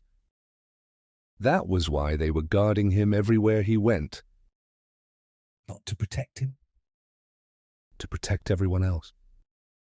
Only it wasn't enough. They couldn't watch him every second at Hogwarts. He had attacked Arthur Weasley. It had been him. Voldemort had forced him to do it. And maybe Voldemort was inside him now. Listening. Watching. Reading every thought. Harry, dear, are you all right? Mrs. Molly Weasley's soft voice broke into his thoughts. She leaned across Ginny Weasley on the rattling train, peering anxiously at him. You don't look well. Are you feeling sick? Everyone was staring. Harry shook his head hard and fixed his eyes on an advertisement above their seats, refusing to meet anyone's gaze. Later, as they crossed the shabby square toward Grimmauld Place, Mrs. Weasley tried again. Harry, dear, are you sure you're all right? She asked worriedly. You're awfully pale. Did you get any sleep this morning? You should go upstairs and rest before dinner. Harry nodded at once. It was the perfect excuse. He didn't want to talk. Not to Ron. Not to anyone. The moment the front door creaked open, he rushed inside, past the ugly troll leg umbrella stand, up the stairs, and into the bedroom he shared with Ron Weasley. There he began pacing, back and forth. Past the two narrow beds. Past the empty frame of Phineas Nigellus Black's portrait. His thoughts churned wildly, spiraling into darker and darker possibilities. How had he become the snake? Was he an animagus? No, that was impossible. He would know. Unless... maybe Voldemort was the animagus. Yes. That made sense. Of course Voldemort would choose a snake. And if Voldemort was possessing him, then maybe they transformed together. But that still didn't explain how Harry had somehow gone all the way to London and back to bed within minutes. Then again, Voldemort was one of the most powerful wizards alive. Only Dumbledore might rival him. Transporting someone across miles in seconds would probably be effortless for him. You know, said Phineas Nigellus Black, raising his voice until it nearly matched Harry's. This is exactly why I detested teaching. Young people are so unbelievably certain they're right about everything. He folded his gloved hands and glared down his long nose. Has it never crossed your mind, you ridiculous, puffed-up little peacock, that there may be a very good reason why the headmaster of Hogwarts doesn't share every detail of his plans with you? Have you ever stopped, in the middle of all your self-pity, to notice that obeying Albus Dumbledore has never once put you in danger? He barely paused for breath. No, of course not. Like every young fool, you're convinced that only you can feel, only you can think, only you can see the danger, naturally. Only you are clever enough to understand what the Lord Voldemort may be planning. Harry jerked upright. So he is planning something involving me, he demanded quickly. Phineas gave the faintest smile. Did I say that?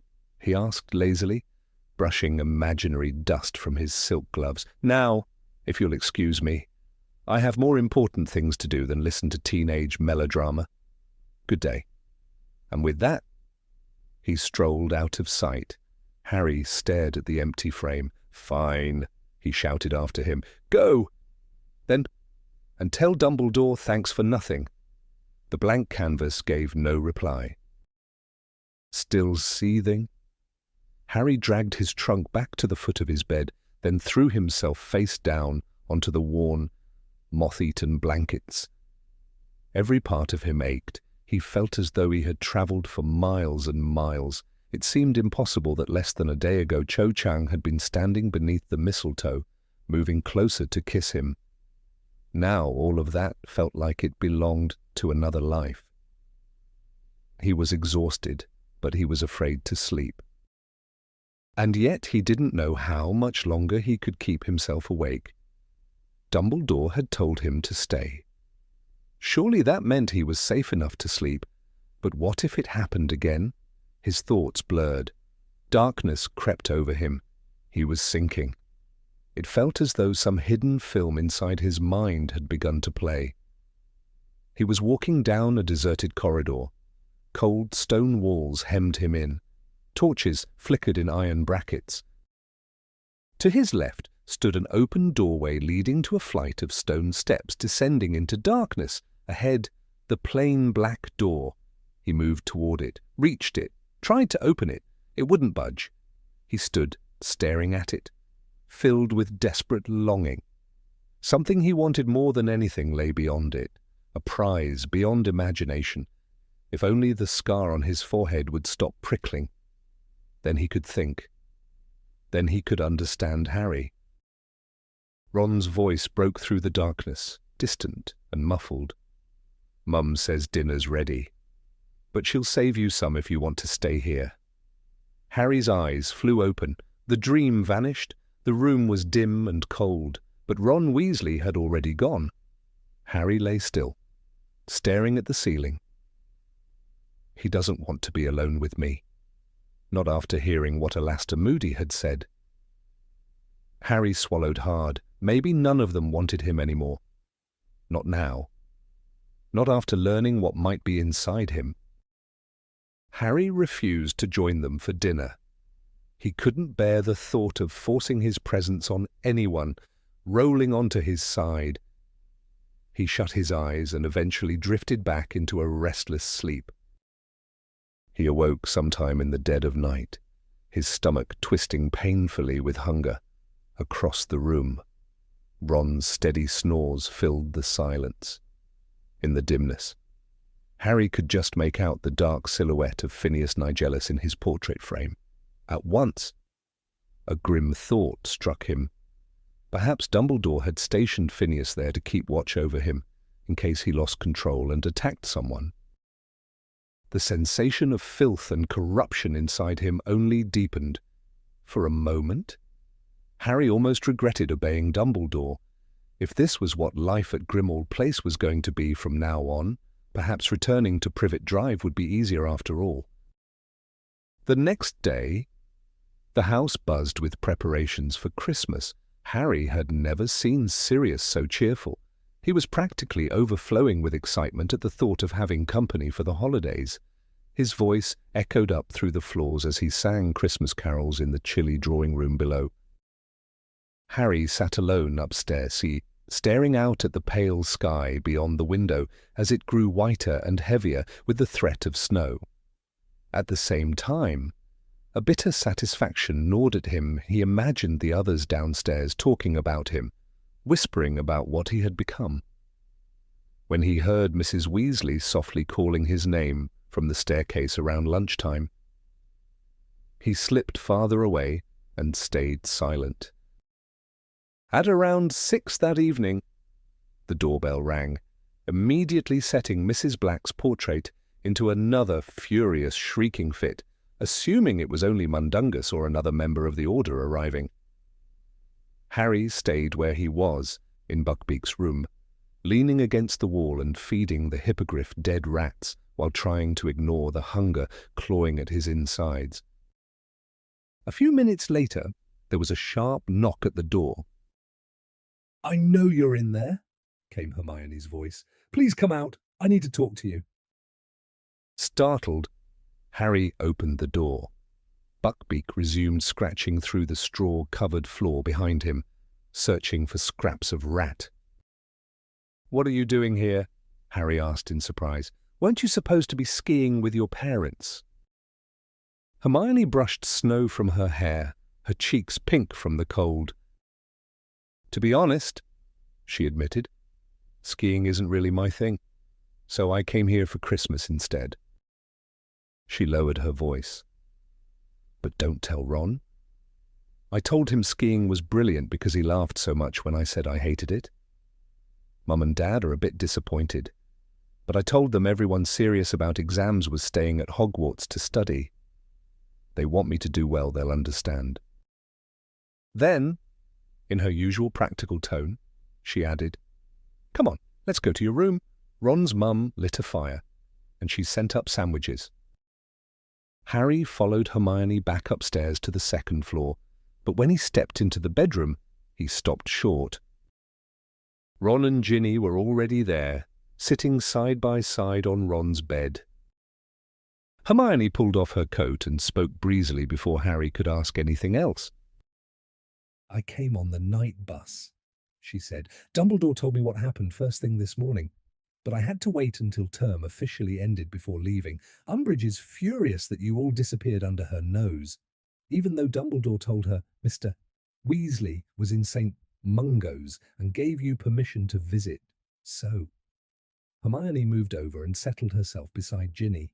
Together with Ron, they all lifted their eyes toward Harry. "How are you doing?" Hermione asked gently. "I'm fine," Harry replied shortly. Hermione rolled her eyes.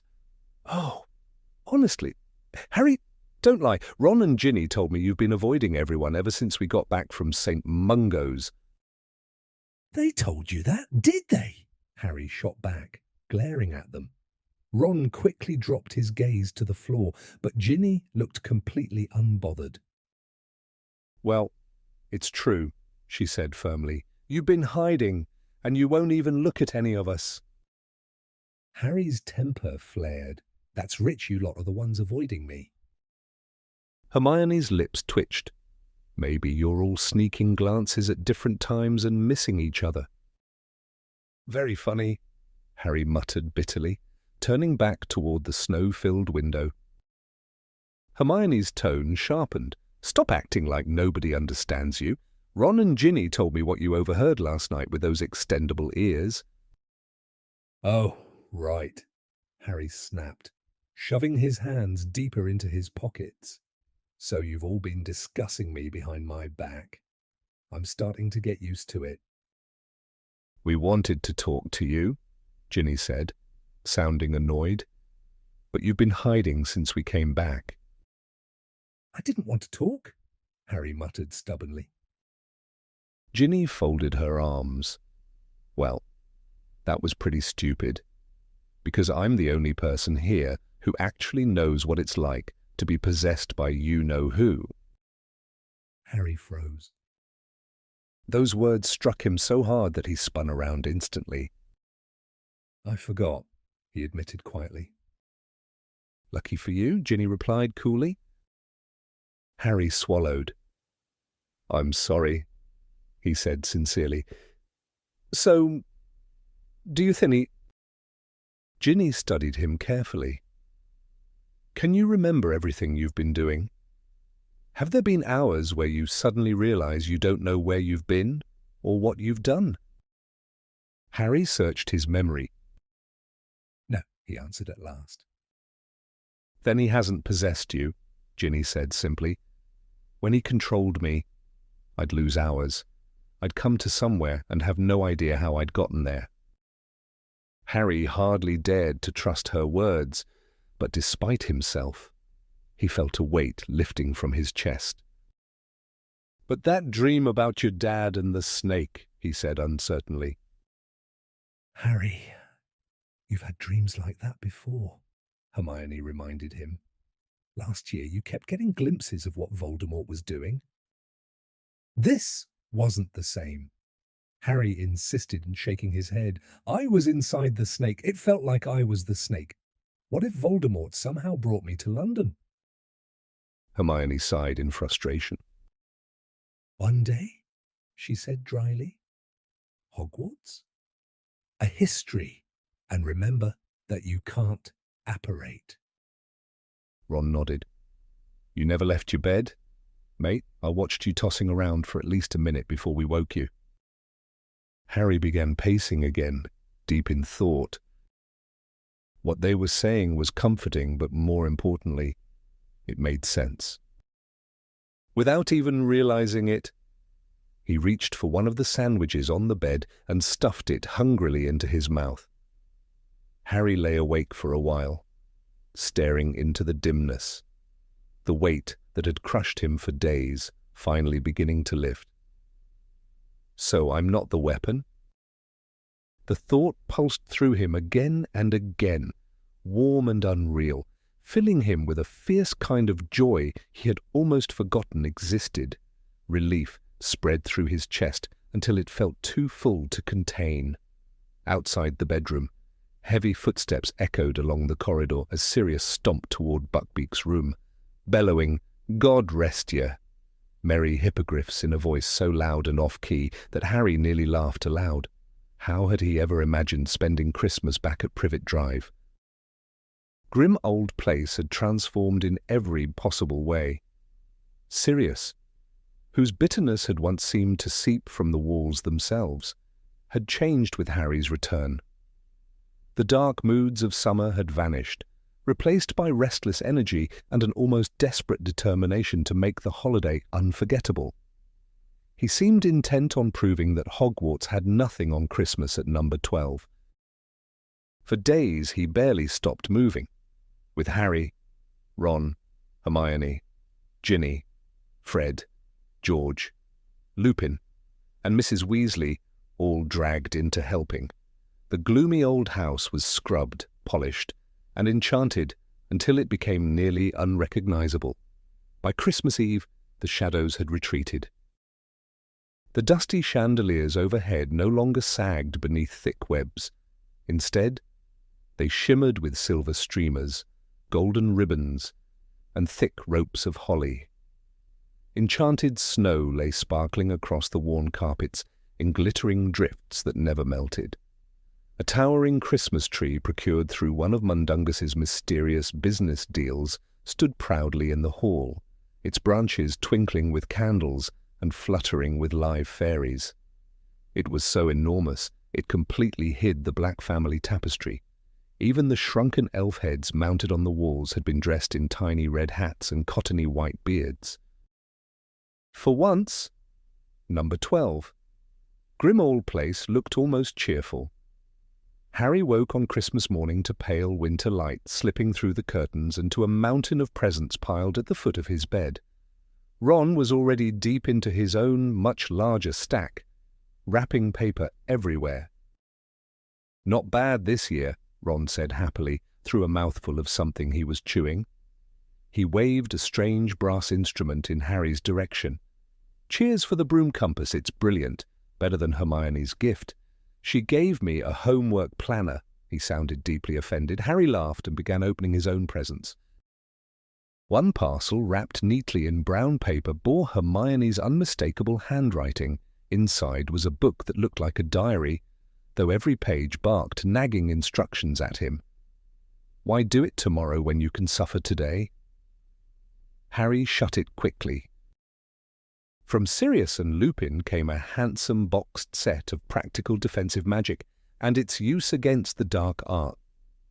The books were thick and beautifully bound, packed with moving, full-color illustrations that demonstrated shields, jinxes, and counter-curses in vivid detail.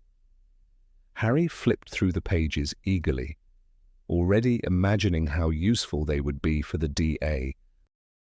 Hagrid's gift was a shaggy brown wallet with sharp little teeth.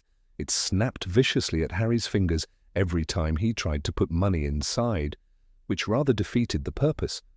Tonks had sent a tiny working model of a firebolt, racing loops around the room at high speed. Harry watched it wistfully, thinking of the real one he had lost.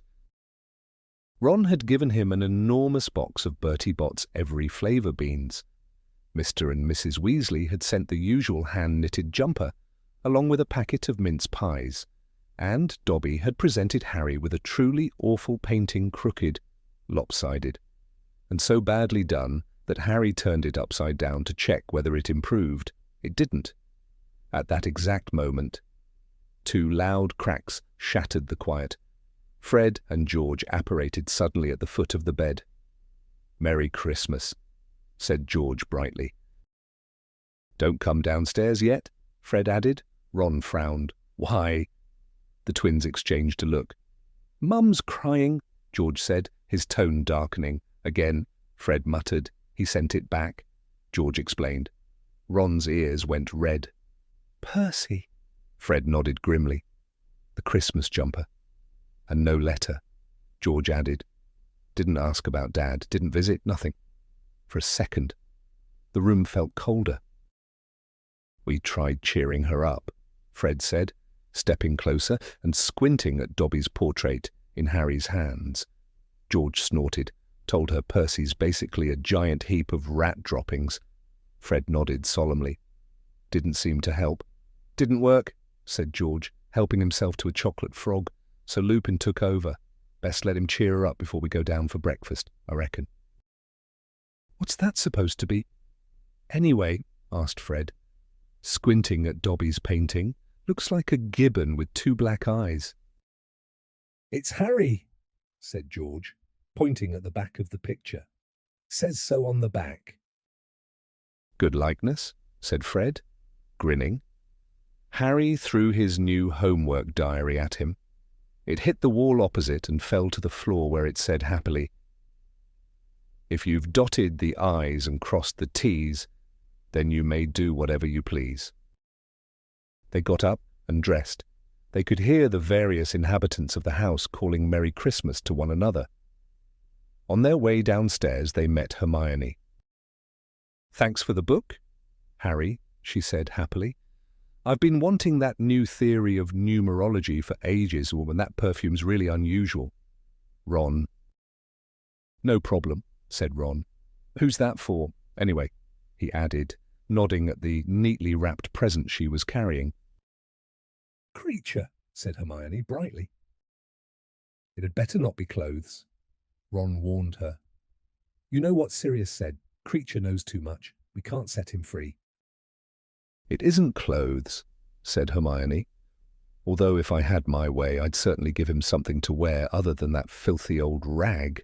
No, it's a patchwork quilt. I thought it would brighten up his bedroom." "What bedroom?" said Harry, dropping his voice to a whisper as they were passing the portrait of Sirius's mother. "Well, Sirius says it's not so much a bedroom, more a kind of den," said Hermione. "Apparently he sleeps under the boiler in that cupboard off the kitchen." Mrs. Weasley was the only person in the basement when they arrived there. She was standing at the stove and sounded as though she had a bad head cold as she wished them Merry Christmas. And they all averted their eyes. "So, is this creature's bedroom?" said Ron, strolling over to a dingy door in the corner opposite the pantry.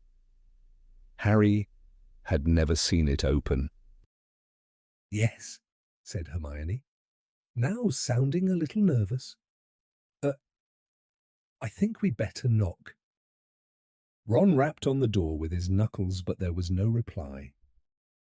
"He must be sneaking around upstairs," he said, and without further ado, pulled open the door. "Ah!" Harry leaned closer and pulled open the cupboard door. The cramped space was mostly occupied by an enormous, ancient boiler, its pipes twisting overhead like metal roots.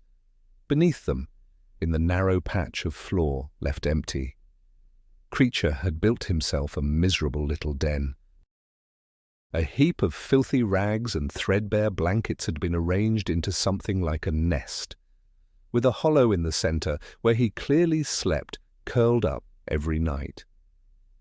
Scattered among the bedding were hard bread crusts and chunks of mold-speckled cheese, forgotten or hoarded for later. The stale smell of damp and age hung heavily in the air. In one corner, Harry spotted a collection of glittering scraps and tarnished coins. Creature had clearly rescued them from Sirius's relentless cleaning sprees, storing them away like a magpie guarding treasure. Nearby were several silver-framed family photographs Sirius had thrown out months before. Their glass was cracked, some of it shattered entirely, but the tiny black and white figures inside still stared upward with cold, superior expressions. Harry's breath caught. Among them was a face he recognized at once, the dark-haired woman with hooded eyes he had seen in Dumbledore's Pensive. Bellatrix Lestrange.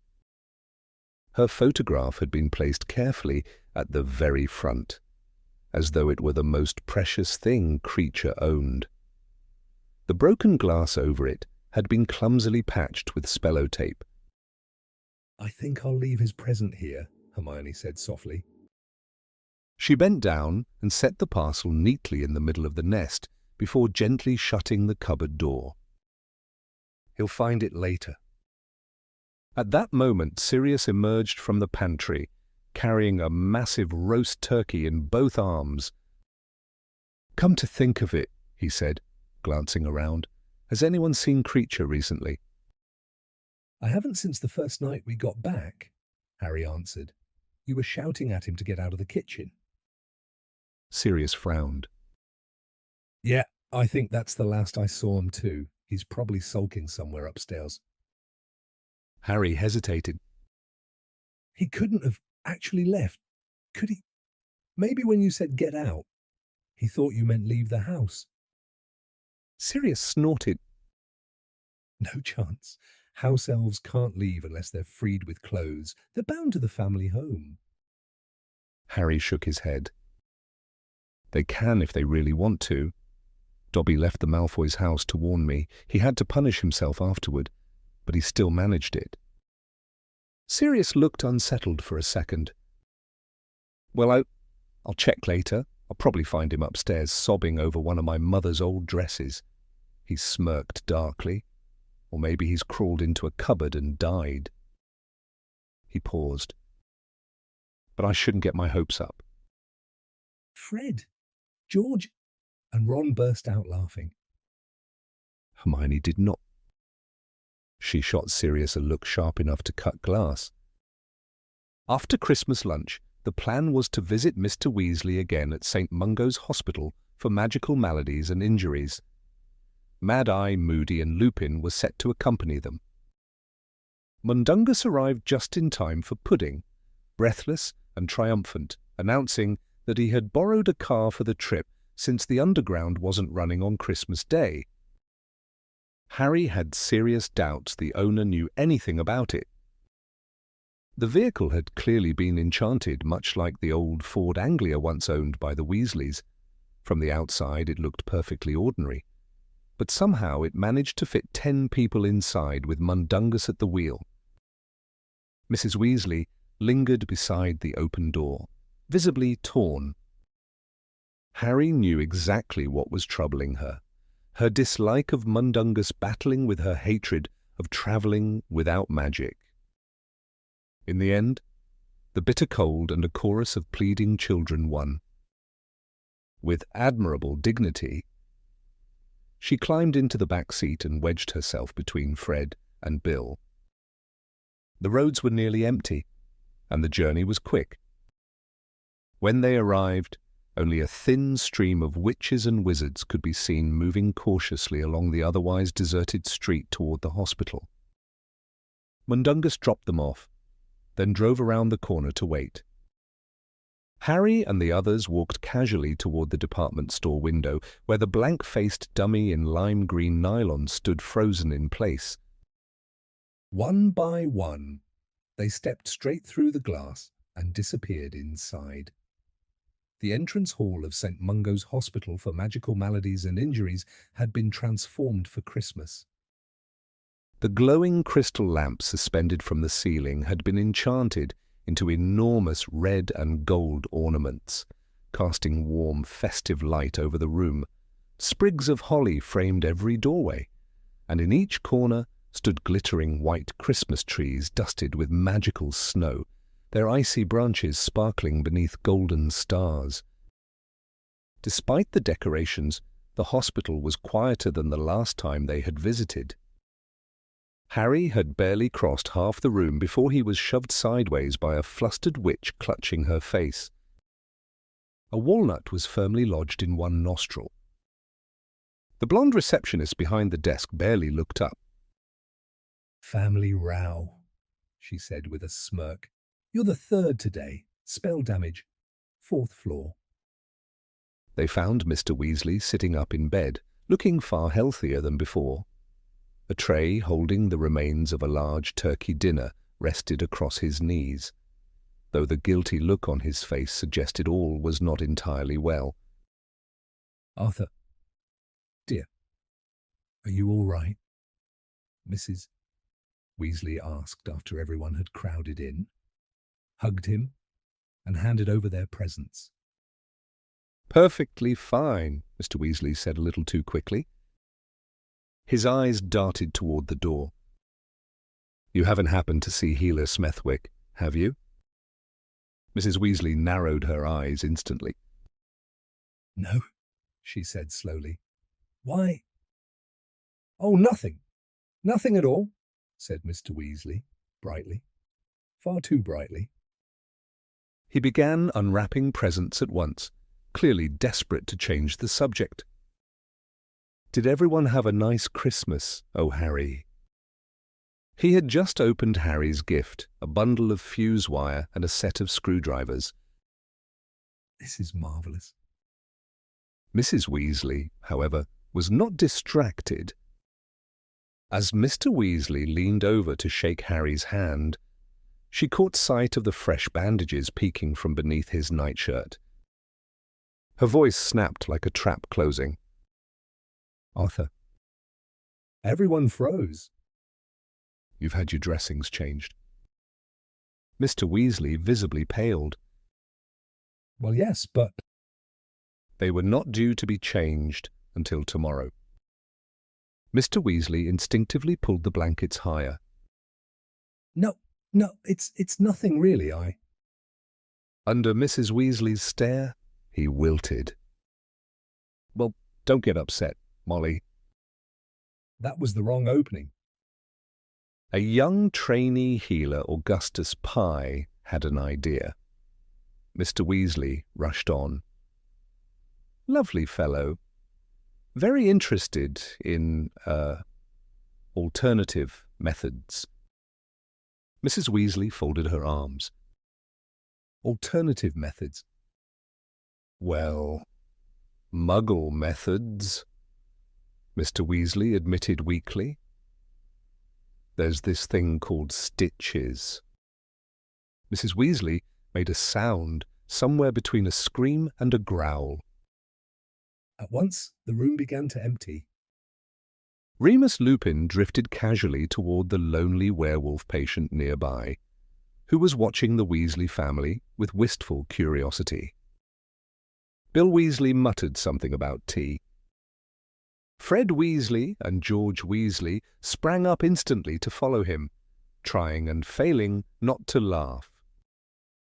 "Are you telling me," Mrs. Weasley said, her voice rising with every word, "that you have been experimenting with Muggle remedies?" "Not experimenting," Mr. Weasley pleaded. "Merely trying them." He gave a weak smile. "Unfortunately, with these kinds of wounds, they don't seem to work quite as well as expected." Mrs. Weasley's eyes flashed dangerously. "What exactly does that mean?" Mr. Weasley swallowed. "Well, I don't know if you know what stitches are." Mrs. Weasley gave a short, humorless laugh. It sounds to me as though you've been trying to sew your own skin together." She leaned forward. "But even you, Arthur, can't possibly be that stupid." Harry shot to his feet. "I fancy a cup of tea too," he blurted quickly. Anything to escape before the explosion. Hermione, Ron, and Ginny were out the door almost before Harry had finished speaking. The moment it slammed shut behind them, Mrs. Weasley's voice exploded from inside the room. "What do you mean?" "That's the general idea." Ginny winced and shook her head as they hurried down the corridor. "Honestly," she muttered, "that's so like Dad and stitches, really." Hermione, ever fair-minded, adjusted her pace to keep up. "Well, to be fair, Muggle stitches do work for ordinary injuries," she said thoughtfully. "Maybe the snake venom keeps dissolving them or something. I wonder where the tea room is." "5th floor," Harry said at once, remembering the sign near the reception desk. They continued down the corridor, passed through a pair of swinging doors, found a crooked staircase leading upward. Portraits lined the walls all the way up stern, ancient-looking healers in faded robes, each one glaring down from heavy frames. As the group climbed, the portraits sprang to life. They called after them in loud voices, diagnosing imaginary illnesses and recommending horrifying cures. Ron stopped dead when one medieval wizard leaned halfway out of his frame and bellowed after him. "You there, young sir? A shocking case of spattergroit." Ron spun around. "What's that supposed to mean?" The portrait wizard began scrambling from frame to frame after him, shoving aside other painted healers as he pursued them. "A most dreadful disease of the skin," he cried, "leaves the victim pitted and hideous, far uglier than he appears now." Ron's ears went scarlet. "Who are you calling ugly?" "The cure," the wizard announced grandly, ignoring him. "Take the liver of a toad, strap it round thy neck, and stand unclothed beneath the full moon in a barrel full of eel's eyeballs." "I do not have spattergroit." The healer pointed dramatically. "But the dreadful markings upon your face." "They're freckles," Ron shouted. "Now get back in your painting." He glared at the others. Harry, Hermione, and Ginny were all trying and failing not to laugh. "What floor is this?" Ron snapped. "I think 5th," Hermione said. "No, 4th," Harry corrected, stepping on to the next landing. "One more and—" He stopped so suddenly the others nearly crashed into him. There was a small square window in the double doors ahead, beneath the sign reading "Spell Damage." A face was pressed against the glass. The man staring out had wavy blonde hair, unnaturally bright blue eyes, and a huge empty smile that showed gleaming white teeth. Ron blinked. "Blimey!" Hermione gasped. "Oh, Professor Lockhart." Their former defense against the dark arts teacher flung open the doors and swept toward them in a long lilac dressing gown. Gilderoy Lockhart looked exactly as absurd as ever. "Well, hello there," he said cheerfully. "I dare say you're after an autograph." Ginny snorted. Harry leaned toward her. "He hasn't changed much." She grinned. Ron looked awkward. How are you, Professor?" A flicker of guilt crossed his face. Harry understood why.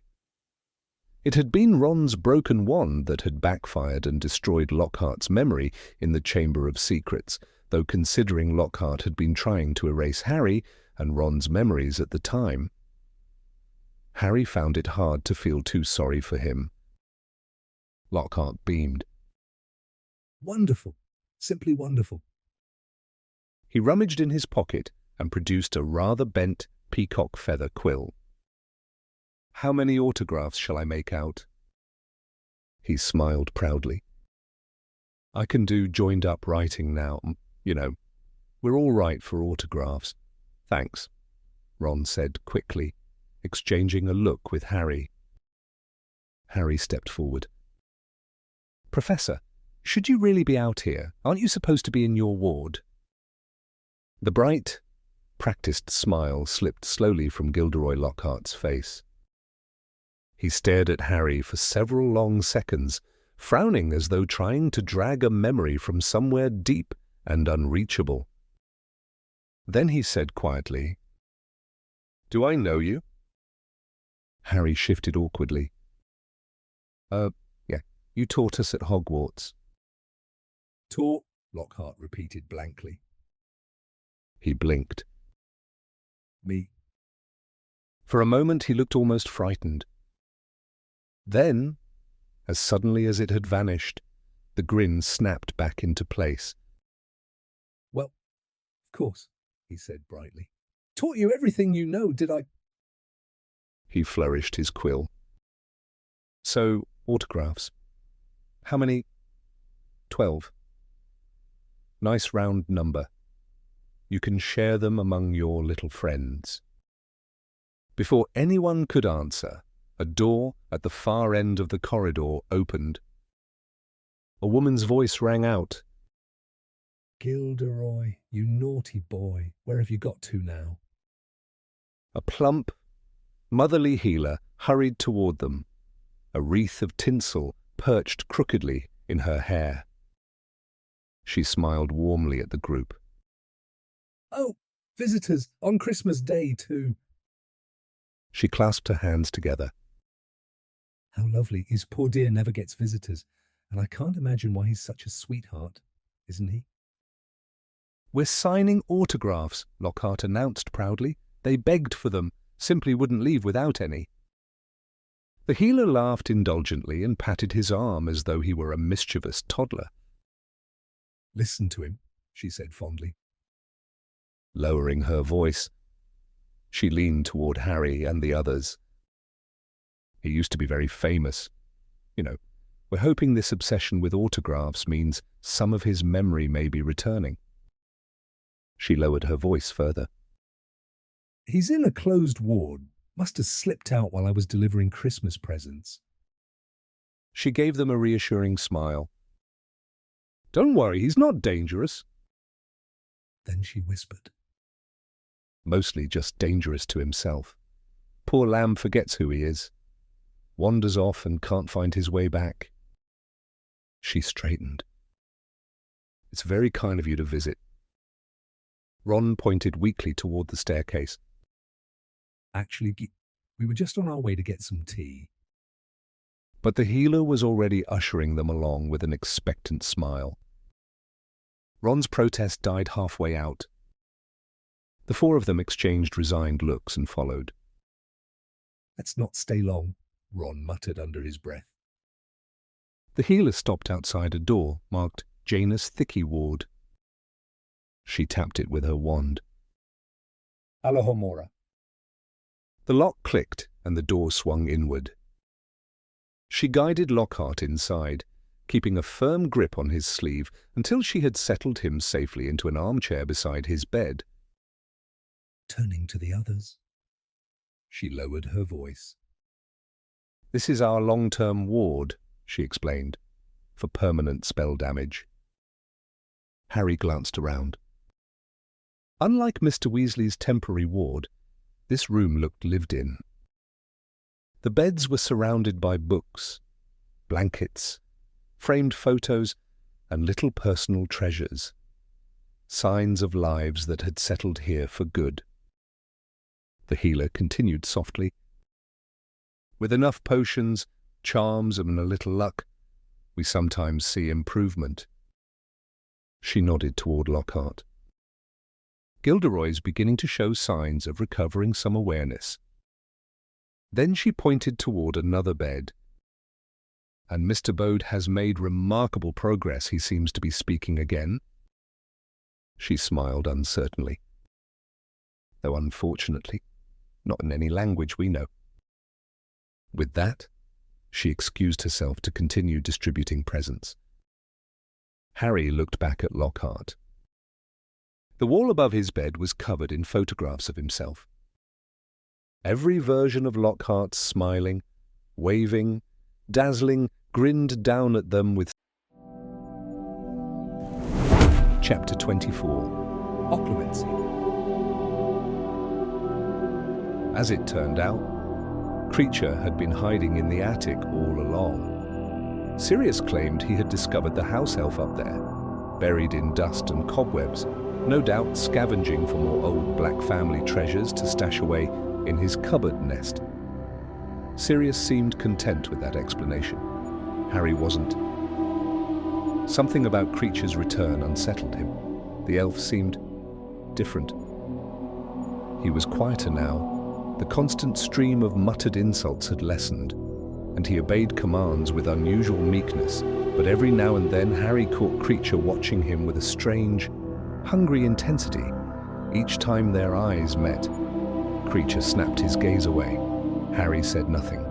He did not want to add to Sirius's mood. Christmas was over now, and Sirius's happiness was fading fast. As the day of their return to Hogwarts crept closer, Sirius began sinking back into himself. Mrs. Weasley called them his sulks.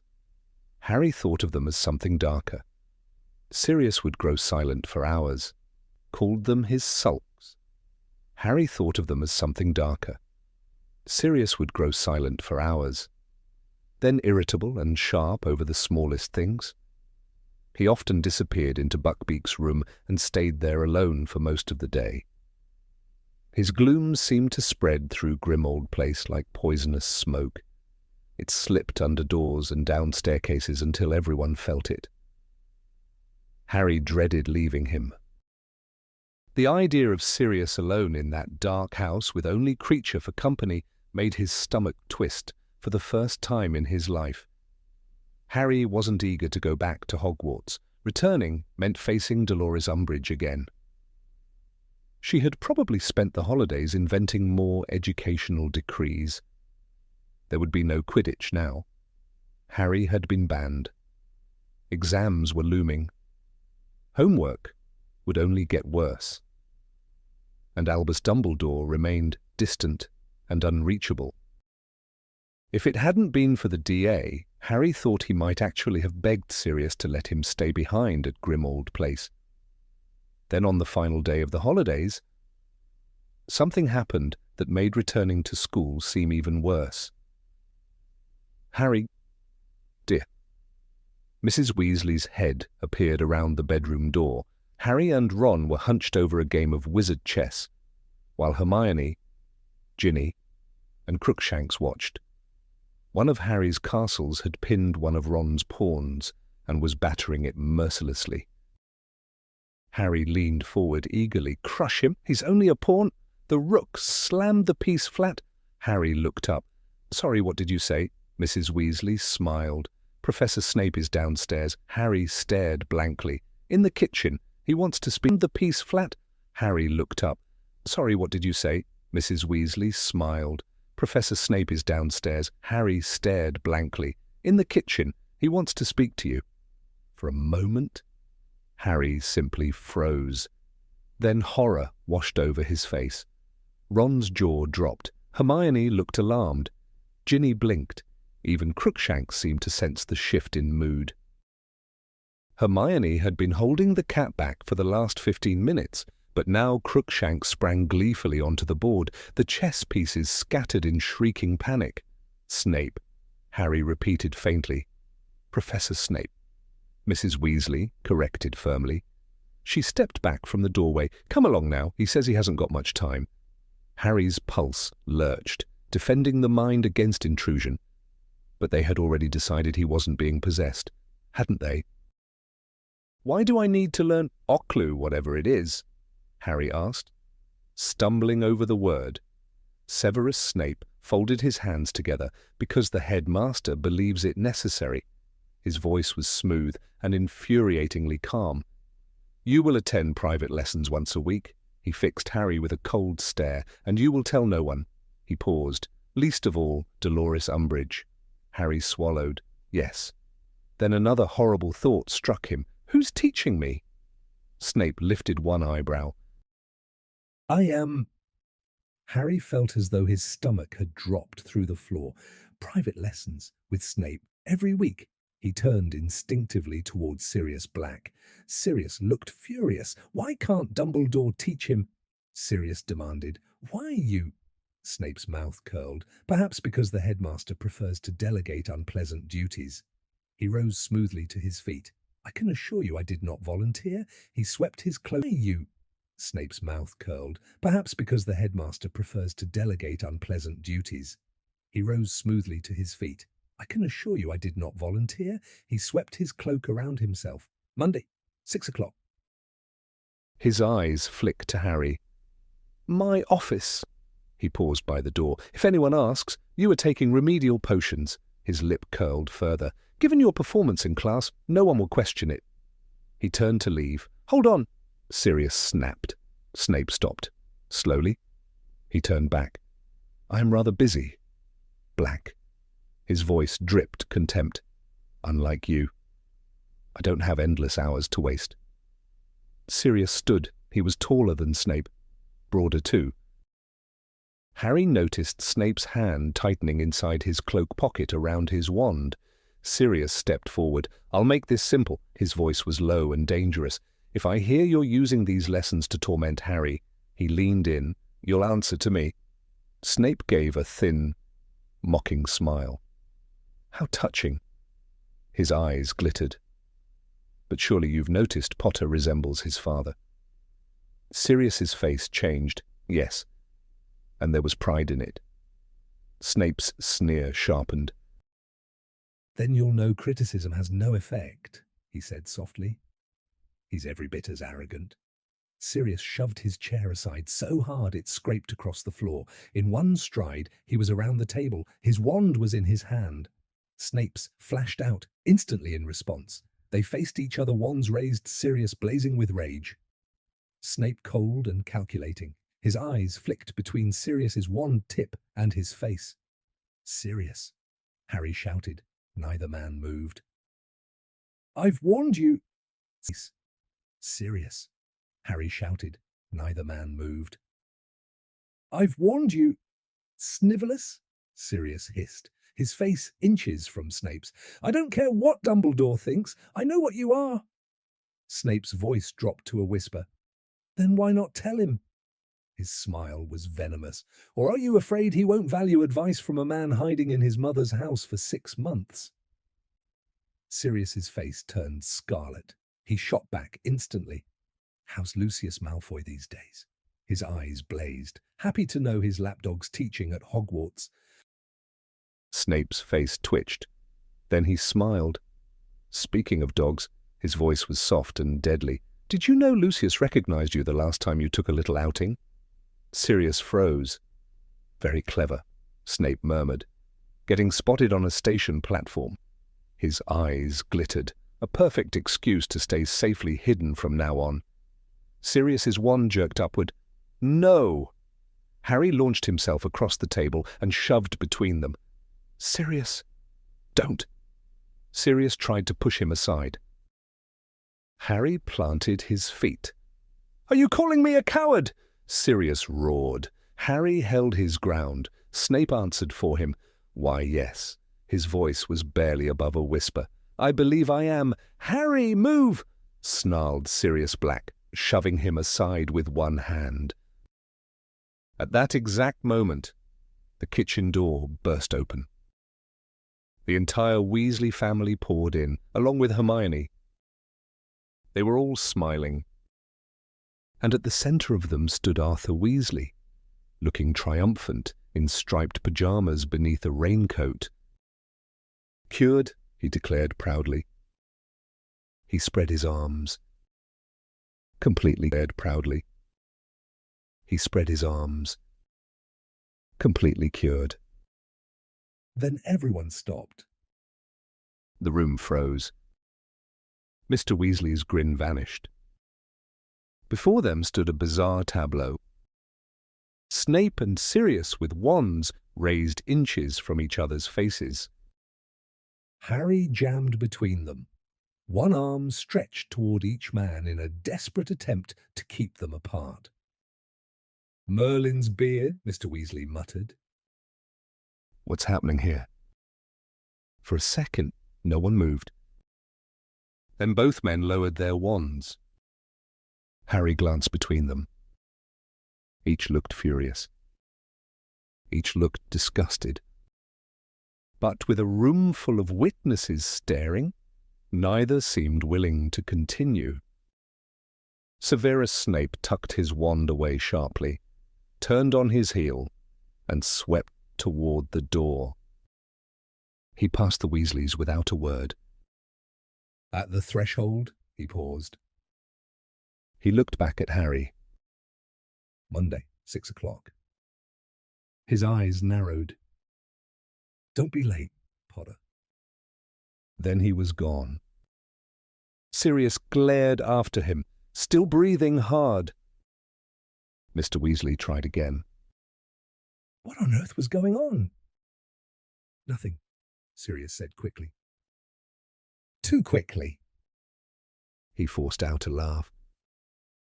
Just a friendly chat between old school friends. The effort of smiling looked painful. Then he turned to Mr. Weasley. "So you're cured?" He brightened visibly. "That's—" She shot Arthur a pointed look. "And Arthur has learned not to meddle with Muggle medicine again." Mr. Weasley folded instantly. "Yes, Molly dear." That evening's dinner ought to have been joyful. Mr. Weasley was home. The family was together. The danger had passed, and yet the mood never quite recovered. Harry could tell Sirius was trying. He laughed too loudly at Fred and George's jokes. He kept offering people food. He smiled too often, and none of it reached his eyes. Whenever he thought no one was looking, the expression dropped from his face. He looked dark and distant again. Harry wanted to speak to him. He wanted to tell Sirius not to listen to Snape. That Snape had only been provoking him. That no one thought Sirius was a coward for staying in Grimmauld Place. But Harry was trapped between Mundungus Fletcher and Alastair Moody, both of whom had dropped by to congratulate Mr. Weasley. And Sirius looked so angry, so raw, that Harry wasn't sure he'd have dared bring it up, even if he'd had the chance. So instead, leaning toward Ron and Hermione, Harry muttered under his breath about the newest disaster in his life. Private occlumency lessons? With Snape. "Dumbledore probably wants to stop those visions," said Hermione Granger immediately. She sounded practical, as always. "The ones about Voldemort."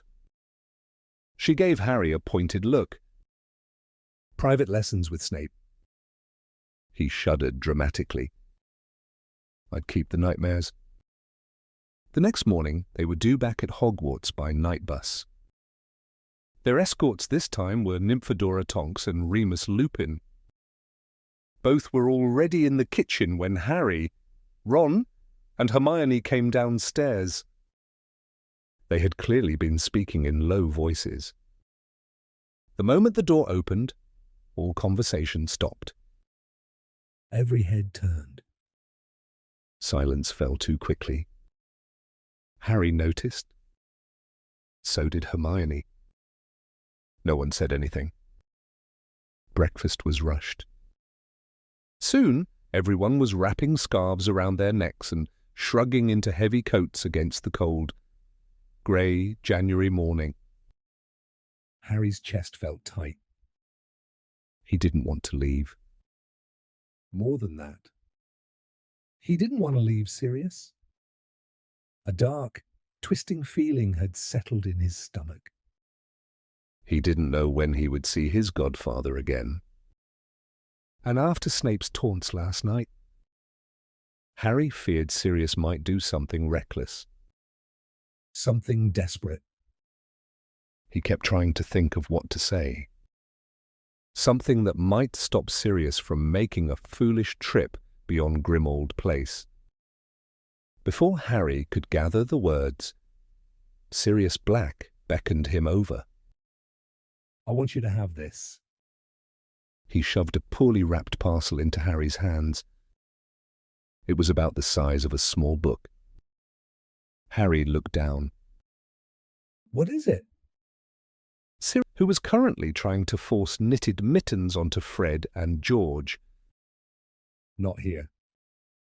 He lowered his voice even more. Molly wouldn't approve. He clapped Harry's arm. But use it if you need me, all right. Harry nodded and slipped the package into his inside pocket. Okay. But he already knew he would never use it. Whatever it was. He would not be the one to draw Sirius out of hiding. Not for Snape. Not for anyone. Come on, then, Sirius said. He clapped Harry once on the shoulder and gave him a grim smile. Then they all moved into the hall. The front door loomed ahead, still locked and chained. Everyone crowded around. Mrs. Weasley hugged Harry tightly. Goodbye, dear. Take care of yourself. Mr. Weasley shook his hand warmly. See you soon and watch out for snakes for me. Harry forced a distracted smile. Right, yeah. This was it. His last chance. He turned to Sirius. Opened his mouth. But before he could say anything, Sirius pulled him into a quick, one-armed hug. Look after yourself, Harry. His voice was rough. Then it was over. Tonks, today disguised as a tall, tweedy woman with iron-grey hair, was already herding him down the steps. The bitter winter air hit Harry's face as he was pushed out into the street. And the door shut behind him. At the pavement, he glanced back. Number 12, Grimmauld Place, was vanishing. The neighbouring houses stretched and shifted sideways, pressing together as if squeezing it from existence. In seconds, the narrow black house was swallowed up completely. It was as though it had never been there. Come on, said Nymphadora Tonks quickly. Her voice was too sharp. The faster we're on the bus, the better. She cast a nervous glance around the square. Lupin stepped forward and thrust out his arm. Bang! The night bus appeared with a deafening crack. A towering, violently purple triple-decker that missed the nearest lamp-post by inches. The lamp-post jumped aside. A skinny, pimply young conductor in purple uniform leapt down onto the pavement. Welcome to the... Yes, thank you, Tonks snapped. She shoved Harry toward the steps. Move. Harry squeezed past. The conductor's eyes bulged. Blimey, it's airy. Tonks leaned close, her voice low and deadly. If you say his name out loud, I'll curse you into oblivion. The boy gulped. Tonks shoved Ginny and Hermione aboard next. Ron climbed on after Harry, grinning. I've always wanted to ride this thing. The last time Harry had been aboard the night bus, it had been night. The decks had been filled with brass bedsteads. Now, in daylight, the passengers were still climbing back into their seats, muttering irritably. A shopping bag had burst somewhere near the middle. Its contents, frog spawn, cockroaches, and custard creams, were smeared across the floor. Tonks scanned the bus briskly. We'll have to split up. She pointed. Fred, George, Ginny back there, Remus. Stay with them. Then she led Harry, Ron, and Hermione up to the top deck. 2 empty chairs sat at the very front. 2 more at the back. Harry and Ron claimed the back seats. Stan Shunpike followed eagerly. As Harry walked past, heads turned. People stared openly. The moment he sat down, they all looked away again. Harry and Ron paid Stan 11 sickles each. The bus lurched into motion. It swayed violently through Grimmauld Place, mounting pavements and narrowly missing corners. Then, bang! The bus jumped forward so hard, everyone was thrown backward. Ron's chair tipped clean over. Pigwidgeon burst from his cage in a frenzy of squeaks and flapping wings, darting wildly up the aisle before landing triumphantly on Hermione's shoulder. Harry caught himself by grabbing a candle bracket on the wall. He peered out the window. They were racing down a motorway. Stan grinned. Just outside Birmingham. Ron scrambled back up His voice. Seen your name in the papers loads this summer. He scratched his chin. None of it nicer, though. He jerked a thumb toward the lower deck. I said to Ern, I said. Stan puffed himself up importantly. Didn't seem like a nutter when we met him. He shook his head wisely. Shows what you know, eh? Stan handed over their tickets, still staring at Harry as though he were something on display in a museum. Clearly, madness didn't matter much to Stan, not if the person in question was famous enough to make headlines.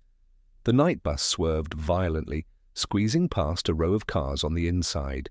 Harry looked toward the front. Hermione Granger had both hands over her eyes. Pigwidgeon sat happily on her shoulder, bobbing with every lurch. Bang! The chairs all shot backward again. This time, the bus had leapt from the motorway outside Birmingham to a narrow country lane twisted with hairpin turns. Hedges sprang sideways to avoid being flattened as the bus mounted the verge. Bang! Now they were barreling down a crowded town high street. Bang! A viaduct between steep hills. Bang! A bleak road lined with tower blocks. Each jump sent chairs sliding, passengers shrieking, and Ron sprawling. By the 6th time, Ron hauled himself off the floor. He looked green. I take it back, he muttered. I never want to ride this thing again. Stan staggered back up the stairs, grinning. Next stop's Hogwarts. He jerked a thumb toward the front. That bossy lady you came with slipped us a tip. He winked, said to move you up the queue. A loud retching sound drifted up from below. Stan winced. He winked, said to move you up the queue. A loud retching sound drifted up from below. Stan winced. We're just dropping off Madame Marsh first. There came a wet splattering noise. She's not feeling too grand. A few minutes later, the bus shrieked to a stop outside a tiny pub, which visibly shuffled sideways to avoid impact. They heard Stan helping the miserable Madame Marsh off. The passengers below sighed in relief. Then the bus took off again. Faster, faster, bang! They were suddenly rolling through snowy Hogsmeade. Harry caught sight of the Hog's Head down a side street, its creaking sign swinging in the icy wind. Snowflakes slapped against the huge front window. At last, the bus slowed, then stopped outside the gates of Hogwarts. Tonks and Lupin helped unload trunks and cages, then stepped off to say goodbye. Harry glanced up. Every passenger on all 3 decks was staring down at them through fogged windows. You'll be safe once you're inside the grounds, Tonks said. She scanned the empty road carefully. Have a good term. Lupin shook everyone's hand. When he reached Harry, he held on a moment longer. He lowered his voice. Harry. Harry looked up. Lupin's lined face looked tired. I know you don't like Snape, Harry almost laughed. But he's an excellent Occlumens. Lupin's voice was serious. All of us, including Sirius, want you to learn this. He squeezed Harry's shoulder. So try. Harry sighed heavily. Yeah, all right. Then they turned toward the castle. The six of them dragged trunks up the icy path toward the towering oak doors. Hermione, yeah, all right. Then they turned toward the castle. The six of them dragged trunks up the icy path toward the towering oak doors. Hermione was already talking about knitting more hats for house elves before bed. Harry glanced back once. The night bus had already vanished, and for one reckless second thinking about the following evening, he almost wished he was still on it. The next day passed in dread. Harry spent every hour counting down to 6 o'clock. His double potions lesson in the morning did absolutely nothing to calm him. Snape was nastier than ever, and between classes, members of the Dumbledore's army kept stopping Harry in corridors. Each asked hopefully, "Meeting tonight?" which only made things worse. "I'll tell everyone the usual way when the next meeting is." Harry repeated for what felt like the 100th time, "But I can't tonight." He forced the words out. "I've got remedial potions." Zacharias Smith, who had cornered him in the entrance hall after lunch, raised his eyebrows in smug delight. You... He gave a nasty little laugh. Remedial potions. He looked Harry up and down. Blimey. You must be really awful. He smirked. Snape doesn't usually bother giving extra help, does he? Then he swaggered away looking absurdly pleased with himself. Beside Harry, Ron Weasley glared murderously after him. I could hex him from here. He was already pulling out his wand. Honestly. I've got a clear shot. Leave it, Harry muttered.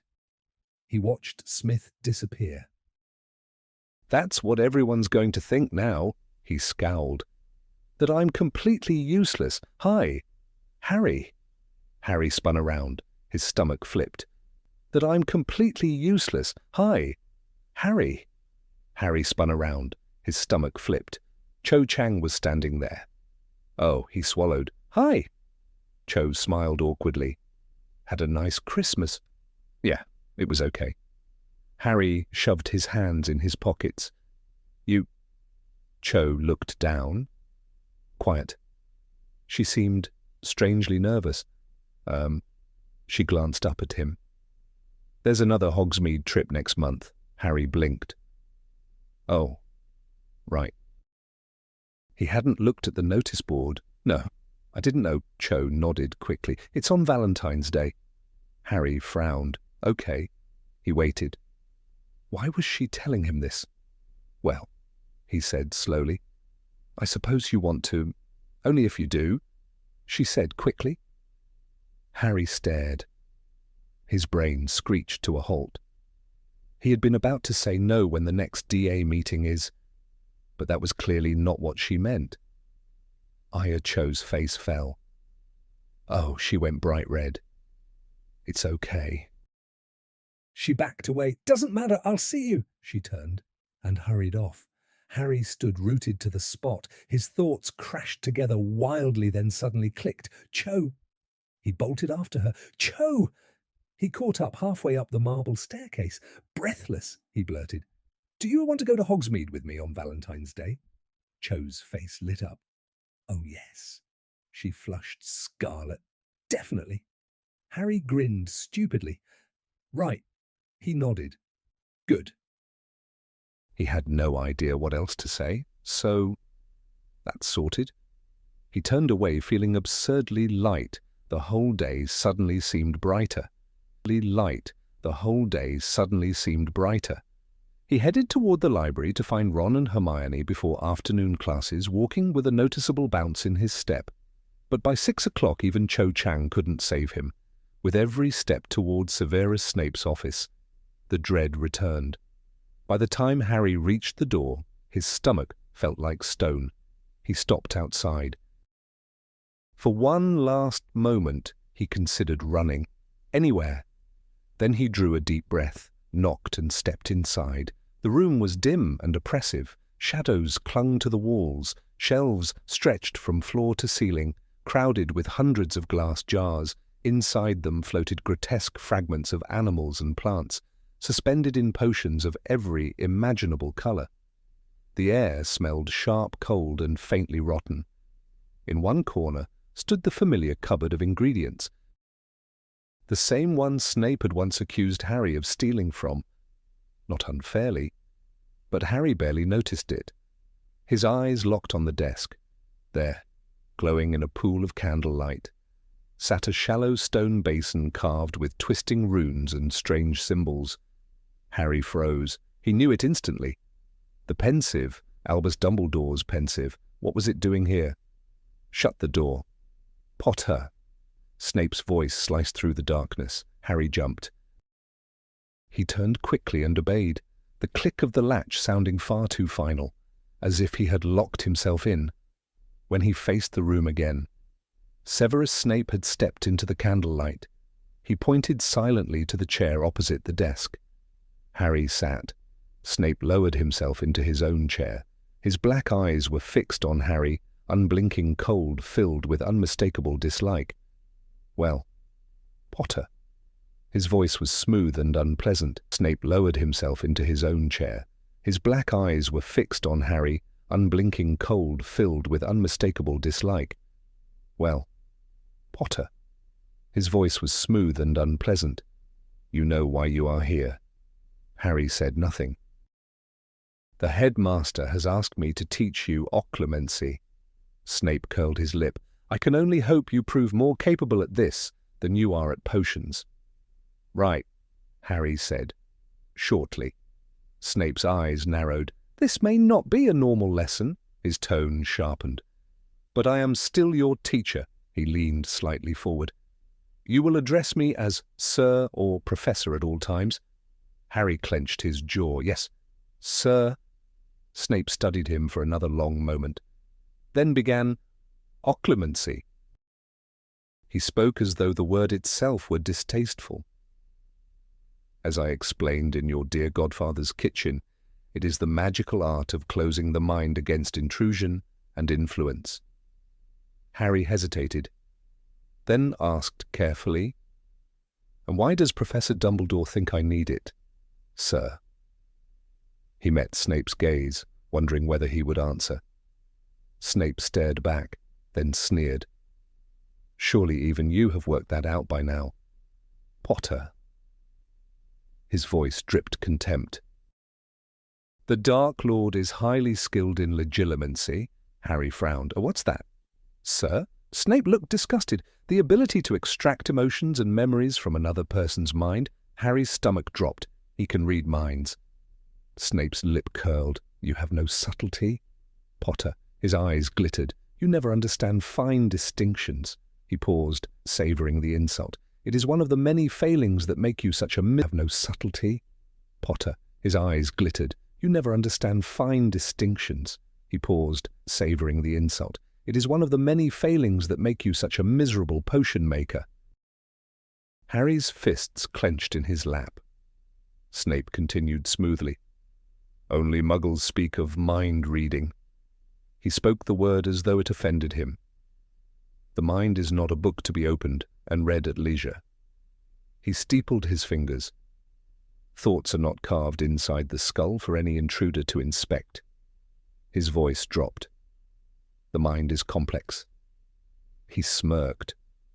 Or at least, most minds are. Harry burned. However, Snape leaned back. A skilled legilimens may, under the right conditions, penetrate the mind of a victim. He paused, and interpret what they find. He looked at Harry sharply. The Dark Lord, for example, almost always knows when someone lies to him. Harry swallowed.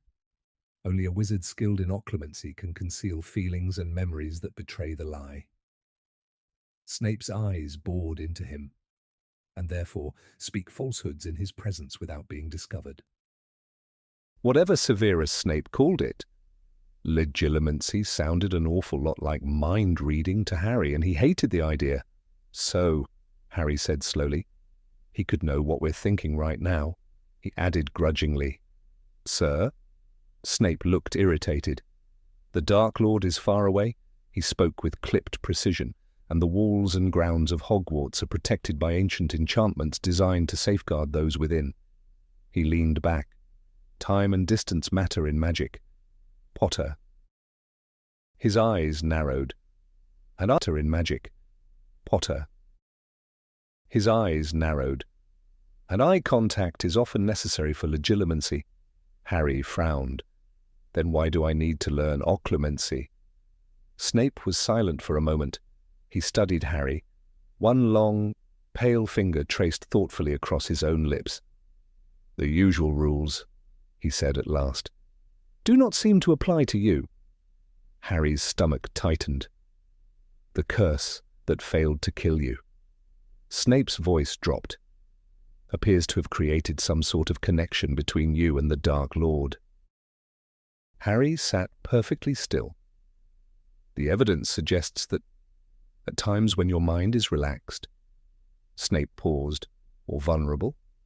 His black eyes bored into Harry. "When you are asleep, for example." Harry's pulse quickened. "You were sharing the Dark Lord's thoughts and emotions." The room suddenly felt colder. "The headmaster considers this unwise." Snape's voice was silk over steel. "He wants me to teach you how to shut him out." Harry's heart began pounding. None of this made sense. "But why stop it?" Harry burst out. He leaned forward. "I hate it." "Sure, but it's helped." His voice rose. "I saw that snake attack Mr. Weasley." He pointed wildly. "If I hadn't, Professor Dumbledore wouldn't have known in time." He swallowed. "Would he, sir?" Snape watched him in silence, still tracing his mouth with one finger. Then he spoke slowly, carefully, as though each word mattered. "It seems the Dark Lord was unaware of the connection." Harry blinked. "Until recently." Snape's eyes narrowed. "Until now?" "You have apparently experienced his thoughts and emotions." "Until recently." Snape's eyes narrowed. "Until now?" "You have apparently experienced his thoughts and emotions." He paused, without his knowledge. Harry stared, however. Snape's voice sharpened. "The vision you had shortly before Christmas, the one with the snake and Mr. Weasley." Snape's eyes flashed. "Do not interrupt me." "Potter!" His voice was dangerous now. Harry gritted his teeth. Snape continued. "That vision represented a powerful intrusion into the Dark Lord's thoughts." "I was in the snake's head," Harry blurted. "Not his." Snape's face darkened. "I believe I just told you not to interrupt." But Harry barely heard him. At last, pieces were fitting together. He had edged so far forward in his chair he was nearly standing. "How did I see through the snake's eyes?" he demanded. "If it's Voldemort's thoughts I'm sharing—" Snape recoiled, as though struck. "Do not say the Dark Lord's name," he spat. Silence crashed down between them. They glared across the desk, across the glowing pensive. Harry spoke first, quietly. "Professor Dumbledore says it." Snape's face tightened. "Dumbledore," he muttered, "is an exceptionally powerful wizard." He looked away. "Perhaps he feels safe enough." His voice lowered. "The rest of us." He stopped, almost unconsciously. His hand rubbed his left forearm. Harry knew what lay there. The dark mark. Harry swallowed. "I only wanted to know why Snape cut him off." "You entered the snake's mind because that was where the Dark Lord was." His voice was sharp again. "He was possessing it." He sneered. "So you dreamed you were possessing it too." Harry's mouth went dry. "And so you dreamed you were possessing it too." Harry's mouth went dry. "And he caught himself. "He knew I was there." Snape's voice turned cold. "It would appear so." "How do you know?" Harry demanded. He leaned forward urgently. Is that just Professor Dumbledore guessing, or... Snape went rigid. His eyes narrowed to black slits. I have told you, said Severus Snape coldly. To call me sir? Harry clenched his fists. Yes, he said quickly. But how do you know? That we know, Snape interrupted. Is sufficient. His voice was clipped and final. The important thing, he leaned forward slightly, is that the Dark Lord now knows you are accessing his thoughts and emotions. Harry's pulse quickened. Snape continued. And he has likely realized the connection works both ways. Harry stared. That means... Snape's eyes glittered. He may be able to access your thoughts and feelings in return. Harry's throat tightened. And make me do things. He swallowed. Sir, he might. Snape sounded utterly unconcerned. Which brings us back to occlumency. With one smooth motion, Snape drew his wand. Harry tensed. But Snape did not point it at him. Instead, he touched the tip to his own temple. Harry stared. As Snape drew the wand away, something... Again Snape touched his temple. Again he drew out another strand. Then another. 3 memories. Harry watched, baffled. Snape said nothing. He lifted the pensive carefully and placed it on a shelf out of reach. Then turned back. Wand raised. Stand up. Harry obeyed. Take out your wand, Potter. Harry rose. Heart hammering. He drew his wand. The desk stood between them like a barrier. You may try to disarm me, Snape said, or defend yourself in any other way you can think of. Harry swallowed. What are you going to do? Snape's voice dropped. Soft. Deadly. I am going to attempt to break into your mind. Harry froze. We shall see how well you resist. Snape's black eyes fixed on him. I am told you have resisted the Imperious Curse. Harry tightened his grip. You will find similar strengths are required here. Snape lifted his wand. Brace yourself. Harry barely had time to inhale. The spell struck before Harry was ready. Before he had raised a defense, the office vanished. The world shattered. Images exploded through his mind. Bright. Blinding. Faster than thought. He was 5. Under the sorting hat. Hearing it whisper. Slytherin. He saw Hermione Granger in the hospital wing, her face buried beneath thick black fur. He stood by the dark lake. 100 Dementors closing in, cold swallowing everything. Then, Cho-Chang. Moving closer. Under the mistletoe. Harry's stomach lurched. No. His own voice rang inside his head. Panicked. Desperate. You're not seeing this. The memory rushed closer. No. It's private. A sharp burst of pain shot through Harry's knee. The world snapped back into focus. Severus Snape's office swam into view. Harry realized he was sprawled on the floor. His knee had slammed hard into the leg of Snape's desk. He gasped and looked up. Snape had lowered his wand. He was rubbing his wrist. A red, angry welt burned across it like a fresh scorch. Snape's eyes flicked to Harry. Did you intend to cast a stinging hex? His tone was cool, almost mocking. Harry pushed himself upright. No. His voice was thick with bitterness. I thought not. Snape watched him carefully. You allowed me too far inside. He sneered. You lost control. Harry's stomach twisted. Did you see everything? Face burned. My Aunt Marge, he muttered it. Each word tasted like poison.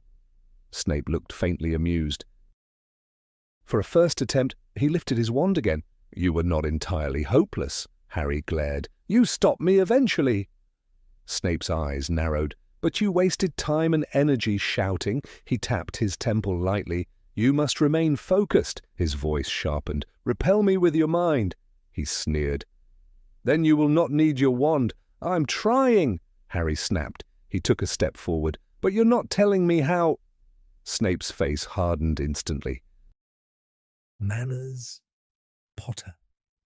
His voice was low and dangerous. Then he said curtly, Close your eyes. Harry shot him a filthy look, but obeyed. Every muscle in him tensed. Standing blind in front of Snape with a wand felt like madness. Clear your mind. Snape's voice was cold as ice. Empty it. Harry tried. He really did. But anger pounded through him like venom. His rage at Snape burned too hot. Let go of it. Impossible. He might as well tear off his own legs. You're not doing it. Snape's voice was sharper now. You will need more discipline. Harry clenched his jaw. Focus. Harry tried harder, tried to think of nothing, no memories. Chapter 25. The Beetle at Bay. Harry received the answer to his question the following morning. As usual, Hermione's copy of the Daily Prophet landed beside her breakfast. She unfolded it absent-mindedly, but the moment her eyes fell upon the front page, she let out a sharp gasp that made several nearby students turn in surprise. What is it? Harry and Ron asked at once. Without speaking, Hermione pushed the paper across the table toward them and jabbed her finger at the front page. It was covered almost entirely with 10 moving black and white photographs, 9 witches and wizards glaring, sneering, or shifting restlessly inside their frames. Some wore mocking expressions, others drummed their fingers impatiently or stared out with cold arrogance. Beneath each picture was printed a name and a crime. Harry's eyes swept over them. Antonin Dolohov. The man in the photograph had a pale, stretched face, twisted into a cruel smirk as he looked upward from the page. The caption declared him guilty of the savage murders of Gideon and Fabian Pruett. Augustus Rookwood. A heavy-set wizard with greasy hair and a scarred, blotchy face lounged against the edge of his frame, looking almost insultingly relaxed. He had been imprisoned for passing ministry secrets to he who must not be named. But Harry barely finished reading before his attention locked onto another picture. The witch. Her face had caught him instantly. Dark hair hung around her face in wild, tangled strands in the photograph, though Harry remembered it differently, smooth, dark, and gleaming. Her hooded eyes burned with hatred as they stared from the page, and the faint smile curving her thin lips was filled with contempt. She still carried traces of beauty, the kind that must once have been striking, but Azkaban had carved away much of it and left something colder behind. Bellatrix Lestrange. Convicted of torturing Frank and Alice Longbottom into permanent insanity. Harry felt a chill race through him. Hermione nudged him urgently and tapped the bold headline above the pictures, something he had missed in his focus on Bellatrix. Mass escape from Azkaban. Ministry suspects. Black may be reunited. Hermione nudged him urgently and tapped the bold headline above the pictures, something he had missed in his focus on Bellatrix. Mass escape from Azkaban. Ministry suspects. Black may be reuniting former Death Eaters. Black, Harry blurted. You don't mean... Keep your voice down, Hermione hissed, glancing around nervously. Just read. Harry bent over the article. Late last night, the Ministry of Magic officially confirmed a large-scale escape from Azkaban prison. In a statement given from his private office, Cornelius Fudge, Minister for Magic, announced that 10 dangerous, high-security prisoners had broken free during the previous evening. He also stated that the Muggle Prime Minister had been informed immediately due to the threat these escaped criminals posed. The words seemed to blur for a second before Harry's eyes. 10 prisoners, Bellatrix among them. And Sirius Black's name in the headline. A heavy silence settled over the table as Harry stared down at the moving faces, each one a reminder that something dark was rising once again. Fudge's voice seemed to echo from the page as Harry read on. We are, regrettably, facing circumstances very similar to those of 2.5 years ago, when the convicted killer Sirius Black escaped custody he had announced the previous night.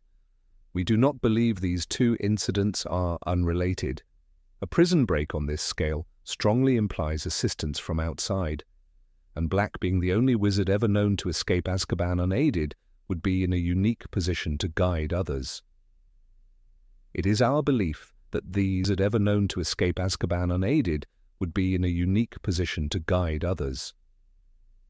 It is our belief that these escaped prisoners, among them Black's own cousin, Bellatrix Lestrange, may have gathered under his command. Rest assured, the Ministry is making every effort to capture these dangerous criminals.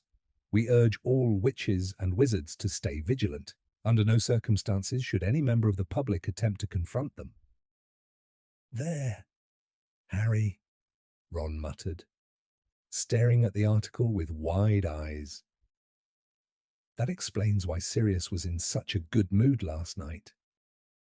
Harry's face darkened. This is unbelievable, he snapped. Fudge is actually pinning it all on Sirius. Hermione let out a sharp, bitter laugh. What else can he say? She said. He can hardly admit the truth. Dumbledore warned us. The Dementors have deserted Azkaban and joined Voldemort, honestly. Stop making that noise. Ron, and now some of Voldemort's most loyal followers are free again. He's spent months telling the entire wizarding world that you and Dumbledore are lying. He can't suddenly change his story now. With an irritated movement, Hermione unfolded the rest of the newspaper and began scanning the inside pages. Harry, meanwhile, lifted his eyes and looked around the great hall. He couldn't understand it.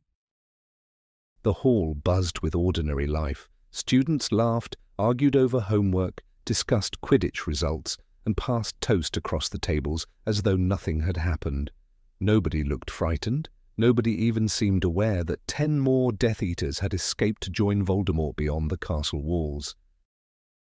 Harry's gaze moved toward the staff table. There, at the walls. Harry's gaze moved toward the staff table. There, at least, the mood was very different. Professor Dumbledore and Professor McGonagall were bent close together in serious conversation, both wearing grim expressions. Professor Sprout had propped the Daily Prophet against a bottle of ketchup and was reading it so intently that she failed to notice a thin ribbon of egg yolk dripping slowly from her spoon into her robes. At the far end of the table sat Professor Umbridge. For once, her bulging, toad-like eyes were not roaming the hall in search of rule-breakers. Instead, she shoveled porridge into her mouth with furious determination, her face pinched and sour. Every few moments she cast poisonous glances toward Dumbledore and McGonagall as they talked in low voices. Suddenly Hermione gasped. "Oh, no," she whispered, staring down at another page. Harry whipped around. "What now?" he asked sharply. His nerves were stretched thin. Hermione looked pale. "It's awful," she said faintly. She folded the newspaper back and pushed it toward Harry and Ron. Tragic death of ministry employee. Harry scanned the article.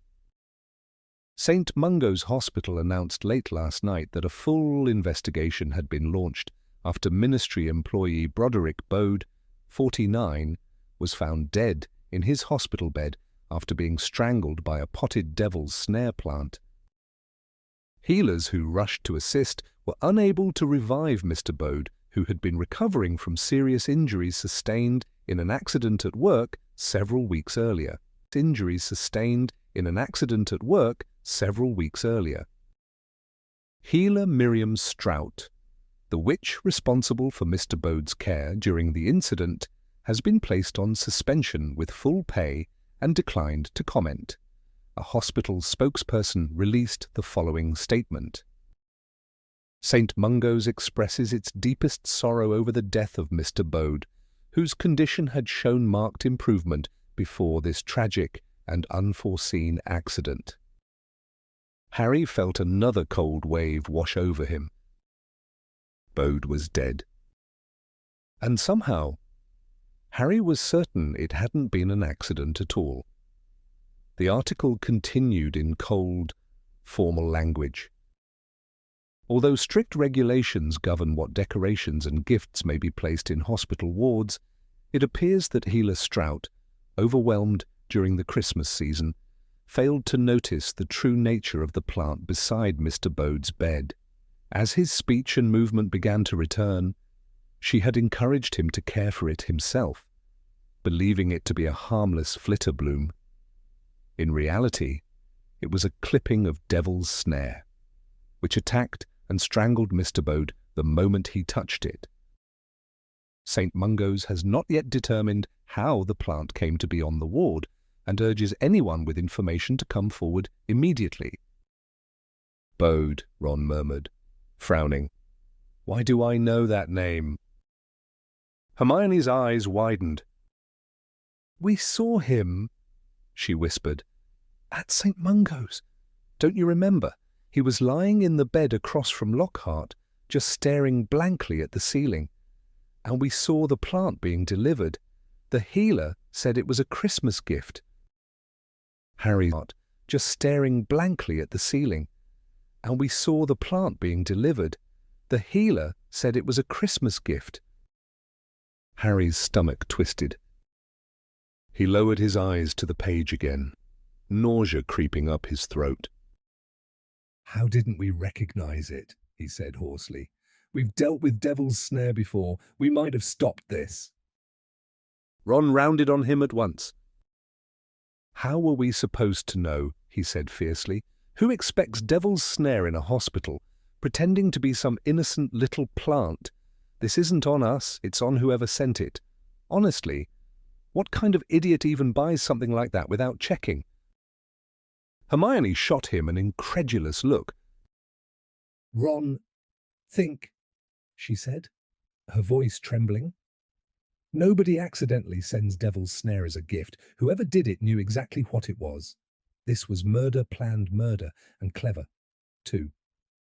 If it was sent anonymously, how are they ever supposed to trace it? But Harry was barely listening. His thoughts had already moved elsewhere. He remembered the day of his disciplinary hearing, stepping into the ministry lift, the pale, hollow-faced wizard who had entered on the atrium level. I've seen him before, Harry said slowly. At the ministry, he was with your dad. Ron stared. Bode, he said. Dad's mentioned him. He was an unspeakable. He worked in the Department of Mysteries. For a second, the three of them simply looked at one another.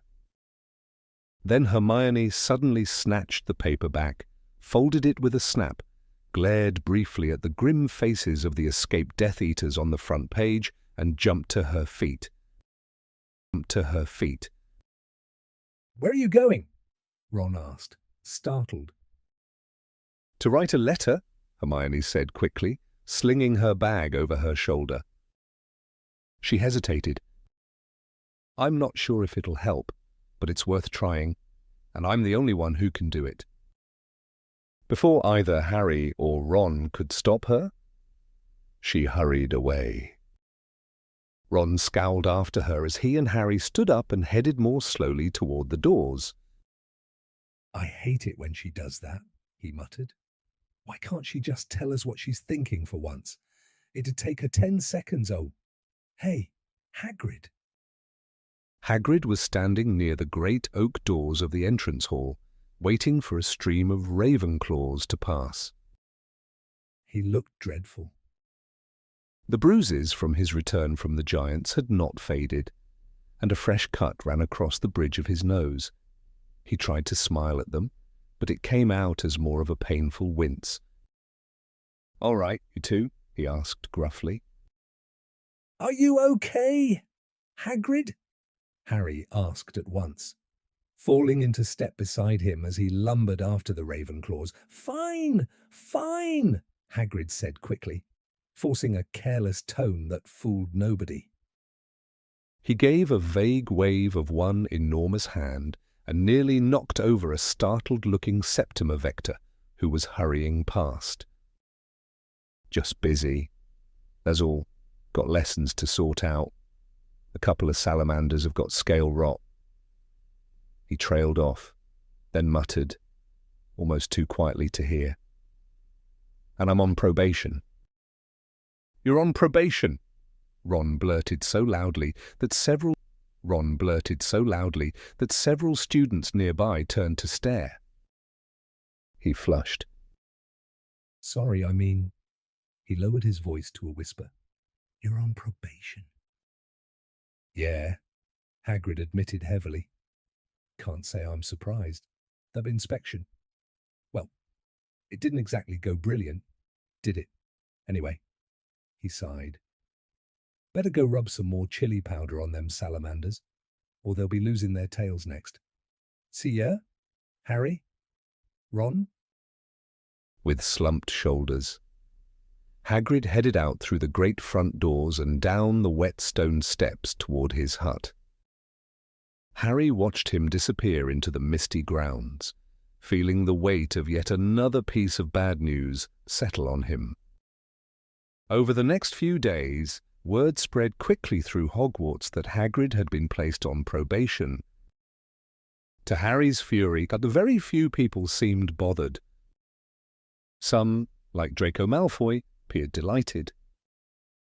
As for the strange death of a little-known ministry worker in St. Mungo's Hospital for Magical Maladies and Injuries, it seemed only Harry, Ron, and Hermione gave it much thought. Everyone else had become consumed by one subject alone: the 10 escaped Death Eaters. Now that the news had finally spread beyond the handful of students who actually read the Daily Prophet, the corridors buzzed with wild speculation. People whispered that some of the escapees had already been seen in Hogsmeade. Others claimed they were hiding in the Shrieking Shack. Some even swore they were planning to break into Hogwarts, just as Sirius Black once had. Students from old wizarding families had grown up hearing these names spoken in fearful tones, almost as dreaded as Lord Voldemort himself. The crimes these Death Eaters had committed during Voldemort's reign were the stuff of nightmares. Some Hogwarts students had lost relatives to them. Those students now found themselves under a horrible sort of spotlight. In herbology, Susan Bones admitted miserably that she was beginning to understand what Harry lived with every day. Her uncle, aunt, and cousins had all been murdered by one of the 10. "And I don't know how you cope," she said bluntly, tipping far too much dragon dung onto her tray of Screech-Snap seedlings. The plants writhed and squealed in protest. "It's awful." Harry had noticed it too. There was more whispering than ever when he passed through the corridors. More staring. More pointing. But something had changed. The whispers no longer sounded openly hostile. Now they were curious. Uncertain.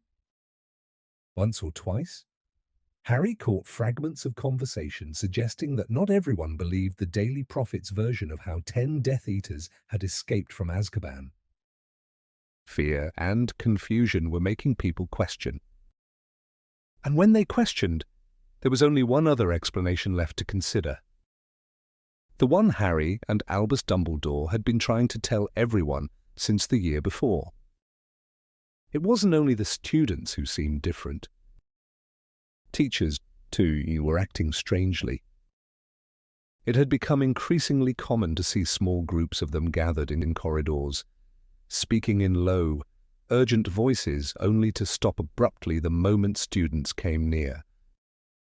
One afternoon, Harry, Ron, and Hermione passed Minerva McGonagall, Phileas Flitwick, and Pomona Sprout standing in a tight huddle outside the Charms classroom.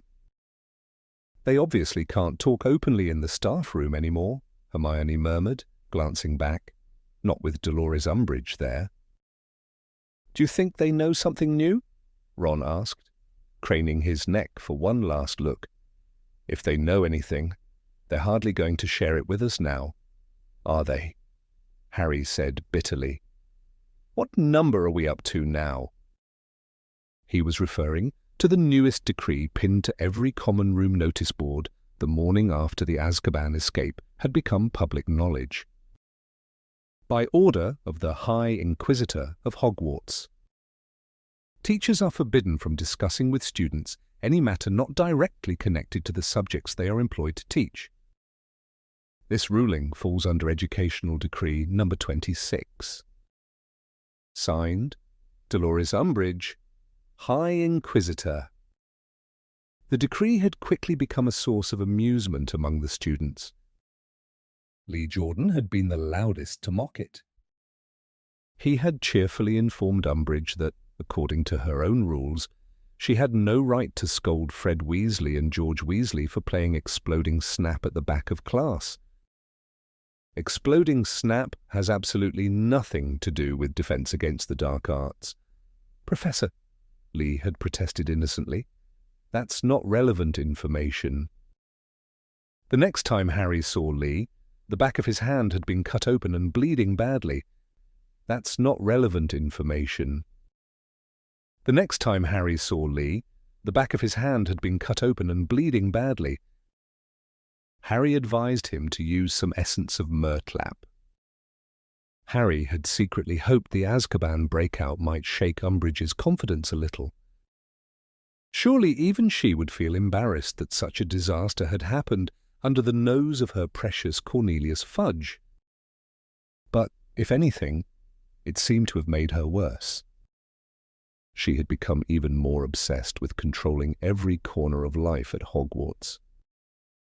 And she seemed determined to force at least one teacher out before long. The only question was whether Sybil Trelawney or Rubeus Hagrid would go first. Every single divination and care of magical creatures lesson was now held under Umbridge's watchful eye and scratching quill. In the scented, overheated divination classroom, she would hover by the fire with her clipboard, interrupting Professor Trelawney's increasingly frantic lectures with sharp, impossible questions. She demanded explanations of obscure branches of fortune-telling like ornithomancy and heptomology. She insisted on predicting students' answers before they spoke. And she repeatedly ordered Trelawney to demonstrate her talents using crystal balls, tea leaves, and rune stones, one after another. Harry thought Trelawney looked close to breaking. Several times he passed her wandering the corridors, something he had almost never seen before, as she usually stayed hidden in her tower. She muttered to herself, wrung her hands, kept glancing fearfully over her tower. She muttered to herself, wrung her hands, kept glancing fearfully over her shoulder as though expecting Umbridge to leap out at any moment. And all the while she smelled strongly of cooking sherry. If Harry had not been so anxious about Hagrid, he might have pitied her more. But if one teacher had to lose their job, Harry knew exactly which one he wanted to stay. Sadly, Hagrid was no better at hiding his fear than Professor Trelawney. Though he had clearly taken Hermione's advice and had shown the class nothing more dangerous than a magical dog that looked almost exactly like a Jack Russell Terrier apart from its forked tail ever since Christmas, he seemed to have lost much of his confidence. During lessons he was distracted, nervous. He often forgot what he was saying halfway through a sentence. He answered simple questions incorrectly. And all the while, his anxious eyes kept flicking toward Dolores Umbridge. Worse still, he had become strangely distant from Harry, Ron, and Hermione, more distant than ever before. He had even forbidden them from visiting his hut after dark. "If she catches you," he told them bluntly, "it'll be trouble for all of us." Not wanting to make matters worse for him, they reluctantly stopped going down to his cabin in the evenings. To Harry, it felt as though Umbridge was slowly stripping away everything that made Hogwarts bearable. No more visits to Hagrid. No letters from Sirius Black. No firebolt. No Quidditch. No firebolt. No Quidditch. The only way Harry could fight back was by throwing himself harder than ever into the Dumbledore's army. He was glad to see that the others, even Zachariah Smith, had been shaken into working harder by the news that 10 more Death Eaters were free. But no one had changed more than Neville Longbottom. The escape of the people who had tortured his parents had transformed him in a way that was both impressive and a little frightening. Neville had never once mentioned seeing Harry, Ron, and Hermione in the long-term ward at St. Mungo's Hospital for Magical Maladies and Injuries. Following his lead, they never mentioned it either. He said nothing about Bellatrix Lestrange or the others escaping. In fact, Neville barely spoke at all during DA meetings now. He simply worked relentlessly. Every new jinx, Every counter-curse, every spell Harry taught. His round face would tighten with fierce concentration as he practiced over and over, ignoring minor injuries and accidents and pushing himself harder than anyone else in the room. He improved so quickly it was almost unsettling. When Harry taught them the shield charm, a spell that bounced minor hexes back at the caster, only Hermione managed to learn it faster than Neville. Harry wished he could say the same about his progress in occlumency. His lessons with Severus Snape had begun badly, and somehow they only seemed to be getting worse. Before he started learning occlumency,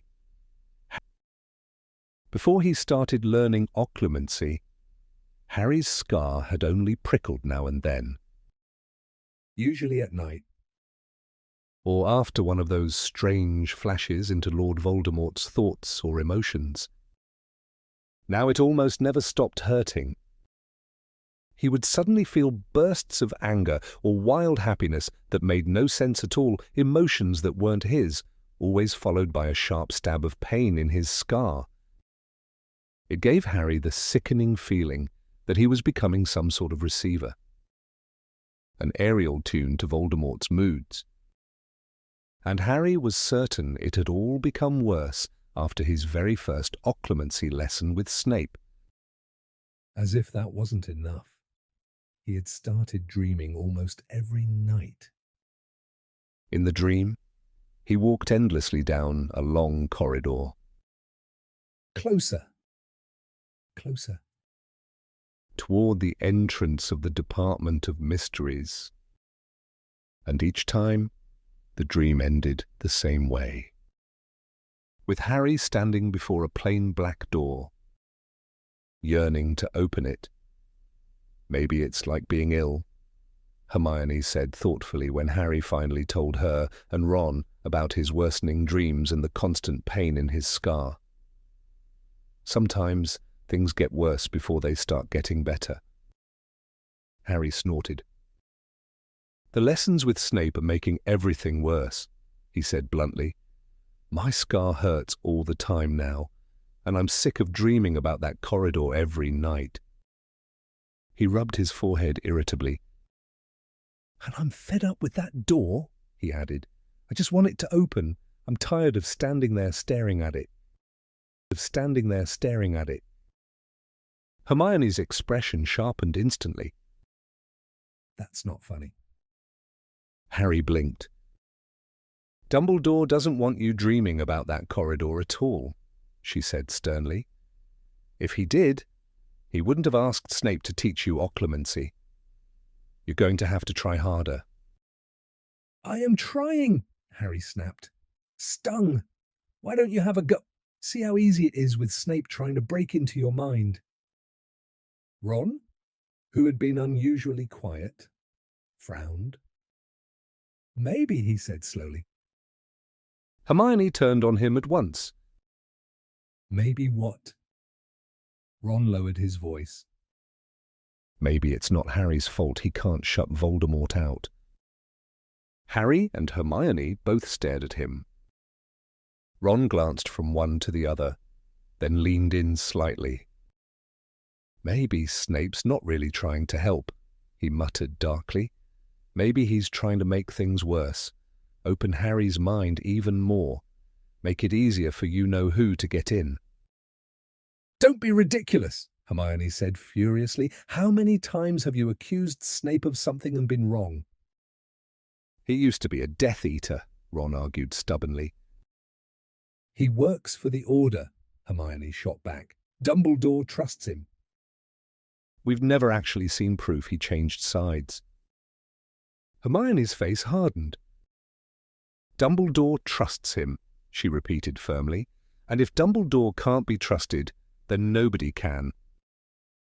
With everything weighing on him, endless homework, secret Dumbledore's army meetings, ordinary classes, and the miserable occlumency lessons with Severus Snape. The fifth years were buried under mountains of work, often staying awake past midnight. And somehow, before Harry had time to think, February had arrived.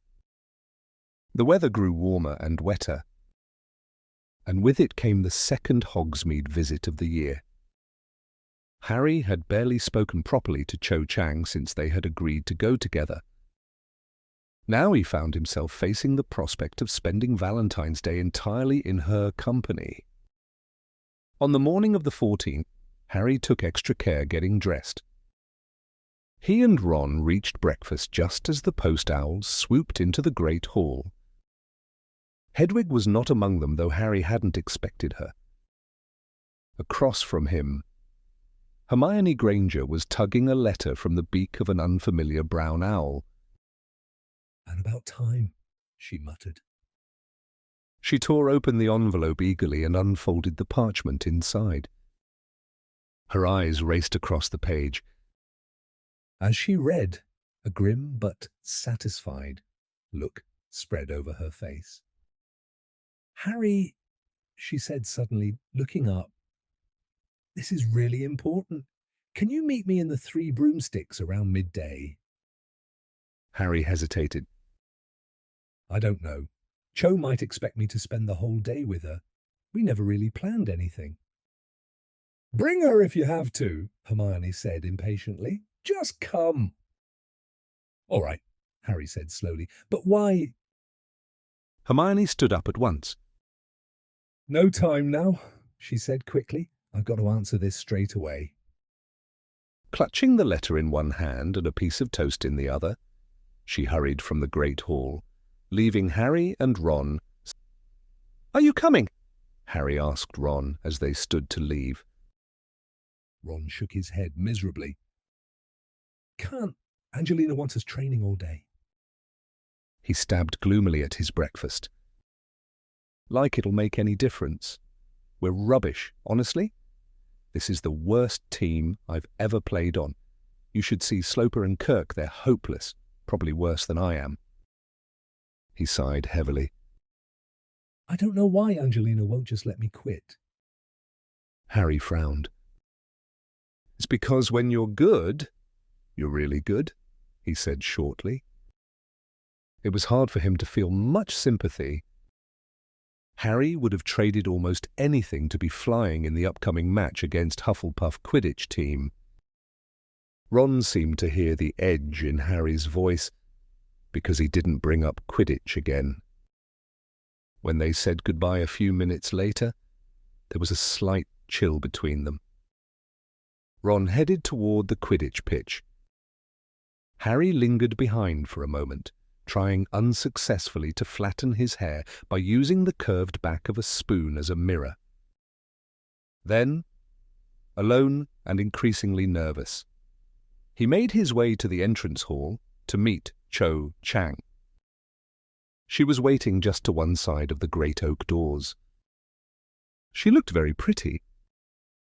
Her dark hair was tied back in a long ponytail, and when she smiled at him, Harry suddenly felt as though his feet were much too large and his arms had no idea what they were supposed to do.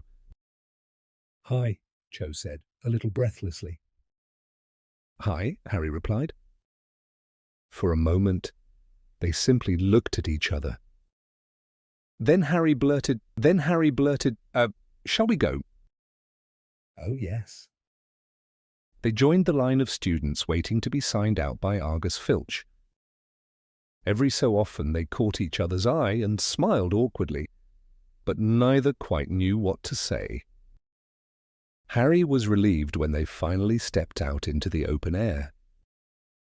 Walking side by side in silence felt far less uncomfortable than standing still. It was bright and breezy outside.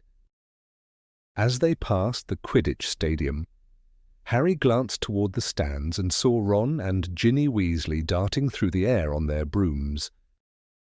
A sharp ache hit him. He should have been up there. "You really miss it, don't you?" Cho asked quietly. Harry looked around. She was watching him. "Yeah," he admitted with a sigh. "I really do." Cho smiled. "Do you remember the first time we played against each other? 3rd year." Harry laughed. "Yeah, you kept getting in my way." Cho laughed too. "And Oliver Wood told you not to be polite, said you should knock me off my broom if you had to." Harry grinned wider. "I heard Wood got signed by the Pride of Portree." Cho shook her head. "No, I think it was Puddlemere United." Harry nodded. "Yeah, that's right. I saw him at the Quidditch World Cup last summer." Cho's face brightened. "Oh, I saw you there too. Remember, we were on the same campsite." "Yeah," Harry said. "That was brilliant." Talking about Quidditch made everything easier. The conversation flowed naturally as they walked down the drive. It felt easy. As easy as talking to Ron and Hermione. For the first time all morning, he began to relax. He was starting to feel cheerful, when a loud, shrill voice sliced through the air. A group of Slytherin girls was passing by. At the center of them was Pansy Parkinson. "Potter and Chang!" Pansy screeched. The girls around her burst into nasty laughter. "Ugh, Chang," she called mockingly. "I thought you had better taste than that." At least Diggory was handsome. The group of Slytherin girls swept away down the street, still shrieking with laughter and throwing exaggerated looks back over their shoulders. An awkward silence settled between Harry and Cho Chang in their wake. Harry's mind went blank. He couldn't think of anything else to say about Quidditch. Cho, her cheeks slightly pink, kept her eyes fixed on the ground. "So," Harry said at last as they reached Hogsmeade, "where do you want to go?" The high street was crowded with students wandering in groups, stopping to stare into shop windows or laughing together on the pavement. Cho shrugged lightly. I don't mind. Maybe we could just look around the shops. Yeah, okay. They drifted toward Dervish and Bangis. A crowd of villagers stood outside the shop window, studying a large poster that had been pinned to the glass. When they stepped aside, Harry felt his stomach drop. The same 10 black and white faces stared back at him. The escaped Deathy, stamped by order of the Ministry of Magic, promised a reward of 1,000 galleons for information leading to the capture of any of the convicts. Cho stared up at the pictures. It's strange, isn't it? She said quietly. When Sirius Black escaped, Dementors were all over Hogsmeade searching for him, but now 10 Death Eaters are loose and there isn't a Dementor in sight. Harry tore his gaze away from Bellatrix Lestrange's sneering face and looked down the street. Yeah, he said slowly. That is strange. He wasn't exactly disappointed the Dementors were gone. But their absence meant something. They hadn't just allowed the prisoners to escape. They weren't even trying to catch them.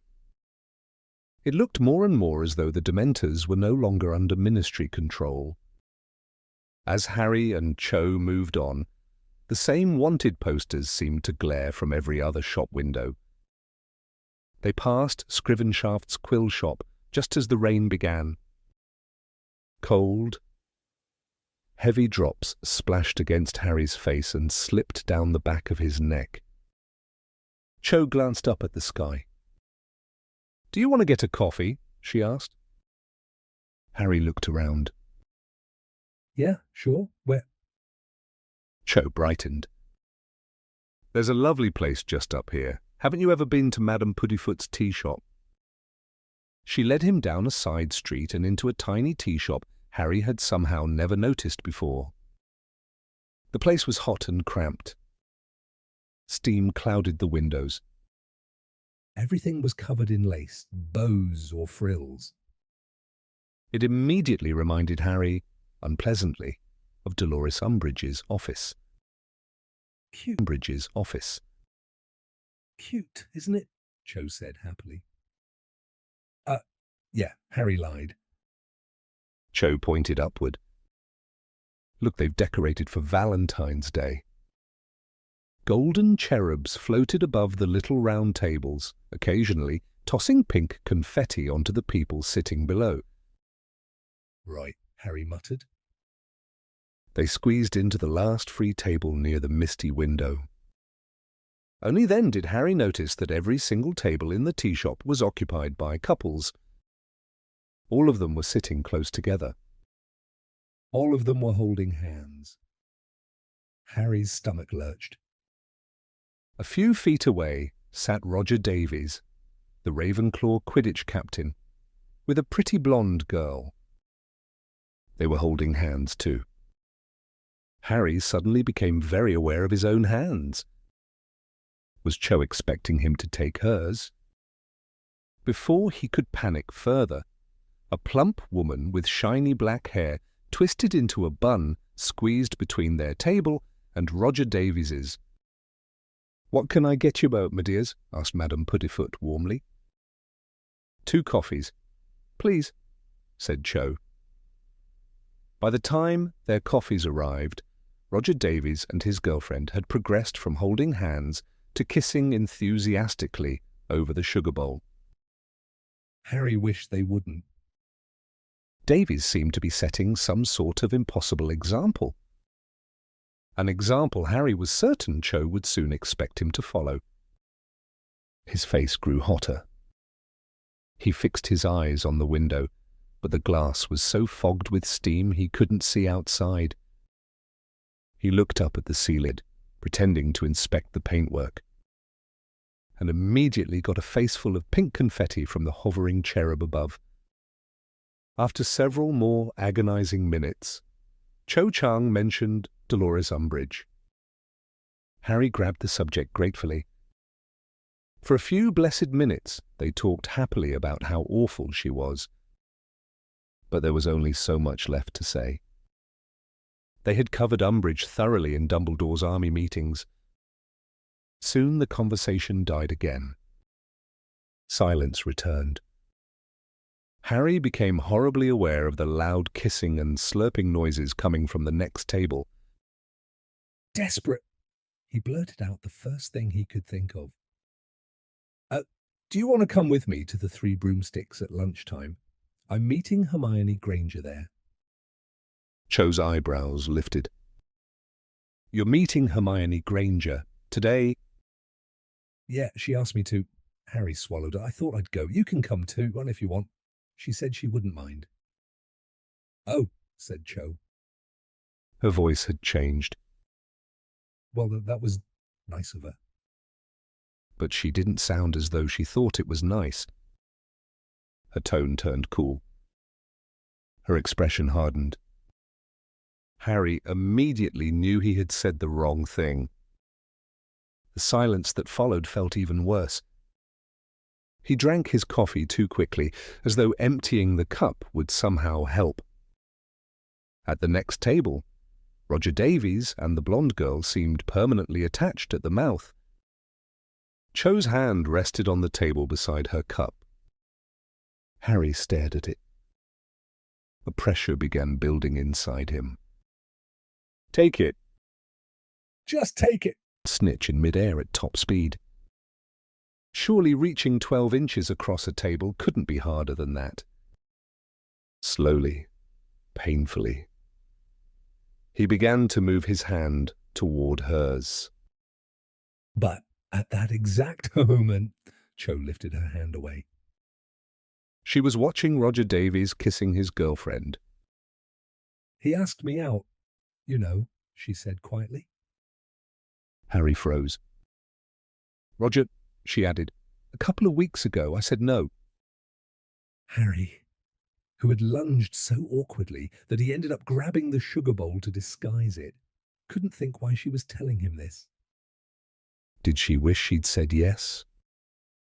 Did she wish she were at the next table kissing Roger Davies instead? Then why had she come here with him? He said nothing. The cherub dropped another shower of confetti over them. Some landed in the cold remains of Harry's coffee. Cho spoke again. I came in here with Cedric last year. Harry's stomach dropped. The warmth inside him vanished instantly. Turned to ice. Of all the things he had expected, this was not one of them. Not here. Chapter 26. Seen and Unforeseen. Luna Lovegood vaguely explained that she had no idea when Rita Skeeter's interview with Harry would actually appear in the Quibbler. Her father, apparently, was expecting a lovely long article on recent sightings of crumple-horned snorkax. And that's terribly important, Luna added dreamily. So Harry's story might have to wait until the next issue. Harry wasn't sure whether to laugh or despair. The interview itself had been exhausting. Talking about the night Lord Voldemort returned was like reopening an old wound. Rita had pressed him relentlessly for every tiny detail. Every word. Every face. Every moment. And Harry had told her everything he could remember. This was his chance. His one real chance to tell the truth. Still, he couldn't help wondering how people would react. For many, it would probably confirm that he was mad. Especially with his story printed beside nonsense about crumple-horned snorkax. But after the escape of Bellatrix Lestrange and the other Death Eaters, Harry felt a fierce need to do something. Anything. Even if it changed nothing. Can't wait to see what Dolores Umbridge says when she finds out you've gone public, said Dean Thomas in awe at dinner on Monday evening. On Dean's other side, Seamus Finnegan was shoveling down chicken and ham pie. Harry could tell he was listening. "It was the right thing," said Neville Longbottom quietly from across the table. He looked pale. Must have been hard, talking about it. Yeah, Harry muttered. He pushed food around his plate. "But people need to know what Voldemort can do." Neville nodded. And his Death Eaters too. His voice dropped lower. "People ought to know." He let the sentence die and bent over his baked potato. Seamus looked up. For a common room. Harry and Hermione Granger stayed behind, waiting for Ron Weasley to return from Quidditch practice. Then Cho Chang entered the Great Hall with Marietta Edgecombe. Harry's stomach lurched unpleasantly. Cho didn't look at the Gryffindor table. She sat with her back to him. Hermione glanced over. Oh, I forgot to ask. Her voice was suspiciously bright. What happened with Cho? Harry groaned inwardly. "How come you came back so early?" Harry reached for the rhubarb crumble and spooned himself a second helping. He sighed. It was a complete disaster. And he told her everything. About Madame Puddifoot's tea shop. About the confetti. About Cedric. About Hermione. About Cho crying and storming out into the rain. Several minutes later, Harry scraped up the last bit of crumble and dropped his spoon. So then she jumps up, he said, frustrated, and says, "I'll see you around, Harry," and runs out. He stared at Hermione helplessly. I mean, what was that about? Hermione sighed. She looked toward the back of Cho's head. Then back at Harry. "Oh, Harry," she said sadly. She shook her head. "I'm sorry, but you were a bit tactless." "Me? Tactless?" Harry repeated, outraged. He nearly choked on his own indignation about that. Hermione Granger looked at him with the infuriating patience of someone explaining basic arithmetic to a child. "Well," she said calmly, "you probably shouldn't have told her you were meeting me halfway through your date." Harry spluttered. "But you told me to meet you at 12. He pointed accusingly. "And you said I could bring her. How was I meant to do that without telling her?" "You should have said it differently," Hermione replied, still maddeningly patient. She lifted her chin. "You should have said it was terribly annoying, but I'd forced you to promise to meet me." She continued smoothly. "You should have said you really didn't want to go. Harry stared. That you'd much rather spend the whole day with Cho." Harry's mouth fell open. "But unfortunately you had to see me." She folded her arms. "And then begged her to come along so you could escape sooner." Harry gaped.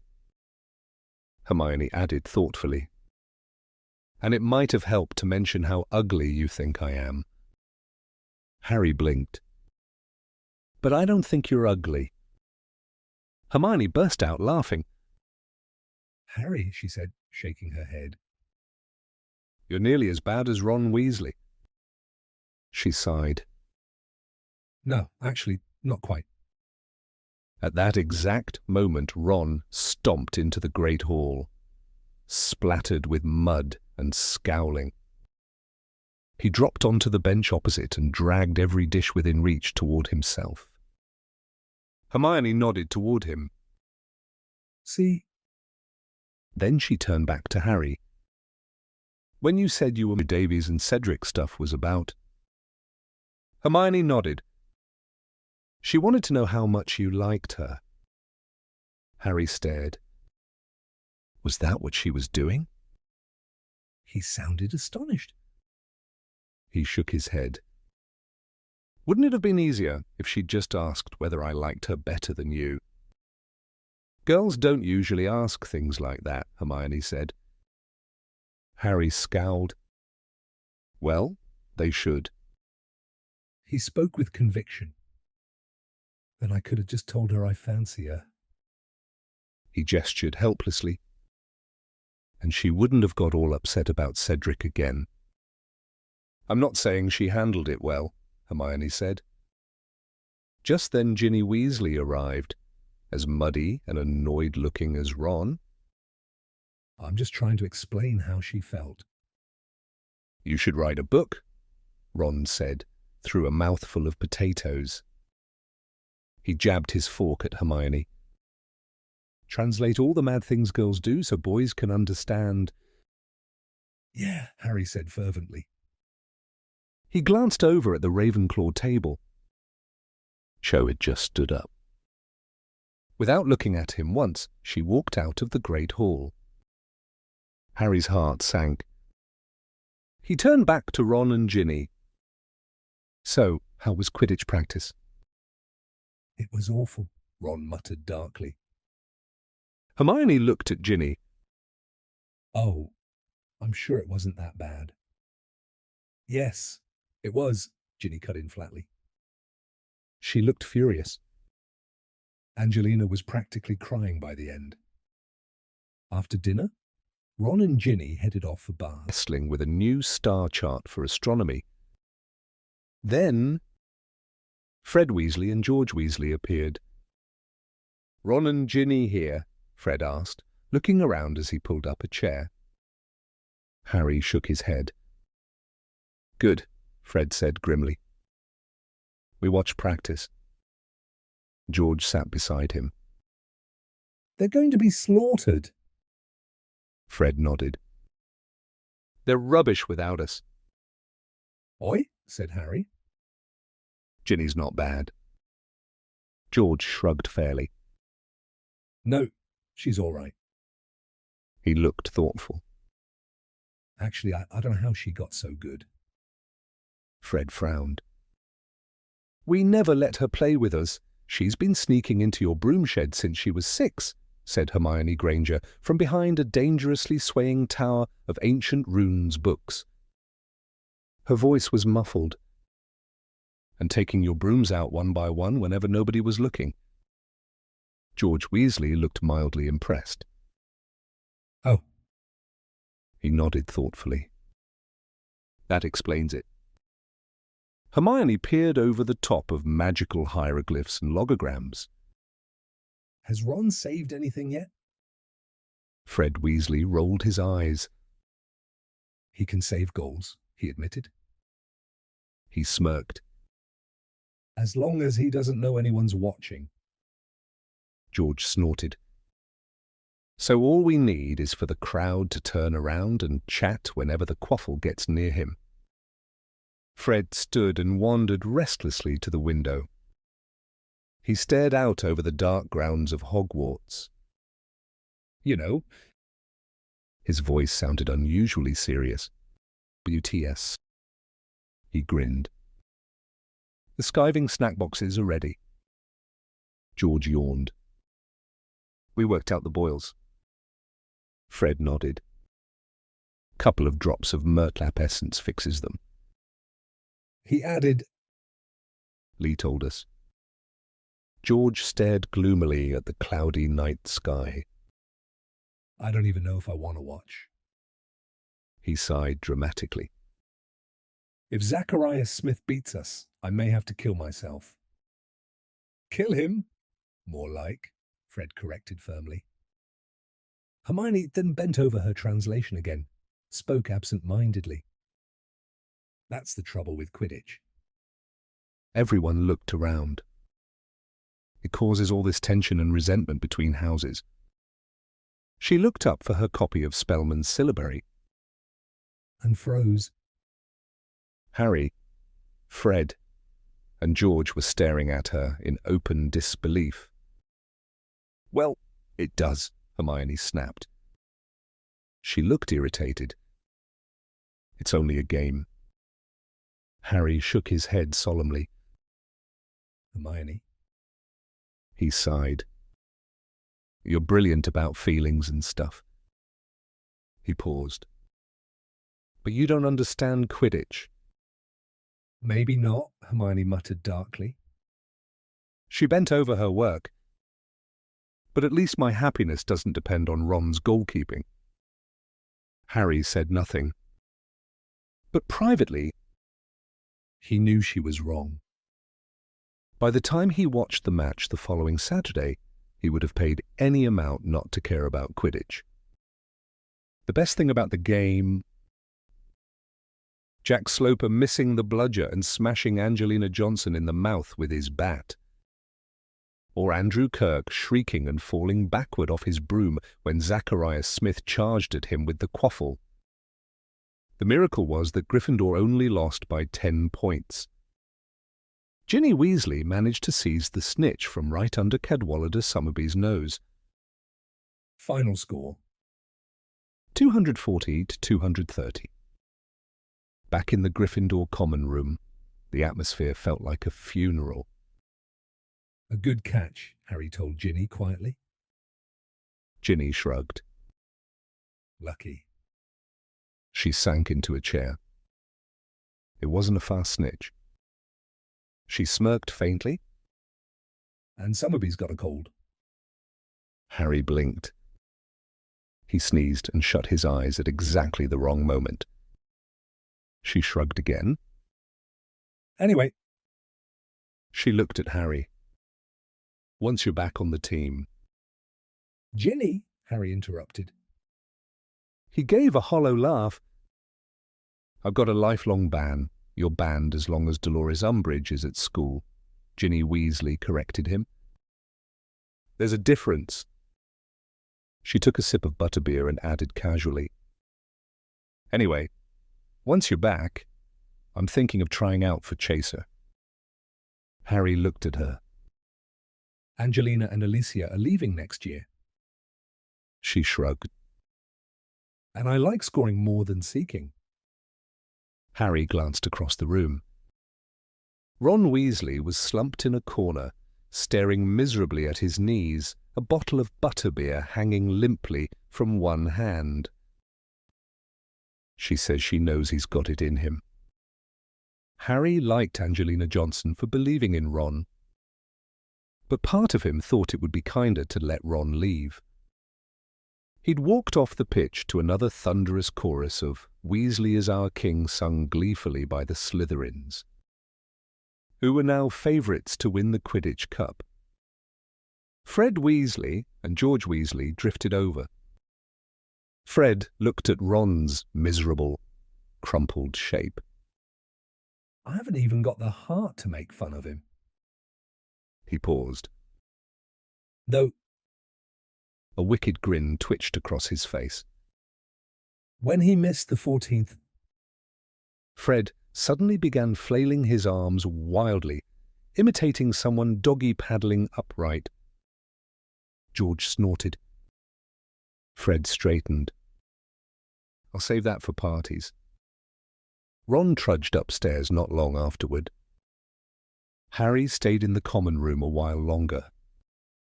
He knew Ron would want time to pretend he was asleep. Sure enough, when Harry finally entered the dormitory, Ron was snoring. Far too loudly to be convincing. Harry climbed into bed. He lay awake, replaying the match. Watching from the sidelines had been torture. Ginny had flown brilliantly, but Harry knew he would have caught the snitch sooner. There'd been one moment when it fluttered right by Andrew Kirk's ankle. If Ginny hadn't hesitated, Gryffindor might have won. Then Harry remembered Umbridge. She'd been sitting a few rows below him and Hermione. Once or twice she had twisted around in her seat to look at him. The memory made Harry burn with anger in the darkness. After a few minutes he remembered what Severus Snape always told him at the end of occlumency lessons. Empty your mind. Harry tried. for perhaps 2 seconds. But thinking about Snape immediately brought back thoughts of Umbridge. And then all he could think about was how much he hated both of them. Eventually, Ron's fake snores faded. They were replaced by slow, deep breathing. Real sleep. Harry, however, lay awake much longer. His body was exhausted. His mind refused to stop. When sleep finally came, it came strangely. He dreamed that Neville Longbottom and Pomona Sprout were waltzing around the room of requirement. Minerva McGonagall stood nearby playing the bagpipes. Harry watched them happily for a while. Then he decided to go and find the other members of Dumbledore's army. But when Harry stepped out of the room of requirement, instead of seeing the familiar tapestry of Barnabas the Barmy hanging opposite him, he found himself staring at a rough stone wall lit by a single torch burning in its iron bracket. And when he slowly turned his head to the left, his breath caught in his throat, because there, stretching away into the darkness, was a narrow, windowless corridor at the very end of which stood the plain black door that had haunted his dreams for weeks. His heart began to pound wildly as he moved toward it, every step filling him with a rising, desperate excitement, because this time, somehow he was certain things would be different. Certain that at last he would find a way to open it. As he drew nearer, he suddenly saw a faint strip of glowing blue light shining down the right-hand side of the frame and realized with a jolt of disbelief that the door was slightly ajar. His pulse thundered in his ears as he stretched out his hand, fingers trembling, ready to push it wider and finally see what lay beyond, but just as his fingertips were about to touch it, Ron let out a loud, spluttering, entirely genuine snore, and Harry woke with a violent start in the darkness of the dormitory, his arms still extended into empty air as though he could somehow reach the door from miles away. He let his hand drop onto the bedcovers, a bitter mix of frustration, curiosity, and guilt twisting inside him, because he knew he should not want to see the door at all, knew that Dumbledore and Snape were trying to stop these dreams, and yet the burning need to know what was hidden behind it was becoming harder and harder to resist. For one angry second, he found himself resenting Ron for waking him, wishing desperately that he could have waited just 1 minute longer. On Monday morning, Harry and Ron entered the Great Hall just as the post owls came swooping overhead, and while Hermione was already waiting eagerly for her copy of the Daily Prophet, like nearly everyone else in the hall, now that the escaped Death Eaters were the only thing anyone seemed to care about, Harry reached for the jug of orange juice with little interest. Certain as ever that no owl would be bringing him anything, since he had received only 1 note all year.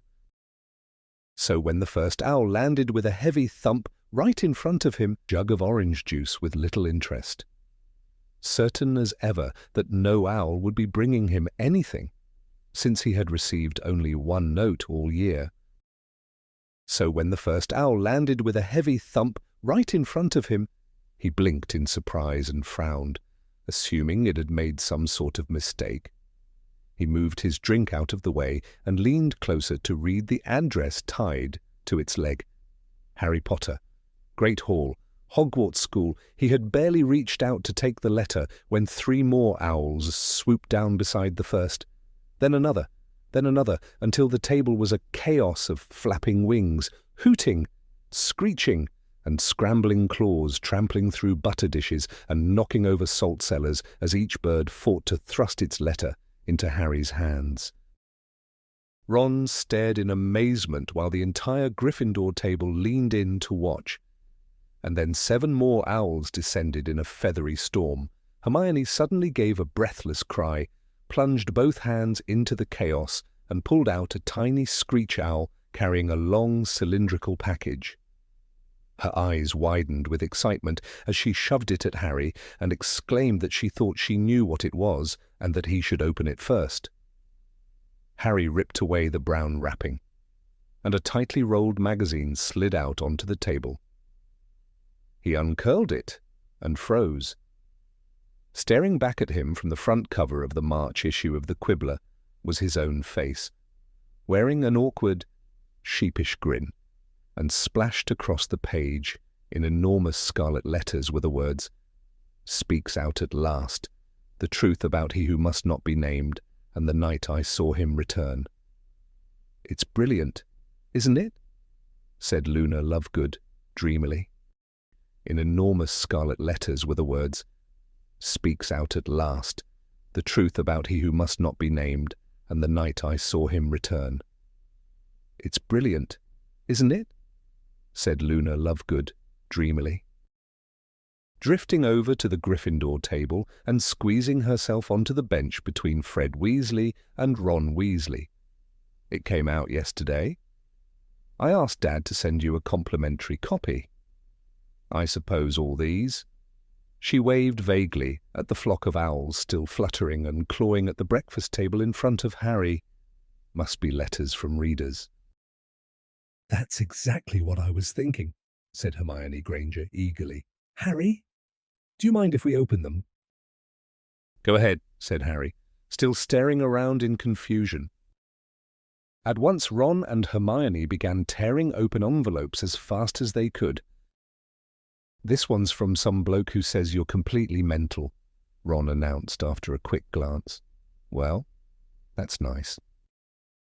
"This witch suggests a course of shock spells at St. Mungo's Hospital for magical maladies and injuries," Hermione said, sounding disappointed as she crushed the second letter in her fist. Harry, meanwhile, had unfolded a long piece of parchment and was reading carefully. "Hang on," he said slowly. "This one's good. She says she believes me." Fred had started opening letters too, clearly enjoying himself immensely.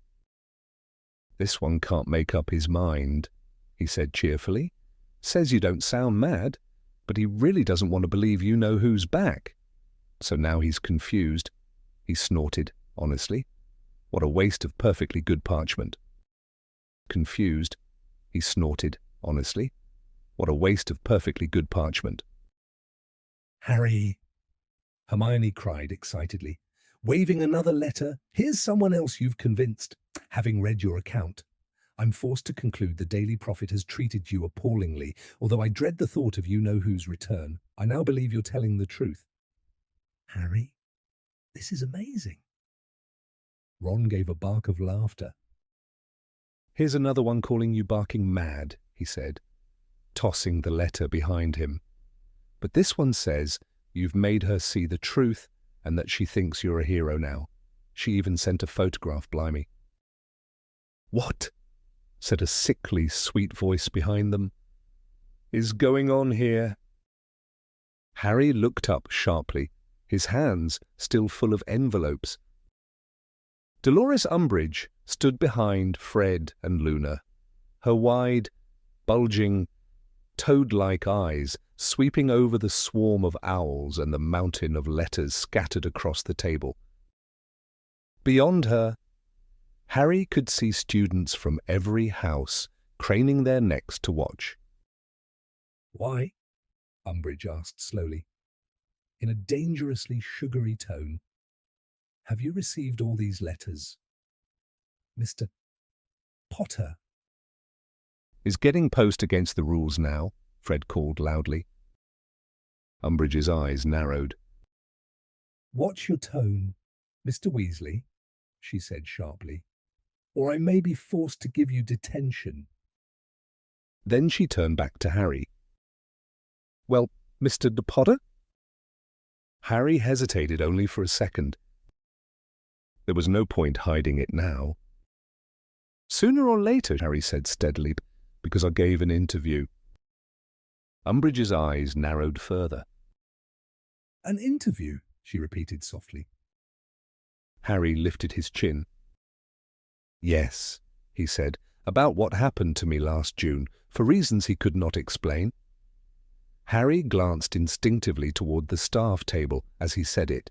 For the briefest moment he had the odd sensation that Albus Dumbledore had been watching him, but when Harry looked properly, the headmaster appeared completely absorbed in quiet conversation with Phileas Flitwick, as though he had noticed nothing at all. An interview, repeated Dolores Umbridge, her voice rising into a shrill, brittle squeak. What exactly do you mean by that? I mean, said Harry coolly. A reporter asked me questions and I answered them. He picked up the magazine. Here. He tossed the copy of the Quibbler toward her. Umbridge snatched it from the air and stared at the front cover. As her eyes moved over the headline, her pale, sagging face slowly darkened to a blotchy, furious purple. When? She whispered, her voice quivering. Did you do this? Last Hogsmeade weekend, Harry replied. She lifted her head and glared at him, trembling with fury so violent that the magazine shook in her stubby hands. There will be no more Hogsmeade visits for you, Mr. Potter, she hissed. How dare you? How could you? She sucked in a deep, shuddering breath. I have tried repeatedly to teach you the consequences of spreading lies. Clearly, the lesson has not been learned. 50 points from Gryffindor and another week of detention. She spun on her heel and stormed away, clutching the magazine tightly against her chest while dozens of students watched her go. By mid-morning, huge notices had appeared all over the castle, not only on house notice boards, but pinned to corridor walls and classroom doors as well. By order of the High Inquisitor of Hogwarts. Any student found in possession of the magazine The Quibbler will be expelled. The above is in accordance with Educational Decree number 27. Signed, Dolores Jane Umbridge, High Inquisitor. Oddly enough, every time Hermione Granger passed one of these signs, she looked delighted. What are you grinning about? Harry asked at last. Hermione gave him an incredulous look. Harry, honestly, she said, almost laughing, can't you see? If she wanted to guarantee that every single person in this school reads your interview, banning it was the perfect way to do it. And, as usual, Hermione was right. By the end of the day, although Harry never actually saw a single visible copy of the Quibbler anywhere in the castle, it seemed as though the entire school had read every word. He heard whispers about the article in every corridor as students lined up for lessons. He heard them discussing it at lunch, muttering over it during class, and passing pieces of it from desk to desk behind teachers' backs. Hermione even reported, eyes sparkling, that when she had slipped into the girls' bathroom before Ancient Runes, every girl in every cubicle had been talking about it. Then they saw me. Every girl in every cubicle had been talking about it. Then they saw me, she said breathlessly. And of course they know I'm your friend, so they all started firing questions at me. Harry, I think they believe you, I really do. I think they've finally been convinced. Meanwhile, Umbridge prowled the corridors like an angry cat, stopping students at random and forcing them to empty their bags and turn out their pockets. Harry knew exactly what she was hunting for copies of the Quibbler, but the students were far cleverer than she expected. The pages containing Harry's interview had been bewitched. To anyone except the owner, they appeared to be ordinary textbook pages. Or they turned magically blank until the reader wished to see them again. Before long, it seemed as though every student in Hogwarts had secretly read the interview. And for the first time in months, Harry felt the tide beginning to turn. Naturally, The teachers were strictly forbidden to discuss Harry's interview under Educational Decree number 26, but that did not stop them from finding quieter, subtler ways to show exactly what they thought. Pomona Sprout awarded Gryffindor 20 points, simply because Harry handed her a watering can during herbology. A glowing Phileas Flitwick slipped Harry a box of squeaking sugar mice at the end of charms, whispered a delighted shh, and scurried away before anyone could notice.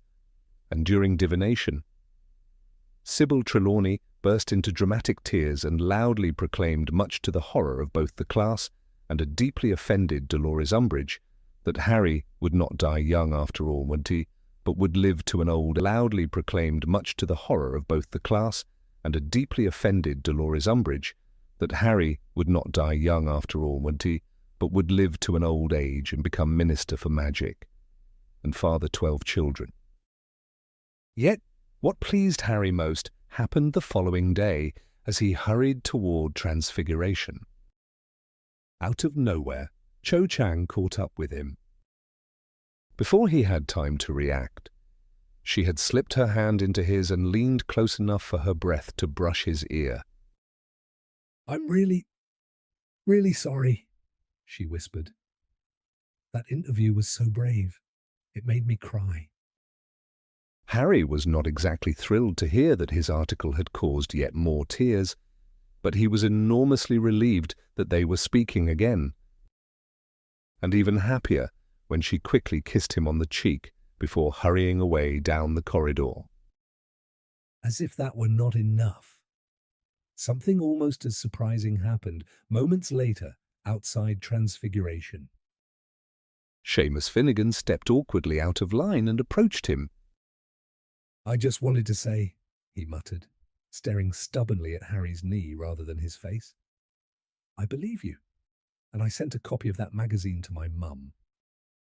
That alone would have been enough to make Harry's day. But there was more. Later that afternoon in the library, he spotted Draco Malfoy huddled with Vincent Crabbe, Gregory Goyle, and a thin, unhealthy-looking boy Hermione whispered was Theodore Nott. As Harry searched the shelves for a book on partial vanishment, they all looked up. Goyle cracked his knuckles menacingly. Malfoy leaned close and muttered something nasty in Crabbe's ear. Harry knew exactly why they looked so furious.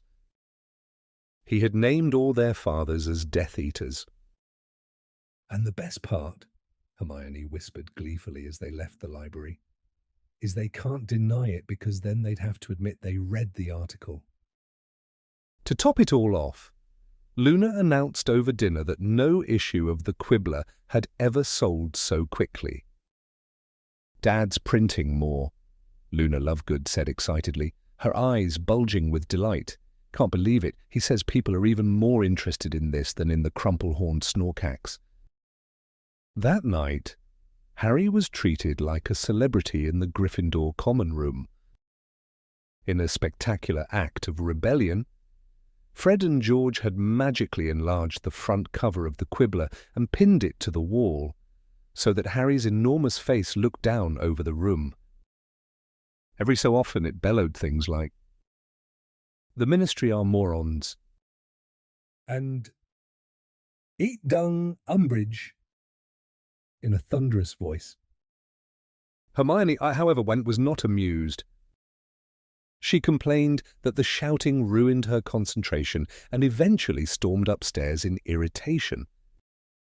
Harry had to admit that after an hour or so, the joke began wearing thin, especially when the spell started to fade and the poster stopped making sense, shouting random words like, "Dung, Umbridge," over and over again in a shrill, squeaky voice.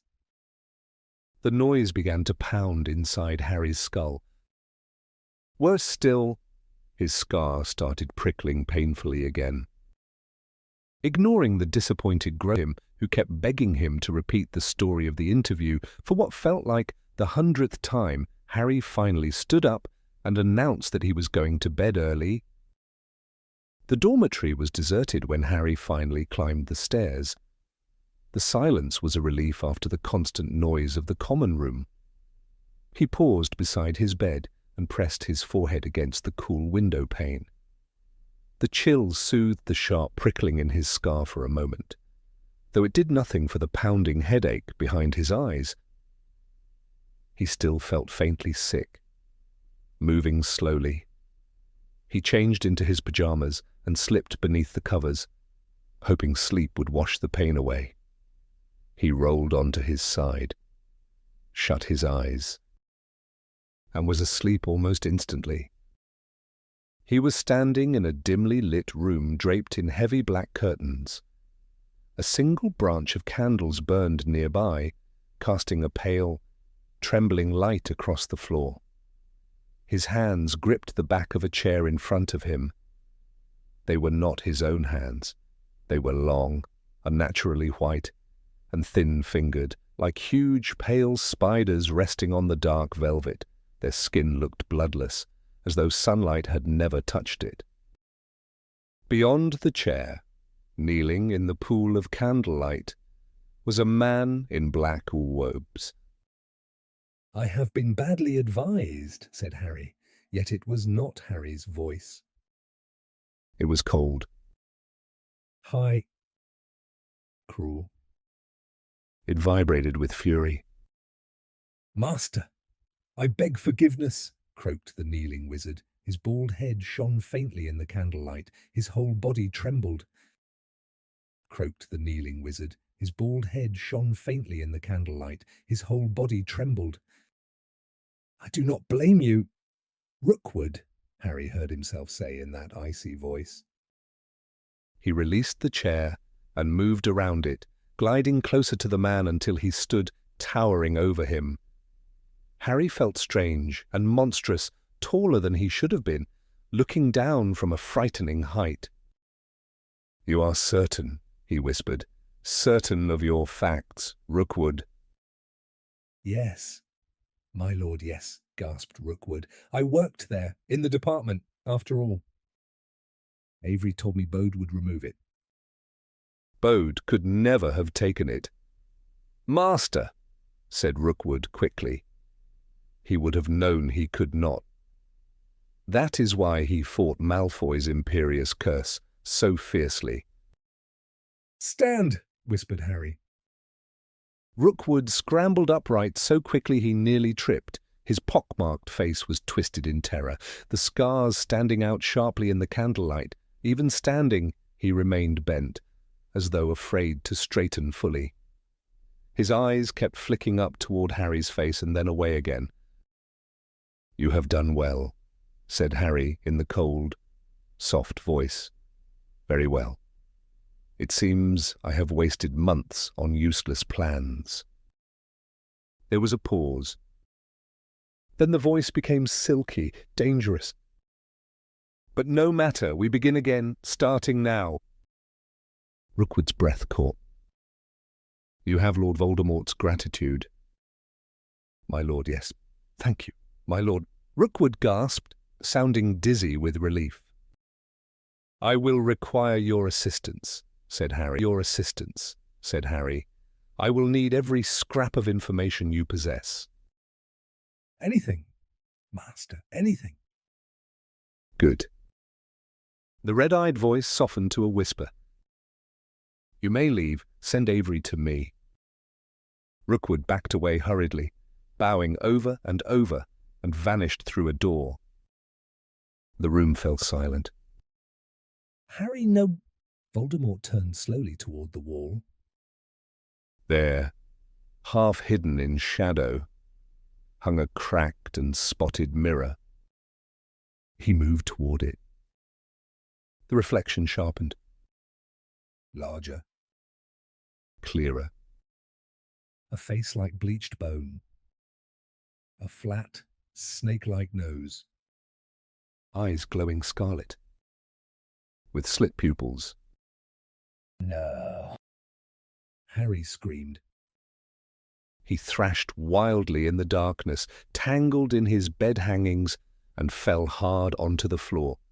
For a few seconds, he had no idea where he was, his heart hammered as he stared around the dark dormitory, still certain that the skull-white face would lunge at him from the shadows. Then a familiar voice shouted nearby. "What are you doing?" yelled Ron Weasley.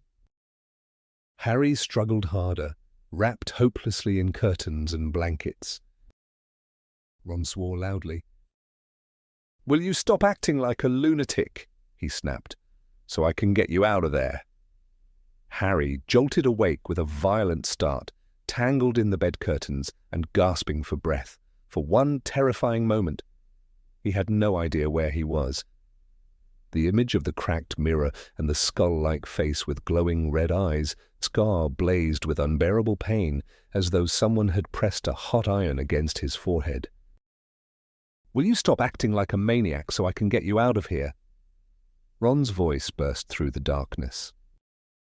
Ron yanked the curtains apart and hauled Harry upright into the silver moonlight. Harry blinked at him, panting heavily, his whole body trembling. Ron looked half-dressed, one arm still stuck awkwardly in his robes, his face pale with alarm. "Has someone been attacked again?" Ron asked urgently, gripping Harry's arm. "Is it Dad? Is it that snake?" "No, everyone's okay," Harry managed between ragged breaths, clutching his burning scar. "Well, not Avery. He's in trouble. He gave Voldemort the wrong information. Voldemort's furious." Harry sank back onto his bed, shaking violently as he pressed his hand against his forehead. "But Rookwood's helping him now," Harry whispered. "He's on the right track again." Ron stared at him in horror. "What are you talking about?" he asked. "Did you just see you-know-who?" Harry looked down at his own hands in the darkness, checking they were no longer pale, spider-like, and unnaturally long. "I was you-know-who," he said quietly. Ron recoiled slightly. "He was with Rookwood," Harry continued. "One of the Death Eaters who escaped from Azkaban. Rookwood told him Bode couldn't have done it." "Done what?" Ron asked.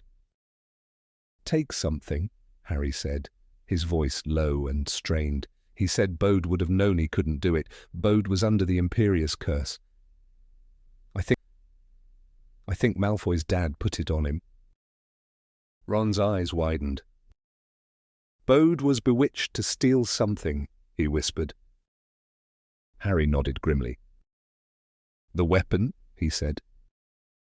The dormitory door creaked open, and Dean and Seamus walked in noisily, laughing and talking as they got ready for bed.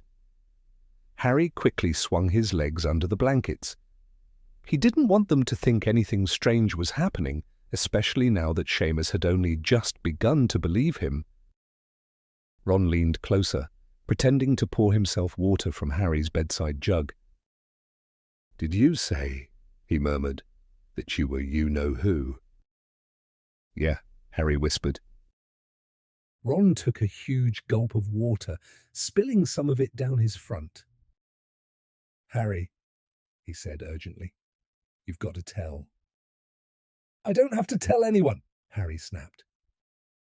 He turned onto his side, facing away from Ron. "If I were better at occlumency, I wouldn't have seen any of it. I'm supposed to block these things out. That's what they want." By they, Harry meant Dumbledore.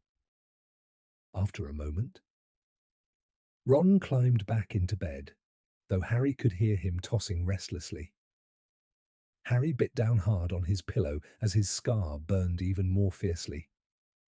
Somewhere far away, he knew Avery was being punished. The next morning, Harry and Ron waited until break to tell Hermione what had happened. They stood together in their usual corner of the breezy courtyard, far from listening ears.